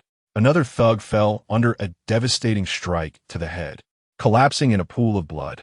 As the saying goes, the fierce fear the reckless, and the reckless fear those who are willing to risk it all. In that moment, Xiong Hailin was a man possessed, bloodied yet undeterred, relentlessly pursuing the thugs, swinging his bat with ferocity. The thugs, being hired hands, had no intention of risking their lives. And for a moment, none dared approach Xiong Hailin, circling cautiously as they awaited an opening to strike. Wang Simeng, quick-witted, took advantage of the chaos. She stealthily concealed herself behind a nearby vehicle, holding her breath. With another forceful slap, Wang Fei struck Zhao Hu's left cheek again, this time leaving several teeth scattered from his mouth. Zhao Hu let out a mournful wail, feeling as if he had been struck by the paw of a bear. His vision clouded with stars, and his entire face turned numb. "Tell your people to stop," Wang Fei roared at Zhao Hu. Still dazed, Zhao Hu watched as Wang Fei raised his hand again, prompting him to shout in panic, "Stop! Everyone stop!" In his youth, Zhao Hu had also dabbled in the underworld, engaging in acts of bravado and violence. However, in recent years, as he gained some renown, he began to indulge in a life of luxury, gradually losing the bloodthirsty nature that once characterized him. At this moment, Wang Fei appeared to Zhao Hu as a prehistoric beast, his cold, emotionless eyes seeming to hunger for flesh. Terrified, Zhao Hu had never encountered such a chilling gaze. The icy aura emanating from Wang Fei felt palpable, causing him to shudder involuntarily. Yet, the group of young thugs had ignited into a frenzy, and amidst the cacophony, Zhao Hu's commands went unheeded as they continued to encircle Chen Wu and Xiong Hailin. Seeing this, Wang Fei cursed, "Useless. If your underlings don't listen to you, what good are you?" With that, he delivered a punch to the back of Zhao Hu's head, causing him to groan and fall flat on his back. After incapacitating Zhao Hu, Wang Fei wasted no time and charged toward the mob surrounding Chen Wu. At that moment, he resembled an unstoppable human tank. The thugs struck him with baseball bats, yet he showed no sign of pain, as if he were impervious. However, every punch Wang Fei threw sent a thug crashing to the ground, his fists akin to hammers of immense weight, leaving none able to withstand his blows. In less than half a minute, 6 thugs lay unconscious, each in a state of utter misery, with broken noses or shattered ribs. In that brief span, the thugs surrounding Chen Wu had been cleared. Without pausing, Wang Fei advanced toward Xiong Hailin. Witnessing his ferocity, the thugs encircling Xiong Hailin were struck with terror and fled in all directions. Yet, no matter how fast they ran, they could not outpace Wang Fei. He moved like a fierce leopard, swiftly catching up to one, delivering a punch that rendered him unconscious. Following this method, within a minute, all the thugs in the vicinity were down. Both Xiong Hailin and Chen Wu stood in disbelief, marveling at Wang Fei's overwhelming strength. Was he even human? Meanwhile, Wang Simeng, who had been hiding behind a car, emerged, her eyes filled with admiration as she gazed at Wang Fei, akin to beholding a rare treasure. Just then, the shrill sound of police sirens pierced the air, and 5 police cars arrived at the parking lot. The leading vehicle belonged to the Public Security Bureau, followed by 4 armed police cars, from which 7 or 8 fully equipped officers emerged. 4 police officers disembarked from the leading vehicle, led by Deputy Director Zhou Ran of the Qingchuan Street Police Station in the West District. It was Zhou Ran's turn to oversee the station that day. And just 10 minutes prior, they had received a report from a concerned citizen about a gang fight at the seafood market, where dozens of armed individuals were surrounding 3 men and a woman, poised to engage in violence. The dispatcher promptly relayed the situation to Zhou Ran, recognizing the potential danger, quickly contacted the armed police unit, arriving on the scene in under 10 minutes. However, upon witnessing the situation, Zhou Ran was taken aback. The parking lot was strewn with moaning young men, baseball bats scattered across the ground, many bloodied, and some even unconscious. Only 3 men and 1 woman remained standing, with 2 of the men visibly injured, dried blood on their heads. The other man and woman appeared unscathed. This was likely the quartet mentioned in the emergency call about being besieged by gangsters. Yet, the scene was far from what they had anticipated. With over 20 young men in peculiar attire lying on the ground, it was evident that a fierce altercation had taken place. 20 against 4, no. The woman did not count. 20 against 3, and armed at that. How could they have lost so decisively and suffered such severe injuries? How potent were these 3 men? Zhou Ren scrutinized the standing trio, noting the youthfulness of one, appearing to be in his mid-20s, exuding an extraordinary presence. The other 2 were injured. One wore glasses and was somewhat short and slight, while the other was robust, sporting a full beard and a scarred face, clearly not to be trifled with. Just as Zhou Ran was about to inquire, an officer rushed to his side and whispered urgently. After hearing the news, Zhou Ran's expression shifted dramatically. Following the officer for over 10 meters, they approached the side of the parking lot near the road, where Zhou Ran spotted a middle-aged man with a protruding belly lying on the ground, his face swollen beyond recognition. Is this Zhao Hu? Indeed, Director Zhou. We have dealt with Zhao Hu on numerous occasions.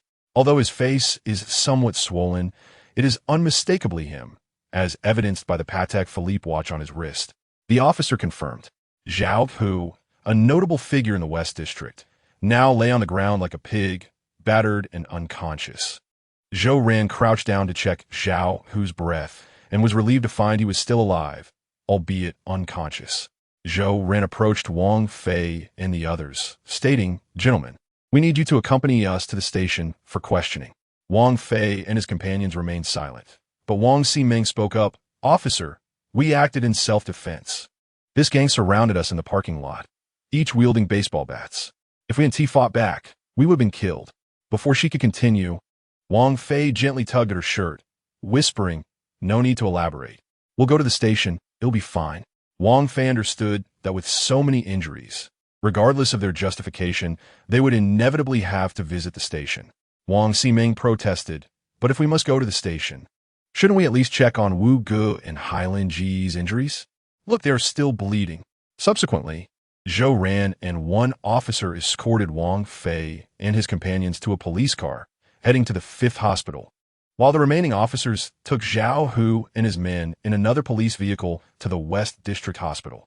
At the 5th hospital, doctors examined Chen Wu and Xiong Hailin, treating their wounds, which were not severe, assuring them that they would recover in a few days. While at the hospital, Wang Fei sent a message to Yi Chang'an, outlining the situation. Although they had acted in self-defense, the injuries on the opposing side were considerable. Wang Fei harbored concerns that the other party might have connections at the police station, potentially leading to unjust treatment. So he decided to take precautions by alerting Yi Chang'an to seek assistance in resolving the matter. In the interrogation room at the police station, the 4 were separated to provide their statements. A female officer in her 30s, with 2 stripes and a star indicating over a decade of service, took Wang Fei's statement. Upon hearing Wang Fei recount the events, she incredulously asked, "Are you certain that over 20 individuals were all injured by you?" "Indeed, it was I who struck them," Wang Fei affirmed. The officer scrutinized him skeptically. "Do you think we're fools? You single-handedly injured over 20 young, strong men wielding baseball bats with nothing but your bare hands? Are you Yip Man or Bruce Lee?" Wang Fei replied confidently, "Yip Man. Bruce Lee is nothing. If they had confronted me, they would have fallen with a single punch." The officer burst into laughter. "Oh, so you are that formidable? If Zhang Sanfeng were to arrive, who among you would be more formidable?" Wang Fei replied, "One must engage in combat to ascertain that. However, I reckon I might possess a slight edge." The female officer found his earnest expression utterly amusing, unable to contain her laughter. "Officer, it seems you harbor some skepticism?" After her laughter subsided, the female officer abruptly adopted a serious demeanor. "All right, let's maintain a serious tone. This is an interrogation, not a time for jest. I neglected to inquire earlier. Have you experienced any significant illnesses in the past? Wang Fei paused, responding, I am still young and in excellent health. I have not suffered from any ailments. The female officer pressed, what about mental health issues? Wang Fei, incensed, retorted, Officer, what do you mean by that? Are you insinuating that I am insane? The female officer clarified, please do not be agitated. This is a standard inquiry. Wang Fei felt a flicker of irritation, but restrained himself, recognizing that the officer had not explicitly labeled him as mentally ill. At that moment, a man in his 40s, clad in police uniform, entered the interrogation room. The female officer looked at the newcomer in surprise. Chief, what brings you here? I thought you were on leave today. The officer who entered was Xia Chengjie, the head of the Qingchuan police station. Xiaofeng, how could I not come when such a heinous brawl has transpired at the seafood city? Xia Chengjie cast a glance at Wang Fei and asked the female officer. Xiaofeng, this individual is one of the suspects involved in the assault, correct? The female officer hesitated momentarily before explaining. Chief, they were acting in self-defense. The injured parties were the instigators, and Chief Wang has already spoken to numerous eyewitnesses. Their accounts confirm this was indeed self-defense. Nonsense. Whether this constitutes self-defense is still under investigation. However, it is an undeniable fact that they assaulted others. Reports from Xiqing Hospital indicate a total of 28 injured individuals, 6 with minor injuries, 18 with moderate injuries, and 4 severely injured, 2 of whom have suffered concussions and may face serious long-term complications. Such a significant case cannot be hastily classified as self-defense. The female officer fell silent, understanding the implications of the situation. After years in law enforcement, she grasped the underlying truths. Either the injured parties had influential connections pressuring the chief, or perhaps he had received some form of compensation from them. In any case, the circumstances had shifted dramatically, making it unlikely for the incident to be classified as self-defense. A determination of excessive self-defense would be the best outcome, possibly resulting in a few months' sentence. If the charges escalated to intentional injury, the repercussions would be dire, with potential sentences exceeding 10 years for the 18 with moderate injuries and 4 severely injured individuals.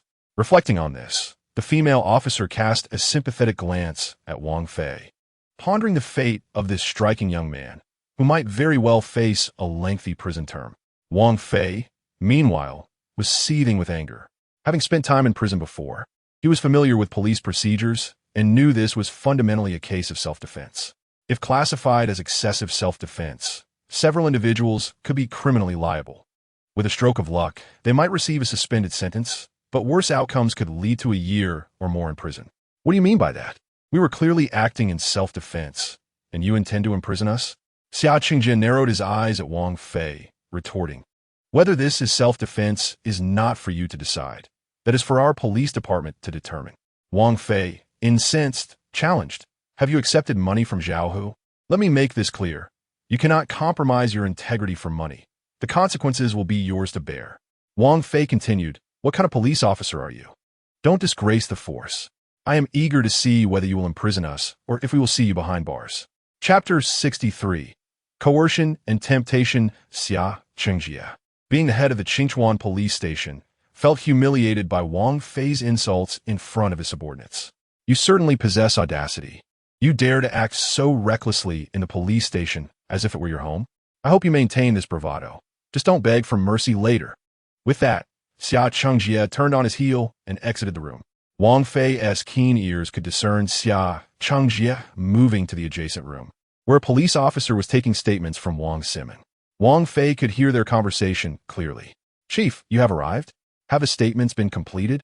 Let me see. After a moment, Xia Chengjie reviewed the statements and said in a low voice, Xiao Sun, you may step out. I will redo the statement myself. Is there an issue with the statement I prepared? Xiao Sun, the officer, asked, looking perplexed. There are some omissions. It's fine. Just step out. I'll handle it. Once Xiao Sun left, Xia Chengjie spoke gently to Wang Simon. Miss, you owe Zhao Hu $1 million, do you not? I do not owe him any money. The car is already mortgaged to him. However, Zhao Hu possesses a promissory note from you, which is legally binding. I am indifferent to legalities. I simply do not have the money to repay. Is that so? That is truly fortuitous. Thank you, officer. I am immensely grateful. You truly are a commendable public servant.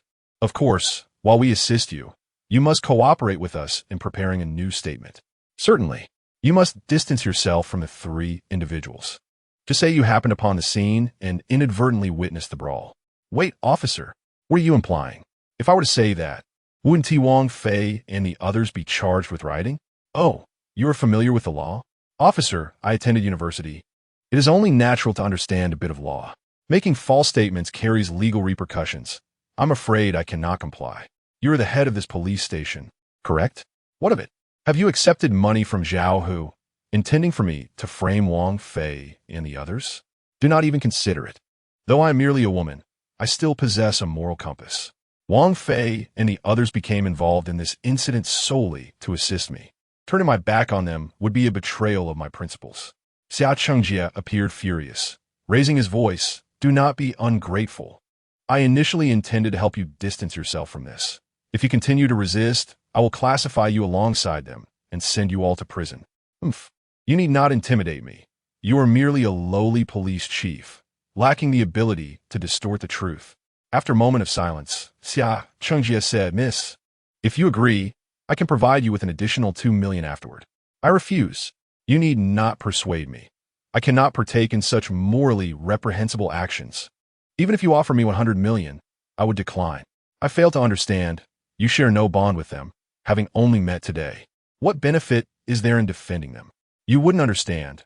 Those devoid of humanity will never comprehend gratitude. When I was cornered by Zhao Hu and his gang, it was Wang Fei and his companions who unhesitatingly came to my aid. The depth of my gratitude in that moment is something you cannot fathom. Today's events stemmed entirely from my circumstance. I may not be regarded as a virtuous person, but I pride myself on being human. I cannot engage in such ungrateful and unscrupulous behavior. Xia Chengjie, exasperated, declared, then prepare to face imprisonment. It is not that I underestimate you. If you truly had the capability, you would not need to negotiate with me. You could simply fabricate a few statements and send us all to prison. Wang Fei, overhearing this exchange, could not suppress a smirk. Xia Chengjie believed he could manipulate Wang Siming simply because she was a young woman, but she proved to be remarkably resolute, rendering his threats and bribes ineffective. Soon after, a male officer in his 30s entered the room. Xiao Feng, Chief Xia has sent me to assist you. I will redo Wang Fei's statement. The female officer cast a sympathetic glance at Wang Fei, tearing up her own freshly completed statement without a word, exiting the room silently. There were aspects of the police station that she disapproved of, yet felt powerless to change. All she could do was remain silent. Wang Fei, internally mocking, recognized that this male officer was undoubtedly a loyal confidant of Chief Xia. After the female officer exited, the male officer boldly took a seat opposite Wang Fei, casually pulling out a pack of cigarettes. Soft Zhonghua. He lit one, inhaled deeply, and then introduced himself. Allow me to introduce myself. My name is Zhang Yang. Do you smoke? Brother? Care for a cigarette? Wang Fei shook his head, remaining silent. Brother, I've looked into your files. 3 years ago, you were incarcerated, so I assume you're quite familiar with our police system. Thus, I shall be forthright. Today, you've injured so many people, and the higher-ups are furious. You cannot evade this responsibility. If you cooperate and honestly sign the statement later, I assure you I won't trouble you. You need not worry about imprisonment. At most, you'll receive a suspended sentence. A suspended sentence should suffice, right? Although there will be a blemish on your record, it matters little to you, considering your past infractions. Wang Fei scoffed. Do you think I would trust your words? I am well aware of the tricks employed by the police, coaxing and deceiving. Once I sign, you could easily sentence me to 10 or 8 years, and I would have nowhere to seek justice. That one happen, you could trust me. We harbor no animosity. There is no need to harm you, is there? Although I wear this uniform and perform this job, I also enjoy making friends. You, Wang Fei, clearly possess a sense of loyalty.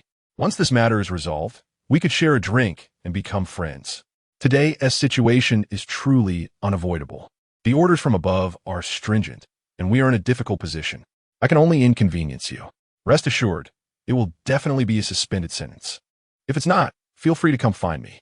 Wang Fei remarked, TSK, you're quite the talent. Such a gift for persuasion wasted on being a cop. I'm not trying to deceive you. Do not think so poorly of us police officers. I did not say they are bad. I believe most officers in this world are just and good. However, you and your superior do not fall into that category. You do not deserve the title of officer. You are unworthy to don a uniform. At this juncture, Wang Fei smiled slightly and said, whether you believe it or not, soon you shall cease to be officers. You will soon have to shed these uniforms.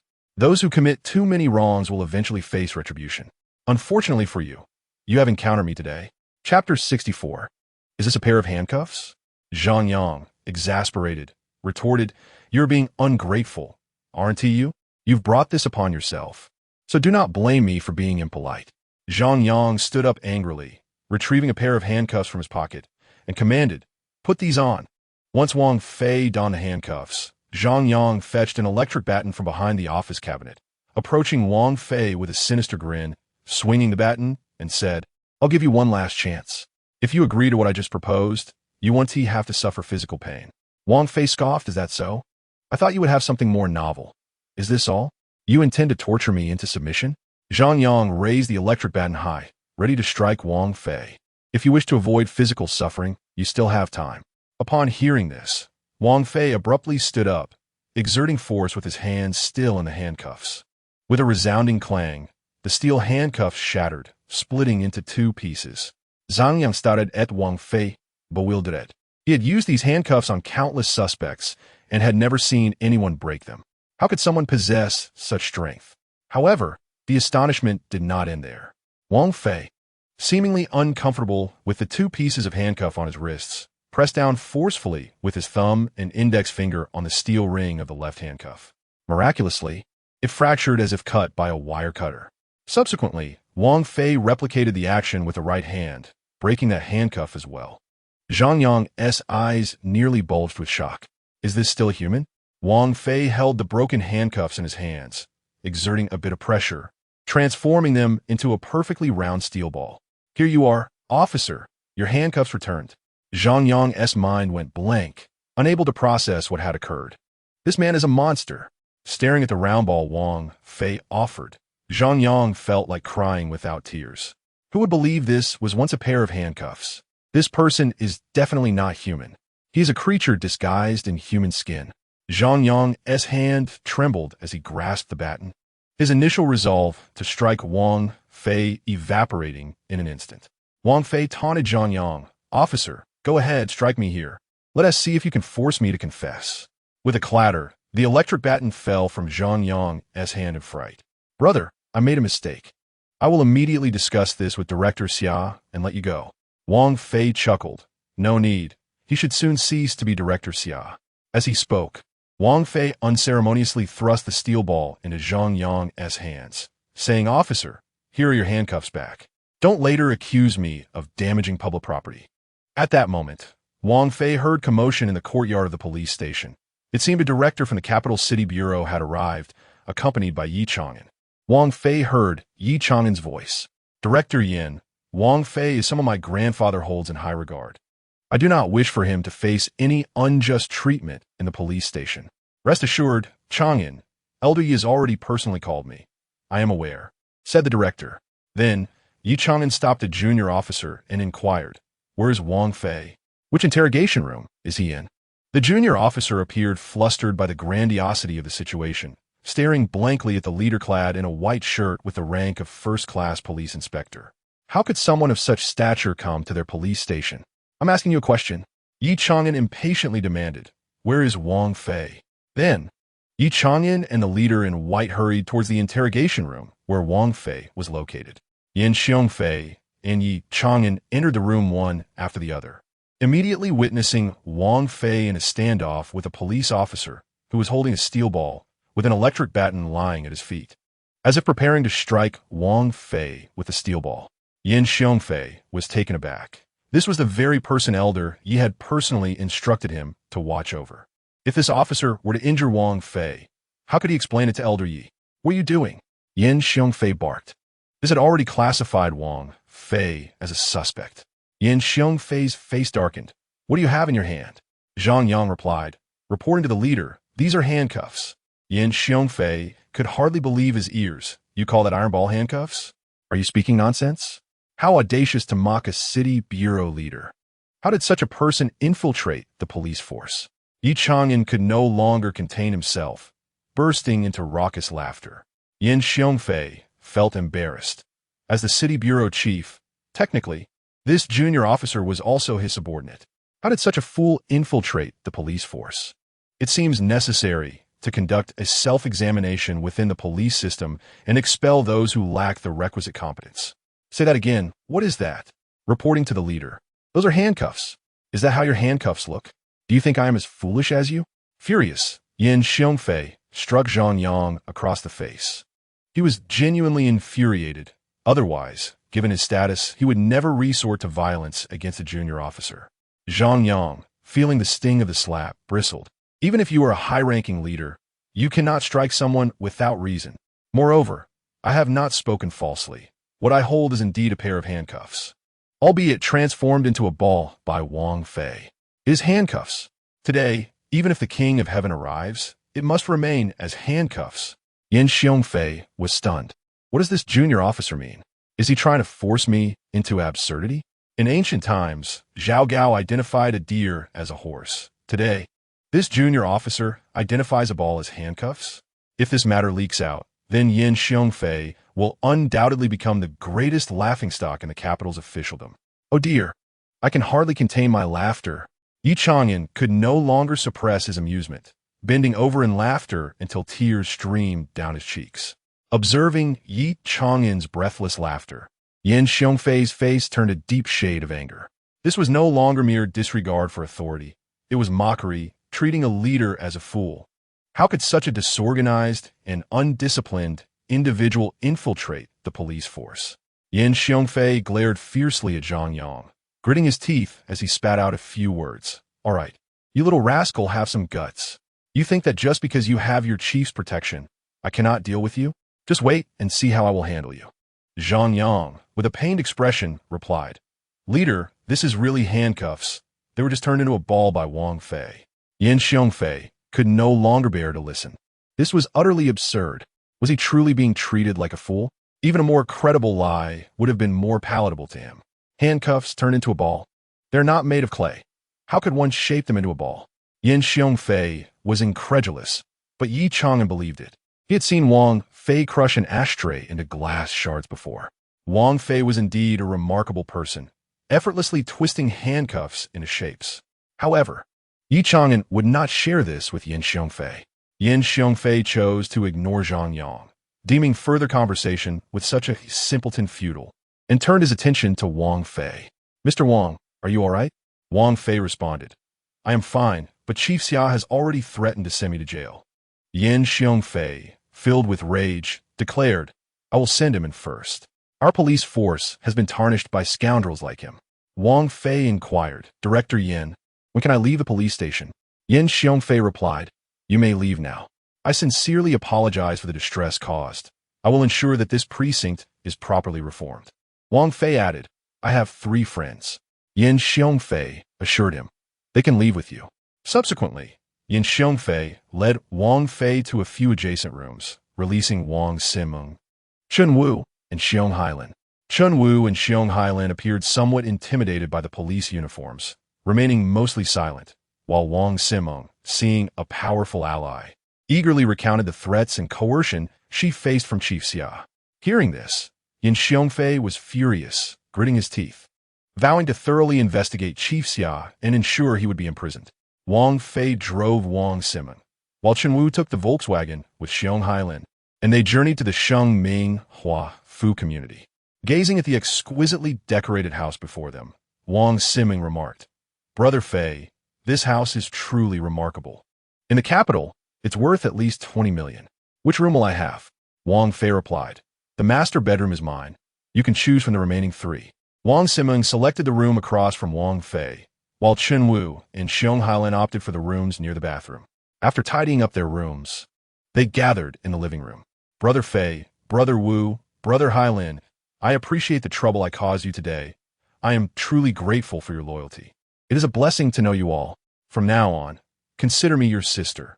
Despite being a woman, I am no less loyal than any man. Wang Fei believed her words. Her courageous stance in the face of Chief Xia's threats exemplified true loyalty. No need for politeness, since we have crossed paths. It signifies our fate. You can follow me in my endeavors. Rest assured, you will not be mistreated. Unable to contain his curiosity, Xiong Hailin asked, Brother Fei, what will we be doing here? Wang Fei replied, I will arrange something for you shortly. I will call someone over, and you too will assist him. Just be smart about it. Earning money will be a certainty. The group engaged in casual conversation, during which Wang Siming shared her family background and experiences. In her childhood, Wang Siming excelled academically. She was a well-behaved girl cherished by both teachers and classmates. However, shortly after she successfully entered the prestigious Shida First Secondary School, her parents divorced. The reasons for their separation were disputed. Her father claimed her mother had been unfaithful, while her mother accused her father of infidelity. Regardless of her pleas to reconcile, her parents were adamant about their divorce, leading Wang Siming to live with her mother. Not long after the divorce, her mother hastily remarried, this time to a man significantly wealthier than her father, who indulged her with expensive clothes and lavish meals. Yet, in Wang Siming's heart, her stepfather could never compare to her biological father.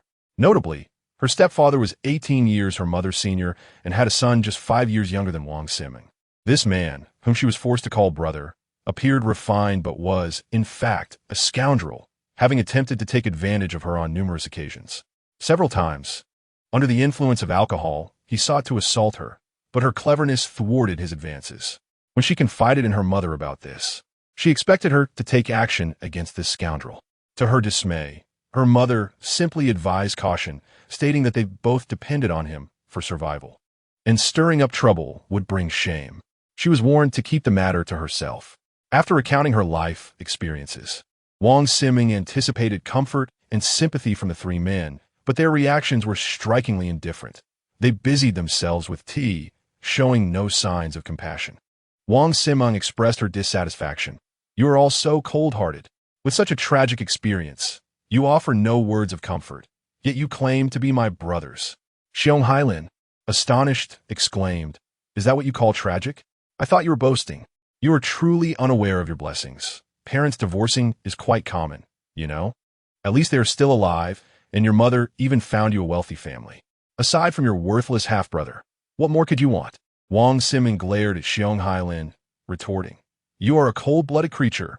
My mother had no choice but to remarry for survival, marrying a nearly 60-year-old bachelor. It is not that she did not desire a good family, but it was exceedingly difficult. Everyone knows she is the wife of a robber, and I am a child of a robber. Finding a new husband is no easy task, especially with a daughter. This old bachelor had a terrible temper. He loved to drink and gamble, often taking his frustrations out on my mother, blaming her for his misfortune. As for me, enduring beatings was a daily occurrence. Even raising my voice slightly could provoke his wrath. Since my mother married him, the days without beatings were few and far between. While other children enjoyed outings, new clothes, and toys, my happiness hinged on merely surviving a day without being beaten. I repeatedly begged my mother to leave that house, but for my upbringing, she endured that life for a full decade. It was only when I turned 15 that the old man drowned one winter after drinking too much. My life finally began to improve. I thought that with his death, my mother and I would finally have a better life. Although we were poor, I was now a young man capable of working on construction sites to support us. However, fate was cruel to my mother. Shortly after the old man's death, she collapsed while doing laundry and was diagnosed with late-stage rectal cancer. Within 6 months, she was gone. Xiong Hailin recounted his story in a calm tone, as if narrating someone else's tale. Wang Fei and Chun Wu, having been somewhat aware of his background, felt little impact from his words. Upon hearing this, Wang Siming could not hold back her tears. Perhaps it is inherent in women to be more emotional than men. What about your father? Is he still incarcerated? He has passed away, succumbing to illness in prison when I was 12. I even had to retrieve his ashes myself. Wang Siming fell silent. Compared to the childhood experiences of Xiong Hailin, she considered herself fortunate. Chen Wu sighed and said, You both have seen your parents. I do not even know who mine are. I am an orphan, raised in an orphanage. The director told me I was left there in a basket on the day I was a month old, accompanied by a note and 500 yuan. The note bore my name. I have never understood what kind of parents could abandon their child. That is indeed a pitiable circumstance, Wang Siming remarked, glancing towards Wang Fei. Wang Fei responded, I am happier than both of you. My childhood was filled with joy. My parents treated me well. Unfortunately, they died in a car accident when I was 15, leaving me a house and a substantial insurance compensation. Since then, I have been living alone and have grown accustomed to it. Wang Siming mused, car accidents are far too common in our society now. I remember my father mentioning a relative of ours who died in a car accident. My father's cousin, to be precise. I should call him Tangshu. He was from your Longsheng, and his son was in the 3rd year of junior high, around 15 years old at the time. Suddenly, Wang Fei felt a stir within him and inquired, Wang Siming, where's your hometown? Qingtai, right next to Longsheng, she replied. Wang Fei's heart skipped a beat as he scrutinized Wang Siming closely and asked, your father wouldn't happen to be Wang Yukai, would he? Wang Siming gasped in astonishment. You know my father? Wang Fei smiled joyously. Indeed, I do. I have even met you. When you were 2 years old and had just learned to walk, I held you. You were quite the mischievous child. Wang Siming was left speechless, staring at Wang Fei for a long moment before exclaiming, you must be the son of my Tangshu, right? Wang Fei nodded, chuckling. Isn't it fascinating how the world works? He had not anticipated encountering a relative. After all, his grandfather and Wang Siming's grandfather were brothers. Thus, Wang Fei was in fact Wang Siming's cousin. However, the modern world differs from the past. Distances have widened and familial interactions have dwindled, although they were aware of each other's existence. Years of separation meant they did not recognize one another. Wang Siming was ecstatic. The feeling of encountering a relative in a foreign land was utterly surreal. At that moment, she felt a profound sense of closeness towards Wang Fei. Cousin, Wang Siming sweetly called out. Yes, you have not erred in that regard. Xiong Hailin and Chun Wu were equally astonished, marveling at this serendipity. In such a vast world, how remarkable it was for these two previously unacquainted cousins to meet amidst the sea of humanity. What else could it be but fate? Cousin, you seem to be doing exceptionally well. Even the director of the municipal bureau was quite courteous to you today. What exactly do you do? Wang Fei chuckled without answering. You will find out in due course. Rest assured, with me around, no one will dare to bully you. At 5 o'clock, Wang Fei called Zheng Ping to inform him that the gold had been delivered and to ask him to come handle it. He also mentioned that his 2 brothers had arrived in the capital and requested Zheng Ping to arrange some work for them. Within 20 minutes, Zheng Ping arrived, accompanied by 2 young men in their 20s. The 2 young men did not linger inside. They took the large suitcase filled with gold from Wang Fei and departed. Zheng Ping, seeing the trio of men and women in the room, proactively extended his hand in greeting. Hello, I am Zheng Ping. It is a pleasure to meet you. Chen Wu and Xiong Hailin politely stood to greet Zheng Ping, shaking hands. Wang Fei had already briefed them, instructing them to work with Zheng Ping moving forward. Upon seeing Zheng Ping, Wang Siming's expression shifted to one of surprise, as if she recognized him. Are you Mr. Zheng from Sihai Group?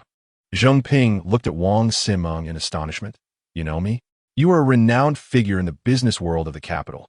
How could I not recognize you? Zheng Ping chuckled. I am merely a minor character. It is Fij who is the significant figure here. I am currently assisting him. Chen Wu and Xiong Hailin had not heard of Sihai Group, and thus did not find it peculiar. However, Wang Siming was well aware of Sihai Group, leaving her utterly astonished. Sihai Group is a prominent investment group in the capital, engaging in asset management, acquisition of distressed assets, management of government special funds, trust loans, venture capital, and equity investments. According to Wang Siming's knowledge, Zheng Ping was the legal representative and chairman of Sihai Group, with a net worth estimated in the hundreds of billions. Could such a person truly be considered a minor character? In that moment, her curiosity surged. What exactly does her cousin do, and why do influential figures in both political and business circles treat him with such deference? Wang Siming, ever the attentive one, invited Zheng Ping to sit on the sofa and graciously prepared a cup of tea for him. Fij, these must be your 2 brothers, right? What are their names? Wang Fei promptly introduced them, then turned to Zheng Ping. How do you suggest we arrange their roles? What are their educational backgrounds? Any specialties? Zheng Ping pondered briefly before responding. How about this? You can start by assisting me with the acquisition of distressed assets. There's no base salary, but for every successful deal, there will be a commission. For projects over 100 million, the commission is 0.5%. For those under 100 million, it is 1%. How does that sound? Chun Wu and Xiong Hailin silently calculated in their minds. 0.5% on 100 million amounts to 500,000. If they could close just one deal a month, it would suffice. They were not foolish. Such favorable terms would not be offered to them were it not for Wang Fei's influence. Consequently, both Chun Wu and Xiong Hailin readily agreed. Since it was already the 29th day of the 12th lunar month, with the New Year's Eve approaching, Zheng Ping suggested they enjoy a few days of leisure and officially commence work after the 5th day of the Lunar New Year. After sitting for a while, Zheng Ping took his leave. Once Zheng Ping departed, Wang Simon could no longer contain her curiosity and asked, "Cousin, why is it that someone as significant as Mr. Zheng treats you with such courtesy?" Wang Fei appeared puzzled. "What do you mean?" Zheng Ping is not a significant figure. In his view, Zheng Ping was merely a worker for the Yi family, not someone of great renown. Wang Simon opened her phone and searched for Zheng Ping's profile, then handed her phone to Wang Fei. "Look it up, you'll see. Zheng Ping is the chairman of Sihai Group, with an estimated net worth of hundreds of billions. Such an investment group possesses substantial backing. Without governmental connections, ordinary individuals cannot operate within it. Is he not a significant figure?" Wang Fei examined the information presented online, scrutinizing it carefully. After a long pause, he suddenly laughed. Indeed, from the online description, it was quite impressive, and anyone would regard Zheng Ping as a prominent figure in the business realm. However, Wang Fei understood that Zheng Ping was merely a proxy pushed forward by a powerful family. Although he appeared prosperous on the surface, should he defy the Yi family's wishes, they could easily strip him of everything. Reflecting further, he realized that Zheng Ping was not the only individual functioning as a proxy for a powerful family. Perhaps many renowned figures in the domestic business sphere were also representatives of influential families, unbeknownst to the general populace. Previously, Wang Fei had been an ordinary individual, unqualified to penetrate such deep-seated secrets. Had he not formed ties with the Yi family, he would never have learned of such operations. Chapter 67. Peculiar Questions. Chun Wu and Xiong Hailin also took out their phones to search for Zheng Ping's profile. Upon discovering the details about Zheng Ping, they were immensely shocked. The very person who had just shaken their hands was indeed a business mogul worth hundreds of billions. And soon, they would be working alongside this magnate. What baffled them even more was Wang Fei's identity. Emerging from the prison, Wang Fei had merely been released 2 years earlier than the others. One cannot help but wonder how he managed to attain such remarkable stature in that short span of time. Not only did the chief of the municipal police treat him with utmost courtesy, but even billionaires referred to him as Fei Ge. This is genuinely astonishing. It is likely that within the entire Longqing prison, one would be hard-pressed to find another individual as impressive as him. Even the warden of Longqing prison would probably not dare to disregard him. "Fei Ge, we are all curious. Do you possess some hidden identity that grants you such esteem from the titans of both politics and business?" Wang Fei chuckled. "That must remain a secret. In due time, you will come to know." Wang Simeng was exhilarated. Having such an extraordinary cousin assured her a future of wealth and opulence. "Cousin, with Wu Ge and Hai Lin Ge working alongside Mr. Zhang, what about me? How do you plan to arrange my future?" Wang Fei casually inquired. "What was your previous occupation?" "I was engaged in corporate planning, advertising design, and event marketing, often assisting merchants and stores with promotional activities," she replied. Wang Fei's interest was piqued, and he posed a question: "If I were to wager with someone on who could touch the feet of more women within a stipulated time, how might I secure victory?" Wang Simeng was taken aback. "What an odd question. Cousin, you are not actually contemplating such a bizarre wager, are you? How could one even conceive of such a peculiar bet? I am merely testing your marketing acumen. Provide me with an answer, and I shall gauge your capabilities." "Is this akin to my entrance examination?" She mused. "You may perceive it as such," he affirmed. Wang Simeng lowered her head in thought, and Wang Fei chose to remain silent, for the question held significance for him. A few minutes later, she raised her head and inquired, "Are there any restrictions on this wager? For instance, is there a limit on spending?" "There are no restrictions on expenditure, but one must be mindful of the implications." It would be absurd to accost a woman on the street, offering her 200 yuan to remove her shoes for you to touch her feet. That would surely invite disdain, he replied. Wang Simeng mused. In that case, it becomes straightforward. We could seek a bustling shopping mall, purchase a selection of brand-name women's shoes, and hold an event at the entrance where we measure shoe sizes by touching feet. If we guess incorrectly, we could offer a free pair of shoes. If we guess correctly, we charge only 9 yuan. Women are often drawn to such trivial offers. This event would undoubtedly attract numerous women, ensuring victory in the wager. Wang Fei smiled wryly.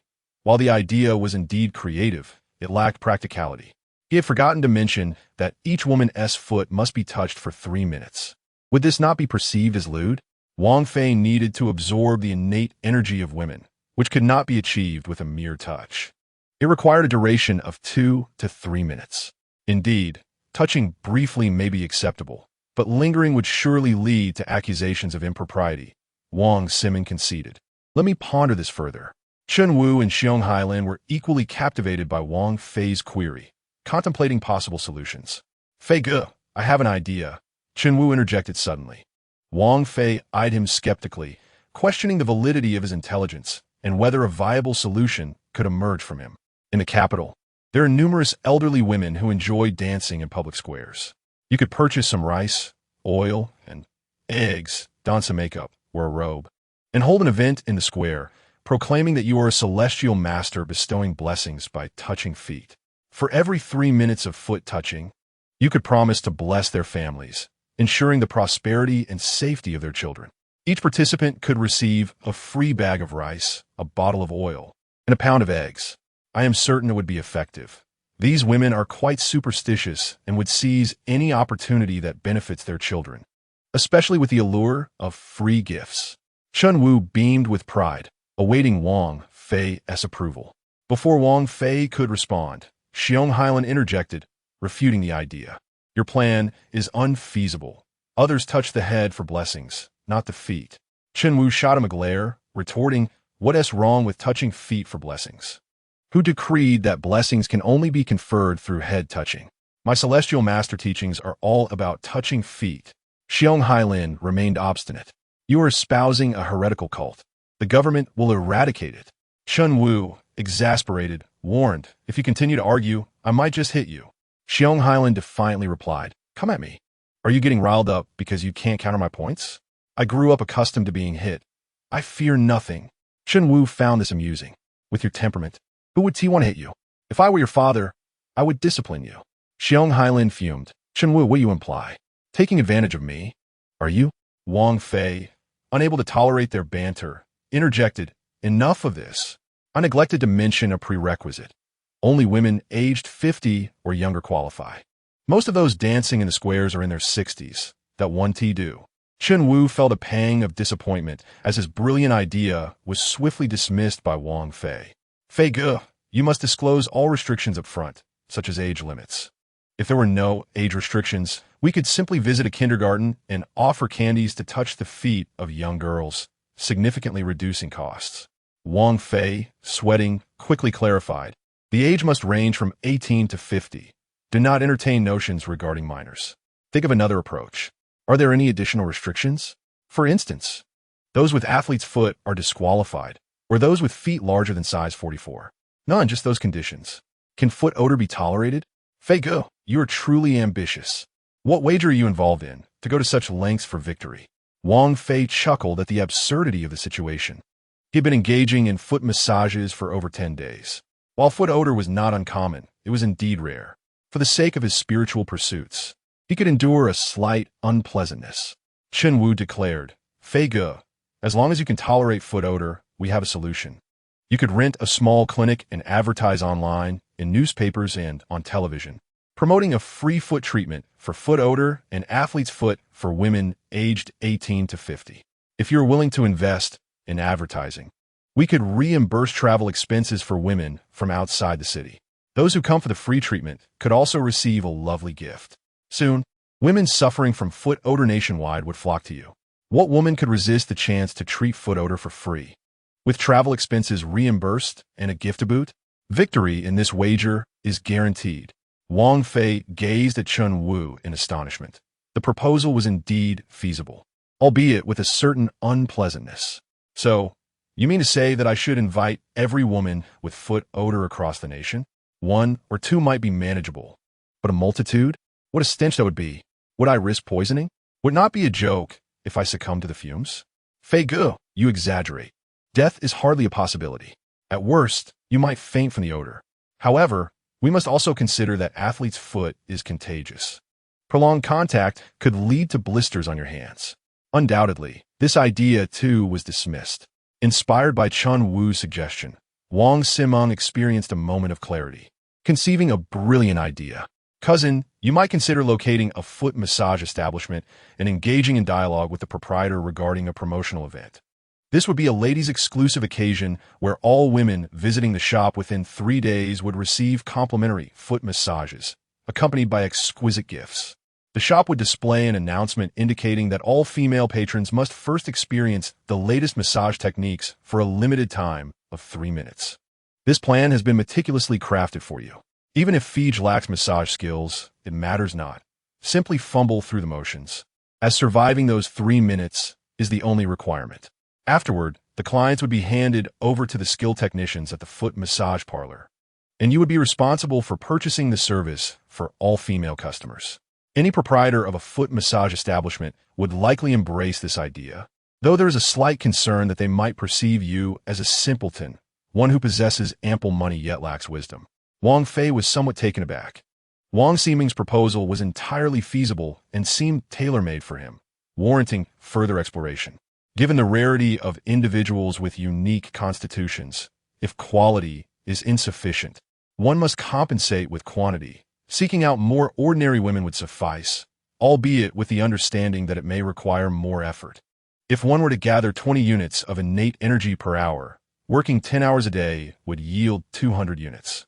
Naturally, in reality, Wang Fei could not sustain a 10-hour workday. Even with his exceptional stamina, the process of women removing their shoes and socks would require time. Not to mention, he also needed to eat, drink, and attend to other necessities, leading to the conclusion that 100 women per day would be adequate. Upon hearing this, Wang Simeng grew agitated, exclaiming, "What do you mean? Are you suggesting that my cousin should seek out women and pursue 100 or even 1,000? Xiong Hailin interjected. What is wrong with that? It's merely a foot massage. Fij isn't being asked to commit any misdeeds. Is this not simpler and more direct than your proposal?" Shen Wu retorted, "You're suggesting finding 100 or 1,000 women. Do you think they're easy to procure? While 1 or 2 might be attainable, gathering 100 or 1,000, where would one even begin?" Xiong Hailin responded, "Isn't it amusing? With wealth, how could one struggle to find them? We need not limit ourselves to streetwalkers. There are plenty of women working in foot massage parlors and entertainment venues. Is it truly so difficult to find 100? At this moment, an idea sparked within Wang Fei. Why not open his own foot massage parlor, employing 100 female technicians, thereby eliminating the need to seek clients? He could simply collect the innate energy from the staff each day. Yet this thought was swiftly extinguished. Such a pursuit felt lackluster. Engaging with so many ordinary women seemed devoid of significance, potentially hindering his cultivation in the long run. The primary focus should remain on locating individuals with unique constitutions, unless he could find 100 specialized technicians, which would indeed be worthwhile. Enough, he concluded. Hailin, your suggestion is the most appropriate. I shall assign you 3 a task. Seek out a large foot massage establishment in the capital that boasts a thriving clientele of female customers, and negotiate with the owner to implement Wang Siming's plan. Chun Wu expressed disbelief. Are you serious, Fij? I thought you were jesting. Wang Fei insisted, hurry along. This matter is of great importance. I will transfer 500,000 in funds to you. Once the negotiations are successful, each of you will receive a reward of 50,000. The allure of cash was undeniable. Upon hearing Wang Fei's promise, the 3, including Wang Simeng, immediately brightened with enthusiasm. Understood, Fij. We shall attend to this matter post-haste, Chen Wu affirmed. Let us proceed, Wang Simeng. Wang Fei quickly added, wait, let us dine first. We shall address the business afterward. We shall forego the meal and prioritize this task for now, Wang Simeng declared, pulling out her phone. "Cousin, please transfer the funds for the event. I assure you I will see this through." Wang Fei produced a bank card, handing it to Wang Simeng. "There is 1 million within. Utilize it as you see fit, but ensure you target establishments with a large female clientele." With unwavering confidence, Wang Simeng replied, "Rest assured, this task is well within my capabilities." The trio hurriedly departed, leaving Wang Fei alone at home. He proceeded to the master bedroom, locked the door from the inside, and entered the Lingbao Baiwa garden. The carrots and radishes were thriving. Typically, they could be harvested within a month post-sowing, but thanks to the infusion of pure, glazed water, Wang Fei anticipated maturity within 2 to 3 days. Should this timeline hold true, he expected to enjoy his homegrown carrots and radishes by the beginning of the new year. Wang Fei was eager to discover the flavor of produce cultivated in such a vibrant environment and whether it would aid his cultivation. Observing the fruit trees, the miraculous effects of pure glazed water became even more evident. The trees that received this water not only exhibited thicker trunks, but had also begun to blossom, while those unwatered remained barren and frail. Wang Fei estimated that at this rate, the fruit trees would bear fruit within a week, and his harvest would transcend the realm of ordinary produce, becoming akin to spiritual fruits in the world of cultivation. As for the other vegetables, tomatoes, bell peppers, green beans, cabbage, and potatoes, that were also subjected to pure glazed water, he anticipated they too would yield results shortly. Regrettably, Wang Fei had been sparing with the pure glazed water, planting only 2 of each vegetable, barely sufficient for a single meal. His most anticipated project, the Tao Enlightenment tea, had yet to sprout, likely requiring another 2 to 3 days before germination. Chapter 69. Yayin Palace Foot Massage Parlor. The proprietor, Wang Jiahao, found himself troubled. Business had become increasingly difficult over the past 2 years, even within the foot massage industry. Naturally, he was not alone in this plight. Many establishments had shuttered their doors, and a casual stroll down the street revealed numerous foot massage parlors displaying signs of transfer. While some had undoubtedly been implicated in illicit activities, the majority were suffering due to the broader economic climate. In recent times, the economic downturn had left many with empty pockets, rendering leisure unattainable.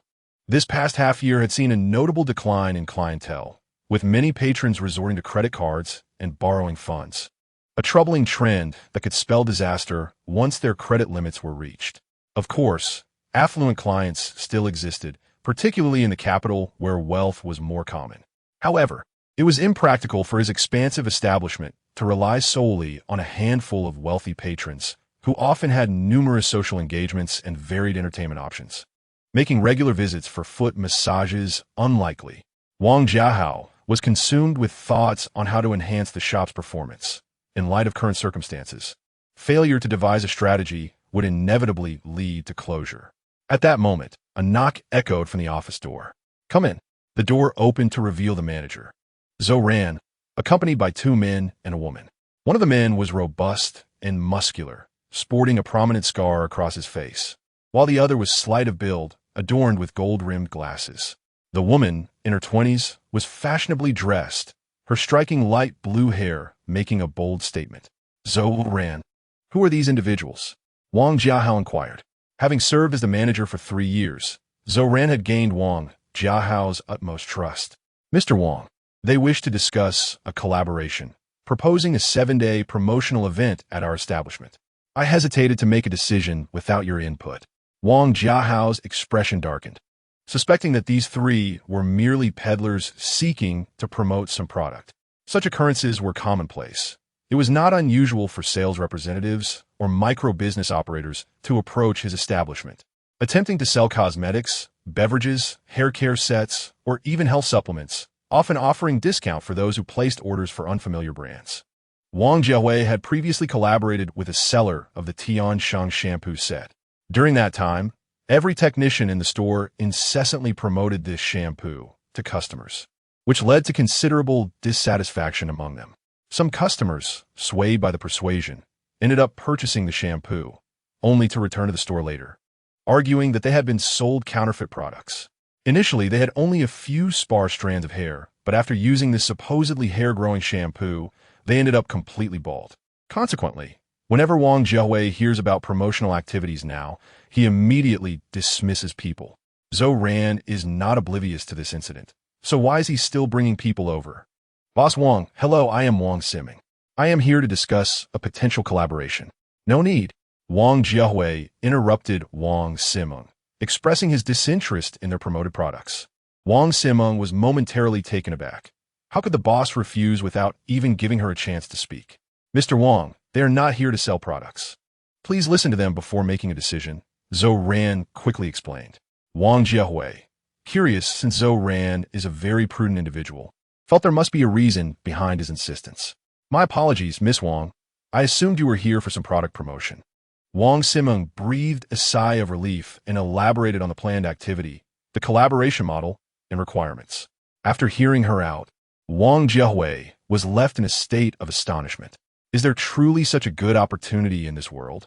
This is not collaboration. It is clearly a case of them giving away money. However, something felt amiss. There is never such a thing as unconditional generosity in this world, especially from strangers. They must have some ulterior motive. Wang Jiahui found himself perplexed. If these individuals were fraudsters, then why would they host an event that required no financial contribution from the store, but instead offered to provide money? Now he began to understand why the manager Zhou Ran was hesitant to make a decision. This situation was indeed too bizarre, making it difficult to ascertain their intentions. Noticing Wang Jiahui's prolonged silence, Wang Siming smiled and said, Mr. Wang, you need not doubt our intentions. To be honest, we approach your store because we believe it has a decent scale and environment, and we would like to conduct a pilot program here. How about this? I will pay a deposit of 100,000 yuan to you, and after the 7-day event concludes, we will settle any differences. However, I must clarify one point. This money is only for female customers' transactions. We will not cover any for male customers. Wang Siming handed over her bank card, and Wang Jiahui instinctively accepted it, simultaneously instructing Zhou Ran to fetch a card machine for the transaction. Shortly thereafter, Zhou Ran returned with the machine, and Wang Jiahui hesitated for a moment, seemingly waiting for Wang Siming to say something. Mr. Wang, you may proceed with the transaction. Without further hesitation, Wang Jiahui swiped the card. To his surprise, the transaction was successful, with 100,000 yuan deposited into the store's account. With the money secured, Wang Jiahui no longer cared about the motives of these individuals. They were present in the store, and if they intended to engage in any illegal activities, he could simply alert the authorities. I would like to reiterate 2 points. First, the female customers eligible for the complimentary foot massage must be between the ages of 18 and 50. We will not accommodate anyone outside this age range. Wang Siming emphasized once more.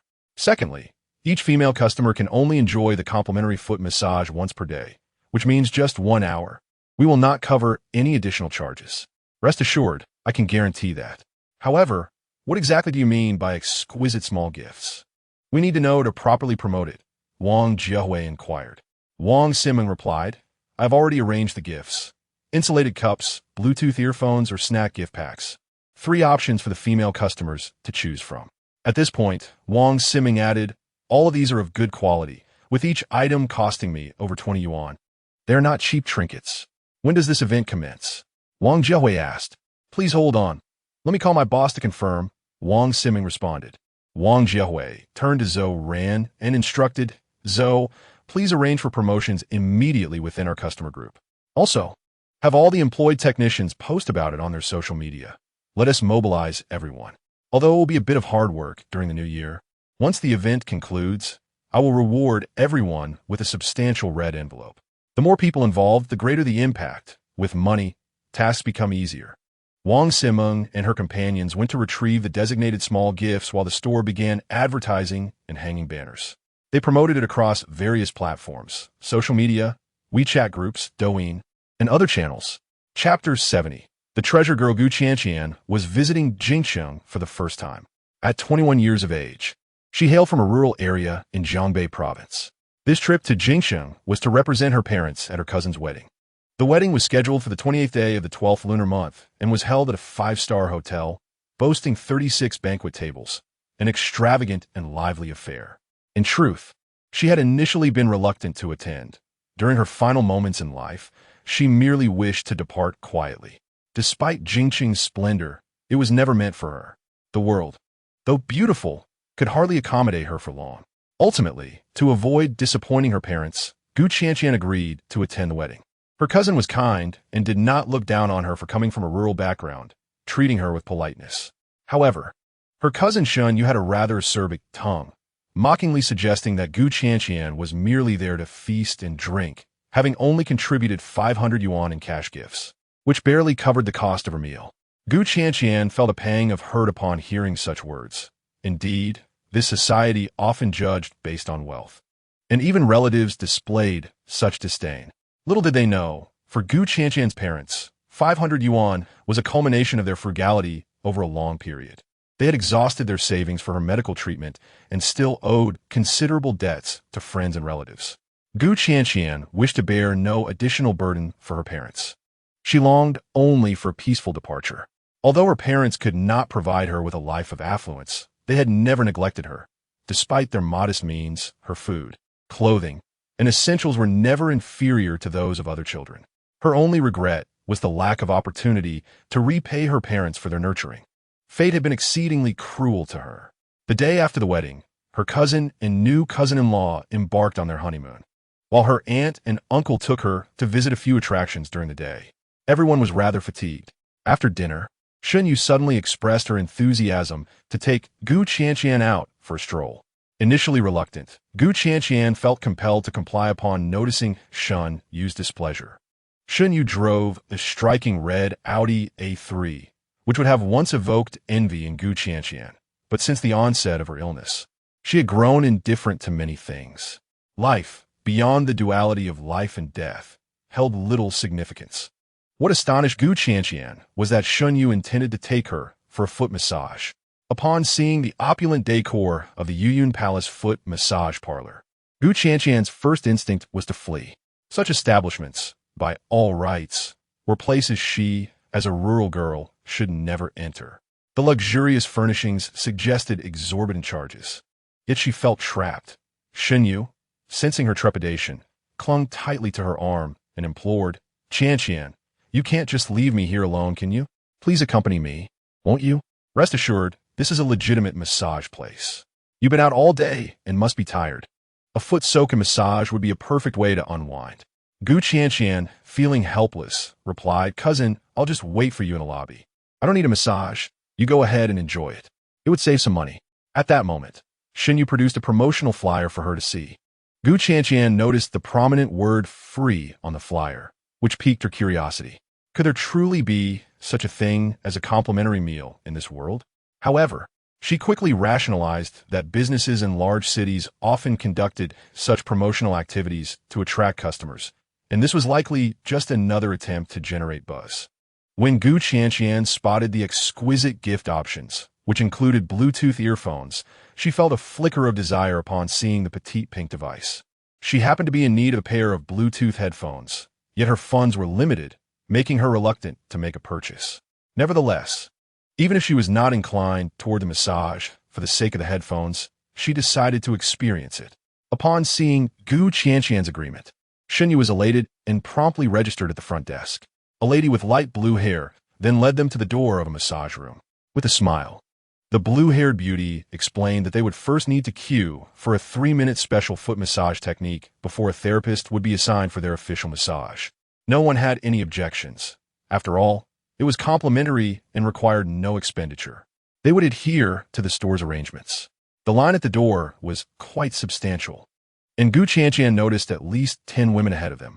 Several of the women were engaged in cheerful conversations, and after listening for a moment, Gu Qianqian gathered that they were discussing a young and handsome gentleman providing massages inside, extolling his techniques as miraculous, claiming that merely a gentle knead of the feet could alleviate back pain and invigorate the spirit, making one feel rejuvenated as if 10 years younger. Such exaggeration was hard for Gu Qianqian to believe. After waiting for half an hour, they finally reached the door. Shun Yu, standing ahead of Gu Qianqian, had a clear view of the young man inside the room. Dressed in a white shirt, with thick brows and bright eyes, he exuded an undeniable charm. The man was exceptionally handsome, especially with a charming dimple that appeared when he smiled. Qianqian, this man is truly handsome. Look, Shenyu shifted slightly to allow Gu Qianqian a better view of the gentleman in the room. Curiosity piqued. Gu Qianqian glanced over and confirmed that he was indeed quite striking. At that moment, Wang Fei was attending to a woman in her 40s, having kneaded her feet for less than 2 minutes before he paused. Wiping the sweat from his brow, he noted that he had been working since 7 o'clock and had already seen nearly 30 female clients.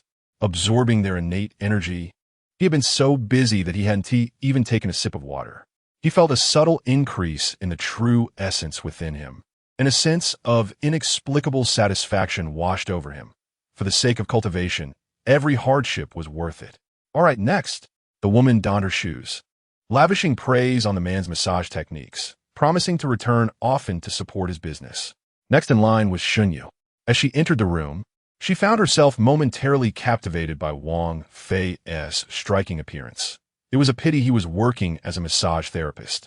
Hurry up, don't dawdle. Take off your shoes, she urged herself. Quickly, she removed her shoes, and Wang Fei wasted no time in kneading her feet. It felt as though a warm current surged from her soles throughout her body, sweeping away all fatigue, leaving her in a state of blissful warmth. Unfortunately, less than 2 minutes later, Wang Fei ceased his ministrations. Shenyu felt a tinge of disappointment. Next, Gu Qianqian, feeling somewhat awkward, made her way to the sofa and removed her cheap sneakers, followed by her thick cotton socks. This was the first time Wang Fei had encountered a girl dressed so plainly. He glanced at Gu Qianqian, who clearly hailed from the countryside. Her complexion was slightly pale, yet she was not unattractive. With a little grooming, she could be considered beautiful. Without hesitation, Wang Fei grasped Gu Qianqian's delicate foot and began to apply pressure to her Yongquan acupoint using the Wan Yao Shaoan Shou technique. Gu Qianqian involuntarily shuddered. It was the first time a man had touched her feet. His hands were warm, and it felt as if a current flowed from his palms into her soles, invigorating her and banishing her fatigue in an instant. Meanwhile, Wang Fei was taken aback. The true essence within him surged as if boiling water, reacting to this extraordinary girl. He suppressed his excitement. Without a doubt, she possessed a rare and special constitution, likely the most coveted of the 3 unique physiques, the Jiuyin body. The vitality within her was more vibrant than he had ever encountered, surpassing his experiences with Li Qinglan, Yang Ruolin, and Wang Xinlin. Wang Fei spent a full 15 minutes absorbing Gu Qianqian's innate energy. The women waiting behind her began to grow impatient. Others had only received 2 or 3 minutes of attention. So why was this girl being treated for so long? Even Shunyu started to doubt if the handsome man had developed a fondness for her cousin.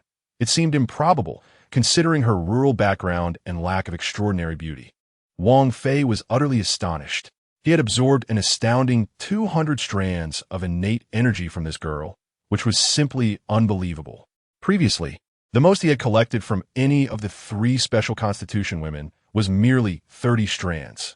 At that moment, Wang Fei's gaze towards Gu Qianqian lit up with joy, as if he were beholding a rare treasure, and a silly grin spread across his face. Chapter 71. Gu Qianqian, no matter what, he had to secure this girl. To him, she was an extraordinary gem. Just her presence was equivalent to the effort of massaging 200 feet. With her, why would he ever need to work again? Previously, he had endured long hours at the Tangzhu Dao, but this girl's quarter hour of foot massage equated to a month's worth of labor. She truly was a treasure. As Gu Qianqian put on her shoes, she noticed Wang Fei gazing at her with a bright smile. His eyes sparkled like deep black jewels, radiating a peculiar light. Feeling somewhat shy under his gaze, her cheeks flushed. Just moments ago, his foot massage had been incredibly soothing, and now she felt invigorated. Her complexion noticeably improved. How delightful it was to discover such comfort in a massage. It was no wonder so many people enjoyed soaking their feet. Standing up and glancing at her cousin Shunyu, Gu Qianqian whispered, "Cousin, let us go. It's time for our massage." Behind her stood a fashionable woman in her late 20s named Chao Hui, who had been waiting for nearly an hour, while the others had been attended to in a matter of minutes. She was baffled as to why this plainly dressed girl had received 15 minutes of attention without being called next. With eager anticipation, she watched Wang Fei. When it appeared he had forgotten her, she politely reminded, "Excuse me, is it my turn now?" Wang Fei's mind was consumed with thoughts of the treasure girl. He had no inclination to continue the foot massage. Such rare constitutions were hard to come by, and this girl seemed to possess an extraordinary uniqueness within her special physique. Normally, even a special constitution woman would not contain such an abundance of innate energy. A mere mortal would have perished long ago with such a vast reserve. Only a cultivator could potentially endure it. Consequently, Wang Fei was curious about how this treasure girl housed such energy and survived. "I'm tired now. I won't continue.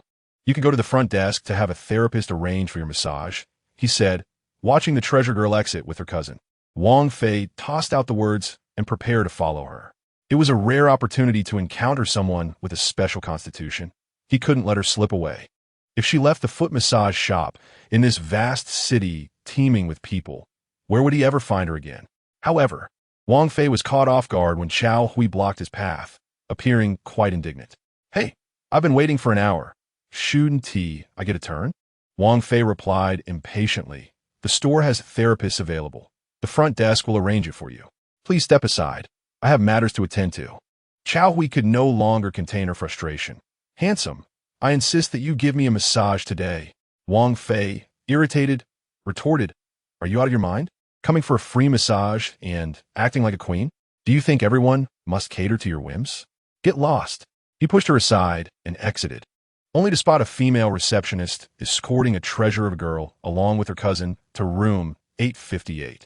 Without hesitation, Wang Fei followed, instructing the receptionist, "Just arrange for a technician to attend to this room. I will handle the other guest." The receptionist, aware that Wang Fei was the mastermind behind the event, was momentarily taken aback by his request to massage the two women. "What about the other guest?" she inquired. Wang Fei replied, "Simply have a technician attend to them." Seeing that Wang Fei had no intention of canceling the event, the receptionist did not press further. Inside room 858, Xinyu adeptly adjusted the electric massage sofa, reclining comfortably as she casually picked up the remote for the projector and illuminated the projection wall. Gu Qianqian, visiting such a place for the first time, curiously surveyed the surroundings, following her cousin's guidance to elevate the massage sofa. Shortly after, an attendant arrived with tea, snacks, and a platter of sliced fruit. Gu Qianqian inquired, "Cousin, I assume a foot massage here isn't cheap?" Xinyu, taking a toothpick to sample a piece of cantaloupe, mumbled, "The minimum service costs around 200 yuan. Generally, those without financial means cannot afford it. You are fortunate to experience this during a promotional event. Otherwise, you might never have the chance." Understanding the truth in her cousin's words, Gu Qianqian reflected that had it not been for the free service and Xunyu's insistence, she would never have ventured into such an establishment. "After the massage, can we claim our free gifts?" "I desire a pair of headphones." Xinyu replied, "Certainly. I will share mine with you as well. We can also grab a thermos. It's convenient for drinking water. Tomorrow is New Year's Eve, and it's quite a journey to Beijing, so I'll take you to climb the Great Wall." Gu Qianqian nodded. Although her cousin occasionally spoke harshly, exuding a sense of superiority as a local, she still cared for her when it mattered. Moments later, a knock interrupted them, and two technicians, a male and a female, entered pushing a toolbox.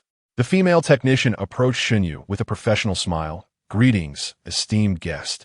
I am Technician 168, and it is my pleasure to serve you." Xinyu glanced at the male technician, her expression shifting to one of surprise. He was the handsome man from earlier, who had been providing 3-minute trial massages. She recalled that there were still numerous women waiting in line. "I wanted to massage me," Xinyu insisted, pointing at Wang Fei. To her astonishment, the female technician shook her head. "I apologize, madam, but due to the promotional nature of this event, technician selection is not permitted. I hope for your understanding." With no choice but to accept this explanation, Xinyu recognized that it was indeed a free service. It would be unreasonable to demand specific preferences. Gu Qianqian, oblivious to this arrangement, felt a bit uneasy about receiving a massage from a man. Yet he was handsome, and he had previously given her a pleasant foot massage, so she held no objections. The female technician exchanged a subtle glance with Wang Fei, who nodded in response, prompting an instant smile from her. Technician 168 and Wang Fei prepared for the session, donning foot-soaking bags and filling them with warm water. "Cool me. Test the water temperature," Wang Fei encouraged. Gu Qianqian dipped her feet in and found the temperature satisfactory. It's quite nice. Wang Fei then stood beside the massage sofa, beginning to knead her shoulders. Gu Qianqian felt the warmth of his hands, a soothing warmth coursing through her body, dissipating her fatigue and invigorating her spirit. You don't seem to be a local, do you? Wang Fei initiated a casual conversation. No, I hail from a rural area in Jiangbei. Have you moved to Beijing? Gu Qianqian chuckled self-deprecatingly. Not at all. Housing here is exorbitant. I'm here for my cousin's wedding, and she insisted I come for this free massage to enjoy a small gift. I was in need of headphones, so I thought I would give it a try. Otherwise, a girl like me from the countryside would never step foot in a place like this. Wang Fei felt immensely fortunate. He had almost missed the opportunity to encounter this uniquely gifted girl. Thankfully, the event had been organized, and Wang Ximing's idea proved invaluable. Meanwhile, the female technician continued to massage Shun Yu while skillfully steering the conversation toward Gu Qianqian. Whenever Shun Yu shared amusing anecdotes from her work, the technician would subtly redirect the focus back to her cousin. The irony was that Shun Yu knew little about her cousin from the countryside, only her address and family size, and little else. As the technician persistently shifted the discussion toward Gu Qianqian, Shun Yu, despite her usual obliviousness, began to sense something was amiss. Both technicians were seemingly probing for information about Gu Qianqian. When Shun Yu inadvertently glanced at Wang Fei, who was attending to Gu Qianqian, she noted an unusual gleam in his eyes, a sparkle of excitement and admiration, as if Gu Qianqian were a priceless work of art.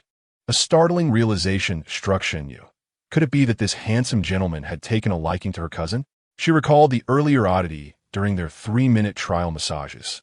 While the others had only received brief treatments, Gu Qianqian had been attended to for a full 15 minutes, and afterwards, he had followed her to this room.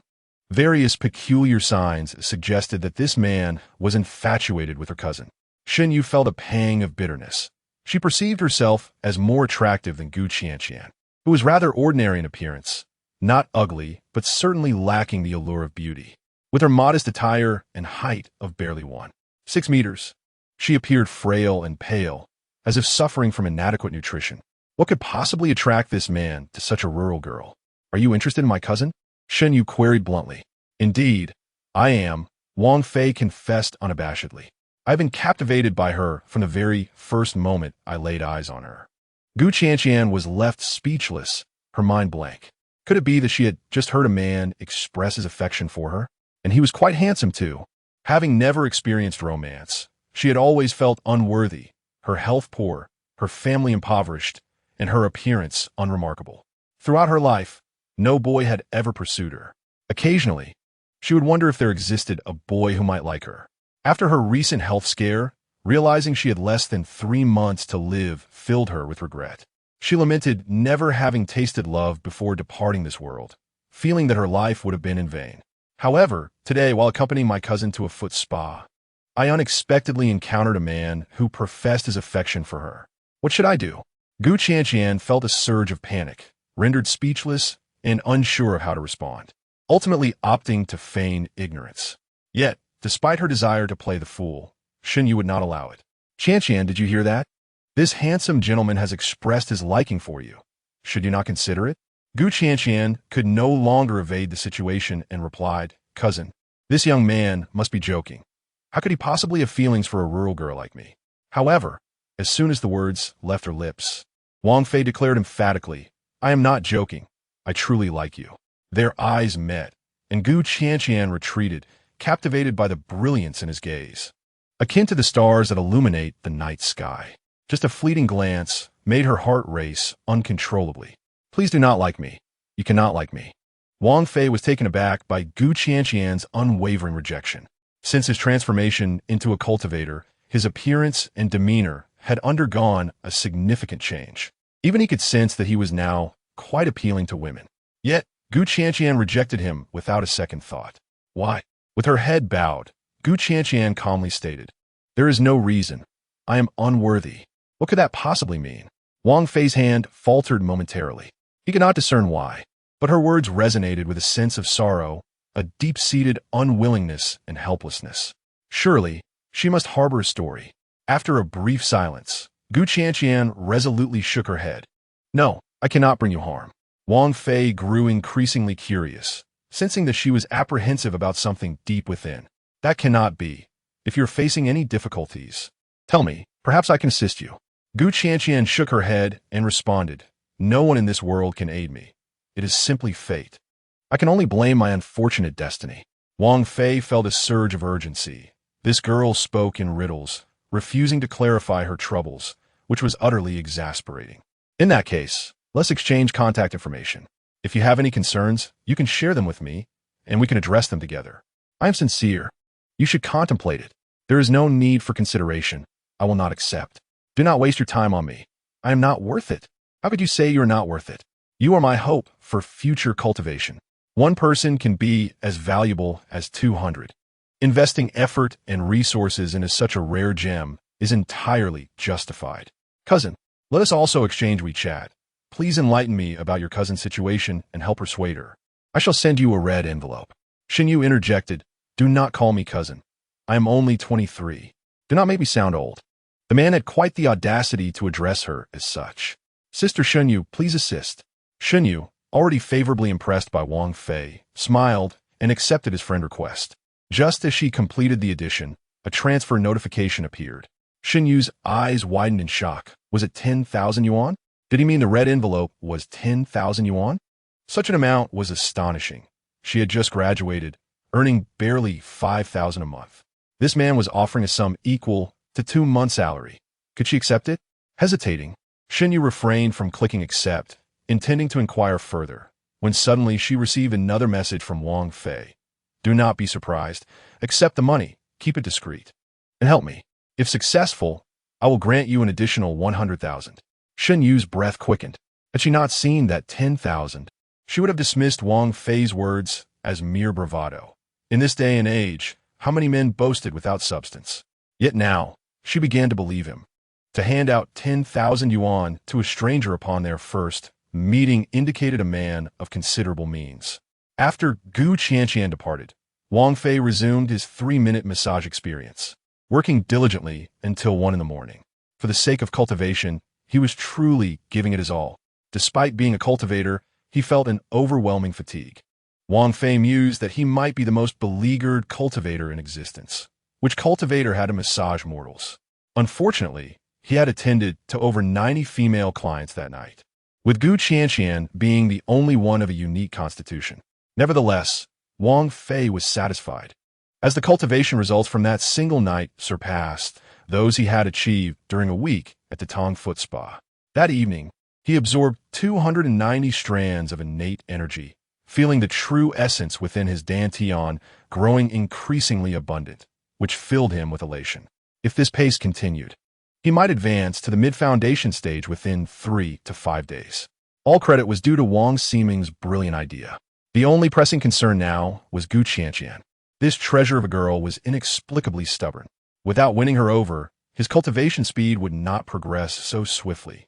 Wang Ximing and Xiong Hailin had also stayed with him until 1 in the morning, with Wang Ximing assisting with clients and Xiong Hailin managing order and distributing small gifts. Meanwhile, Chenwu lay in the room, sound asleep. Initially, Chenwu had intended to help, but the manager of Yuyun Palace refused to let him assist, fearing his appearance might frighten the customers.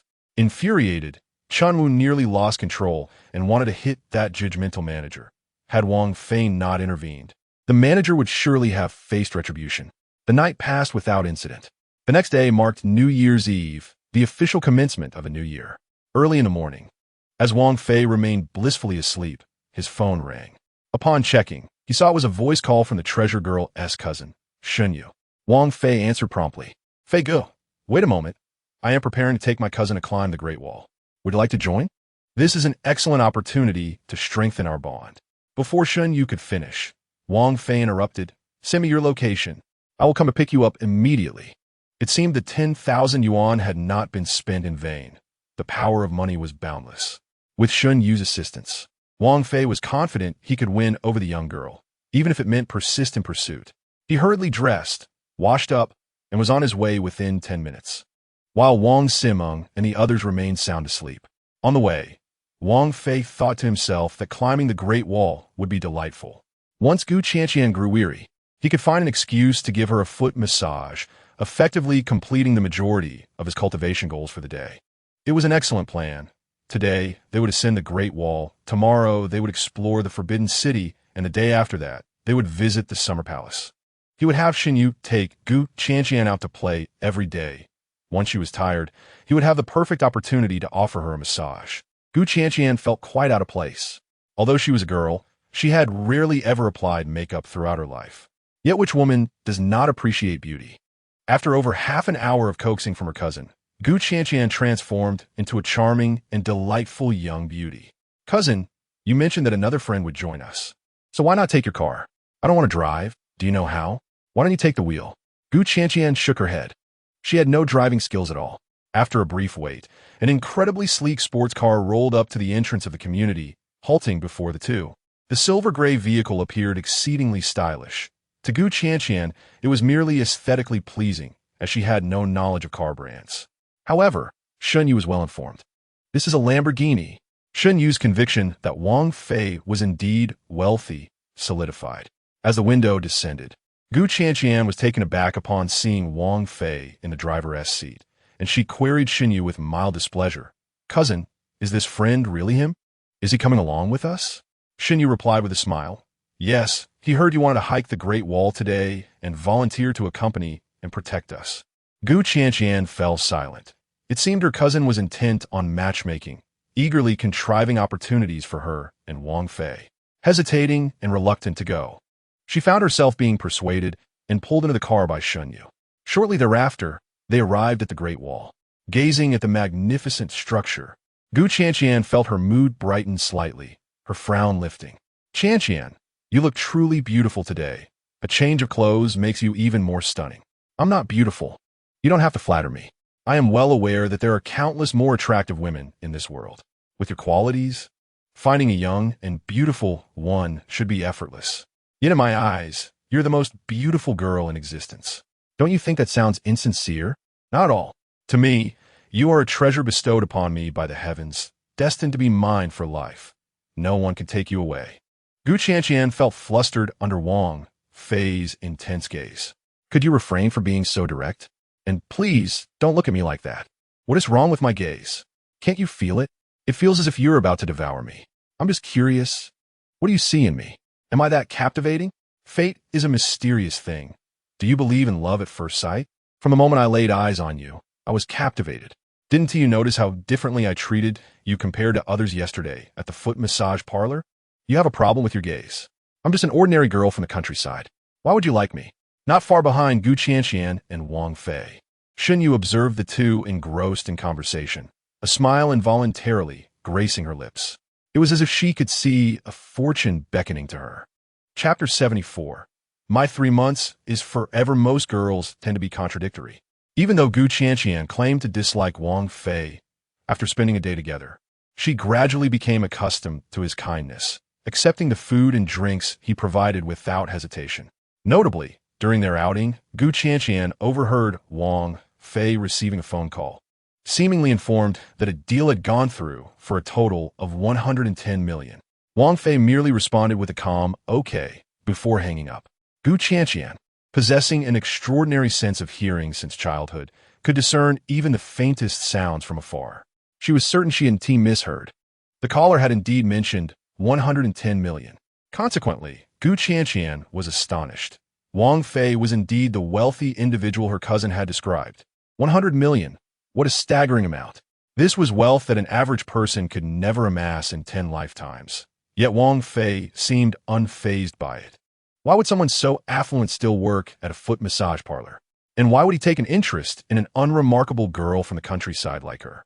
Gu Qianqian found herself perplexed. Wang Fei exuded an air of mystery. By mid-afternoon, the group began their return journey. However, upon disembarking, Gu Qianqian realized Wang Fei had brought them back to the Yayin Palace foot massage parlor from the previous day. Wang Fei, why did you bring us here? Gu Qianqian had no choice but to comply.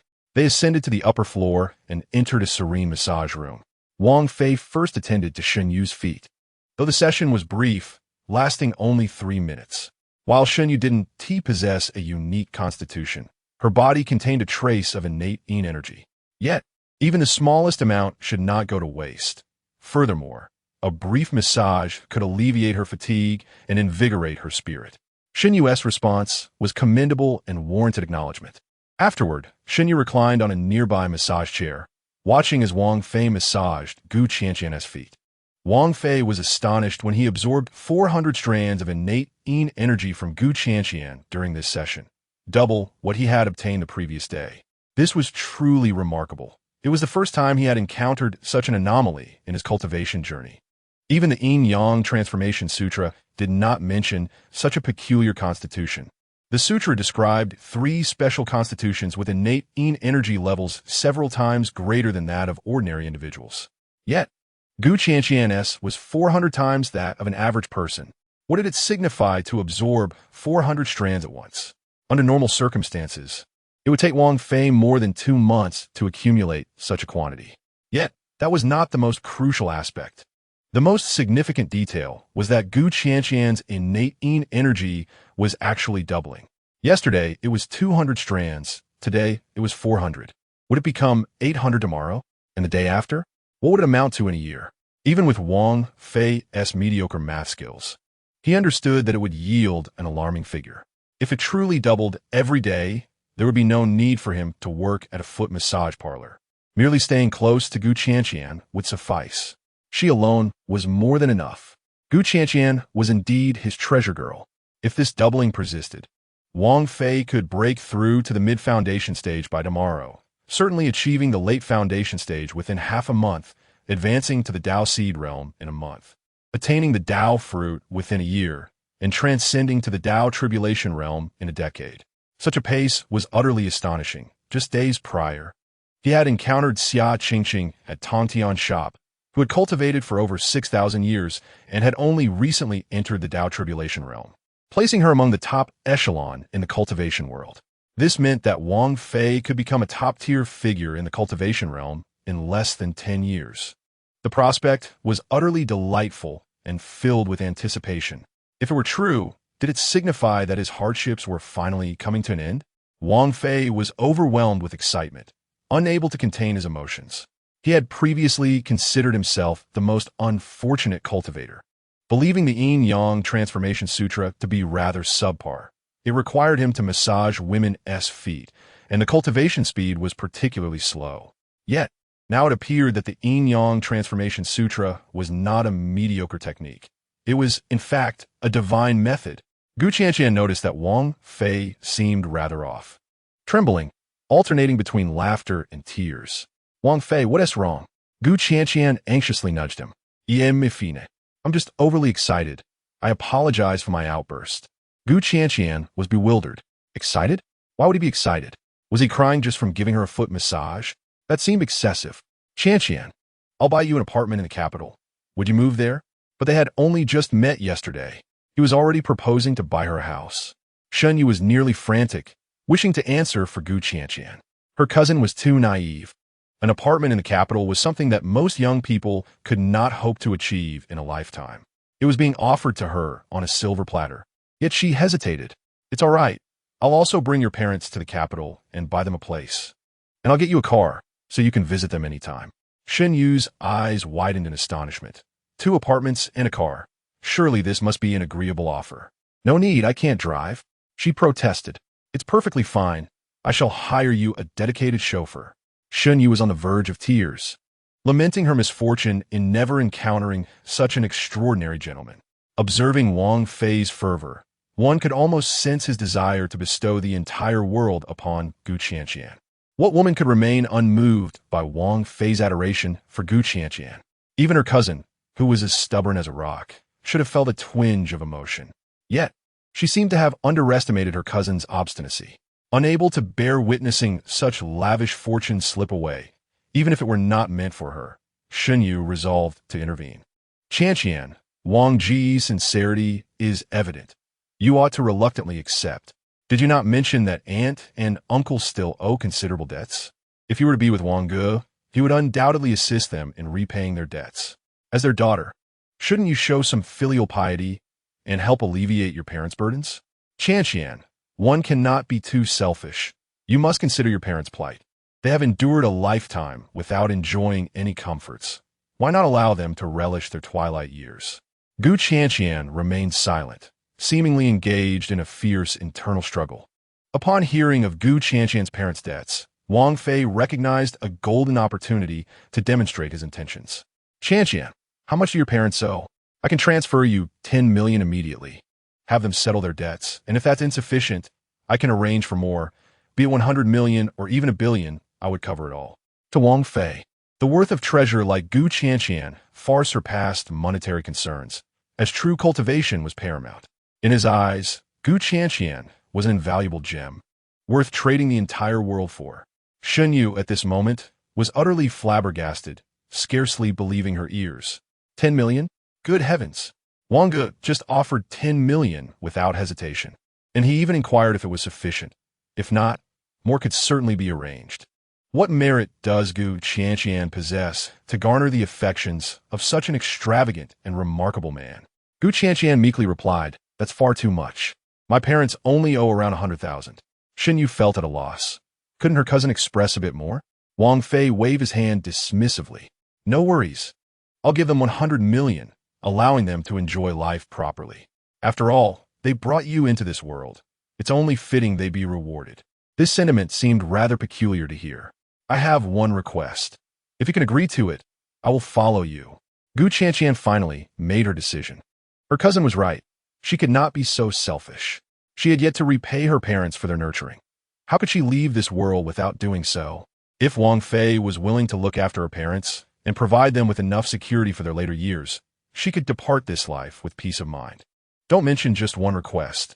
I would agree to 10, 100, whatever you desire. Speak freely, and I shall comply as long as it is within my power. I may only be able to accompany you for 3 months. If you don't mind, I will agree. No, 3 months is far too little.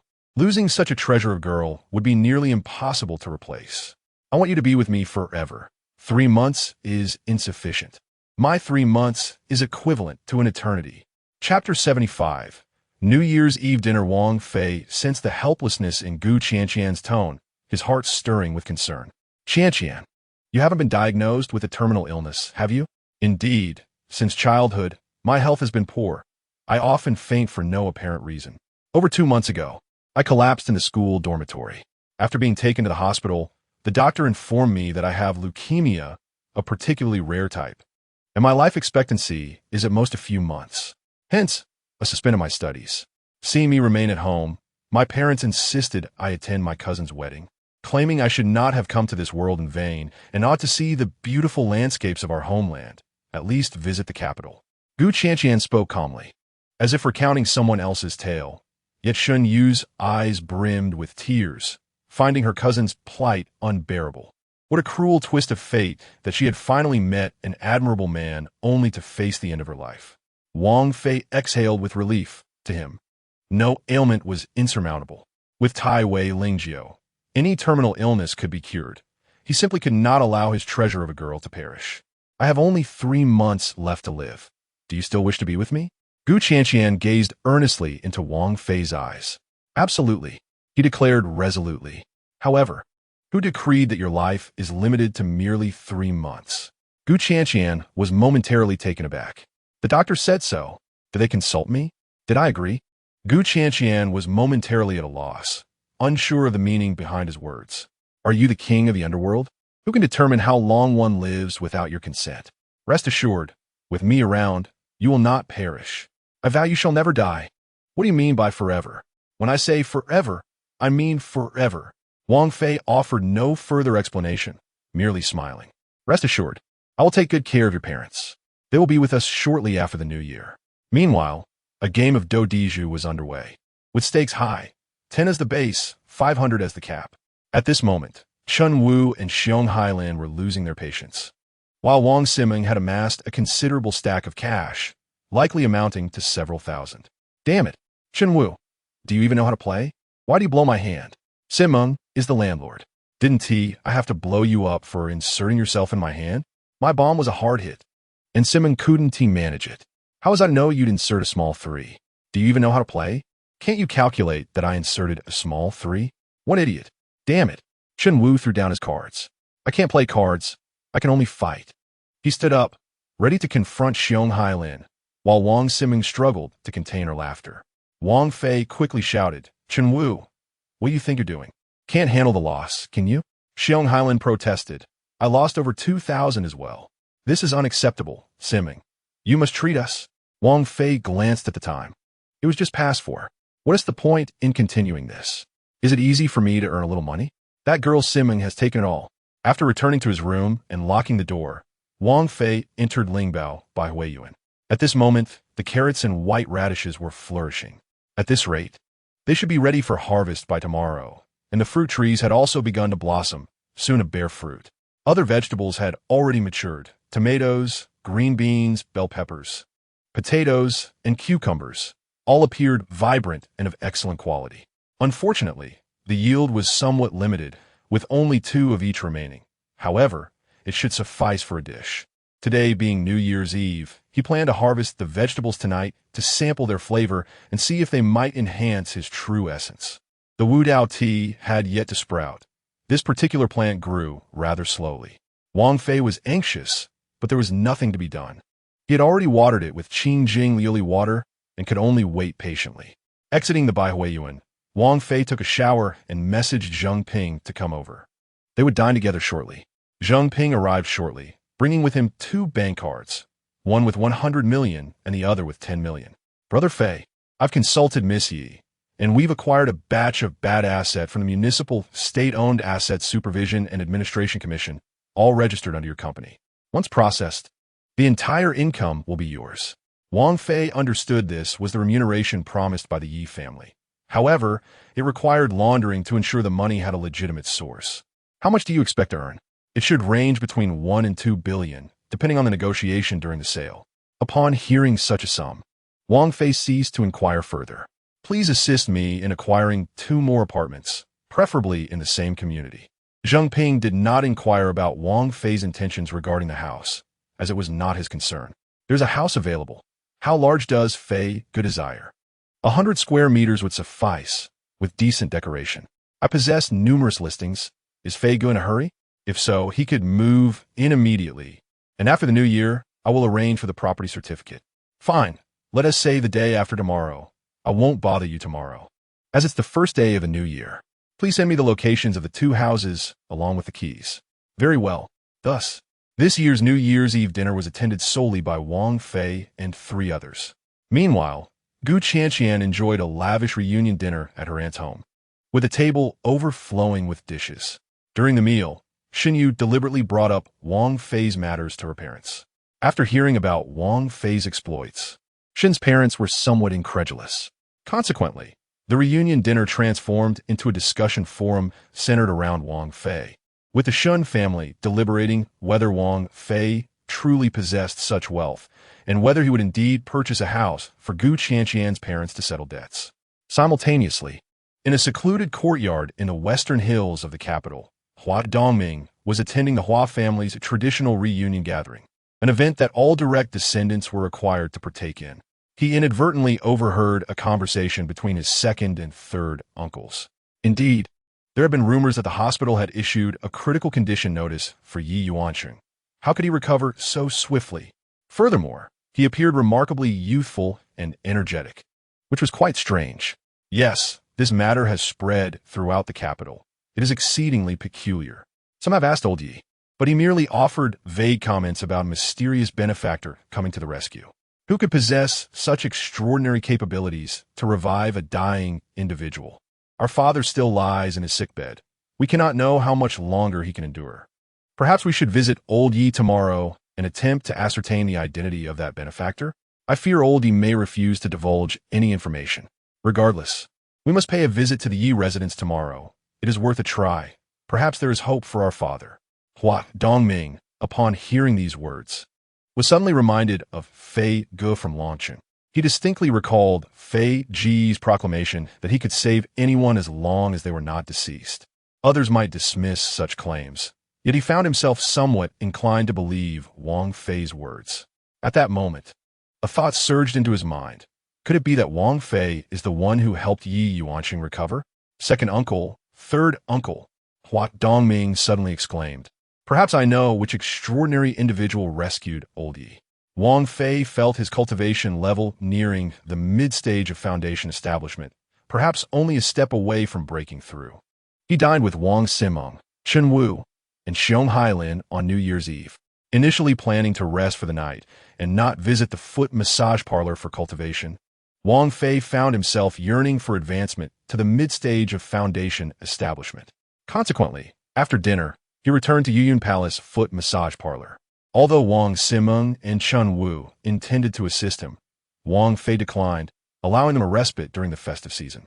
Business on New Year's Eve was rather sluggish. Even offering free services attracted few clients. Wang Fei remained from 9 to 11 in the evening, attending to only 12 clients and collecting 12 portions of innate energy. At this juncture, the sensation of imminent breakthrough intensified within him. Upon finishing with the 13th client, Wang Fei felt a swelling sensation in his dantian, instantly recognizing that the opportunity for his breakthrough had arrived. He then retrieved the tongtian shop from his storage bag. Traversing the tranquil, dark tunnel, Wang Fei arrived at the tongtian shop. The yin-yang transformation technique notes that while cultivation in the foundation establishment stage does not require the presence of natural spiritual energy, a surge of spiritual energy is essential for each minor breakthrough. Without the tongtian shop, Wang Fei would have been unable to achieve this breakthrough. The dantian, also known as the qi si, is the vital reservoir for storing spiritual energy or true essence within the human body. In the realm of cultivation, typical methods focus on the 5 elemental energies, absorbing the inherent spiritual energies of metal, wood, water, fire, and earth from the environment through the meridians. The absorbed spiritual energy is stored in the dantian. However, Wang Fei possessed no trace of the 5 elemental energies. His cultivation method diverged entirely from mainstream practices in the cultivation world. While mainstream methods cultivate the 5 elemental energies, his practice focuses on yin and yang energies. As the saying goes, from chaos, yin and yang are separated, and yin and yang give rise to the 5 elements, which in turn generate all things. Yin and yang precede the emergence of the 5 elements. Those who cultivate yin and yang harness innate energies, while practitioners of the 5 elements rely on acquired spiritual energies. Of course, Wang Fei, lacking any guidance in his cultivation, had been exploring the yin-yang transformation technique independently, unaware of the uniqueness of his method. At this moment, his dantian was filled with innate yin and yang energies, resembling a taiji diagram, half yang and half yin. To avoid disturbances from other cultivators during his breakthrough, Wang Fei refrained from opening the shop door, sitting cross-legged on the ground, palms facing upward, observing his breath, and allowing his mind to enter a tranquil state. As the yin-yang transformation technique commenced, the innate yin and yang energies within his dantian began to boil and swirl like a vortex, drawing in vast amounts of natural spiritual energy from the surroundings.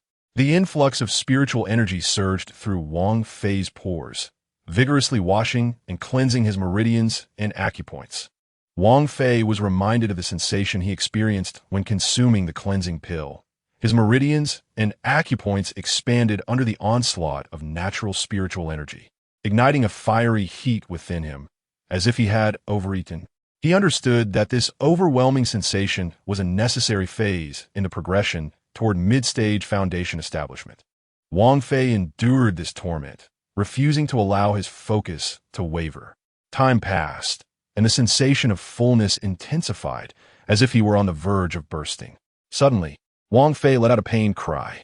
At that moment, his dantian resembled a balloon filled with air, bursting apart. The explosion split the dantian into 2, one above and one below, both significantly larger than before. Elation surged within Wang Fei. According to the yin-yang transformation technique, the activation of the second dantian, known as the Zifu dantian, signified his formal entry into the mid-stage of foundation establishment. However, as his cultivation was still unstable, Wang Fei remained cautious. The original innate yin and yang energies entirely filled the lower dantian, occupying less than 1/10 of its capacity. At that moment, Wang Fei suddenly felt an emptiness in his stomach, as if he had been starving for days, nearing the point of collapse. This was perplexing. Just a moment ago, he had felt painfully full, but now he was overwhelmed by hunger. It seemed his cultivation method could sense his hunger, and, at that instant, the yin-yang transformation technique surged into action. In an instant, Wang Fei's body transformed into a black hole, voraciously devouring spiritual energy, draining the natural energies from the surrounding area within dozens of miles. A multitude of spiritual energies flowed into Wang Fei's upper dantian, filling it to the brim, so dense it nearly became viscous. In that moment, the sensation of hunger dissipated. Yet, Wang Fei remained vigilant. As a crucial step in his cultivation still awaited, opening the meridians. Opening meridians refers to the activation of the Tao meridians, a unique step in cultivating the yin-yang transformation technique. Typical cultivation methods do not include this step. Ordinary cultivators absorb the 5 elemental energies, with the upper Qi Si dantian storing spiritual energy and the lower Zifu dantian containing the refined true essence acquired through cultivation.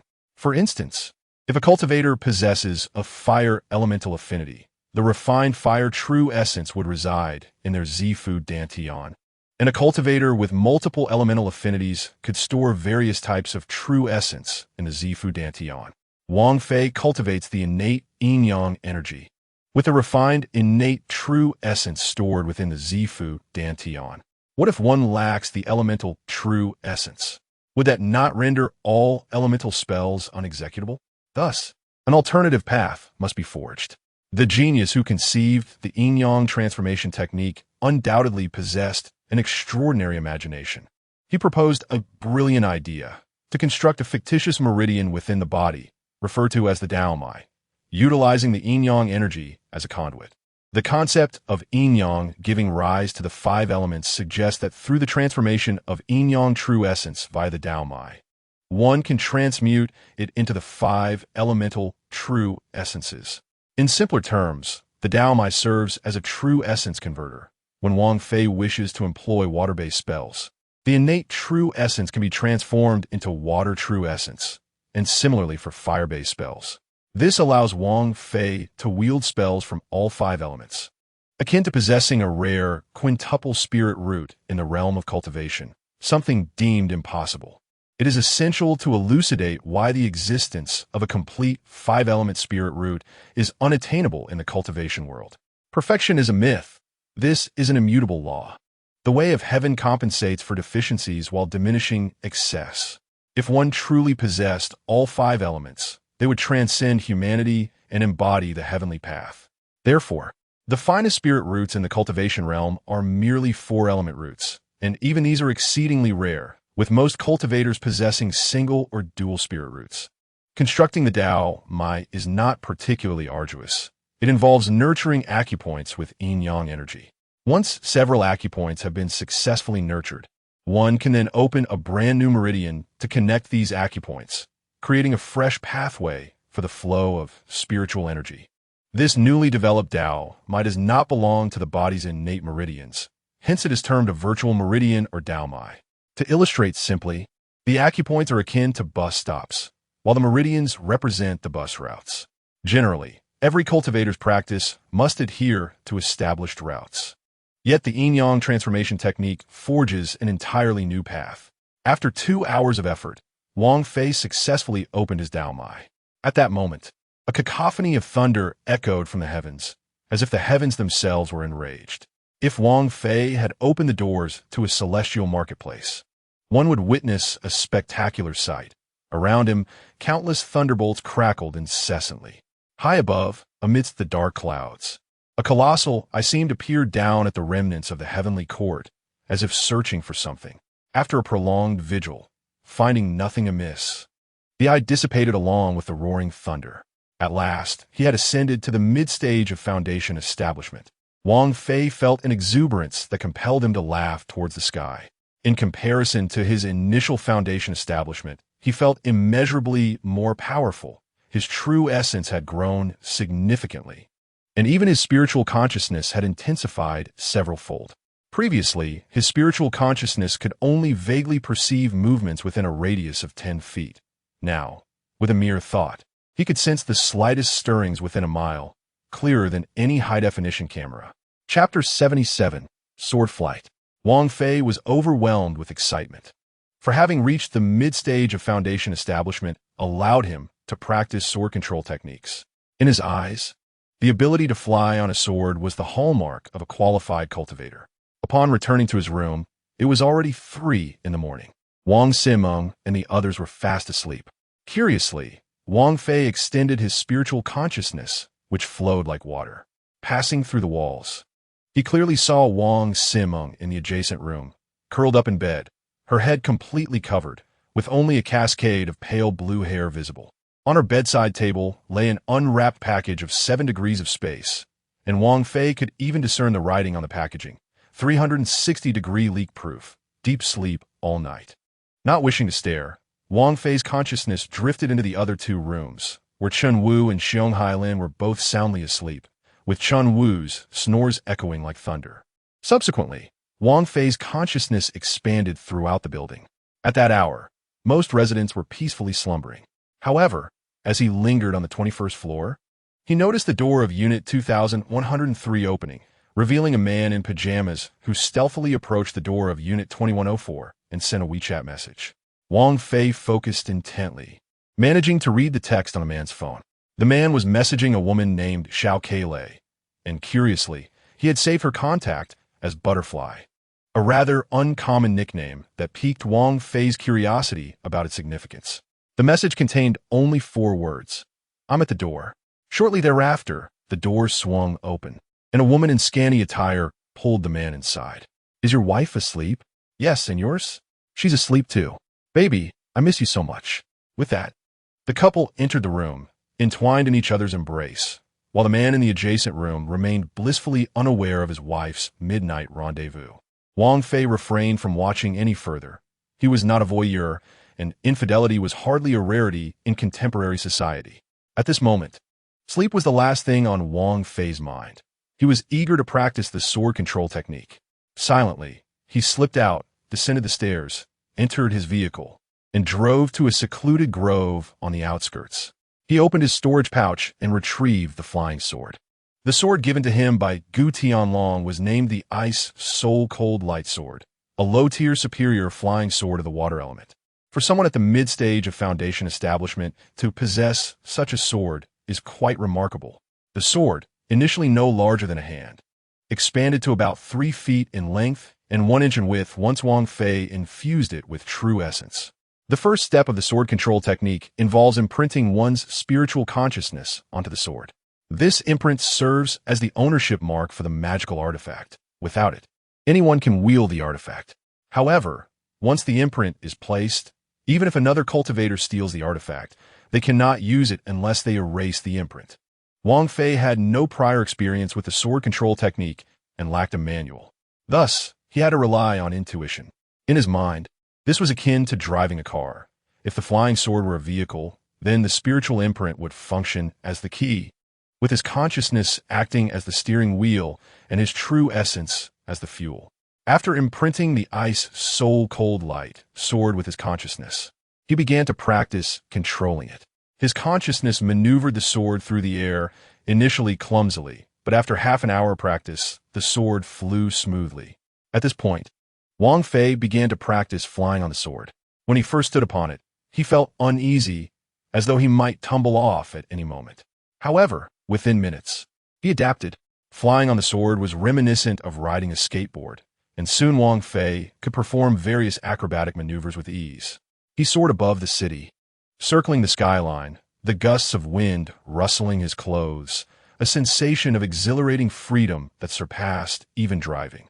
After a while, feeling somewhat fatigued from the exhilaration, he finally descended. He stowed the sword away and spent another 2 hours practicing the 5 foundational spells: metal control, wood control, water control, fire control, and earth control. These spells are merely the basics, and do not even qualify as low-tier spells. Genuine low-tier spells require one to reach the Dao Seed stage, without condensing a Dao Seed. one cannot hope to cultivate spells. Mastery of spells is typically reserved for mid-tier cultivators, while high-tier cultivators can manifest divine abilities. At this moment, Wang Fei, if placed within the cultivation world, would be considered the most novice of practitioners. Yet on Earth, he stood as an invincible terrestrial deity. Wang Fei glanced at the time. It was nearly 8 o'clock in the morning. He had been in meditation for 4 hours. To his surprise, he received a New Year's greeting message from Hua Dongming. This was quite unusual, as they had not been in contact since the launching concert. The WeChat connection had been established only because Wang Fei had compelled Hua Dongming to add him, and Shenwu had even physically reprimanded Hua Dongming. Logically, this man should harbor deep animosity towards him, avoiding him at all costs. Why then would he take the initiative to send a greeting? Boss Wang, did you help treat Yi Lao's illness? If you are free today, may I treat you to a meal? Upon reading this message, Wang Fei immediately discerned Hua Dongming's intentions. It was evident that he had heard of Yi Yuancheng's recovery and suspected Wang Fei's involvement in the treatment. Inviting Wang Fei for a meal was merely a pretext. The Hua family likely had an ailing elder in need of assistance. However, assisting the Hua family was not out of the question. They controlled significant mineral resources within the country. According to Xia Qingqing, every mineral vein naturally contained Shirong. And if he could find a mine to verify this, he could significantly expedite the cultivation of Tiandi Ling Kai. Thus, it became imperative to maintain a good relationship with the Hua family. Although he was a cultivator, possessing the strength to be unafraid of anyone in this world, he saw no need to make enemies of all. Matters that could be resolved within the bounds of reason need not be made into a grand spectacle, especially since he still needed to cultivate on Earth before reaching the Daoseed realm. Moreover, Wang Fei had principles and boundaries. He would never engage in theft. He possessed a storage space, which theoretically made earning money effortless. He could easily empty any jewelry store or even a bank. Regardless of how robust a bank's vault was, it could be breached with a flying sword. He could single-handedly empty all the banks in the world. Yet he had no desire to partake in such activities and found them beneath him. As for smuggling using his storage space, he lacked the leisure for such endeavors and deemed them unworthy of his time. If he truly needed money, he could simply ask, and the Yi family would ensure his needs were met, with all sources being legitimate and traceable. After all, he was a distinguished cultivator. Engaging in petty theft would be beneath his dignity. Indeed, I treated Yi Lao's illness. There is no need for a meal. Please state your purpose directly. After a brief pause, Hua Dongming's message arrived. Boss Wang, I wish to seek your assistance in treating my grandfather. If you can cure him, the entire Hua family will regard you as a benefactor, and you may set any conditions you desire. Very well, just remember what you said. Where are you? Please send me your location. Take me to see your grandfather right away. I have other matters to attend to. Chapter 78. Wang Fei's astonishment at the Shishan Elderly Care Center, Hua Dongming anxiously awaited at the entrance. After about 10 minutes, a silver-gray Lamborghini came to a halt before him. Hua Dongming politely said, Boss Wang, thank you for your trouble. Wang Fei stepped out of the car, glanced at the sign of the care center, and replied, Let us go inside. Let us get this over with quickly, as I have other matters to attend to. Hua Dongming hurriedly led the way, soon arriving at an independent 2-story villa. My grandfather is inside. He can no longer eat and does not recognize anyone. He can only rely on oxygen to survive. No need for details. Just take me to see him. I'm pressed for time. Hua Dongming dared not express his dissatisfaction with Wang Fei's demeanor and led him into the villa. Inside, there were 4 elderly individuals in their 50s and 60s. Upon seeing Hua Dongming bring in a young man in his 20s, they all rose. Dongming, is this the miraculous doctor who saved Yi Lao? Yes, second uncle. Boss Wang is in a hurry, so he wishes to start treating grandfather immediately. Then I will call Dr.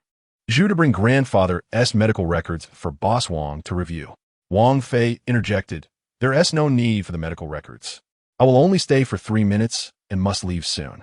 Let us treat Hua Lao first. This was not due to Wang Fei's intention to slight the Hua family.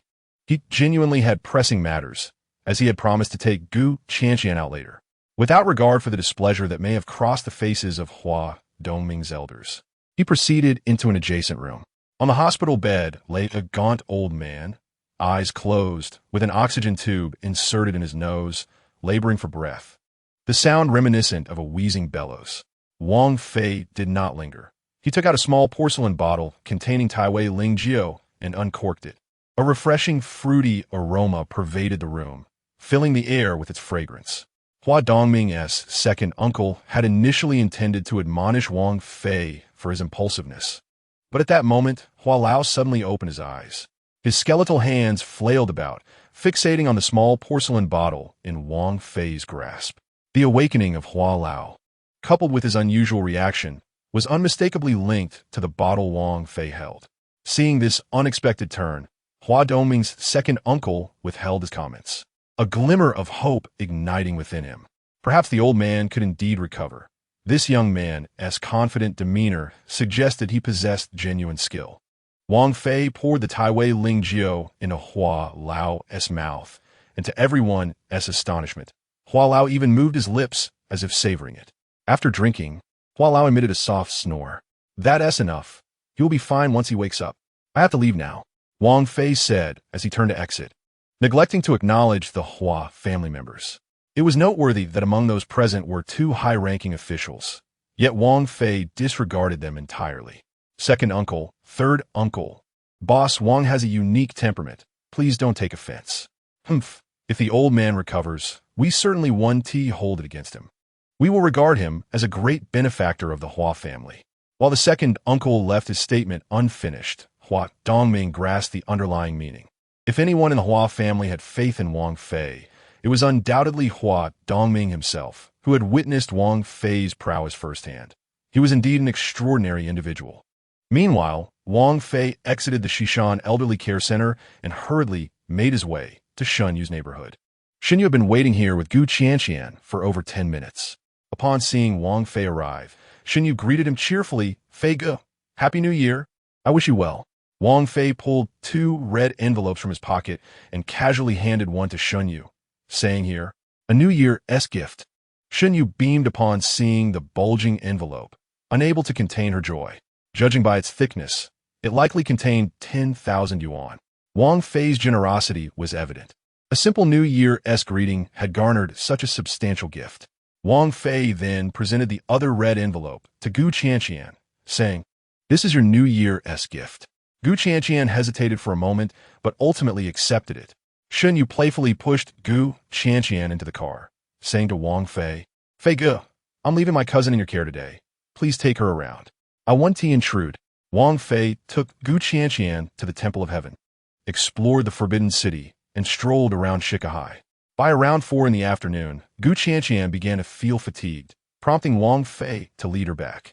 Today had been delightful for Gu Qianqian, as she had rarely ventured out for leisure throughout her life. This day had proven to be a rare occasion for her to unwind. However, while sitting in the car, the reality of her limited time left weighed heavily on her, dimming her spirits.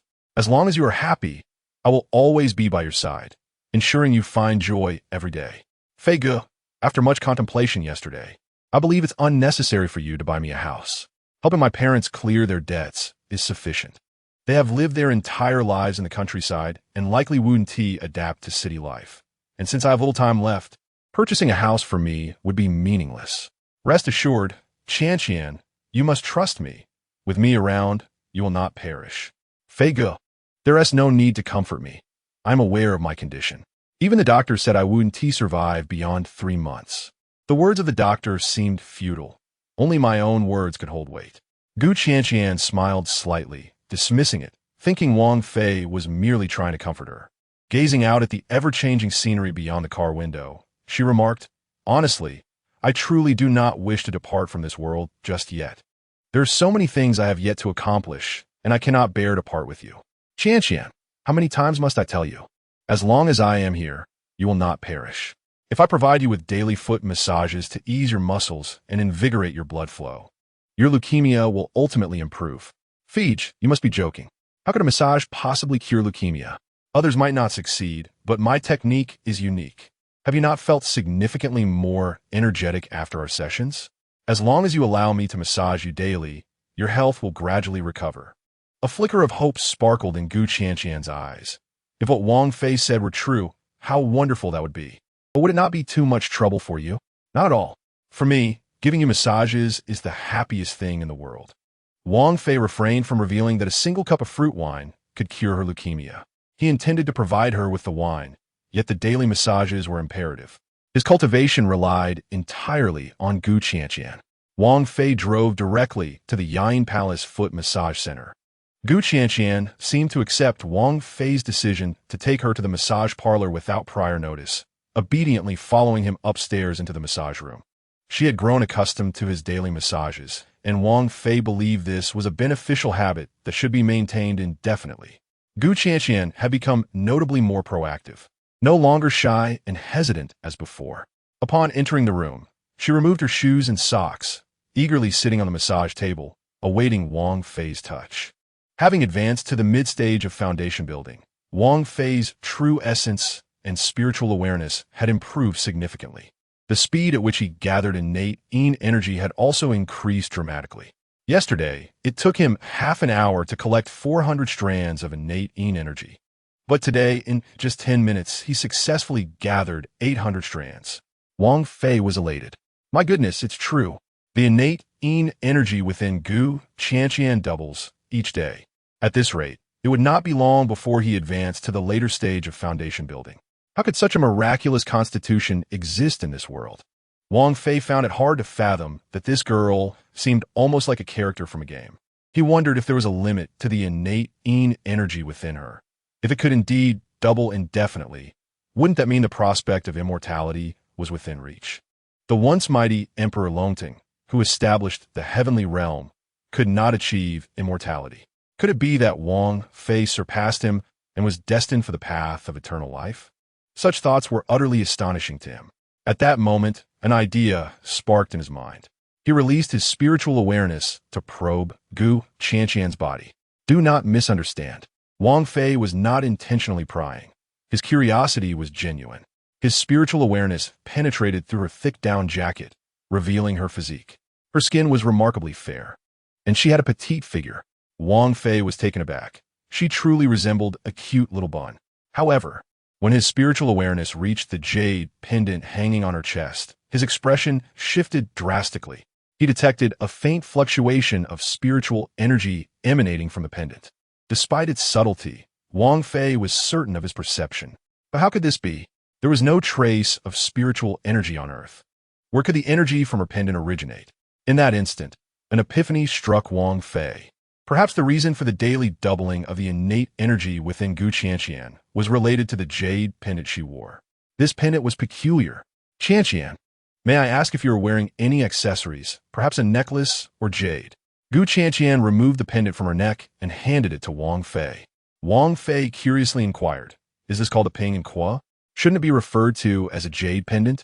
The larger one is called a jade pendant, while this coin-sized one is called a ping and qua. Many are unaware of this distinction. Wang Fei examined the ping and qua in his palm. It was not large, featuring a small circular hole at its center with a red string threaded through it. Its material appeared to be a type of jade, a milky white stone speckled with deep blue dots, exuding beauty and a soothing coolness when held. What astonished Wang Fei was the faint spiritual energy radiating from the ping and qua. Although the energy was subtle, it was remarkably pure, unlike the mixed spiritual energy found in the cultivation realm, which contained various elemental energies and other unique forces from nature. The energy from the ping and qua was an exceptionally pure form, akin to the innate energy he absorbed, possibly even purer. Wang Fei speculated that the ping and qua might be made from a rare heavenly material or perhaps even a magical artifact. To ascertain this, he decided to test it. If it were indeed an artifact, he could activate it by infusing it with true essence. Cautiously, he channeled his true essence into the ping and qua, but it sank into the pendant without any reaction. Could not be an artifact. Moreover, to his horror, he realized that his true essence was spiraling out of control as the ping and qua began to devour it, akin to a beast ravenously consuming its prey. The scant, innate, true essence he possessed was being absorbed bit by bit. This was utterly sinister. Wang Fei's expression changed dramatically as he suddenly stood up, desperately attempting to shake the ping and qua from his hand. However, his efforts proved futile. It felt as if the pendant had fused with his palm, refusing to budge. More tenacious than the strongest adhesive. Gu Qianqian was taken aback by Wang Fei's sudden panic. His expression was one of sheer terror, as if he had seen a ghost, frantically shaking his hand in a manner that was quite alarming. "Feige, what is wrong? Please do not frighten me," Gu Qianqian exclaimed, on the verge of tears. Wang Fei, maintaining some semblance of rationality, flicked his right finger, sending a gust of wind that struck Gu Qianqian on the forehead. She let out a soft groan, her body slumping as she fainted onto the massage table. At that moment, Wang Fei had no time to explain to Gu Qianqian. The best course of action was to render her unconscious. He was on the brink of a life-and-death crisis, at risk of being completely drained. This strange Ping and Qua was siphoning away every bit of true essence he had painstakingly accumulated, with no sign of stopping. How could this be allowed? No, I will never permit this. Wang Fei felt a surge of madness. He had worked tirelessly to reach the mid-stage of foundation building, enduring humiliation as a foot massage therapist, and now was not the time to regress to the early stage. Without hesitation, he retrieved all 10,000 spirit crystals from his storage bag and piled them on the massage table. If this accursed Ping and Kuo craved spiritual energy, he would provide it with spirit crystals. However, Wang Fei underestimated the Ping and Kuo's voracious appetite. In mere moments, the 10,000 spirit crystals were reduced to dust. Wang Fei was left dumbfounded. What else did he possess that it could consume? Would it accept Tai Wei Lingjiu? He produced a bottle of the spirit wine, but as expected, the Ping and Qua showed no interest, continuing to drain the remnants of true essence from his meridians and acupoints. The situation was such that they would not relent until he was completely drained. Wang Fei's consciousness delved into his storage bag, anxiously searching within. Suddenly, he spotted several colorful stones, each the size of an egg, nestled among his belongings. These were discovered alongside Tongtian Shanggong at Lao Pan's residence, totaling 5 in number, one of which had already been affixed to the Tongtian Shanggong, leaving him with 4. Wang Fei's eyes sparkled. It was these colorful stones that had activated the Tongtian Shanggong, and thus they might prove invaluable. Without hesitation, he retrieved the 4 colorful stones. Lo and behold, they truly held power. Upon encountering the colorful stones, the Ping and Qua abruptly ceased its absorption of Wang Fei's true essence, as if it had found something far more alluring, and autonomously flew towards the colorful stones. Moments later, one of the stones melted into a vibrant liquid, which was entirely absorbed by the Ping and Qua. Wang Fei let out a long sigh of relief, his heart racing with fear. He had nearly been reduced to a mere husk. Thank goodness for these colorful stones. Lao Pan, you are indeed a benevolent soul. Not only did you grant me the opportunity for cultivation, but you also saved my life at a critical moment. Just then, after absorbing a colorful stone, the Ping and Qua erupted with dazzling radiance. The originally myriad deep blue points of light upon the milky white jade suddenly illuminated, radiating brilliant brilliance. In that instant, Wang Fei's consciousness seemed to transcend into the vastness of the cosmic starry sky, where countless deep blue, resplendent stars floated before him, both large and small, densely scattered across the heavens. How magnificent! How awe-inspiring! So this is what the universe looks like. Suddenly, a voice echoed in his mind. Kid, with your meager cultivation, you dare to attempt to refine the chaos fixed star disk, truly courting death. Fortunately, you possess a few chaos colorful stones. Otherwise, you would have been obliterated. Wang Fei was startled. Who was speaking to him? This was truly bizarre. Could it be this enigmatic Ping and Qua? The Ping and Qua could talk? How absurd. Just like the stones in Journey to the West that birthed a monkey, could this peculiar jade also have cultivated an sentience? Who? Who are you? Show yourself. Come out. As Wang Fei's words fell, a small boy clad in a bright red belly band suddenly appeared in midair, his body floating, reminiscent of the Hong Haier from Journey to the West. This must be the creature hidden within the Ping and Qua. Wang Fei eyed the boy warily. Despite his delicate appearance and seemingly cute demeanor, it was said in Journey to the West that the more beautiful a creature appeared, the more dangerous it was, with a heart as malicious as could be. The boy, noticing Wang Fei's cautious demeanor, scoffed at him. Big brother, I'm a weapon spirit. What are you afraid of? Even if you have never encountered a weapon spirit, you must have heard of them, right? Wang Fei shook his head. He truly had not heard of such a thing and weakly inquired, is a weapon spirit a type of monster? The boy couldn't help but curse. Are you an idiot? If your mind is not functioning properly, you should just remain immortal. Why cause harm to others? Why harm this spirit? It is not easy for me to awaken, and you dare to refine the chaos fixed star disk with your meager cultivation? If you had attained Tao fruit cultivation, I might have accepted it, but you are only at the foundation establishment stage? You infuriate me. Wang Fei felt somewhat embarrassed. Indeed, his cultivation was rather low. You say this ping and qua is called a chaos fixed star disk? Is it a magical artifact or a spiritual treasure? The boy seemed to have a volatile temper. When have you ever seen a magical artifact capable of producing a weapon spirit? You should know from the name. This is a chaos spiritual treasure. You foolish boy, you know nothing.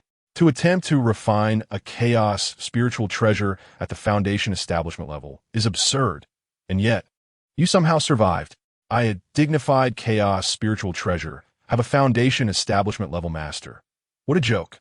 You are endangering this spirit. Wang Fei could not help but ask. But I have already refined it. What should I do now? The boy rolled his eyes. What should you do? The best solution is for you to take out your flying sword and slit your throat. If you die, I can find another master. What do you think of this solution? Chapter 80, Dark Arts. Do you really think I'm foolish? Let me tell you, do not underestimate my current low cultivation. In a few years, I will advance to the Tao fruit stage. At this moment, Wang Fei understood. The chaos spiritual treasure had acknowledged him as its master. The boy's unwilling and boastful demeanor suggested that the chaos fixed star disk was an extraordinary treasure, one that could be classified as a spiritual treasure of high caliber. The boy mocked. Do you think cultivating is that simple? If you can break through to Tao seed in a few years, that would be an astounding talent. You still aspire to reach Tao fruit? Do you truly believe it is so easy? The cultivators in this world are as numerous as the grains of sand in the Ganges, yet fewer than 1 in a billion can attain Tao fruit. Wang Fei smiled, choosing not to argue, instead shifting the topic. What level of treasure is this chaos spiritual treasure you speak of? Is it truly remarkable? The boy replied, of course. It is the highest level of treasure. You have struck gold, do you understand? Wang Fei curiously asked. I possess a spatial spiritual treasure.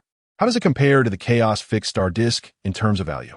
As he spoke, Wang Fei pointed to the purple bracelet-like spiritual treasure on his wrist, saying, this one has a vast space and ample spiritual energy, suitable for cultivating heavenly materials and earthly treasures. The boy suddenly placed his hands on his hips, cursing vehemently.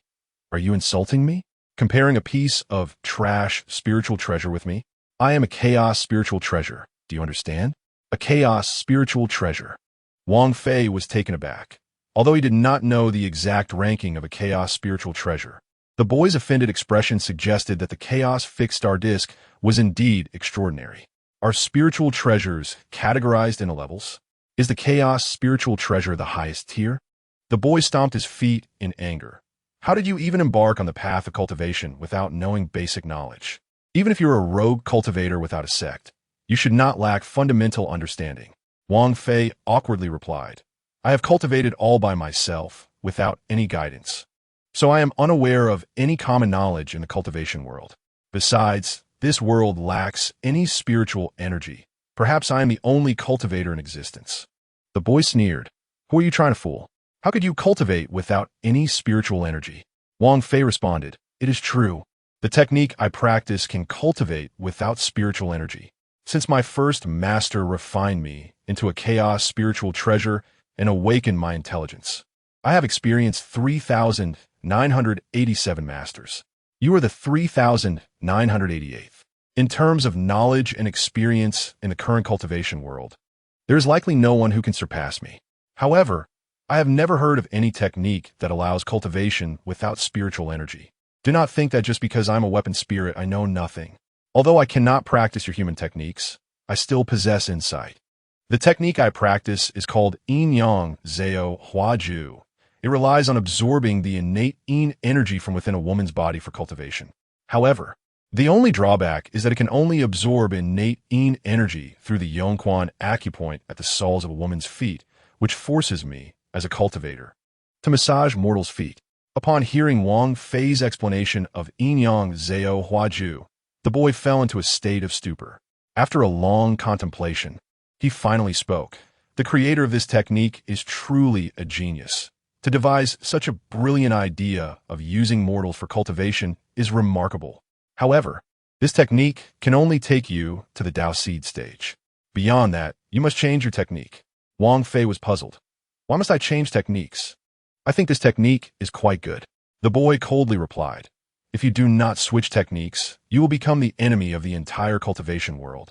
And sooner or later, you will lose your life. Why is that? Does this technique have issues? What do you think the innate energy of the human body is? That is the essence of spiritual roots.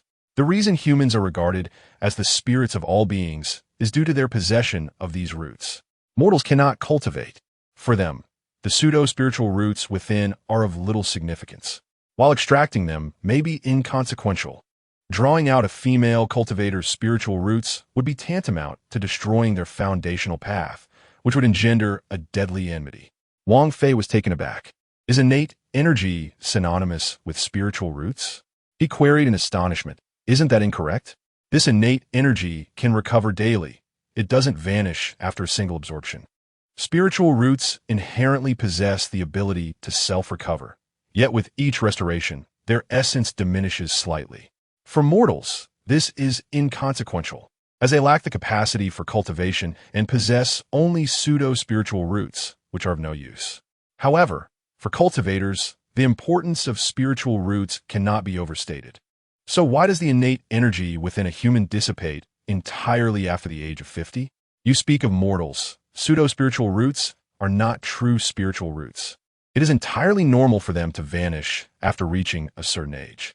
A cultivator's spiritual roots only grow stronger and more stable, never disappearing unless extracted by practitioners of sinister arts like yourself. Wang Fei was astonished. Are you claiming that my cultivation of the yin-yang creation method is sinister? What else could it be? The response came. Extracting the essence of human spiritual roots for cultivation is not considered malevolent. If it were known in the realm of cultivation that you practice dark arts, you would instantly become a public enemy, hunted by all. With your current level of cultivation, surviving would be a mere fantasy, which is why I advise you to change your methods. Wang Fei suddenly recalled Gu Tianlong. Did he know this method was sinister? If so, why did he offer it to him? Logically, Gu Tianlong had greatly aided him on his path to immortality, and he should not doubt the man's intentions. Nevertheless, one must remain vigilant. Wang Fei still found it hard to believe. Why do some mortals possess varying amounts of innate energy? Generally, women carry only a trace, while others may have dozens or even hundreds of strands. Do some mortals possess unique constitutions? The small spirit scoffed. Nonsense. What unique constitution could mortals possess? They cannot cultivate, and their bodies contain only pseudo-spiritual roots. At most, they possess a single strand of innate energy. What you describe, dozens or hundreds of strands, belongs solely to cultivators, who may have single, double, or triple spiritual roots. Wang Fei was surprised. If the spirit's assertion held, then women with unique constitutions indeed possessed spiritual roots, making them excellent candidates for cultivation. Alas, this is earth devoid of spiritual energy, rendering cultivation impossible.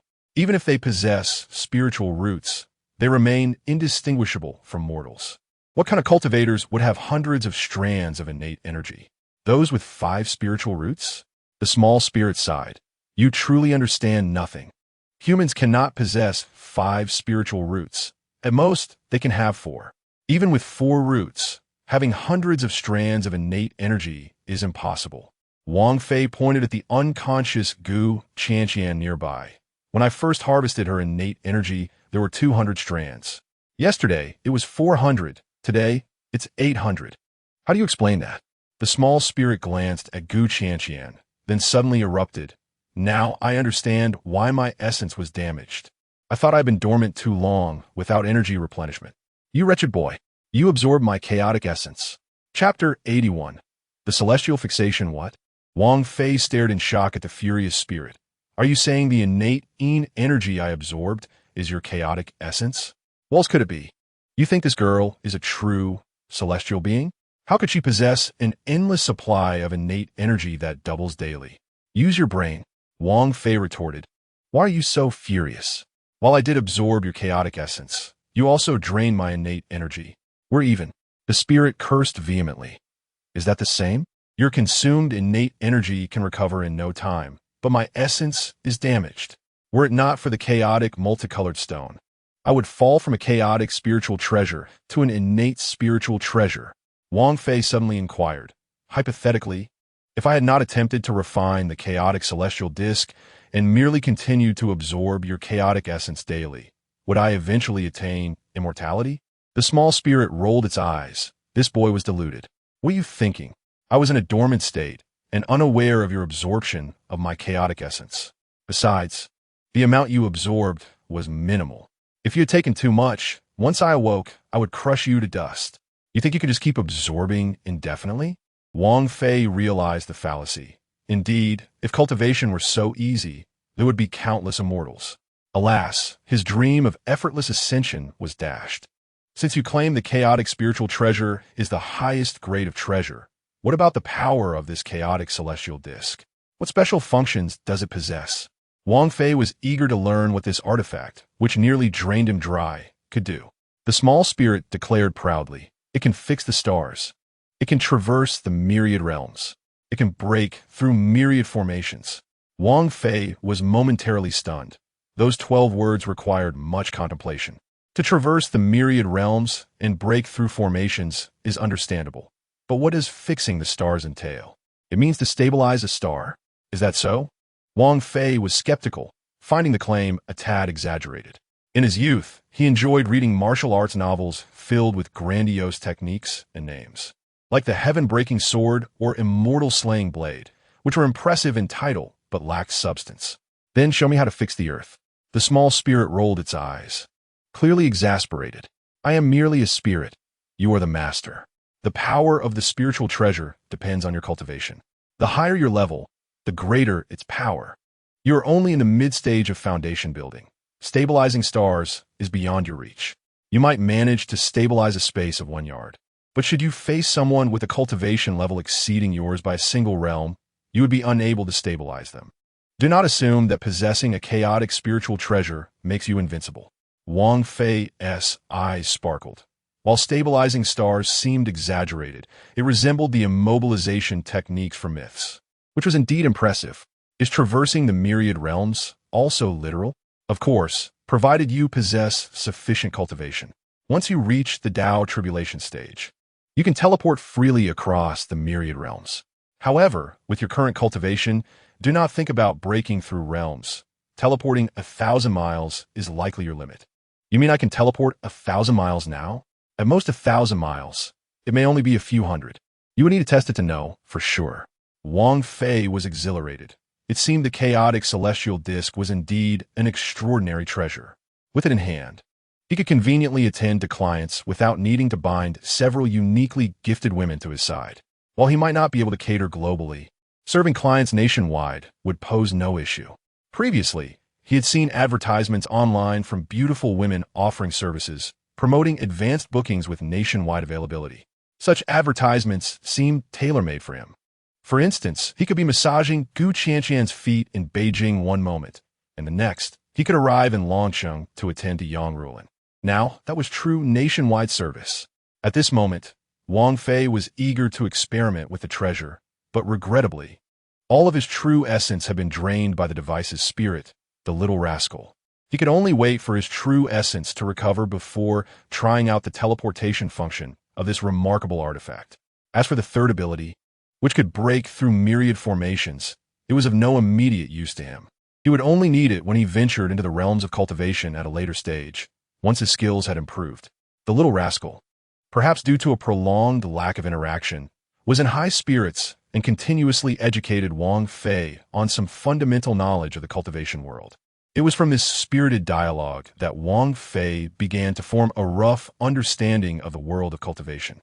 After about half an hour of discourse, the little rascal seemed a bit fatigued, advising Wang Fei to focus on his training before retreating into the HND Ing X Ing PN for a nap.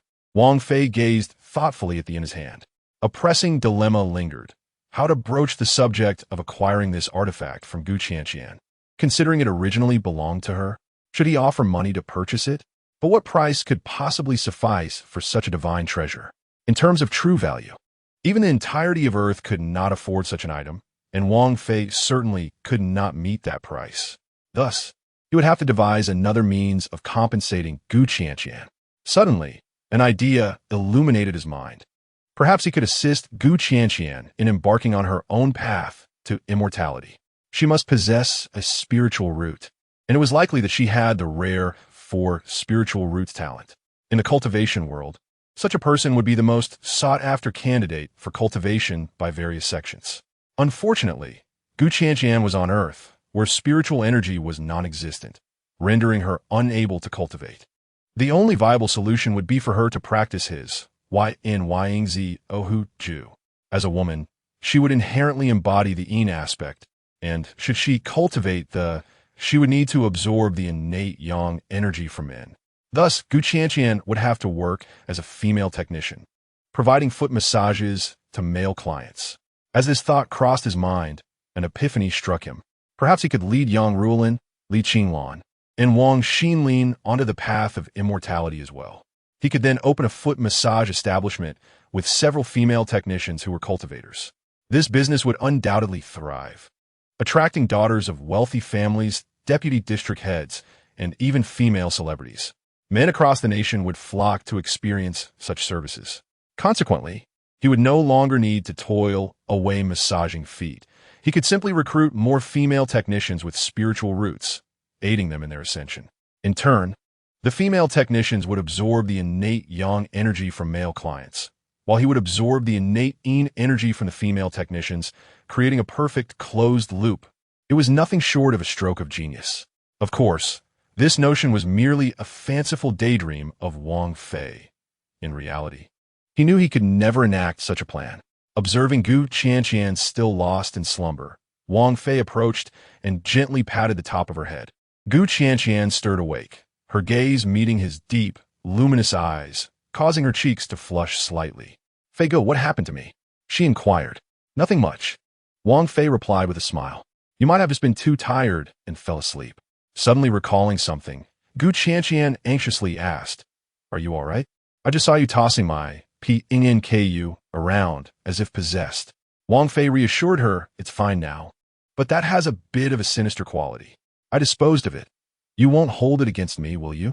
The reason he claimed to have thrown it away was due to the fact that it was currently nestled within his ZFD and TN, where it was resting and absorbing his innate energy. At that moment, his true essence had yet to recover, rendering him incapable of retrieving it. Gu Qianqian shook her head. "It's all right. I found it by the river when I was a child. I thought it looked pretty, so I kept wearing it. It wasn't anything valuable." As she spoke, a sudden realization seemed to dawn on her, and her expression shifted. "Fei Gu, I remember now. My health started deteriorating after I found that. I was 6 years old at the time. Before that, I had always been quite healthy and never fell ill. If you hadn't mentioned its sinister quality, I might not have recognized the problem." Wang Fei's heart stirred, and he immediately grasped the possibility that Gu Qianqian's observation might indeed hold truth. While a treasure to cultivators, could potentially harm ordinary individuals if worn for extended periods, as they might unknowingly be invaded by the chaotic essence, leading to physical ailments. With this realization, Wang Fei felt slightly reassured, but he still grappled with the guilt of having taken something that belonged to Gu Qianqian. He could only think of other ways to compensate her in the future. Wang Fei mused that since they were absent, he might as well harvest the vegetables cultivated in the Bihuyuan, and sought them to see if they had any extraordinary effects due to the spiritual energy they had absorbed. Upon entering, though, Wang Fei began to gather cucumbers, green beans, potatoes, peppers, and tomatoes, picking 2 of each of the more abundant white radishes and carrots. He then commenced cooking. Although the vegetables from the appeared similar in size and shape to ordinary ones, they were remarkably succulent and exuded a fresh aroma. He washed and chopped the vegetables, preparing a dish of shredded potatoes, one of soft green beans, another of white radishes, and yet another of carrots, complemented by a tomato-cucumber soup. Except for the soup, which did not contain peppers, he included them in the remaining dishes. Wang Fei's culinary skills were quite commendable. Having lived alone since the passing of his parents at 15, he had learned to cook out of necessity. The first dish he sampled was the potatoes, and upon placing a piece in his mouth, he found them crisp and flavorful, imbued with a rich aroma and a hint of spiciness. Next, he tried the green beans. Their vibrant green color, striking and accompanied by a fragrance reminiscent of fresh grass.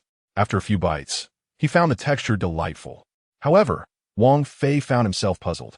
These potatoes and green beans had been grown in which had absorbed considerable spiritual energy and pure crystal clear water. Why did they seem to lack any extraordinary effects? Just as he pondered this, a voice resounded in his mind. "You ungrateful lad, enjoying good food without inviting me?" Suddenly, a small boy dressed in a bright red outfit appeared at the dining table. This was the spirit of whom Wang Fei affectionately referred to as the little rascal. Currently, he was beyond Wang Fei's control, as Wang Fei's had become his sleeping nest, and he could emerge at will. "Understand this. You are a spirit. You do not require sustenance," Wang Fei remarked. "I don't need to eat, but since you have QL and goo, here, I must partake." Wang Fei was taken aback. What was? The little rascal paid no further heed to Wang Fei. With a flick of his hand, all the tomatoes from the soup Wang Fei had prepared flew out. The little rascal inhaled, and the tomatoes disappeared into his mouth. "Hey, save some for me," Wang Fei exclaimed, feeling anxious. He hadn't even tasted the tomatoes yet, and was curious if they had any effect for cultivators. Unfortunately, before he could finish his sentence, the bowl was entirely devoid of tomatoes, leaving only the cucumbers. After devouring the tomatoes, the little rascal let out a satisfied burp, patting his little belly. "I can't remember how many years it's been since I had. It's so delicious. Just like I remember, though the quality of yours is a bit subpar. My true soul has only increased a little." Wang Fei could only smile wryly. "Could you at least leave me some?" With a glare, the little rascal retorted. "What would you do with? It's meant for true spirits. Humans gain nothing from it. Wouldn't tea that be a waste?" Wang Fei inquired curiously, "What is Jinling?" The young child replied, "It refers to special life forms like Qilin that have awakened spiritual intelligence." "What is the purpose of Qilingua?" "Qilingua is undoubtedly a valuable item that enhances the wisdom of Jinling. Wouldn't it be a waste to consume it?" At this point, the child pointed at the shredded potatoes and green beans, as well as the remaining cucumber in the soup, saying, "Do not squander good things. The Dilonggua and King Lindsay are of no use to you humans." The child then gestured at the green peppers in each dish, stating, "And this guaiwei gua. All good items, yet none are meant for human consumption. If you do not understand, refrain from eating them. It is truly unreasonable." Wang Fei was taken aback. Bewildered by the name changes, tomatoes were now Qilingua, potatoes were Dilonggua, green beans were King Lindsay, cucumbers were Chantinggua, and green peppers were Guaiweigua. He pondered what these Dilonggua, King Lindsay, Chantinggua, and Guaiweigua were intended for. The child looked at the white radish and carrot, uncertainly stating, "Is this Taichu Linglong Shun and Tianixin Wang Shun?" Wang Fei recognized these alternative names and nodded, confirming, "Indeed, they are Taichu Linglong Shun and Tianixin Wang Shun."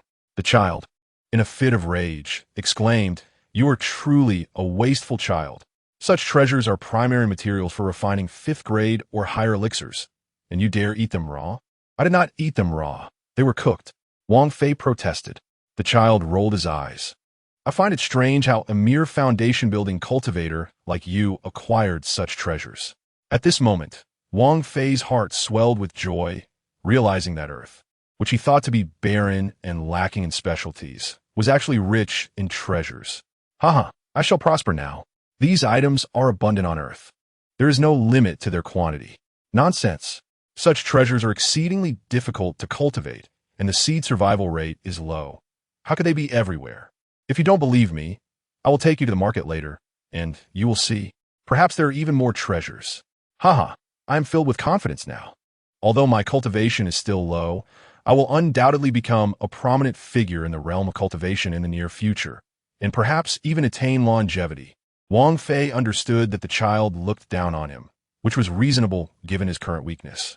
However, with so many resources at his disposal, he believed he would eventually make a name for himself in the world of cultivation, and longevity might not be an impossible dream. Wang Fei began to eat the white radish and carrot. As for the potatoes, green beans, and cucumbers, he had no intention of consuming them.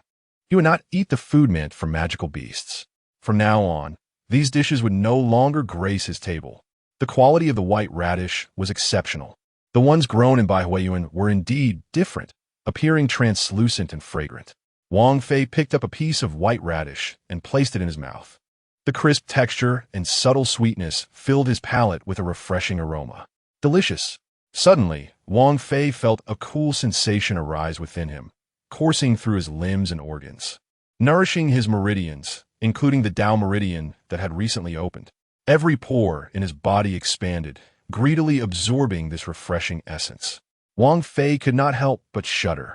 Suddenly, he felt invigorated. He could actually sense his meridians and acupoints subtly expanding. This white radish was indeed Taichu Linglong Shun. Chapter 83, Selling Radishes. The Tianyi Lu describes Taichu Linglong Shun as a legendary entity that absorbed the blood of primordial deities during the Great War of Gods and Demons in the primitive era. Possessing miraculous effects such as cleansing marrow and veins, strengthening foundations, reconstituting bones, and regenerating limbs, serving as a primary material for various high-tier elixirs. According to this description, the white radish must undoubtedly be Taichu Linglong Shun. Wang Fei took another bite of the carrot. Crisp, tender, juicy, and sweet.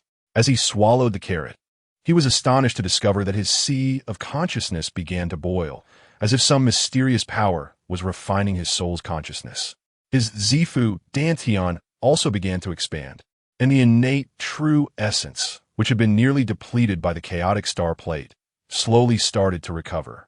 Wang Fei recalled the description of Tianyi Shun in the Tianyi Lu. Tianyi Shun, a rare spiritual material often found in foggy marshes, absorbs the essence of heaven and earth, possessing miraculous effects such as refining the soul, enhancing consciousness, expanding the Zifu, and restoring true essence, making it an essential material for various high-tier elixirs. At this moment, his sea of consciousness was expanding, and his true essence was gradually recovering. All signs indicated that the carrot was indeed Tianyi Shun. Wang Fei wasted no time, devouring both plates of radishes entirely. After finishing the 2 plates, Wang Fei felt his strength had increased significantly. His sea of consciousness had expanded by about 10%. His spiritual sense was now more refined, and his internal true essence had fully recovered. Wang Fei felt puzzled. Although Taichu Linglong Shun and Tianyi Shun were effective, they did not seem as miraculous as described in the Tianyi Lu. However, he did not dwell on it. After all, many health products exaggerate their effects in advertisements, which is understandable. After all, he, a future cultivation magnate, cannot be seen all day massaging women's feet. With this thought in mind, Wang Fei decided to take advantage of the time and entered Baihuayuan to start pulling radishes. He harvested 10 white radishes and 10 carrots. He understood that he should not sell too many at once. The principle of scarcity was clear to him. Once something is abundant, it loses its value. Returning to his room, he locked the door. Wang Fei took out the Tongtian Shangpu and traversed the long, silent tunnel, arriving at the shop, where he placed 2 white radishes and 2 carrots on the counter before pressing the button to open for business. The Tongtian Shangpu resumed operations. At this moment, the spirit, the young child, suddenly jumped out from Wang Fei's Zifu, looking curiously at the Tongtian Shangpu. What a fine boy. You actually possess such a spatial treasure? Wang Fei replied proudly. How about it? Now you realize we have some background, right? How does my Tongtian Shangpu compare? Is it not inferior to your chaotic spiritual treasure? The child laughed heartily. Although this Tongtian Shangpu is made from high-quality materials, crafted from King Kong purple soul wood, the craftsmanship of the creator is rather unimpressive. To waste such precious materials on crafting an innate spiritual treasure is truly a shame. Wang Fei was taken aback. According to Gu Tianlong, Tongtian Shangpu was crafted by the ancient Emperor Longting of the 33 Heavens, who is deemed the greatest master of all time, undefeated across the heavens. How could a treasure crafted by such a master be ridiculed by the child? However, Wang Fei's heart soon ignited with fervor. Did this not imply that the chaotic star plate was an even more formidable treasure? With such a treasure in his possession, how could he not thrive in the future? Yet, the creator of this treasure was indeed intriguing. If he could craft an innate spiritual treasure, he must possess some knowledge of crafting. Why would he use King Kong purple soul wood for a spatial treasure? That was truly perplexing. Just then, the child looked southeast, furrowing his brow, and suddenly dove into Wang Fei's body, burrowing into his Zifu. Moments later, a green long rainbow soared through the sky, and in an instant, an elderly man, about 60 years old, landed at the entrance of the Tongtian Shangpu on a flying sword, clad in a gray robe. The old man exuded an aura of a celestial being, embodying the demeanor of a master. "Greetings, fellow cultivator. Your 33 Heaven shop has not opened for quite some time," the elder said, cupping his hands in salute. Upon noticing the white radish and carrot on the counter, the elder's eyes suddenly brightened. His breath quickened, and his voice trembled. "Are these Tianxian Wang Shun and Tai Chu Ling Long Shun?" Wang Fei smiled and replied, "Indeed. Are you interested?" Wang Fei was fortunate to encounter a client and could not easily let him go.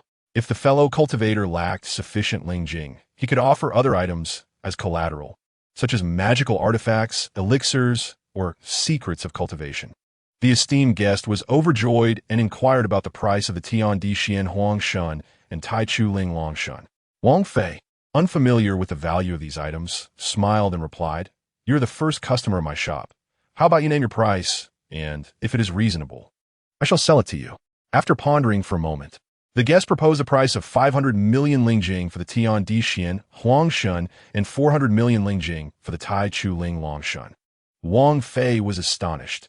Could these items truly be worth such a fortune? How many Lingjing could he earn from his 2 plots of land? It would be an astronomical figure. If he could indeed sell them, he might surpass even the wealthiest sects in the realm of cultivation. "Very well. Your offer is exceedingly fair, and I shall accept it." The guest tossed a storage ring to Wang Fei, stating, "Please verify. This ring contains 300 million Lingjing. I am Sun Haoran, the Grand Elder of the Tai Dao sect. I intended to visit the Tian Ting relics in search of rare spiritual materials for my sect.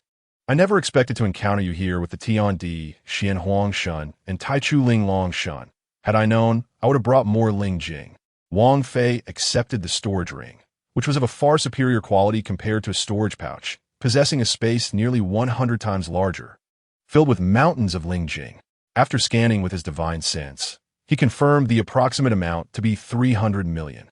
Sun Haoran proceeded to reveal his treasures: a vial containing 9 third-tier Hunyuan Suindan, priced at 2 million Lingjing each, a premium-grade furnace, the Fun Shan Zhuhai Lu, valued at 38 million Lingjing, a high-tier wood-element flying sword, the Zixia Lu Yun Jian, priced at 23 million Lingjing, and 21 rare 3rd and 4th-tier alchemy recipes from the Tai Dao sect, valued at 1 million Lingjing each, totaling 21 million.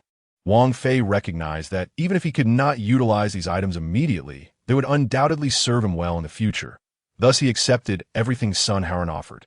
As Wang Fei awaited Sun Haoran to continue revealing his treasures, the elder suddenly halted, turning to Wang Fei, "Friend, my Ling Jing and treasures amount to exactly 400 million.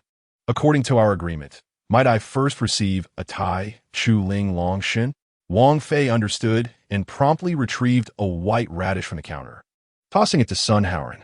The elder carefully caught the radish, which appeared as pure as jade, translucent, brimming with spiritual energy and exuding an enchanting fragrance, resembling the descriptions from the Tian Di Qi Jin Lu. With no doubts remaining, he exclaimed, "Friend, I possess a method for cultivating the 8th grade divine ability. The Wu Xing Zhetian Shou, priced at 200 million Lingjing." Sun Haoran continued to unveil his treasures until he had nearly exhausted his collection, ultimately purchasing 2 white radishes and 2 carrots from Wang Fei. Elated with the transaction, Sun Haoran departed, while Wang Fei reveled in his success, believing there could be no radish in the world more valuable than these. Wang Fei then placed another 4 radishes on the counter, eagerly awaiting his next customer. The second customer arrived, a female cultivator named Wu Xianglian, hailing from a sect known as Wanhuagu. Wang Fei maintained his pricing, selling her 4 radishes at 400 million Lingjing each, depleting her resources. After a lengthy wait of half an hour, the third customer appeared, who seemed rather impoverished, only able to afford a single carrot. An hour later, a fourth customer arrived, similarly lacking funds, purchasing just one radish. Wang Fei was perplexed, with 20 radishes in total. How long would it take to sell them one by one? He could not believe that in such a vast realm of cultivation, he could not find a wealthy buyer. Eventually, the fifth customer arrived, a woman of remarkable poise, who promptly purchased all 10 remaining radishes. Wang Fei, pleased by her decisiveness, generously offered her a discount, accepting a treasure worth 40 million lingjing in exchange. He filled 3 storage rings to capacity. As the evening wore on, Wang Fei decided it was time for rest. However, after lying in bed for half an hour, he found himself unable to sleep, perhaps due to the excitement of his lucrative sales or the reduction in sleep required at the mid-foundation stage of his cultivation. Pondering the peculiarities of his situation, Wang Fei wondered if mid-foundation stage cultivators no longer needed sleep, akin to becoming a machine. With sleep eluding him, he resolved to rise and experiment with the extraordinary capabilities of the Hongmeng Dingxing pan. As he infused it with true essence, the pan radiated a dazzling brilliance. Within the milky white surface of the pan, a blue light suddenly ignited. Wang Fei's divine sense seemed to transcend into the cosmos, observing deep blue planets drifting by. Just as he felt dizzy from the spectacle, one of the planets exerted a powerful gravitational pull, causing his surroundings to shift abruptly. He found himself soaring high above the earth, gazing down upon a serpentine structure. It was the Great Wall. He beheld a majestic river, the mother river of Huagua. As he directed his gaze downward, he identified a city more than 300 kilometers from the capital, where towering skyscrapers were visible, along with the cars passing beneath the streetlights. This was astonishing, akin to a satellite map. At that moment, he noticed a man standing atop a building, admiring the city's lights in the early hours of the morning. At 3 in the morning, this individual was still awake, enjoying the view. However, upon seeing the man begin to climb over the railing, Wang Fei could not help but smile ruefully. Was he contemplating a leap? A dilemma arose, to save or not to save.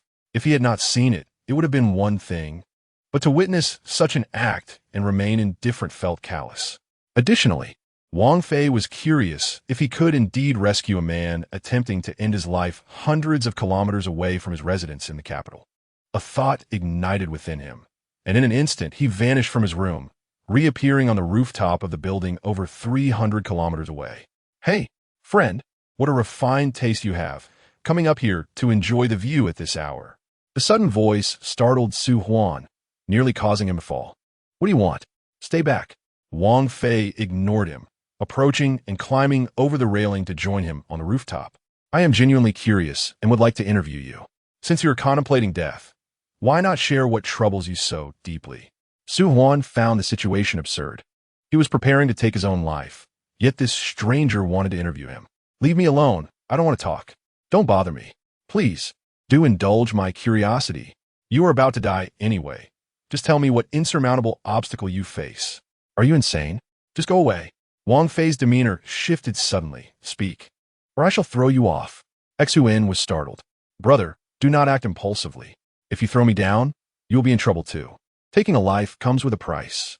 "WF," I retorted with a cold smile. "Did you not wish to jump off the building to end your life? If I throw you down, I'm merely assisting you. In that case, you should be grateful to me, right?" Xuan was taken aback. This reasoning seemed somewhat valid, yet something felt amiss. "Step away. I can jump by myself. I don't need your help. Are you going to jump or not? If you are, do it quickly. Stop being so indecisive. Just be decisive."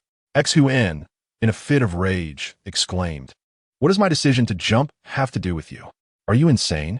Why are you here at this hour to watch someone jump? Is it entertaining to you?" "WF," I replied. "It is amusing. I simply want to see what happens when you leap from such a height." Suddenly, Xuan sat down and silently retrieved a box of cigarettes from his pocket, pulling out a stick and lighting it. The cigarettes were FRing, priced at 100 per pack, and there were at least 12 remaining. "Oh, smoking such fine cigarettes? Why not give me the half pack? After all, you're going to die anyway, so why waste it?" Xuan looked up at WF and coldly said, "Are you leaving or not?" If you don't, I will take you down with me. Huh? Who are you trying to scare? Taking me down with you? Do you have the guts for that? It's not that I look down on you. You simply lack the courage. Xuan suddenly threw the cigarette away, stood up, and glared at Wing Fi, reaching out to grab his clothes. Wing Fi swiftly caught his collar and lifted him as if he were a mere chick, chuckling. Let us not waste each other's time. I'll do you a favor and send you off. Xuan was horrified. The young man possessed immense strength, effortlessly lifting him. His entire body was suspended in the air. From such a height, wouldn't a fall turn him into a pulp? This platly, X wins triggered, kicking his legs and trying to grasp the edge of the rooftop. Buddy, here's your last chance. Do you really want to die? If you do, I'll let go. If not, Xuan hastily shouted, No, don't let go. I don't want to. However, it seemed he had spoken too late, or perhaps the young man had lost his grip.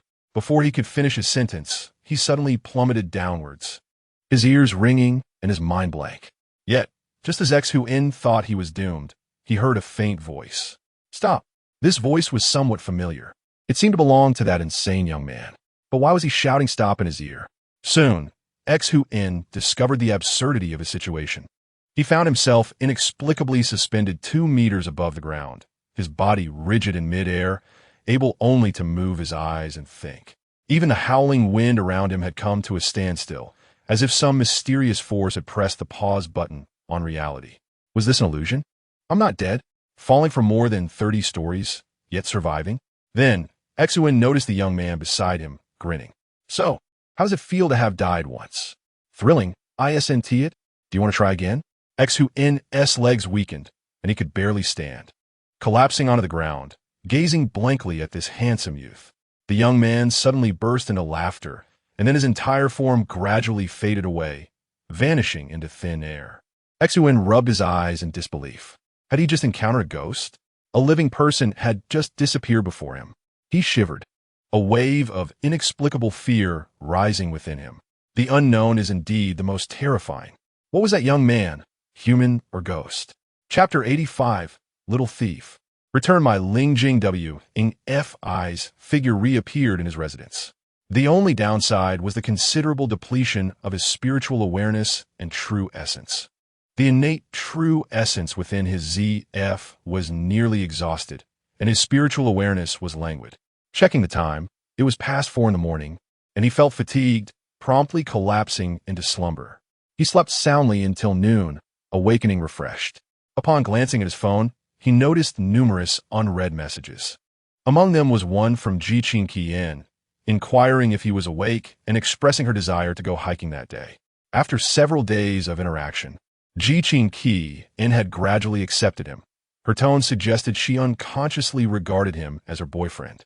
There was also a message from ZH Ing Ping, stating that 2 apartments had been arranged, fully furnished with new household appliances and bedding, ready for immediate occupancy, asking when he would be available to receive the keys.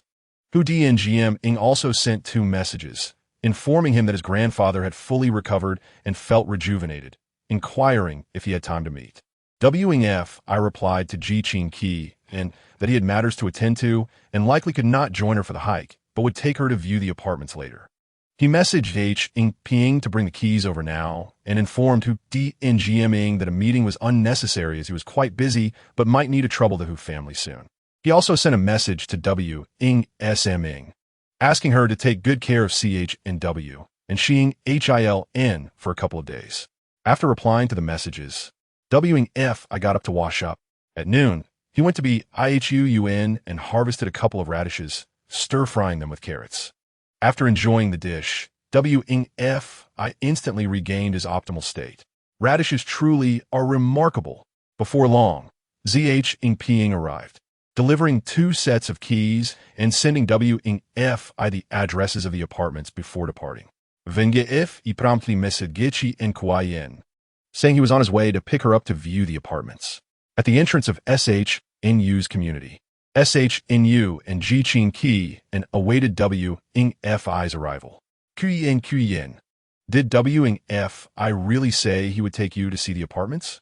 Indeed, cousin, why would I lie to you? You truly are fortunate. Encountering W. Ing Fi has propelled you to the pinnacle of life. An apartment in the capital? Many strive a lifetime for such a fortune. Ji Qing Qi detected a hint of envy in her cousin's tone and couldn't help but comfort her. Cousin, do not fret. You will eventually meet your destined partner. Me? If any man treated me even a fraction as well as Wing F I treats you, I would marry him without hesitation. Unfortunately, such men are exceedingly rare. As they conversed, Wing F I arrived. Ji Qing Qi got into the car, and Wing F I took her to a newly developed property in the West City, named YG Ingu J. One apartment was in Building 15, and the other in Building 21, both on the 28th floor, each approximately 130 square meters, fully equipped with renovations and appliances. Ji Qing Qi could hardly believe that she could possess such a home in the capital. Even knowing her life was limited, she felt deeply moved. What more could a woman desire than to encounter such a man in her lifetime? The only regret was that they had met too late. Qing Qian, are you satisfied with these two apartments? Absolutely. I'm exceedingly pleased. Thank you. Fi Gu, you have been incredibly kind to me. I don't know how to repay you. Wing Fi smiled, content that Ji Qing Qi was happy. After all, the HNDND ing X ing PN was obtained through her, and if one were to assess its value, no amount of wealth could compare to this extraordinary treasure beyond monetary measure. Before Wing Fi could respond, Ji Qing Qi suddenly leaped into his embrace, tightly wrapping her arms around him and leaning in for a soft kiss. Wing Fi felt a bit stiffened. What was happening? Was this how all women behaved? Did they all wish to offer themselves after feeling touched? However, he personally preferred a different type and was not particularly fond of the cute ones. Yet it mattered not. With TIWIL Angie present, even a cute one could potentially transform into a different kind. Wing Fi suddenly recalled a secret technique from the Y New Yorking Z Ohuju called Y Shi On Chiing, which could only be cultivated with women of special constitutions. Hence he had never had the opportunity to test its effectiveness. Today is the moment to validate the might of the secret arts. It is well known that the Rui Jingu Bang wielded by Sun Wukong in Shiuji is capable of transformation, expanding and contracting, changing in length and girth, with infinite possibilities. Although the Rui Shaohan Gunfa may not compare to the illustrious Rui Jingu Bang of the great sage, it remains a remarkable artifact for women. Wang Fei was immensely satisfied with the results of his validation, having accumulated a substantial 400 strands of innate yin energy. While this matched the quantity absorbed yesterday, that was derived from the primordial essence of a chaotic spiritual treasure. Today, it was the genuine innate energy from Gu Qianqian's body. With 400 strands, Wang Fei felt profoundly content. The treasure girl remains his treasured girl. Fei Ge, I wish to move in today. Is that all right? Will you have time later to help me move my luggage? Wang Fei felt a bit conflicted. He was preparing to continue selling radishes at Tongtian shop to capitalize on the New Year sales, aiming to sell the radishes from both plots in order to gather resources for cultivation. Once he ascended to the Dao Seed realm, he would undoubtedly need to venture into the immortal realm for further training. Without preemptively amassing resources, his journey in the immortal realm would be arduous. Nevertheless, Wang Fei could not act heartlessly. He needed to take good care of Gu Qianqian's feelings. Thus, Wang Fei drove Gu Qianqian to her cousin Shenyu's residence. Fortunately, Shenyu had accompanied them, claiming to help her cousin move, yet in truth, Gu Qianqian possessed little luggage, merely a bag of clothes. Shenyu was primarily there to see Gu Qianqian's new home. As before, Wang Fei harvested 10 white radishes and 10 carrots from the Baihuiyuan radish field. With renewed confidence, he opened the Tongtian shop, displaying merely 2 white radishes and 2 carrots at the counter. It is unwise to showcase too many good items at once, as it may create an impression of diminished value. In the realm of commerce, Wang Fei believed he possessed a notable talent. With unwavering confidence, he activated the shop's business button, setting his goal to sell 20 radishes today. Expecting a lengthy wait for customers, he was pleasantly surprised when, just minutes after opening, a vibrant green rainbow shot through the sky. Wang Fei's smile widened. Given the influx of customers, he was likely to achieve his goal of selling 20 radishes today. Upon recognizing the figure riding the flying sword, Wang Fei's joy intensified. It was none other than Sun Haoran, the Grand Elder of Tai Daozong, the very first customer to purchase his radishes yesterday. Clearly, his radishes were quite popular. However, Wang Fei quickly sensed something amiss. Sun Elder's expression appeared rather grim. The fire in his gaze seemed to burn with fury, filled with a vengeful intensity. To Wang Fei's astonishment, Sun Haoran's face turned ashen as he suddenly bellowed. "You little thief, where are the spirit crystals?" It was evident that Sun Haoran was furious. His roar was infused with formidable essence, reverberating like thunder for miles, echoing throughout the heavenly court. The sheer power of his shout was terrifying. Wang Fei felt a chill run down his spine. Sun Haoran possessed formidable strength, at least above the Dao fruit realm. Realizing the source of Sun Haoran's ire, Wang Fei's heart sank. He understood that the radishes he sold had quality issues. Previously, he had found it strange that the radishes did not possess the miraculous qualities described in the Tiandi Qijin Lu. It was clear now that the problem lay with the seeds. He had purchased the radish seeds from the market. Although Bai Huiyuan was rich in spiritual energy, the seeds were substandard, resulting in radishes that looked appealing but lacked the genuine efficacy of authentic Tiandi Xuanzhuan and Taichu Linglong ginseng, rendering them counterfeit products. What should he do now? Return them? A myriad of thoughts flashed through Wang Fei's mind, but ultimately, he found it difficult to part with them.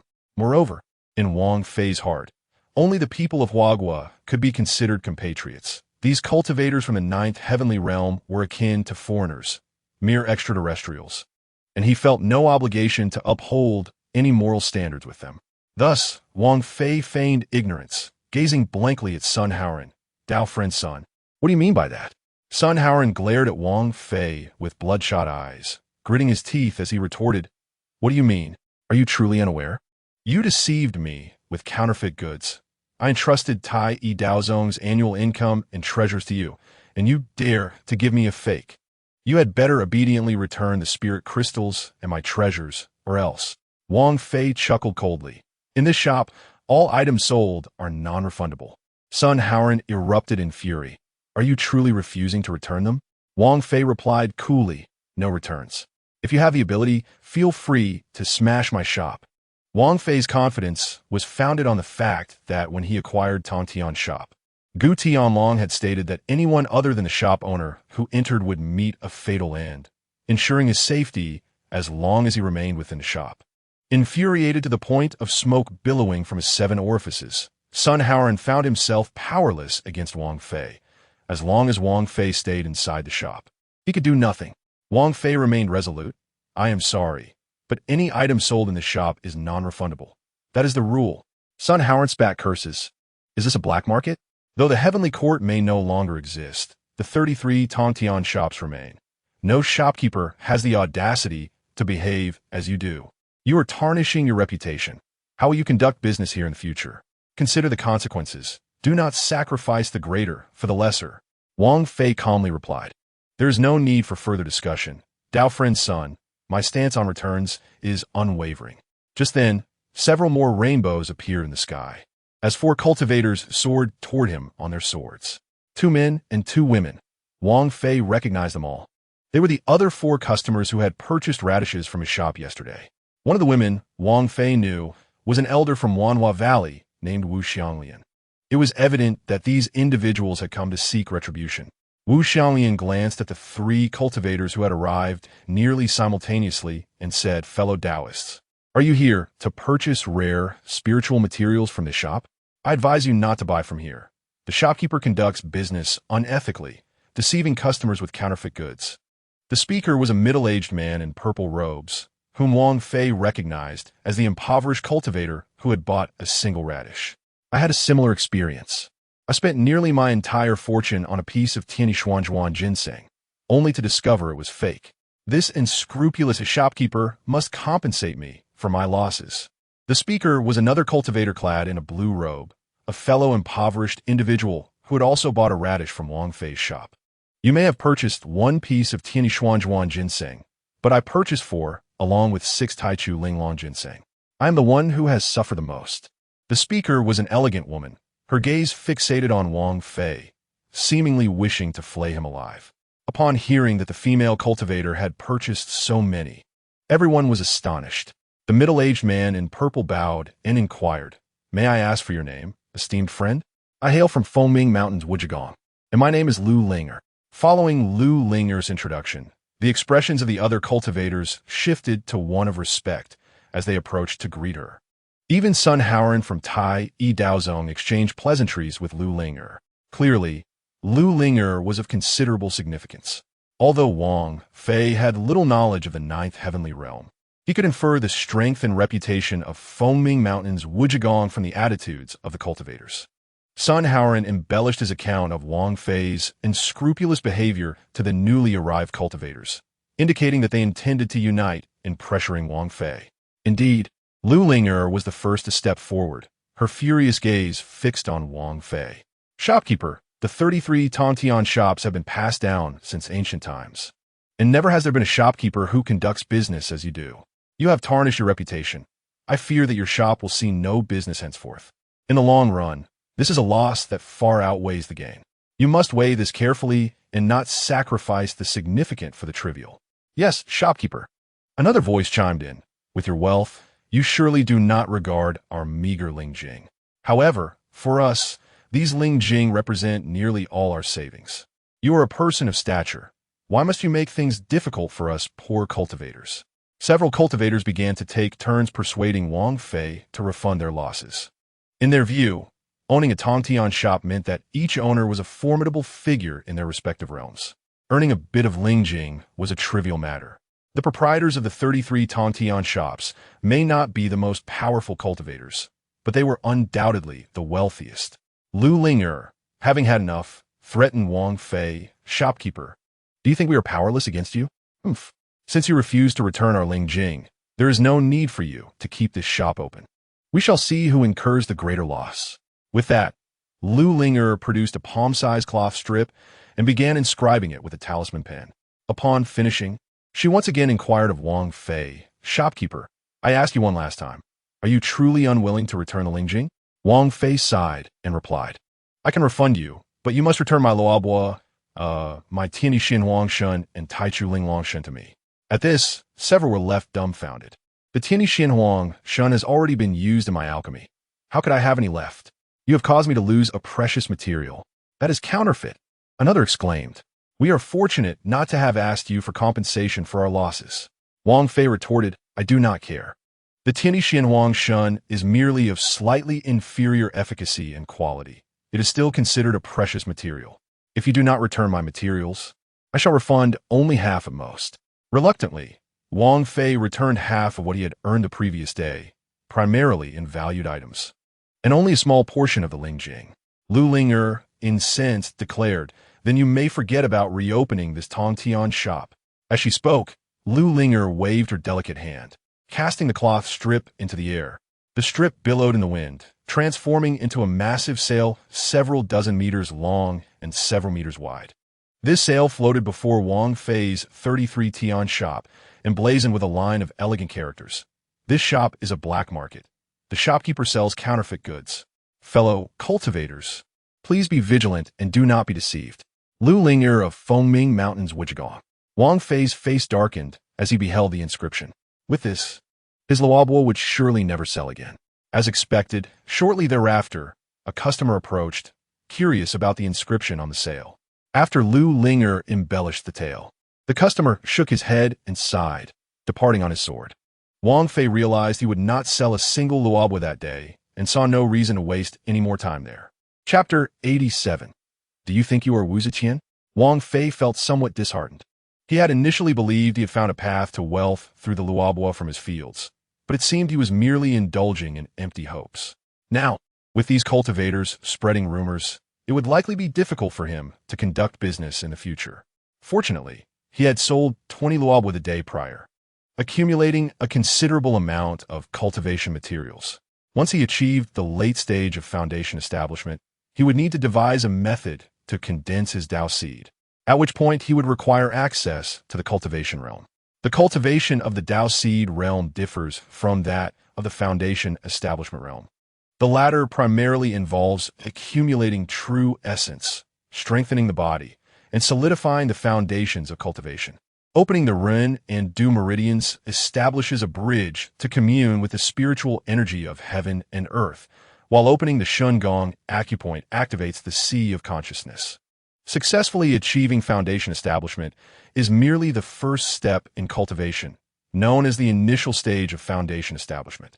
In the initial stage, cultivators refine true essence, continuously absorbing spiritual energy to cultivate it. When the true essence within becomes sufficiently powerful, a single dantian can no longer contain it, necessitating the opening of a second dantian.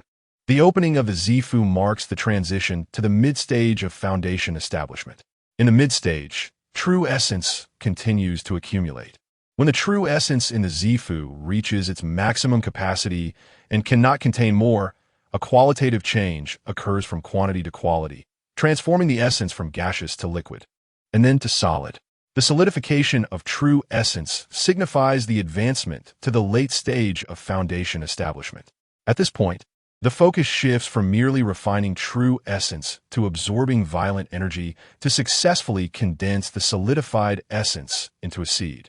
This seed represents the cultivator's Tao seed.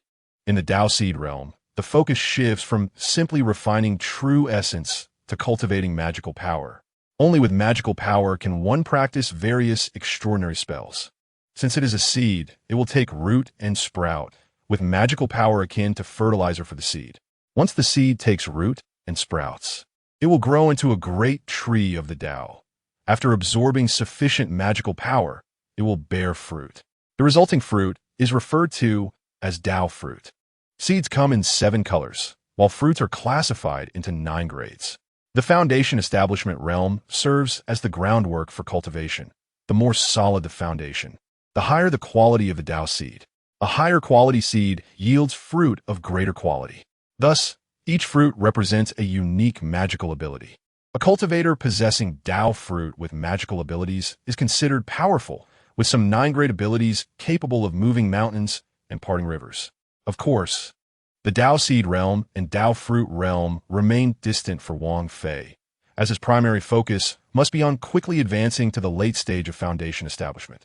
With the treasure girl Gu Qianqian by his side, Wang Fei's cultivation speed would not be slow, and he should reach the late stage within 6 months. Upon realizing that the Tiandi Xianhuang Shun he nurtured was of inferior quality, Wang Fei felt quite disheartened. It appeared that cultivating authentic Tiandi Xianhuang Shun was not an overnight endeavor. He conceived a notion: if the seeds were lacking, he could plant multiple times. Each time the luobo flowers and seeds, he could collect and preserve the seeds.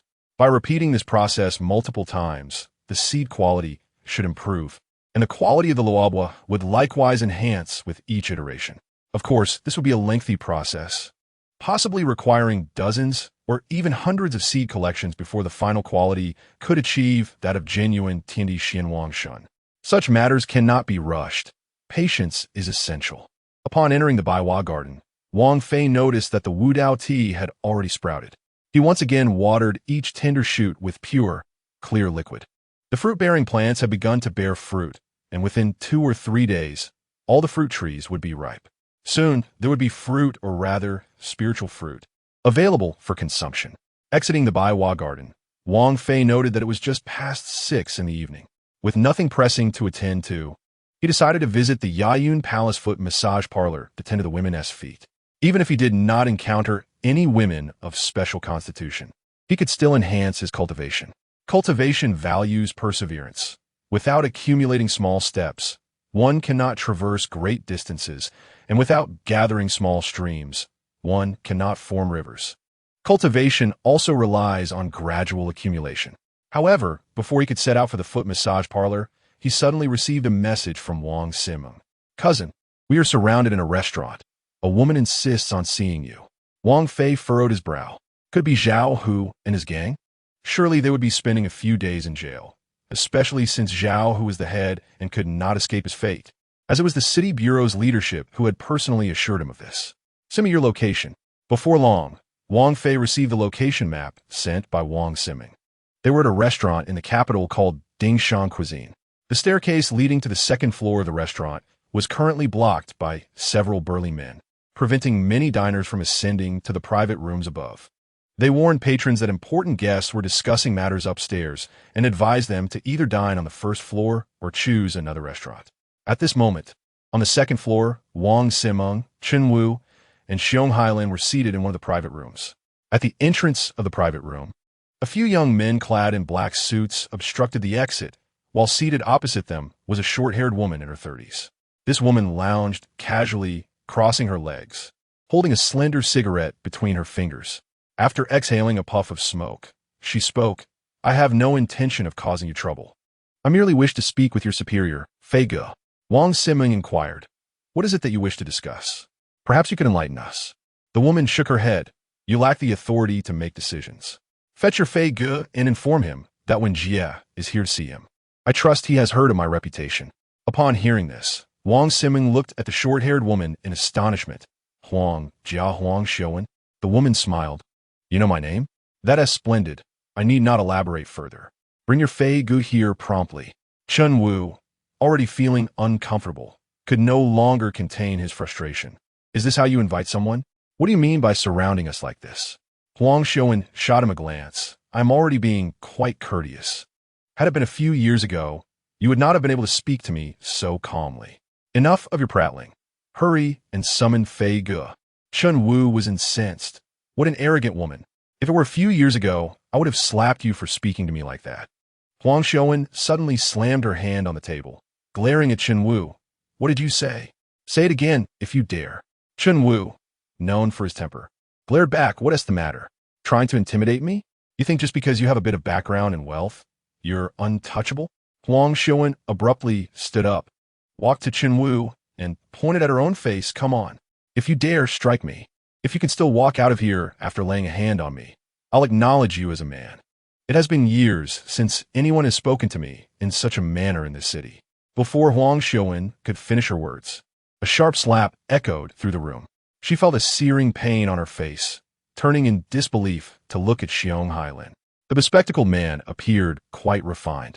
How could he have the audacity to strike her? Chen Wu was taken aback. Even his explosive temper had never led him to hit a woman. How could Xiong Hailin have done so? Wang Simeng was equally stunned, having perceived Xiong Hailin as mild-mannered aside from his occasional banter.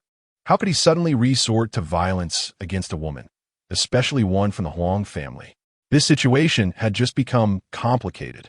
Xiong Hailin, seemingly unfazed, wiped his hands and remarked, "I detest women who smoke, especially those who incessantly chatter. Do you think you are Wuziqian? Just because you present your face, does that mean no one dares to strike you? I wonder where your misplaced confidence comes from." Chapter 88.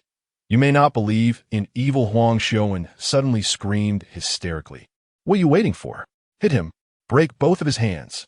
The four men guarding the entrance rushed forward, one of them colliding with a table in his haste.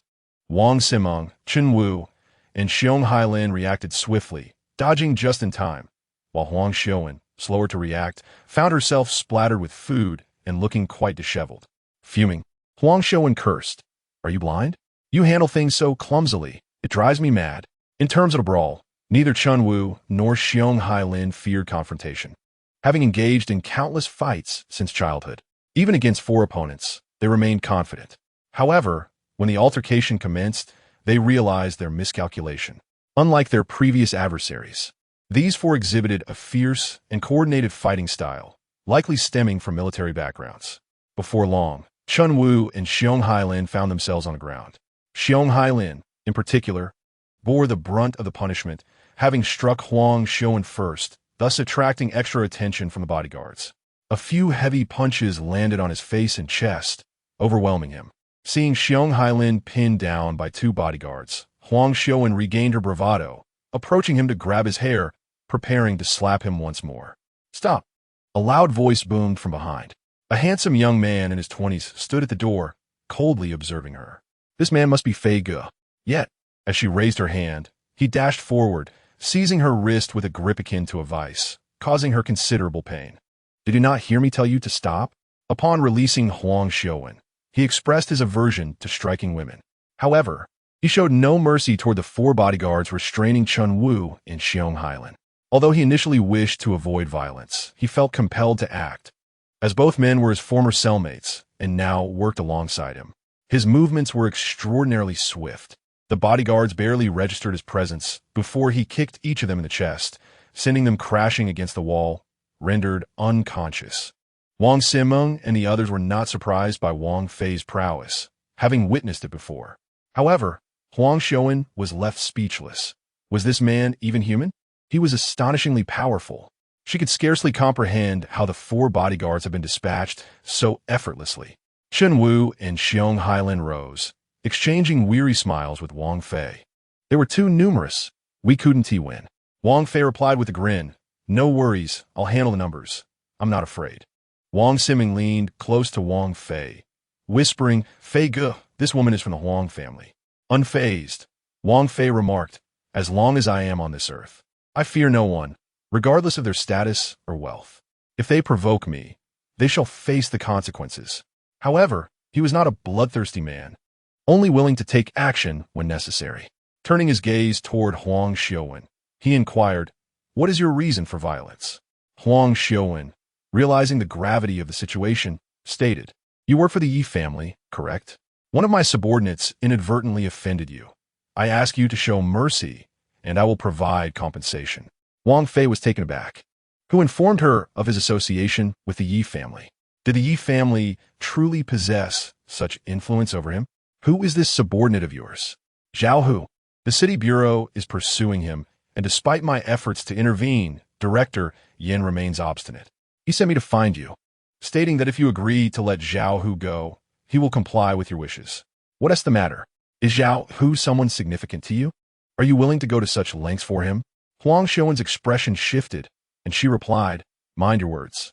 Zhao Hu is merely assisting me. There are many matters where I find it inconvenient to take the lead, and he has always acted on my behalf. I, Huang Xiaowen, have always been loyal to those who follow me and have never wronged anyone. Wang Fei chuckled coldly. So it has been the Huang family supporting Zhao Hu from behind. I wondered how this small ruffian managed to present himself so well. The Huang family truly has the means to employ such trash. Are you not aware of the heinous deeds Zhao Hu has committed under your family's banner? Huang Xiaowen responded, Zhao Hu may lack education and be a crude man, but he is quite capable in his tasks. For the sake of loyalty and reason, I must extricate him. Therefore, I implore you to show mercy and let him go. Once he is free, I will ensure he personally hosts a banquet to apologize to you. Additionally, I will offer you 10 million. All I ask is for your nod of agreement. Is that acceptable? If you seek to discuss this matter with me, then you need not waste your breath. I shall not acquiesce, Wang Fei replied firmly. Huang Xiaowen, feeling indignant, declared, if you refuse me, I shall turn to the Yi family. As long as they consent, that will suffice. Wang Fei scoffed.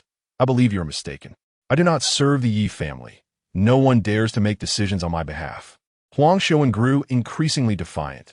Do you think your refusal will prevent me from rescuing Zhao Hu? We shall see. Wang Fei suddenly smiled. I advise you to abandon this perilous thought. Do you believe that should you dare to free Zhao Hu, his fate would be less dire than imprisonment? Your family will also face misfortune. Huang Xiaowen laughed. Your words carry a boldness. The Huang family facing misfortune? You think you hold such significance? Only 3 individuals in the nation are qualified to utter such statements, and you are certainly not among them. Wang Fei simply replied, you may choose to disbelieve, but I have warned you in advance. If you wish to spare the Huang family from ruin, you may certainly test that assertion. With that, Wang Fei grew disinterested in further conversation with Huang Xiaowen, calling upon Wang Simeng, Chen Wu, and Xiong Hailin as he departed. Chapter 89. Wang Siming's unique constitution upon exiting the restaurant and arriving at the parking lot. Wang Siming inquired with astonishment, Cousin, how did you arrive so swiftly? It hasn't even been 3 minutes since I sent you a message, and you are already here. Were you nearby? Wang Fei nodded, yes. I happened to be in the vicinity. He refrained from disclosing that he had been at their residence. That would be too far-fetched, as it would take at least half an hour to travel from their accommodation to the restaurant. 3 minutes is hardly feasible, even by helicopter. Chen Wu, dissatisfied, remarked to Wang Simeng, Simeng, this Volkswagen was given to me by Fij. How is it a mere junk car? Wang Simeng glanced at the bruised Xiong Hailin and stated, I will not take you all out again. None of you are dependable and only cause trouble. Chen Wu protested, I did not instigate any trouble. I recognized that the woman's background was not simple, so when she approached me, I refrained from striking her. However, if it had been a man daring to provoke me in such a manner, I would have slapped him without hesitation. I am simply not accustomed to hitting women. But Xiong Hailin, he truly laid his hands on her. He is far more ruthless than I am. Had Fij not arrived in time today, we would have faced significant consequences. Wang Fei reached out as if to tap Wang Simeng on the head, and she quickly raised her hand to block him. Brother, don't hit me. Is it not enough that I asked? Suddenly, Wang Fei grasped Wang Simeng's delicate hand in his own. He recalled his desire to ascertain whether Wang Simeng possessed a unique constitution. Initially unaware of anything amiss, Wang Simeng began to feel an unusual warmth emanating from Wang Fei's palm, as if it were charged with electricity. Merely holding hands sent goosebumps across her skin. Wang Simeng blushed, realizing that this was her cousin. Was this truly appropriate? Just as she was lost in thought, Wang Fei casually released her hand, though his gaze bore a peculiar mixture of excitement and hesitation.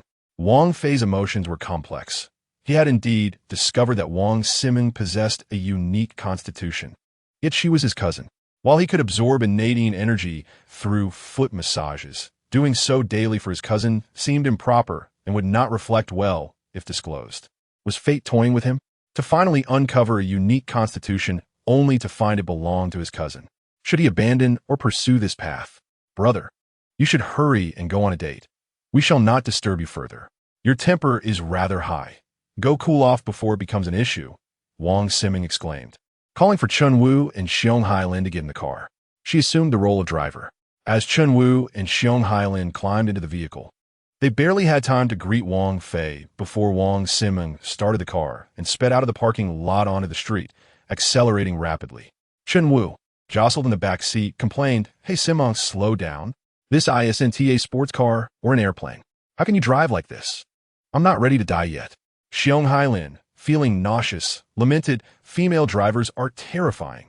If Simeng is behind the wheel again, I shall never ride with her again." Wang Fei was preparing to find a secluded spot to activate the teleportation function of the Hunyuan Dingsing Pan when suddenly he heard the voice of the artifact spirit. A mischievous child.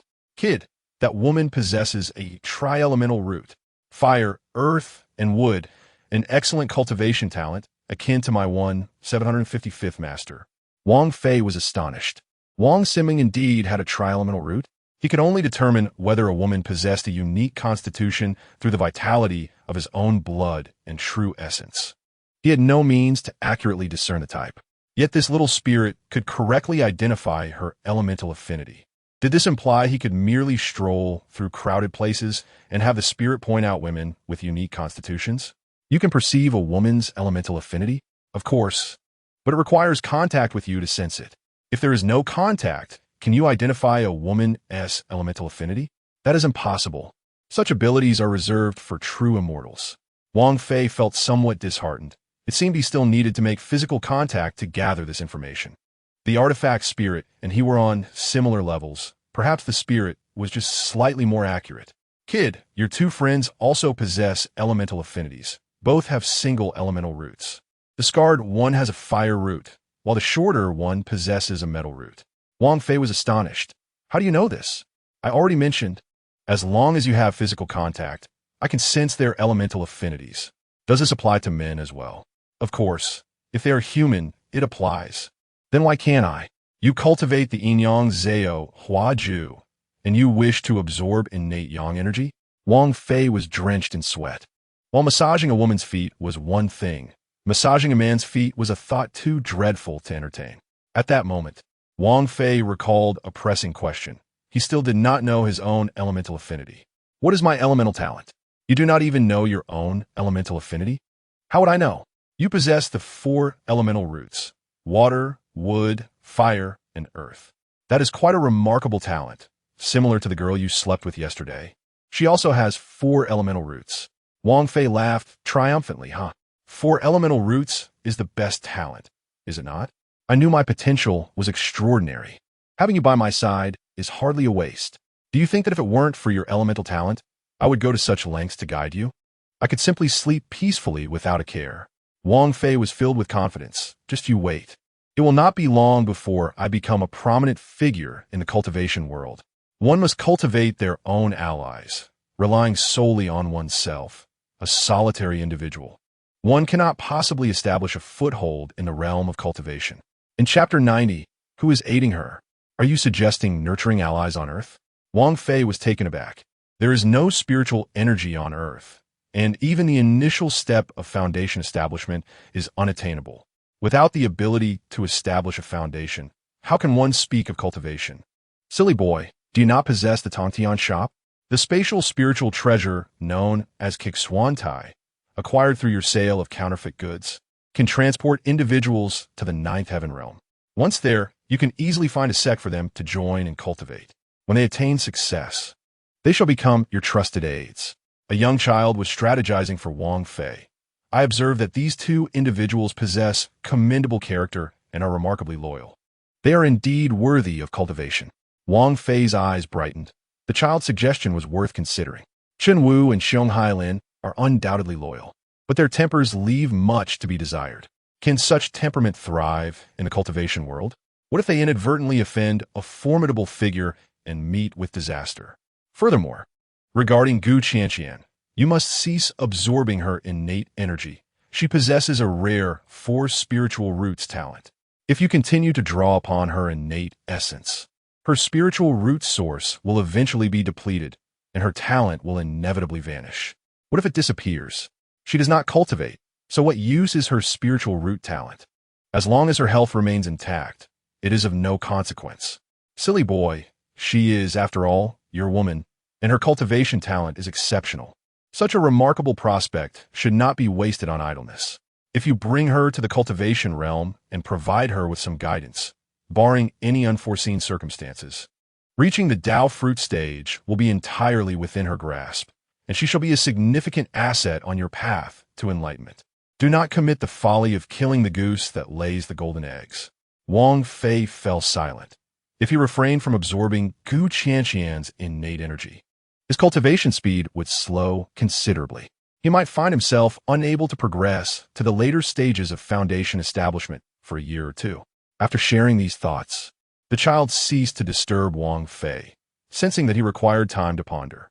Wang Fei visited the Yayin Palace foot massage parlor, instructing the front desk to commence another 3-minute trial massage. Although advertised as 3 minutes, Wang Fei could now gather the innate energy from female clients in just a minute. From 8 in the morning until 1 in the morning, he collected a total of 230 portions of innate energy, a remarkably swift pace. Regrettably, he had yet to encounter any women of exceptional physique. After a night of effort, he had gathered less than what Gu Qianqian alone provided. To be candid, Wang Fei's initial pursuit of Gu Qianqian was not entirely pure. His intentions were primarily for cultivation. However, through several days of interaction, he gradually developed feelings for this innocent girl. Moreover, the Chaos Divine Star Plate had been obtained from Gu Qianqian, leaving him with a profound debt to her. Although he had provided her with housing and financial support, and could cure her leukemia, allowing her to live a prosperous life free of ailments, he still felt a sense of guilt toward her. As the Vessel Spirit Child stated, her spiritual root talent is extraordinary, and neglecting her cultivation would be a tragedy. If there were no opportunity for cultivation, that would be one thing. However, Wang Fei now had the chance to assist her in ascending to the immortal path. If he were to refuse her this opportunity for selfish reasons, he would feel a deep sense of remorse. So be it. If his own cultivation must slow, then so be it. He could not risk ruining Gu Qianqian's spiritual roots. Once he grew stronger, he would bring Chen Wu, Xiong Hailin, Wang Simeng, and Gu Qianqian to the cultivation realm, allowing them to embark on their own journeys to immortality. Lying in bed, Wang Fei mused for a long time on the path that lay ahead. The cultivation realm was unlike Earth. On Earth, he was the sole cultivator, an invincible force. Yet, in the cultivation realm, foundation establishment was merely the lowest tier. Should he offend a higher-level cultivator, his life could be in jeopardy at any moment. Thus, one must adopt a low profile in the cultivation world, particularly with Chen Wu and Xiong Hailin. He must caution them to behave prudently. In the following 2 days, Wang Fei spent his days accompanying Gu Qianqian and his nights at the foot massage parlor cultivating. He ceased absorbing Gu Qianqian's innate energy and instead administered the Tai Wei spiritual wine to her, which completely cured her leukemia. After consuming the Tai Wei spiritual wine, Gu Qianqian not only became significantly more beautiful, but she also transformed from a rural girl into a chic urban beauty. Gu Qianqian's parents also arrived in the capital, and Wang Fei treated them to a meal. The elderly couple was immensely satisfied with Wang Fei, as he had purchased them a house. They expressed their heartfelt gratitude, leaving Wang Fei feeling somewhat bashful. Chen Wu and Xiong Hailan were delighted, as they had no worries about food or money. They simply followed Wang Fei's lead. The fruits in the Baihuiyuan had ripened, and Wang Fei sampled each variety. The flavor was far superior to ordinary fruits devoid of spiritual energy and could even augment his internal true essence slightly. However, it fell far short of the effects he had envisioned. The vessel spirit child remarked that something unusual had transpired on Earth. Many varieties of fruits and vegetables were considered precious spiritual materials in the cultivation realm. However, due to seed degradation, their quality had diminished significantly. Even in the Baihuiyuan, where spiritual energy was abundant, the produce contained only a trace of spiritual essence, rendering its efficacy too weak. It might be somewhat beneficial for mortals, but of little use for cultivators, unless a tremendous effort was expended to improve the seeds. Wang Fei, at present, lacked the energy to undertake such endeavors. Time passed swiftly, and before long, it was the 8th day of the first lunar month. The event at the Yayun Palace Foot Massage Parlor was successfully concluded. Throughout the week, Wang Fei attended to over 1,000 female clients, yet only discovered Gu Qianqian as a singular individual of exceptional physique. It appeared that those with spiritual roots were indeed rare. On the 8th day, the holiday was over and government departments resumed work. On the first day back, Li Qinglan, the deputy district chief of Lanchi District in Long City, received a notification from the organization department regarding a discussion. Upon receiving this notice, Li Qinglan suddenly recalled Wang Fei, the audacious foot massage technician. She had never encountered anyone who spoke so directly as Wang Fei. Even if he had been more subtle or refrained from speaking in front of her daughter, she would not have reacted with such anger. With a sense of curiosity, Li Qinglan entered the meeting room. There, she was met by Yin Jun, the executive vice minister of the organization department.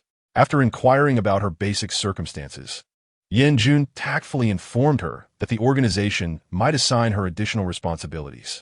He assured her that this matter would be discussed at the upcoming committee meeting the next day, and that it should not pose any significant issues, as half of the committee members, including the secretary, had already communicated in advance, and the majority would likely vote in favor.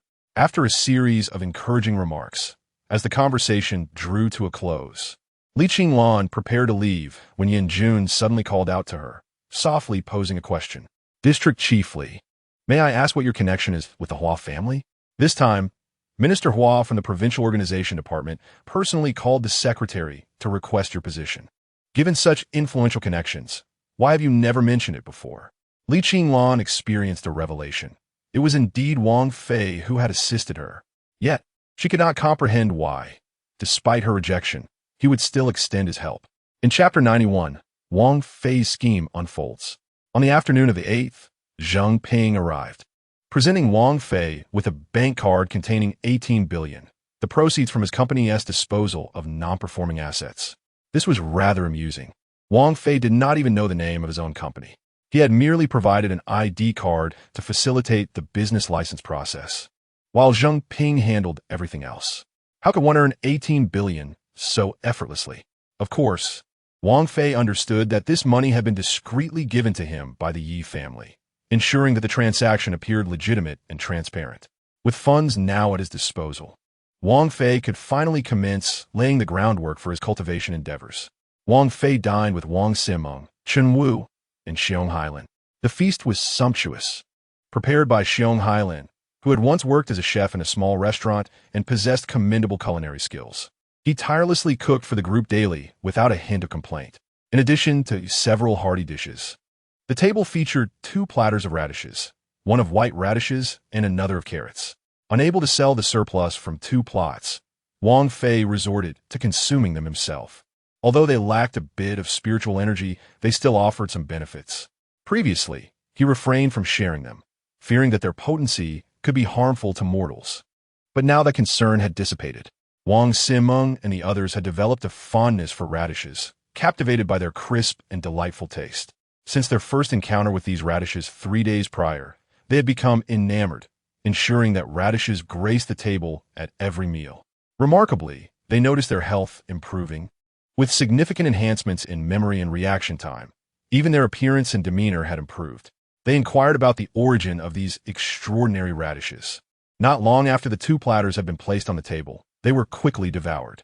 Wang Fei was the swiftest, claiming the most, followed closely by Wang Simeng, who managed to fill half her bowl with carrots. Chun Wu and Xiong Hailin each acquired only a few slices. After the meal, Wang Fei began to assign tasks for the upcoming days. Starting tomorrow, it was time for them to get to work. Wang Simeng was to lead them to major cities across the country, seeking the busiest locations to establish foot massage parlors.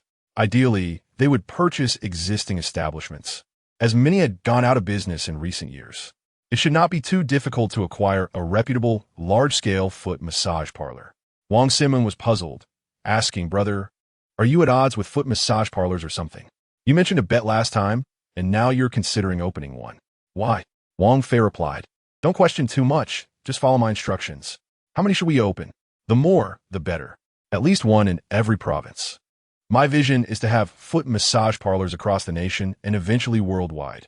"Brother, what is your true intention behind opening so many foot massage parlors? They don't seem to be very profitable. With your connections, you could easily pursue something more lucrative. Do you wish to hear the truth?" "Yes. I aim to open foot massage parlors not for profit, but to touch the feet of women worldwide." Wang Simeng was taken aback. Is this some form of foot fetish? Chun Wu and Xiong Hailin exchanged strange glances at Wang Fei, questioning whether this could be considered an ideal. The trio looked at each other, speechless. After a moment, Wang Simeng asked, "Brother, are you serious?" Wang Fei nodded affirmatively. "Of course I'm serious. However, this journey will take time. My plan is to open at least one parlor in every major city within 6 months. That could be quite an expense." "No problem. Money issues are not a concern. I will provide you with 10 billion. Just proceed as instructed." 10 billion? Wang Simeng was astonished. She knew her cousin was wealthy, but not to the extent of casually offering such a vast sum, which could rank him among the wealthiest in the nation. "But why does my cousin have such an unusual obsession?" "You'll understand in due time." Wang Fei was not ready to reveal the truth, fearing they might not accept it. However, once he advanced to the later stages of foundation building, he would share the reality with them. Shortly after dinner, Wang Fei gathered some fruits from Baihuiyuan, including peaches, fragrant pears, apples, oranges, and grapes. These were intended as a gift for the Yi family, who had proven to be reliable and generous. Wang Fei believed it prudent to maintain a good relationship with them. Although these fruits held little value in the realm of cultivation, they were considered exquisite delicacies on earth, unattainable even with wealth. He sent a message to Yi Chang'an, informing him of a small gift for Yi Lao. Yi Chang'an arrived in less than half an hour and was taken aback to see Wang Fei loading several bags of fruit into his car. Was he summoned from afar merely to receive these fruits? Yi Chang'an suddenly recalled how Wang Fei's fruit wine had miraculously healed his grandfather, a tale that had spread among the elite of the capital. He had also heard that the elder of the Hua family had experienced a remarkable recovery. Although the Hua family had not disclosed how it occurred, Yi Chang'an understood that it was likely due to Wang Fei's intervention. Having accompanied Hua Dongming to Longcheng, enduring hardships at the foot massage parlor, and being pressured to add Wang Fei on WeChat during a concert, he had unwittingly opened the door to great opportunities for his family. Currently, Yi Chang'an's status within the family had transformed dramatically. Previously regarded as a wayward heir, he was now treated with respect, as the Yi family recognized his connection to the extraordinary Master Wang. Notably, several leaders from the central government had reached out to him, inquiring about Master Wang's contact information, seeking introductions. Despite being born into wealth, Yi Chang'an had never before experienced such importance. The sensation was exhilarating. Now, he was considered a prominent figure in the capital, attracting attention not only from current leaders, but also from retired officials seeking to know more about the remarkable Master Wang. Although Wang Fei had said little, Yi Chang'an understood that these fruits were far from ordinary. Perhaps the miraculous fruit wine was crafted from them. Just as Yi Chang'an departed, Wang Fei received an unfamiliar phone call from Longcheng. Upon answering, he recognized the voice, Li Qinglan. Hadn't he offended her severely last time? Why was she reaching out? Oh, Director Li, what can I do for you? The municipal organization department spoke with me today. It seems settled. Thank you. You're welcome. Do you have time? I'd like to invite you to dinner. Wang Fei hesitated, asking, just dinner? After a brief silence, Li Qinglan replied, can't you be a bit more subtle? Let us have dinner first before discussing other matters. Wang Fei chuckled. Where shall we dine? I'll be there shortly. Come to my place. Wang Fei is not home today. Wang Fei smiled, pondering if she was hinting at something. Very well, I will arrive within half an hour. After hanging up, he took extra care to dress nicely.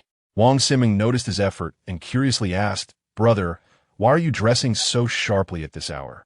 Are you going on a date? I have business to attend to in Longcheng. Shenwu exclaimed, Feej, you'll probably arrive in Longcheng by dawn. If the highway is congested, you might not get through until tomorrow morning. No worries. My vehicle is fast, and 1T encounter delays. Wang Fei departed, leaving Chun Wu in a state of bewilderment. Although Fei Gu drove a Lamborghini, a vehicle renowned for its speed, what relevance did speed have in the face of a traffic jam? Could one simply soar above the congestion? Upon reaching the parking lot, Wang Fei approached his Lamborghini and, with a wave of his hand, stored the car away. Noticing the absence of onlookers, he unleashed the Chaos Star Compass, infusing it with true essence. And his consciousness transcended into the boundless universe, where countless celestial bodies danced before his eyes. Suddenly, a powerful gravitational force emanated from a blue planet, drawing Wang Fei's spirit into its embrace. This planet was none other than Earth. From a lofty vantage point, he surveyed the globe, and, after a brief search, he pinpointed the location of Longcheng. Finding a secluded spot, he marked it on the compass. In an instant, his form faded like a phantom. In a certain area outside Longcheng, Wang Fei's figure slowly materialized from the void. Surveying his surroundings, he waved his hand, and the silver-gray Lamborghini appeared on the open ground. Wang Fei then navigated the vehicle onto the road, heading directly to the government residential compound in Lanchi District. After a brief drive, he arrived at the entrance, where the security guard recognized the striking sports car. Wang Fei lowered the window, tossed a pack of 1916 cigarettes to the guard, and cheerfully greeted him. Brother, I need to see Director Li for a matter. Without hesitation, the guard opened the gate and allowed Wang Fei entry into the compound. He parked the car in front of Li Qinglan's residence and sent her a message. I have arrived. I am downstairs. Ascending the stairs, Wang Fei arrived at Li Qinglan's door and knocked. The door opened swiftly, revealing a rare blush on Li Qinglan's face, indicating that she had put considerable effort into her appearance today, exuding the charm of a mature woman. Come in. She beckoned, presenting a new pair of slippers. These are freshly bought. Please wear these. Wang Fei thought to himself. At last, she did not offer him the children's shoes. The room was warm, heated by the air conditioning. Wang Fei found himself momentarily entranced by Li Qinglan's beauty. She truly was striking. A touch of makeup accentuated her mature allure, particularly her figure, which was undeniably captivating. Her ample curves seemed on the verge of bursting from her shirt, and as she moved, her long, smooth legs added to her sensuality. However, the only downside was her age. Otherwise, with her enchanting demeanor, she would undoubtedly captivate countless suitors. Wang Fei was taken aback when he beheld the impressive spread of dishes Li Qinglan prepared. It was astonishing that as the deputy district head, soon to be the district head, she possessed culinary skills, and those dishes appeared to be quite delectable. As they sat at the dining table, Li Qinglan poured a glass of red wine for Wang Fei. Xiao Wang, let us toast. I shall refrain from excessive gratitude. It is all encapsulated in the wine. Raising her glass, she downed the contents in one go. Wang Fei took a sip, finding it unpalatable, having become accustomed to the exquisite taste of Miling wine. He could hardly adjust to mundane wine. After consuming a little, Li Qinglan's cheeks flushed slightly, her beautiful eyes gazing at Wang Fei. Xiao Wang, I initially thought you approached me because of my position. However, considering your connections with the Yi and Hua families, you must not be swayed by my minor authority. I am curious, at my age, how could I possibly captivate you? Am I truly that charming? Wang Fei chuckled. To be honest, I have no ulterior motives. I merely wish to give you a foot massage. Li Qinglan was taken aback. She had prepared herself for various possibilities. Yet Wang Fei simply expressed a desire to massage her feet. Was he out his mind? Such a scenario was absurd. Suddenly, she felt her face warm. Xiao Wang, you jest, right? Just a foot massage? Wang Fei replied firmly, indeed, just a foot massage. Li Qinglan, now irate, exclaimed, are you out of your mind? I invite you to my home, and you say you only want to massage my feet? If you wish to massage feet, go work at a foot massage parlor. Wang Fei responded, I only wish to massage your feet. I have no interest in anyone else. What kind of statement was that? Merely interested in her feet? Li Qinglan skeptically glanced at her own feet. Though well-maintained and devoid of calluses, they bore no flowers. Why would Wang Fei be attracted to her feet? Could it be that he harbored a foot fetish? Such a peculiar preference. No wonder he maintained such strong connections, yet would work at a foot massage parlor. That was simply extraordinary. After their meal, Li Qinglan reclined on her bed and mockingly said, you claim to enjoy foot massages? Come on then. Today you can massage to your heart's content. In Chapter 93, titled Spirit Fruit, Yi Yuanchang sat in an old-style armchair, his gaze fixed on two baskets of fruits on the table, deep in contemplation. The fruits were not rare varieties. One basket contained 2 fragrant pears, 2 apples, and 3 oranges, while the other held a large bunch of grapes and 2 peaches. Given his status, he had encountered countless fruits. Why would he be moved by such common offerings? Yet, after sampling a fragrant pear, the crisp, sweet, and juicy sensation was indescribable. Moreover, he felt a refreshing aura enveloping him, invigorating his spirit and imbuing him with vitality, akin to the vigor of his youth. This experience surpassed any health supplement available on the market, with effects that were immediate and profound. Additionally, the aroma of the fruits filled the room, creating an atmosphere that was both refreshing and uplifting. What kind of miraculous fruit could produce such an effect? Chang'an, did Master Wang send these fruits to me? What did he say? Yi Chang'an, seated on a small stool, wore a troubled expression. Grandfather, Master Wang messaged me, stating he had a small gift for you and asked me to retrieve it. When I arrived, he placed the fruits in my car's trunk, using a plastic bag from some unknown supermarket, not even a proper box. I was puzzled. Did our family run short on fruit? Of course. I kept that thought to myself, recognizing it was his kind gesture. Yi Yuanchang, growing impatient, shot him a glare.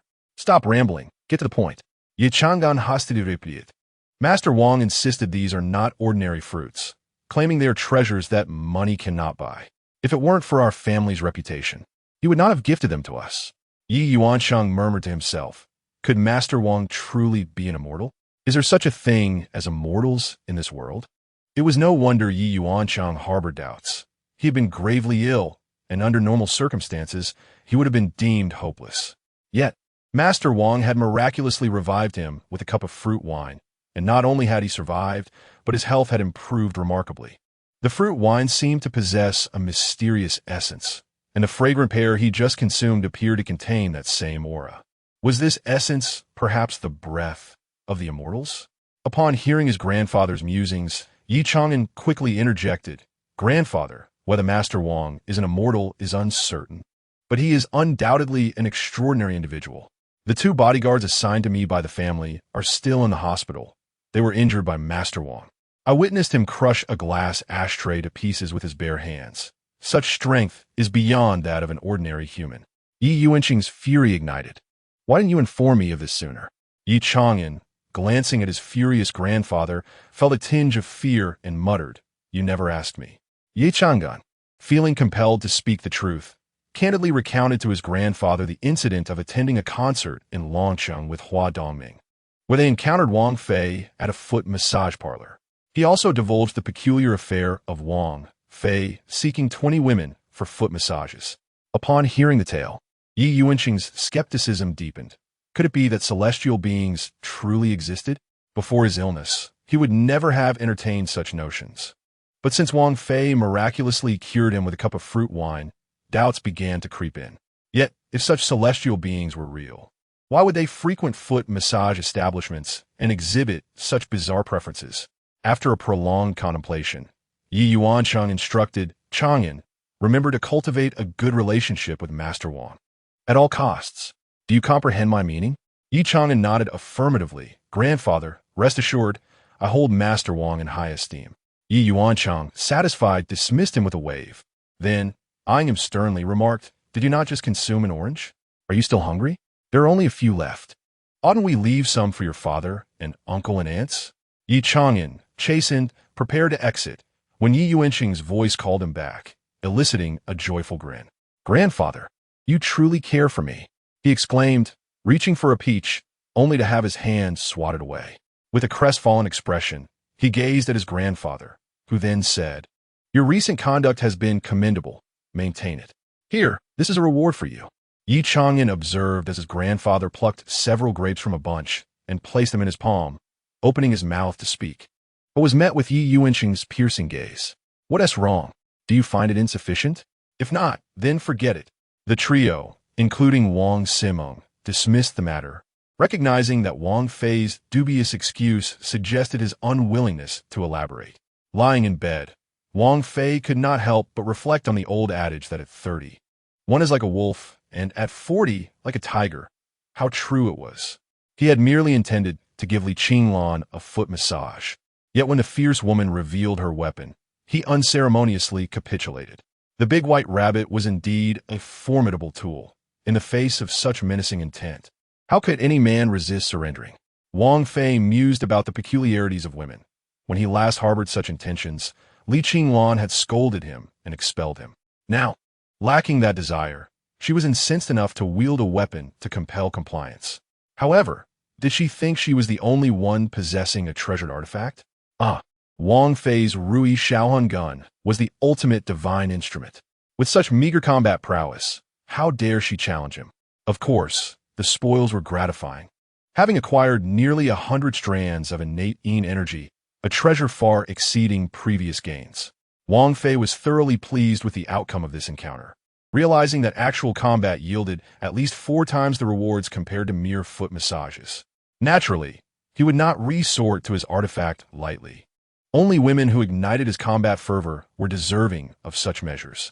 The following morning, Chen Wu drove Wang Simeng and Xiong Hailan to their destination, Jinggu City, adjacent to the capital, where they would survey a large foot massage establishment, intending to invest 10 million. This marked their first stop, with plans to traverse the nation over the next 3 months, aiming to acquire more than 30 such establishments. Early that day, Wang Fei reached out to Tang Yimeng, the owner of Datong Footway, inquiring if she would be willing to sell the business for 20 million. After enduring a violent episode with her ex-husband during the New Year's reunion, Tang Yimeng had begun contemplating her exit. Seeing Wang Fei's readiness to take over at a price that exceeded her expectations, she promptly agreed to transfer her ownership without hesitation. Following the signing of the contract, Tang Yimeng summoned Jiang Shuli to inform her of the transition. Jiang Shuli was momentarily taken aback. After less than 10 days of work, Wang Fei had unexpectedly purchased Datong Footway. A male therapist had swiftly ascended to the role of owner, and Wang Fei instructed her not to disclose the change of management to the staff. Jiang Shuli felt relieved, interpreting Wang Fei's words as an indication that he intended to retain her services without appointing a new manager. However, she feared that her earnings would diminish. Previously, Wang Fei had shared half of his daily income with her, which, despite his short tenure, had proven substantial due to his exceptional massage skills. Over 10 days, she had received over 6,000 yuan from him, equivalent to her usual half-month salary. Now, with Wang Fei as the proprietor, this supplementary income would inevitably vanish. The household remained unchanged. Dust had accumulated in the absence of occupants for over 10 days. Wang Fei commenced cleaning, utilizing a pot of green radish. With a few hand gestures, he summoned countless minute dust particles to coalesce into the pot within seconds, leaving the room impeccably clean. The soil, once half full, now nearly reached the rim. This was the basic spell of earth control, proving incredibly convenient for tidying up. Wang Fei then retrieved his heavenly shop, intending to assess the situation there. Upon opening the door, he was greeted by a large banner left by Lu Ling'er of the Fengming Mountain Wuji Palace. Noticing the lack of cultivators outside, Wang Fei contemplated removing the banner, questioning how any business could thrive with such an eyesore displayed. Yet, despite the absence of patrons, he hesitated to step outside, wary of any lurking cultivators who might seize the opportunity to ambush him.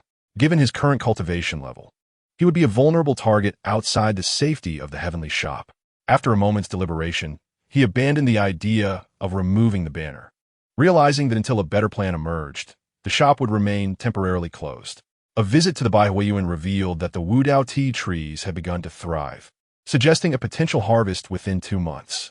This Wudao tea was likely genuine, as the seeds were sourced from authentic mother trees of Dahongpao.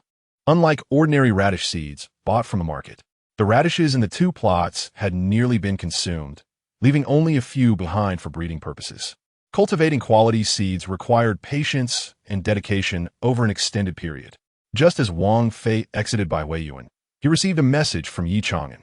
Upon reading it, his expression hardened, an uncontainable fury swelling within him. Yi Chang'an merely informed him that Zhao had been released on bail due to a serious illness. Since their last unpleasant encounter with Huang Shouwen, Wang Fei had instructed Yi Chang'an to keep a close watch on Zhao Hu. Yi Chang'an had proven to be exceptionally obedient and reliable, executing each task with precision. Zhao Hu had committed numerous offenses over the years, and had the police resolved to investigate him, escape would be impossible. Director Yin of the Municipal Bureau had assured him that Zhao Hu would be incarcerated this time. Yet, the outcome was disheartening. They had granted Zhao Hu bail on the preposterous grounds of a severe illness. If he were genuinely unwell, why hadn't he sought treatment before his arrest? It was absurd to claim such an illness only after being apprehended. Clearly, this is a clever maneuver by the Huang family, akin to a golden cicada shedding its shell. The possibility of being released on bail suggests that the case may never see the light of day, merely dragging on until it fades into oblivion. Wang Fei scoffed. If the conventional legal process could not bring Zhao Hu to justice, then he would resort to his own means of judgment. Wang Fei was not a bloodthirsty individual. Even after becoming a cultivator with powers far beyond that of ordinary men, he had never contemplated taking a life. He was raised in a society governed by the rule of law, instilled with deep-rooted moral and legal principles, influenced by his upbringing. Had he grown up in the realm of cultivation, steeped in the doctrine of survival of the fittest, he might not have harbored such a belief in the sanctity of life. Yet at this moment, for the first time, a murderous intent stirred within him. Wang Fei sent a message to Yi Chang'an. Help me locate Zhao Hu's current whereabouts. In room 503 of Fui Hospital, Zhao Hu lay in a patient gown, reclining on his hospital bed, while a young man in his 20s, Zhao Xiaoyun, sat beside him, peeling an apple. Uncle, you finally emerged. We've been frantic these past few days. This new year has been a nerve-wracking ordeal. Zhao Hu accepted the peeled apple and took a bite. Xiaoyun, I nearly fell this time. Fortunately, Sister Wen remembered our past and found a way to get me out. Over 20 brothers went in this time. What will happen to them? What will be done? Those who should be in prison will be, those who can be released will be. I'm fortunate to be out. However, they probably want to receive severe sentences, at most 1 or 2 years, and then we can offer some money as consolation. Uncle, how long will you stay in the hospital?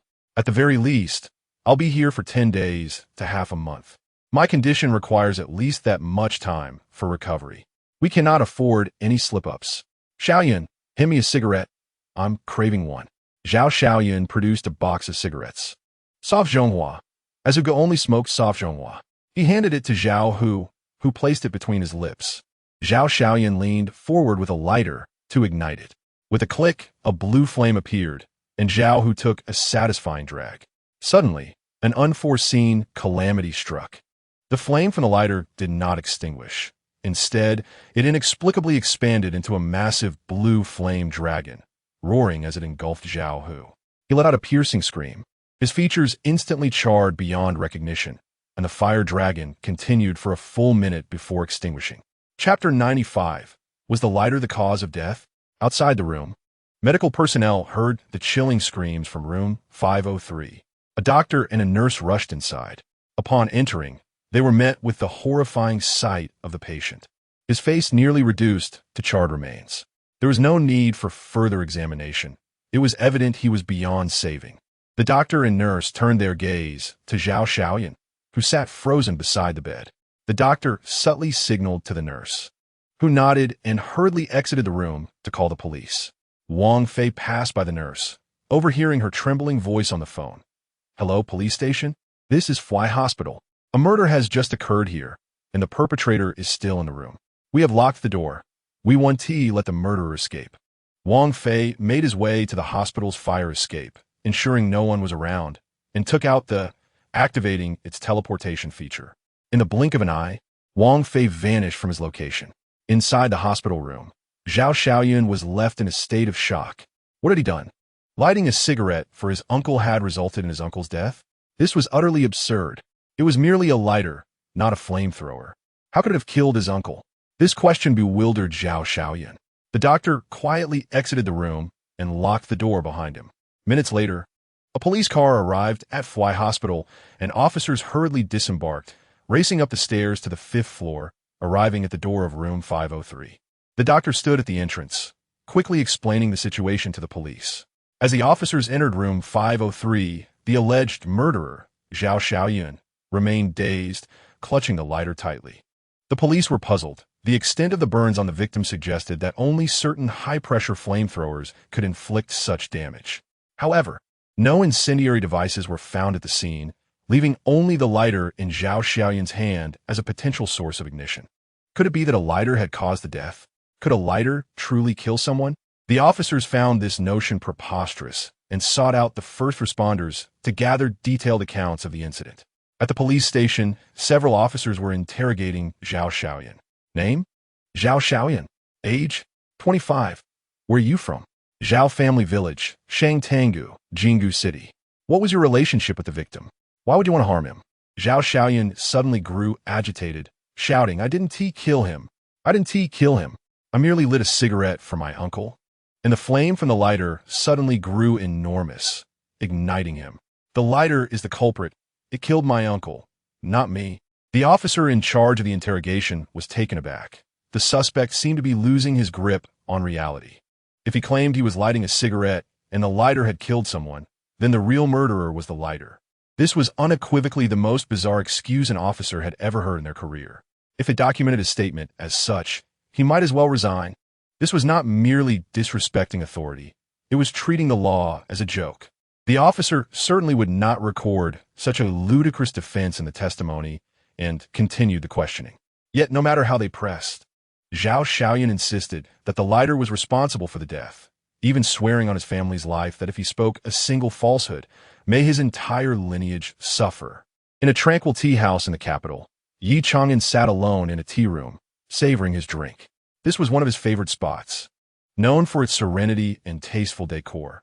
Moreover, the proprietor possessed a certain charm that made him enjoy conversing here. Yi Chang'an leisurely sipped his tea, seemingly awaiting someone. Soon, a middle-aged man entered the room and approached him, saying, Young Master Yi, I have news. Yi Chang'an paused, his hand holding the teacup momentarily still, before returning to his composure. What news? Please do tell. Zhao, who is dead. He passed away in the hospital. Yi Chang'an's hand slightly faltered, but he quickly regained his composure. This news aligned closely with his expectations. Master Wang not only had the power to save lives, but was also capable of taking them. How did Zhao die? He was murdered, apparently by a distant nephew. This was rather peculiar. Could Master Wang have hired someone to commit murder? Did he not fear the ramifications? What if Zhao, whose nephew, confessed? That would complicate matters significantly. Yi Chang'an had already surmised Wang Fei's involvement and immediately considered that Wang Fei had orchestrated the killing. What information do the police have? Why would Zhao Hu's nephew want to kill him? The information from the police was astonishing. According to Zhao Hu's nephew, he merely attempted to light a cigarette for Zhao Hu, but the lighter's flame was too intense, resulting in Zhao Hu's death. While sipping tea, Yi Chang'an suddenly spewed out his drink, uncertainly questioning, Are you saying that Zhao Hu was burned to death by a lighter? Young Master Yi, this is not my assertion. It is what the police have stated.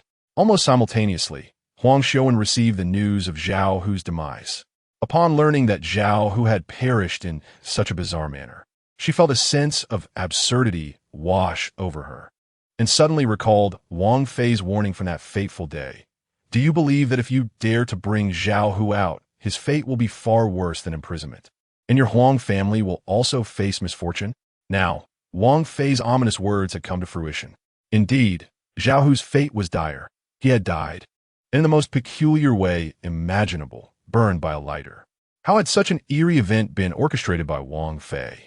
A flicker of regret ignited within Huang Xiuwen. Why had she insisted on exhausting every means to extricate Zhao Hu, just as she managed to rescue him? He met such a bizarre end. Was this the doing of Wang Fei? If so, how had he accomplished it? Recalling Wang Fei's forewarning about the Huang family's impending doom, a profound sense of worry clouded Huang Xiuwen's eyes. Thus, for the first time, the image-conscious woman dialed that person's number.